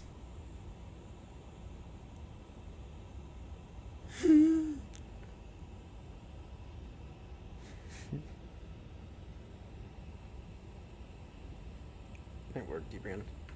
Alright, it all began with an email from Best Buy Corporate, a subject line, Best Buy rollout. I didn't even open the email immediately. We got to work on procurement. After all, big rollout like this would require hefty capital expenditure. About $30 million later, we'd amassed an entire fleet of industrial-grade steamrollers, flattening in Best Buy, Maryland. Okay, it wasn't until the rollout was done, we noticed a small email from Best Buy in our inbox. Exciting opportunity to sell D-Brand products in Best Buy. Fast forward a few months, here we are. Not only is Best Buy blissfully unaware that we destroyed one of their stores, we're stocking a variety of products nationwide, well, except for Gaithersburg. In any event, if anyone wants to buy a steamroller, we have about $299 for sale on the gray market. D-Brand, they always seem to amaze me. D-Brand always seems to amaze me, to be crystal clear. They always seem to amaze me. I don't actually have a case. I don't actually have a D-Brand case, and that's because my phone is... It's a Samsung phone, but it's not a standard phone. It's a Samsung Galaxy S24 FE, which it has been great, to be crystal clear. I absolutely love this phone. Feels good. It feels solid.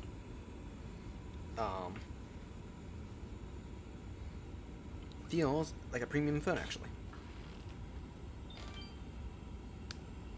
Hamas, nicely done, Hamas. Nicely done. Yeah, no, this thing feels like a premium phone. It is a premium phone. And actually, so I thought, at the time when I bought it, it was big, but actually, let me go grab it. Compared to my Pixel, compared to the old Pixel 7, which is what I had beforehand.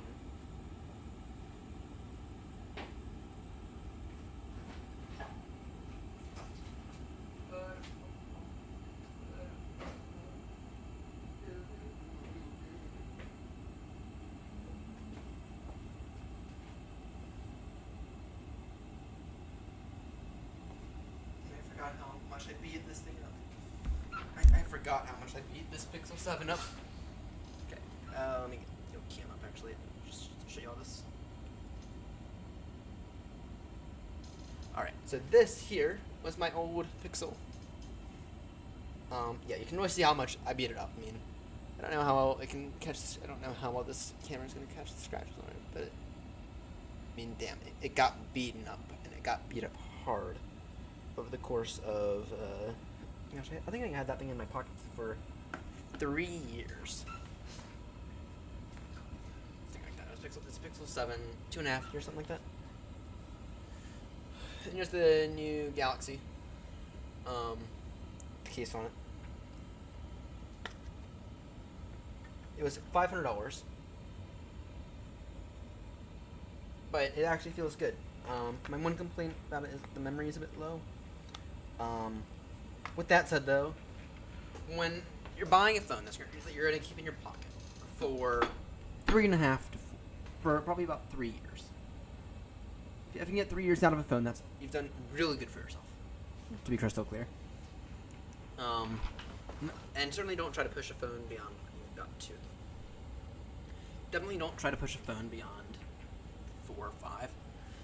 But it's like if you have a phone that and you get it to last 3 years,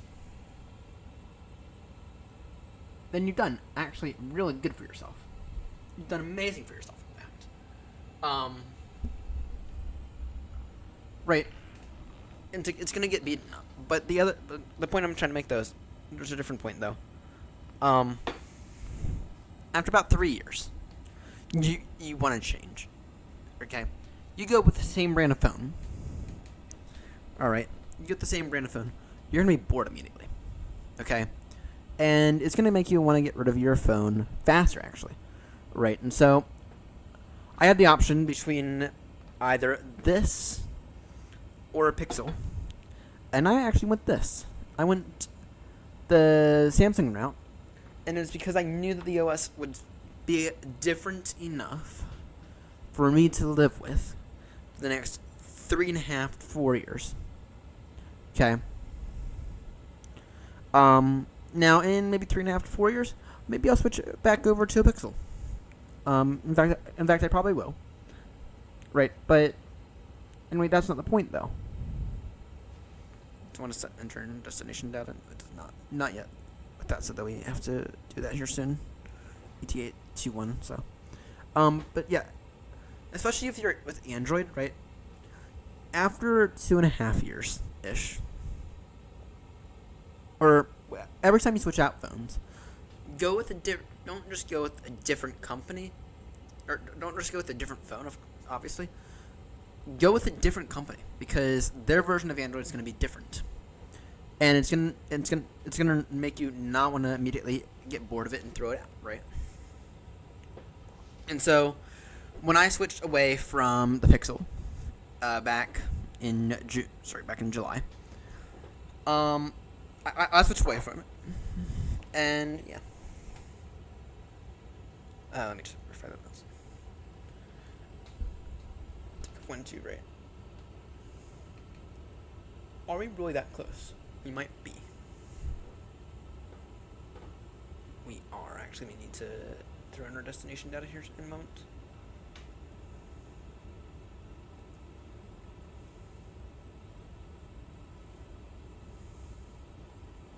Right. You're gonna want to change it up a bit. Okay. This is what I'm saying. What are they landing by? Because I need to know, and I don't. No, they're taking off on 1, 2 right. We can land 1, 2 left. 5 runway 1, 2 left. ILS 1, 2 left. No need for an RNAV. I'm curious about how the RNAV performs. It's an ILS perch. Go to ILS perch. Only 1, 2 left.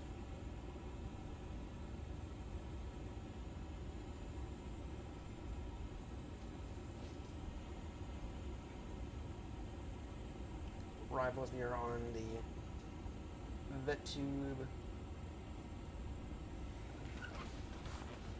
VETUB 3 Bravo. Can we get a bit more straight in, please? VETUB.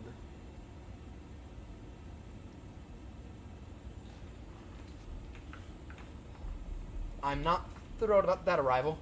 I mean, I know that Dubai is a busy airport, but it doesn't mean I'm gonna go with that arrival.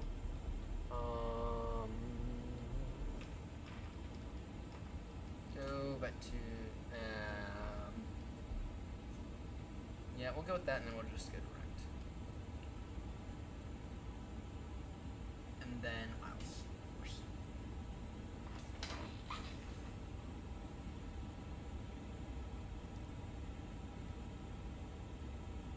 Why the hell can I not see that arrival? Let me take a look here. RNAV. Start instructions. Okay. Alright, start. Okay. Star. Okay. VETUB at or below 10,000, and then it'll be descent straight down. Okay. Via. It'll be via Rhetoric. Star. VetTube 3 Bravo. Insert. And we're gonna make sure. So it'll be at the tube. We want to be at 8,000 then. No, we want to be at 8,000 at the tube. At flight level 80.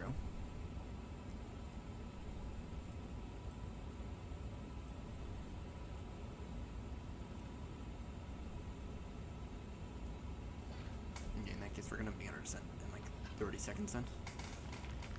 So I don't want to muck it up. Yeah, we're not doing that full arrival procedure, unfortunately. It's not something I'm doing. So it'll be a VidTube, then direct to Delta Bravo 416.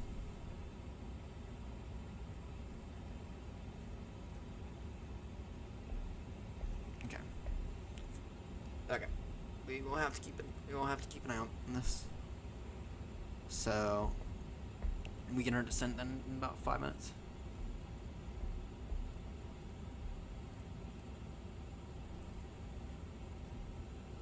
No one's gonna complain about me doing it the not proper way.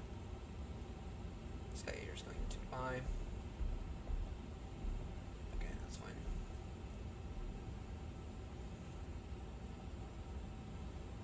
Okay, let me then dot chat UAE 171 Juliet.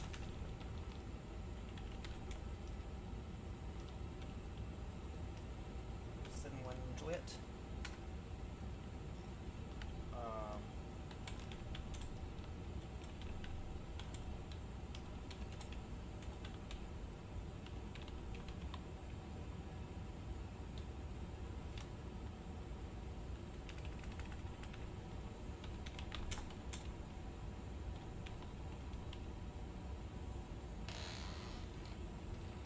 At the tube, flight level 80, and then we have some time to get down to what point do we intercept?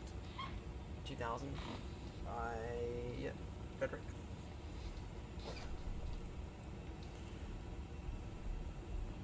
Down to flight level 80, please.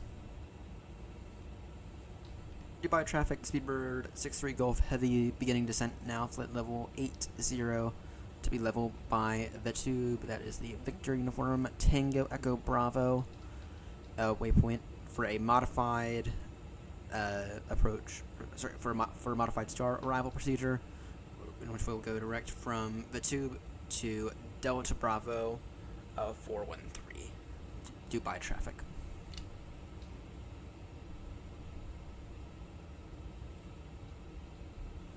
I'm not doing all that shit.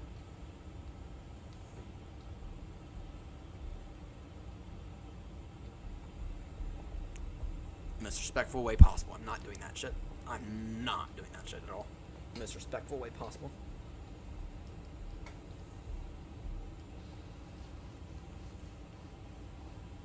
Bum bum bum bum bum bum bum bum bum bum bum bum bum bum bum. This guy's coming from where we're just where? Cairo.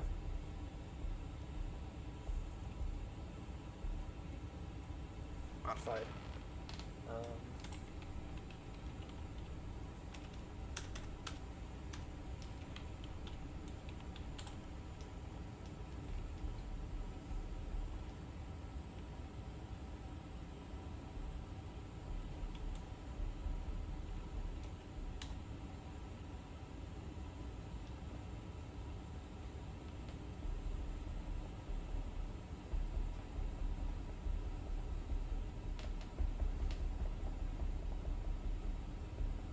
What the fuck is this guy doing? This guy's like way out. This guy's like, what's this guy? What the fuck's this guy doing?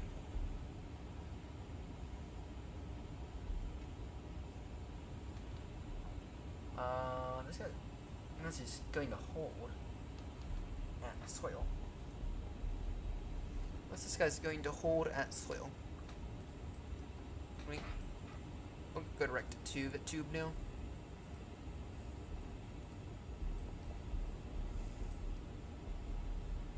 What the hell is this guy doing? This guy is...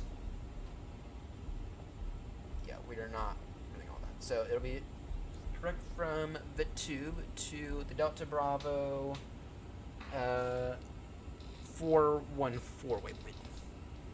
So, because I'm not doing like the around procedure. I'm not doing that S. Or I'm not. It would be an S. Yeah. Either way, I'm not doing that. I'm not doing that. Backwards S. So. Insert. Next waypoint. And that's going to be the Delta. Yeah, we need to opus again. Ouch. It's going to be the Delta Bravo 414.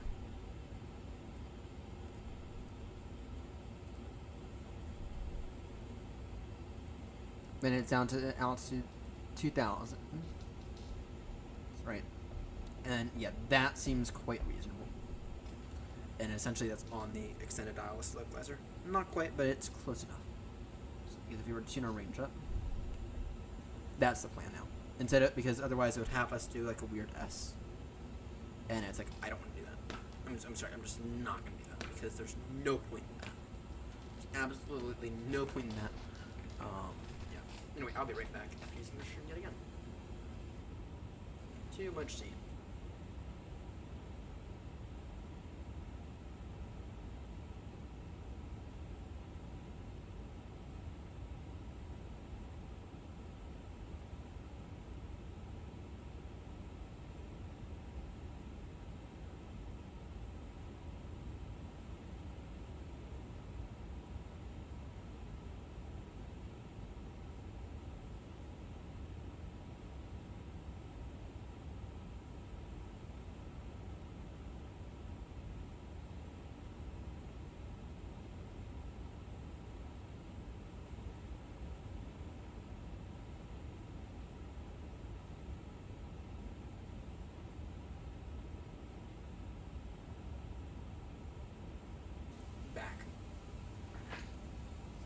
Seriously. This guy's like... Unless he's a sleepy pilot. Could possibly be a sleepy pilot as well. Could very well be a sleepy pilot. It actually could easily be a sleepy pilot. Sorry, I know y'all can't see it. Can't see what he's doing, but he's like doing a circle. No way. He surely is an A350. Cruising. I call sleepy pilot. I call sleepy pilot. I'll show you all what he's doing. He hasn't even begun his descent yet.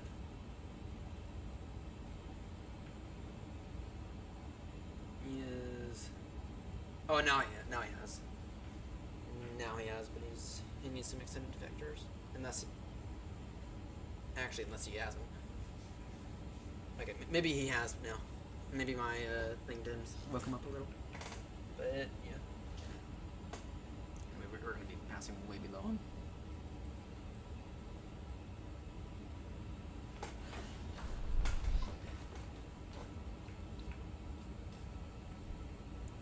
We're already going below him. So, I guess in that case we are number 1 for the runway. Yeah, a Lufthansa, or sorry. Yeah, Lufthansa, or no, that's a Lufthansa going to Frankfurt. And Emirates going to Brussels. Interesting.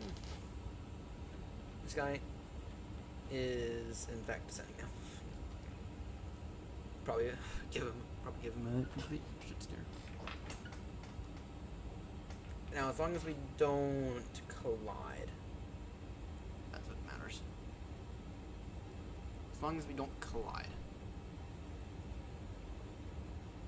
I'm fine as long as we don't collide. So maybe if he wants to just be just in terms of the altitude, do the full approach or do the full star arrival procedure. We're not going to do that. That's because we are special and because I am special and because I don't want to do it. Yeah, it just doesn't make sense to do this weird S, and I can't show you what I mean because I don't have the iPad. I doubt it. I don't have it working. I don't have the iPad screen working, but essentially it calls for like a really, really, really weird like S shape, and it's like I'm just not willing to do that because it's like, there's no point. There's absolutely no point. I mean, I can descend early, right? I mean, this badass can descend early and be just fine. You know, it's like I can descend early and be at 8-0 level by VTUB and then just go straight in and not waste all that time. You know, it's like there's just no point. Approach. What are the winds? The winds are. Oh yeah, across the Atlantic. What was it? The winds are 0. Sorry. The winds are 200 degrees 8 knots.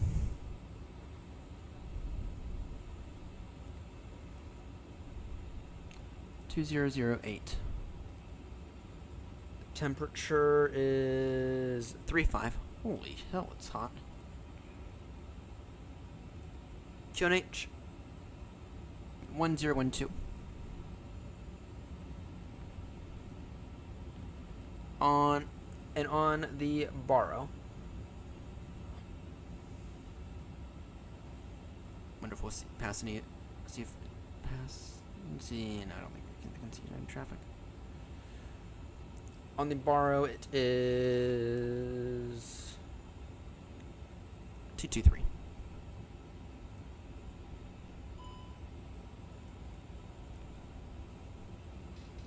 Mm. 223 on the Barrow.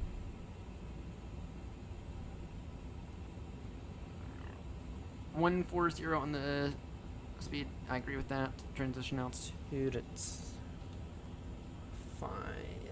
Yeah, flight level 150. Flight level 150, that's fine. Alright. Flight plan, good. Wonderful, wonderful, wonderful, wonderful, wonderful, wonderful, wonderful! Oh, wait, with the entire way, with those lights on. Oh dear. Oh, I'm so used to there being runway turn-off lights, but there aren't. They remove them for this aircraft for some reason. Probably because pilots just don't know how to use them properly, and because there's like no written rules on them. It's like, wing light's better. So it doesn't make any sense for us to have runway turn-off lights on. It's like, is there an older aircraft thing? What's this United, or what's this guy doing? Sending through. Yeah, I most likely woke him up, if I'm being honest. I most likely woke him up. Just keep an eye out for him. Maintain visual separation. Yeah, just do all that, so.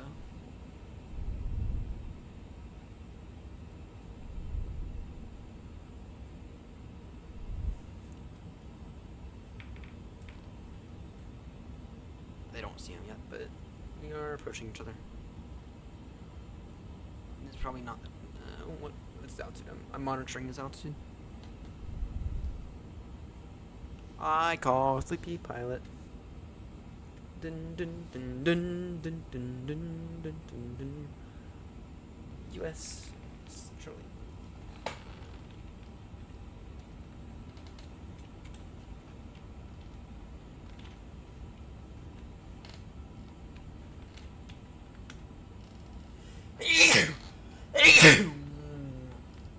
Oh, it's in Russia. Oh, we got a Russian. Got a Russian. Watch out for Putin.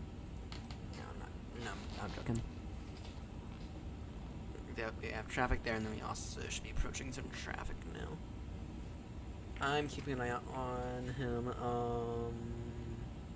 Descending through 2,600, so maybe about 7,000 feet above us.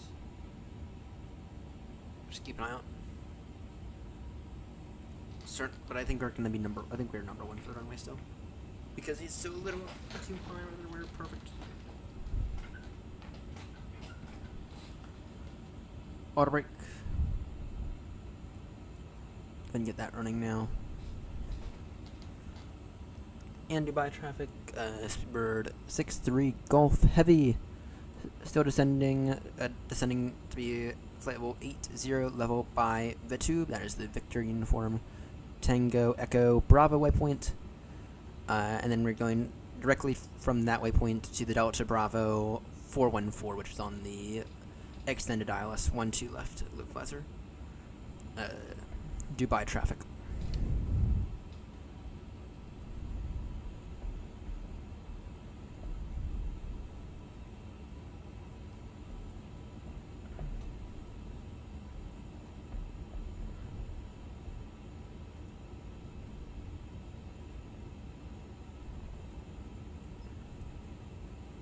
Can we actually make this 6-0? Actually, make that 5-0. Enter.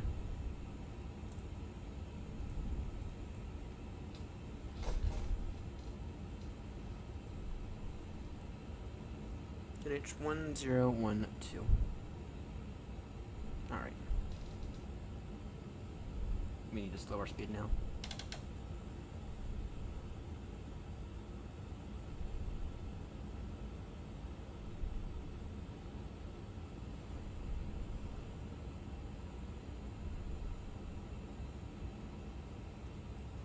The interesting thing is that we're still actually a little on the high side.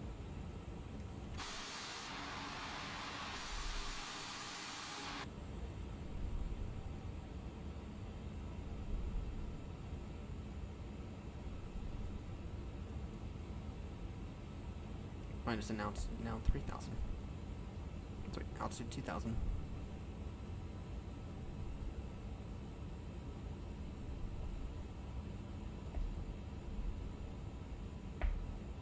Damn, this descent, we may need to do a bit of a circle. Just for descent reasons.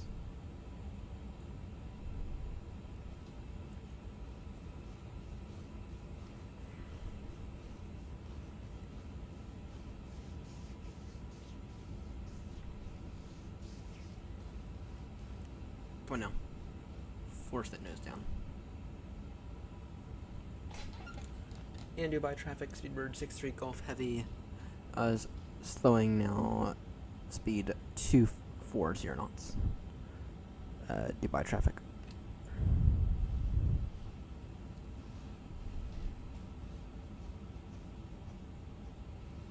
Alright, landing lights on now, let's not forget those. Can you just turn them off?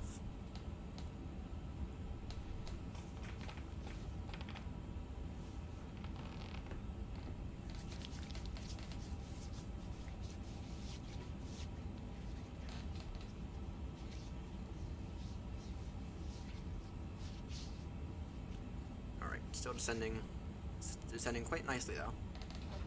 Then we should have some time to slow our speed to put everything up as appropriately. So this Emirates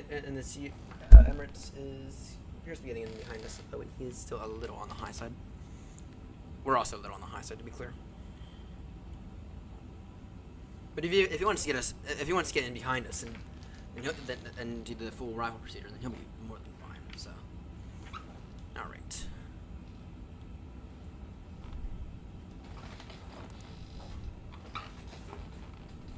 Yeah, if this Emirates 71 Juliet wants to get in behind us, then he just come and do the full approach procedure. He has the altitude. I mean, he has the altitude, and we have the separation, which is the main thing. And that is what we do have. Nicely done, aircraft. Nicely done. Nicely done, aircraft. Really, really nicely done.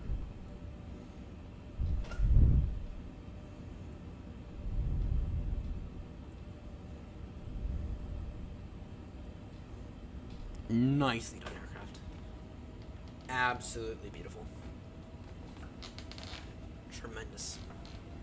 Absolutely tremendous.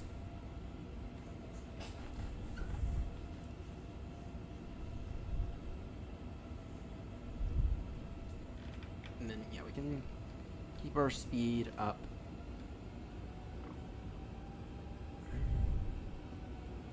We'll maintain speed 245 knots. Flaps wouldn't now be a pretty decent idea, if I do say so myself. Get your cam up now.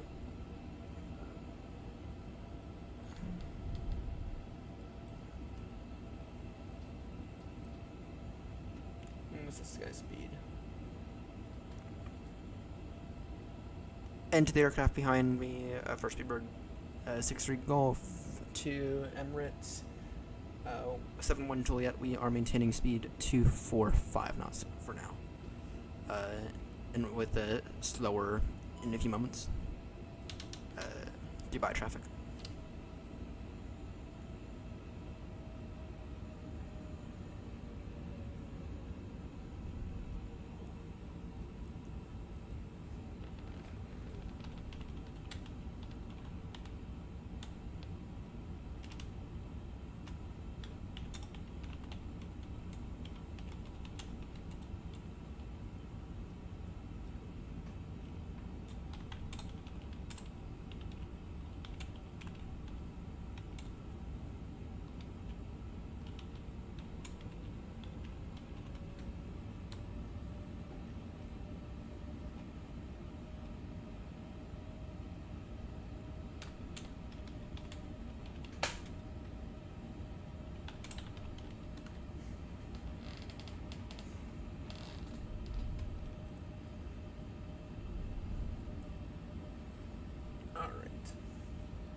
Let's go direct to Rarick. And Dubai traffic, Speedbird 63 Golf is now direct to Rarick. That is Romeo Echo Kilo waypoint. Descending now altitude 2,000 feet and slowing slowly to speed 180 knots by the time we pass that waypoint. Dubai traffic.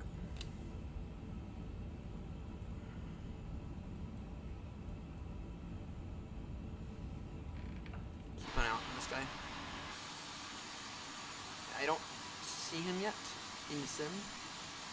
Like, I can guarantee he's not far behind us.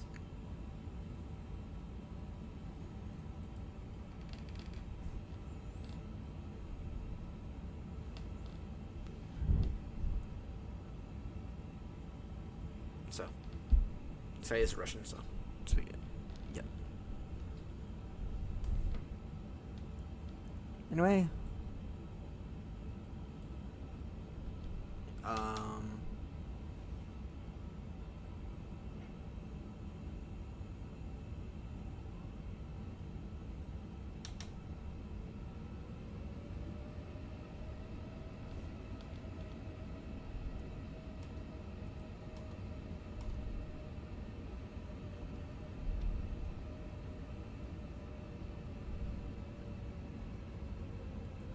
Minus 900 feet per minute.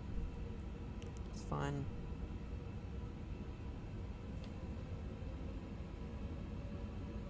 Speedbird 63 Golf reporting current airspeed of 210 knots.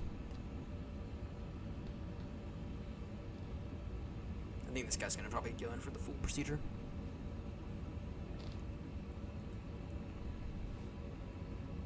Flaps 2 now is fine.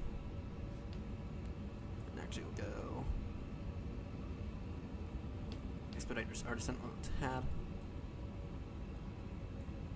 This is our first time at Dubai. First time at Dubai, the wind is 240 degrees 8 knots. So it's a bit of for runway 12. It's 280 degrees. Sorry, 240 degrees. Yeah, that's pretty much a direct crosswind landing out here. That's pretty much a direct crosswind. Oh dear. Oh dear. Direct crosswind, ouch. Oh dear.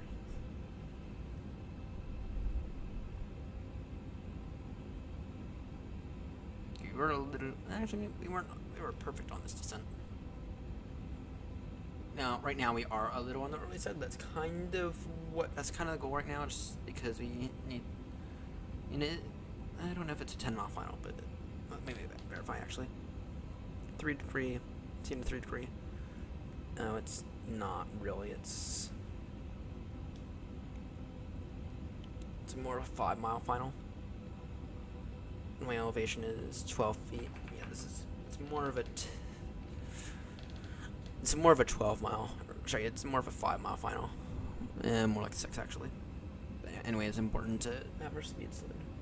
Yeah, and this guy's definitely doing the full 2,500. Noted. This guy's definitely doing the full arrival procedure, so we'll probably watch his landing, to be honest. That's the goal anyway. Probably most likely watch his landing. 2,000.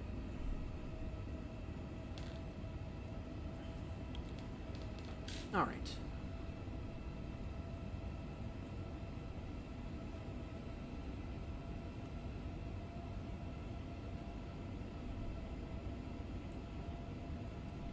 You can throw approach mode on now. Geyser. Ground spoilers armed. And I am beginning to get a little on the sleepy side, but that's fine, because this is our final leg of the day. Our final leg, and holy shit, we've been at this for, but by the time I manned it, I've been streaming for over 9 hours straight. My word. Over 9 hours straight. All night long. It's 4:18 a.m. right now. So, over 9 hours straight, my word. Alright.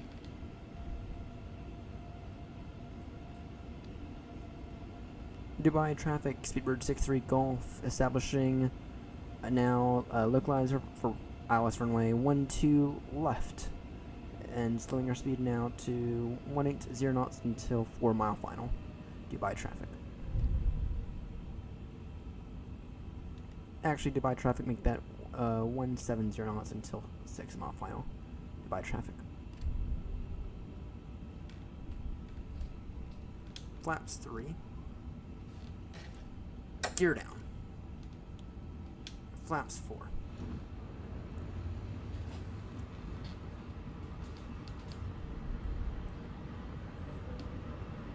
Maintain 170 until 5.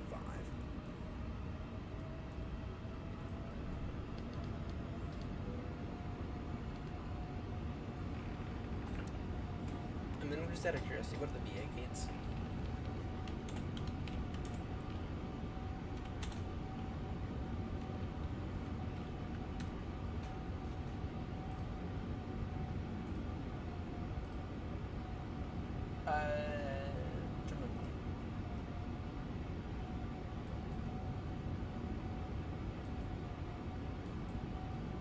So we get to go down to Alpha.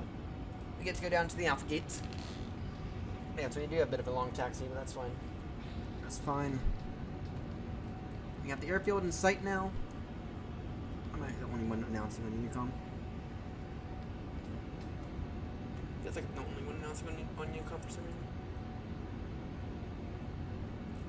Right, let's end this off on a good note. Let's go ahead and try to end this off on a beautiful landing, which I doubt is going to happen because of the crosswind, but still, let's end today off on a beautiful landing. In case of go around, it is climbing up to 3,000 direct to the Tower 2 VOR. So, keep that in mind, and we do have a very high building. I think it's the Burj Khalifa. Keep that in mind. Yeah, that building is massive, so. Landing lights on.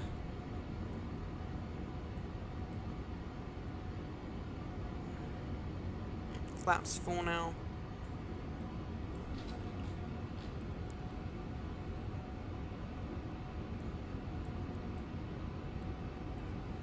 Airport is in sight. I mean, wait until we maintain 7,000, or sorry, we'll maintain 700.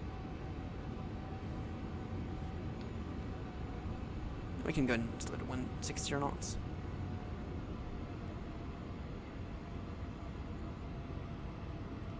Ground spoilers are armed. Landing lights are on. Everything up there is looking good. So taxi to Terminal 1 via 14,000 foot runway. Most likely end up crossing 1-2 right. So probably get off at Mike.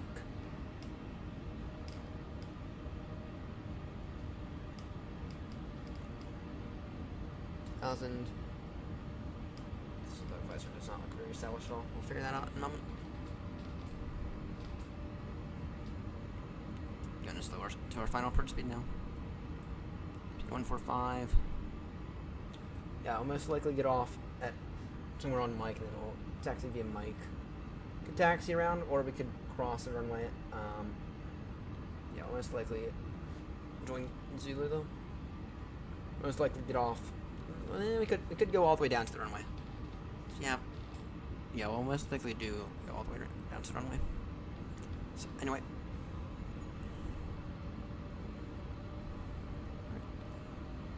Final call, Dubai traffic, Speedbird 63 Golf, landing now, ILS runway 12 left.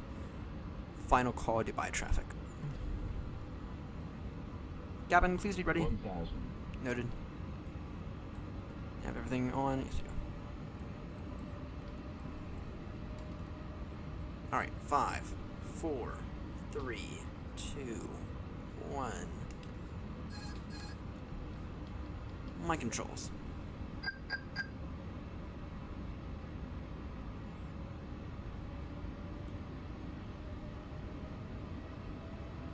We have a strong wind. We have a strong crosswind. 500. Sorry, just back down to begin. Don't actually. 400.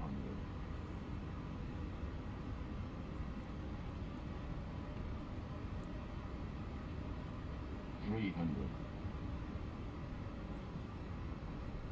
Don't mark this up. 200. Minimum Continue. 100, 90, 80, 70, 60, 50, 40, 30, 20, retard, 10, 5.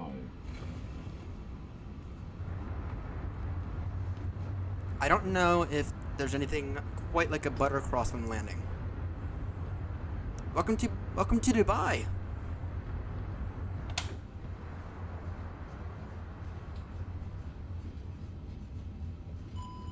Water break off. Welcome to Dubai. 256 feet per minute. That is actually really good.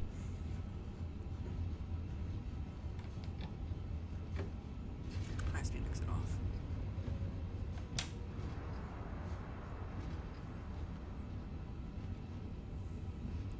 Dubai traffic, Speedbird 63 Golf is now vacated runway 12 left, Dubai traffic.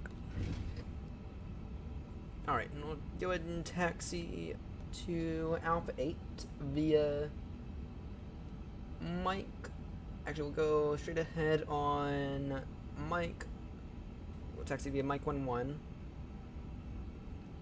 Actually, no, we'll taxi via Mike.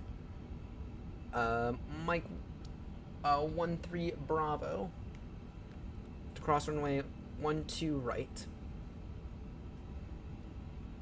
Yeah, and then we'll join. And then we'll join Kilo, stand Alpha 8. Ladies and gentlemen, welcome to our destination. Please remain seated with your seatbelt fastened until the aircraft has come to a complete stop and the seatbelt minutes away. Check around your seat for any personal belongings before you leave the aircraft. On behalf of the crew, thank you for flying with us today, and we look forward to welcoming you again soon. Keep those on for right now. Alright.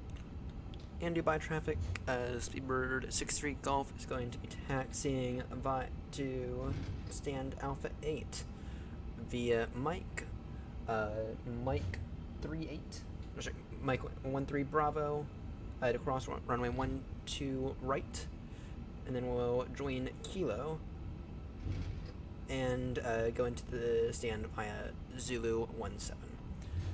Dubai traffic.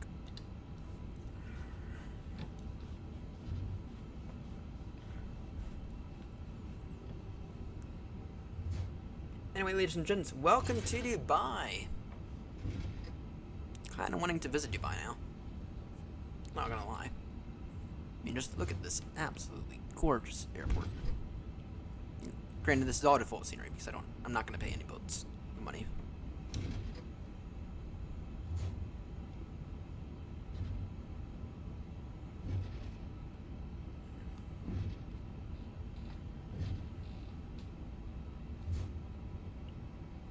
And this is our final leg for the night, to be clear. I'm gonna go to bed in a few moments. Okay. Go ahead and get G6 running.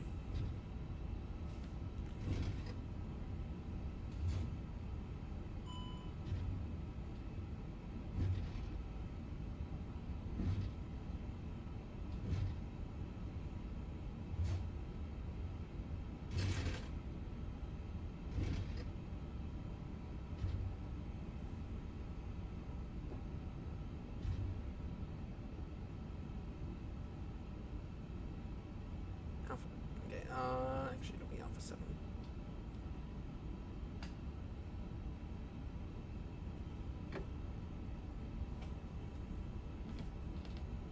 Brakes out, that's fine.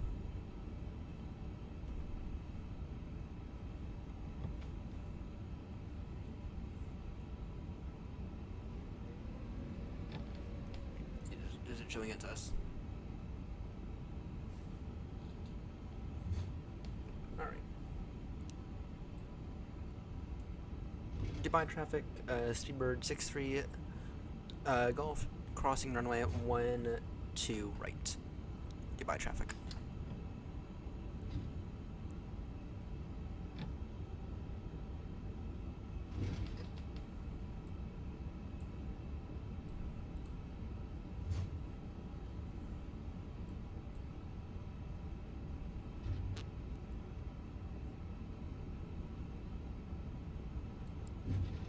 Dubai traffic, Speedbird 63 Golf, clear of runway 15 right. Sorry, of runway 12 right. Dubai traffic.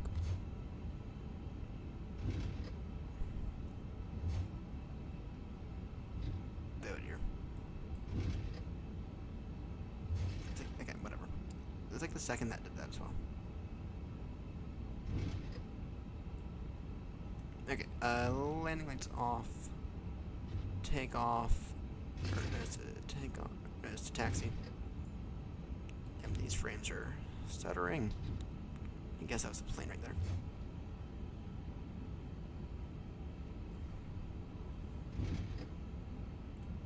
Alpha 7.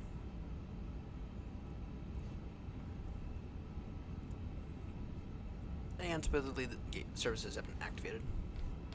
We can go and have an engine number 2 shut down. 3, 2, 1.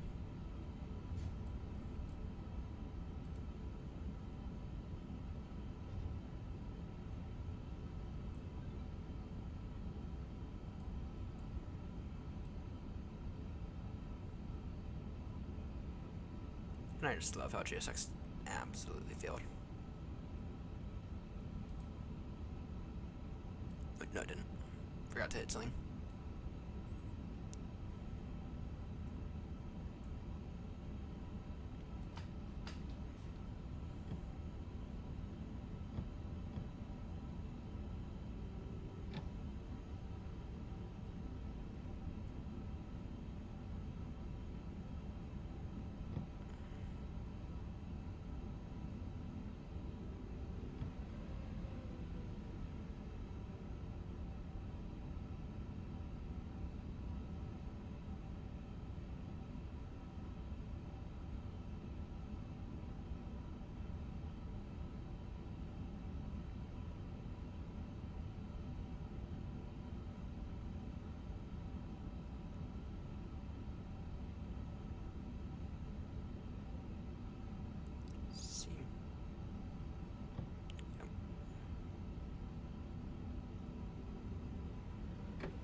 I didn't hear any announcements there on Unicom, so.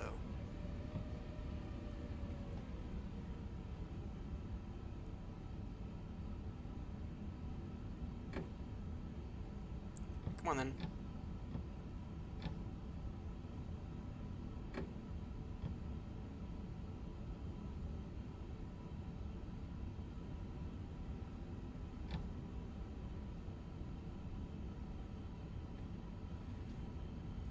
Parking brake set.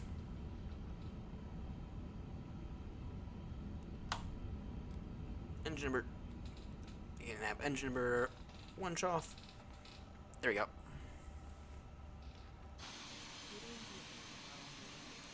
Oof, that does not look great. Not gonna lie, that does not look great at all. Anyway, we have landed. Dynamic settings at its best.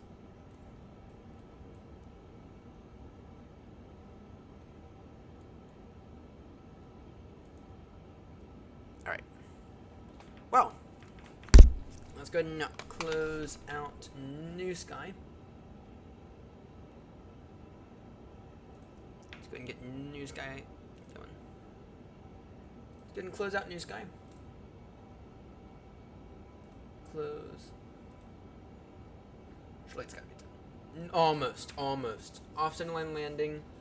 Okay. That was amazing. That was pretty damn good. Pretty damn happy with that, considering the crosswind conditions. 256 feet per minute. Okay, not bad. So it's pretty good landing. Pretty good landing. I mean, there's no shame about that. Oh, let's go and disconnect from VATSIM now because we need to. Anyway, I will see you all later tonight. Around 9:30 at night. Don't think it's gonna be any earlier than that. Where we're going to we're going off to India tonight. Let's see here. The legs for tonight. Change right here. We're going off to India tonight, then off to an airport in a country I can't pronounce. Where is this? That's not Thailand. Off to Nepal, and then off to another Indian airport. So, yeah. What? Another Indian airport? What? That airport. VA, right? Anyway, I don't know. Anyway, that's what we're doing tonight. We are going from Dubai to India to Nepal, and then back to India. And then later on this week, we'll make our way to Thailand, and then Myanmar, and then Singapore. So, right. Anyway, that's gonna do it for me. Thank you all so much for tuning in. It's been a blast. We've been at this now over 9 hours straight. It's been an absolute blast. Thank you all so much for tuning in. Thank you to everyone who tuned in. Thank you especially to Seb, and thank you to Kinet for talking a little bit. Anyway, that's gonna do it for me. Thank you all so much for tuning in. Like I said, and I will see you all later tonight.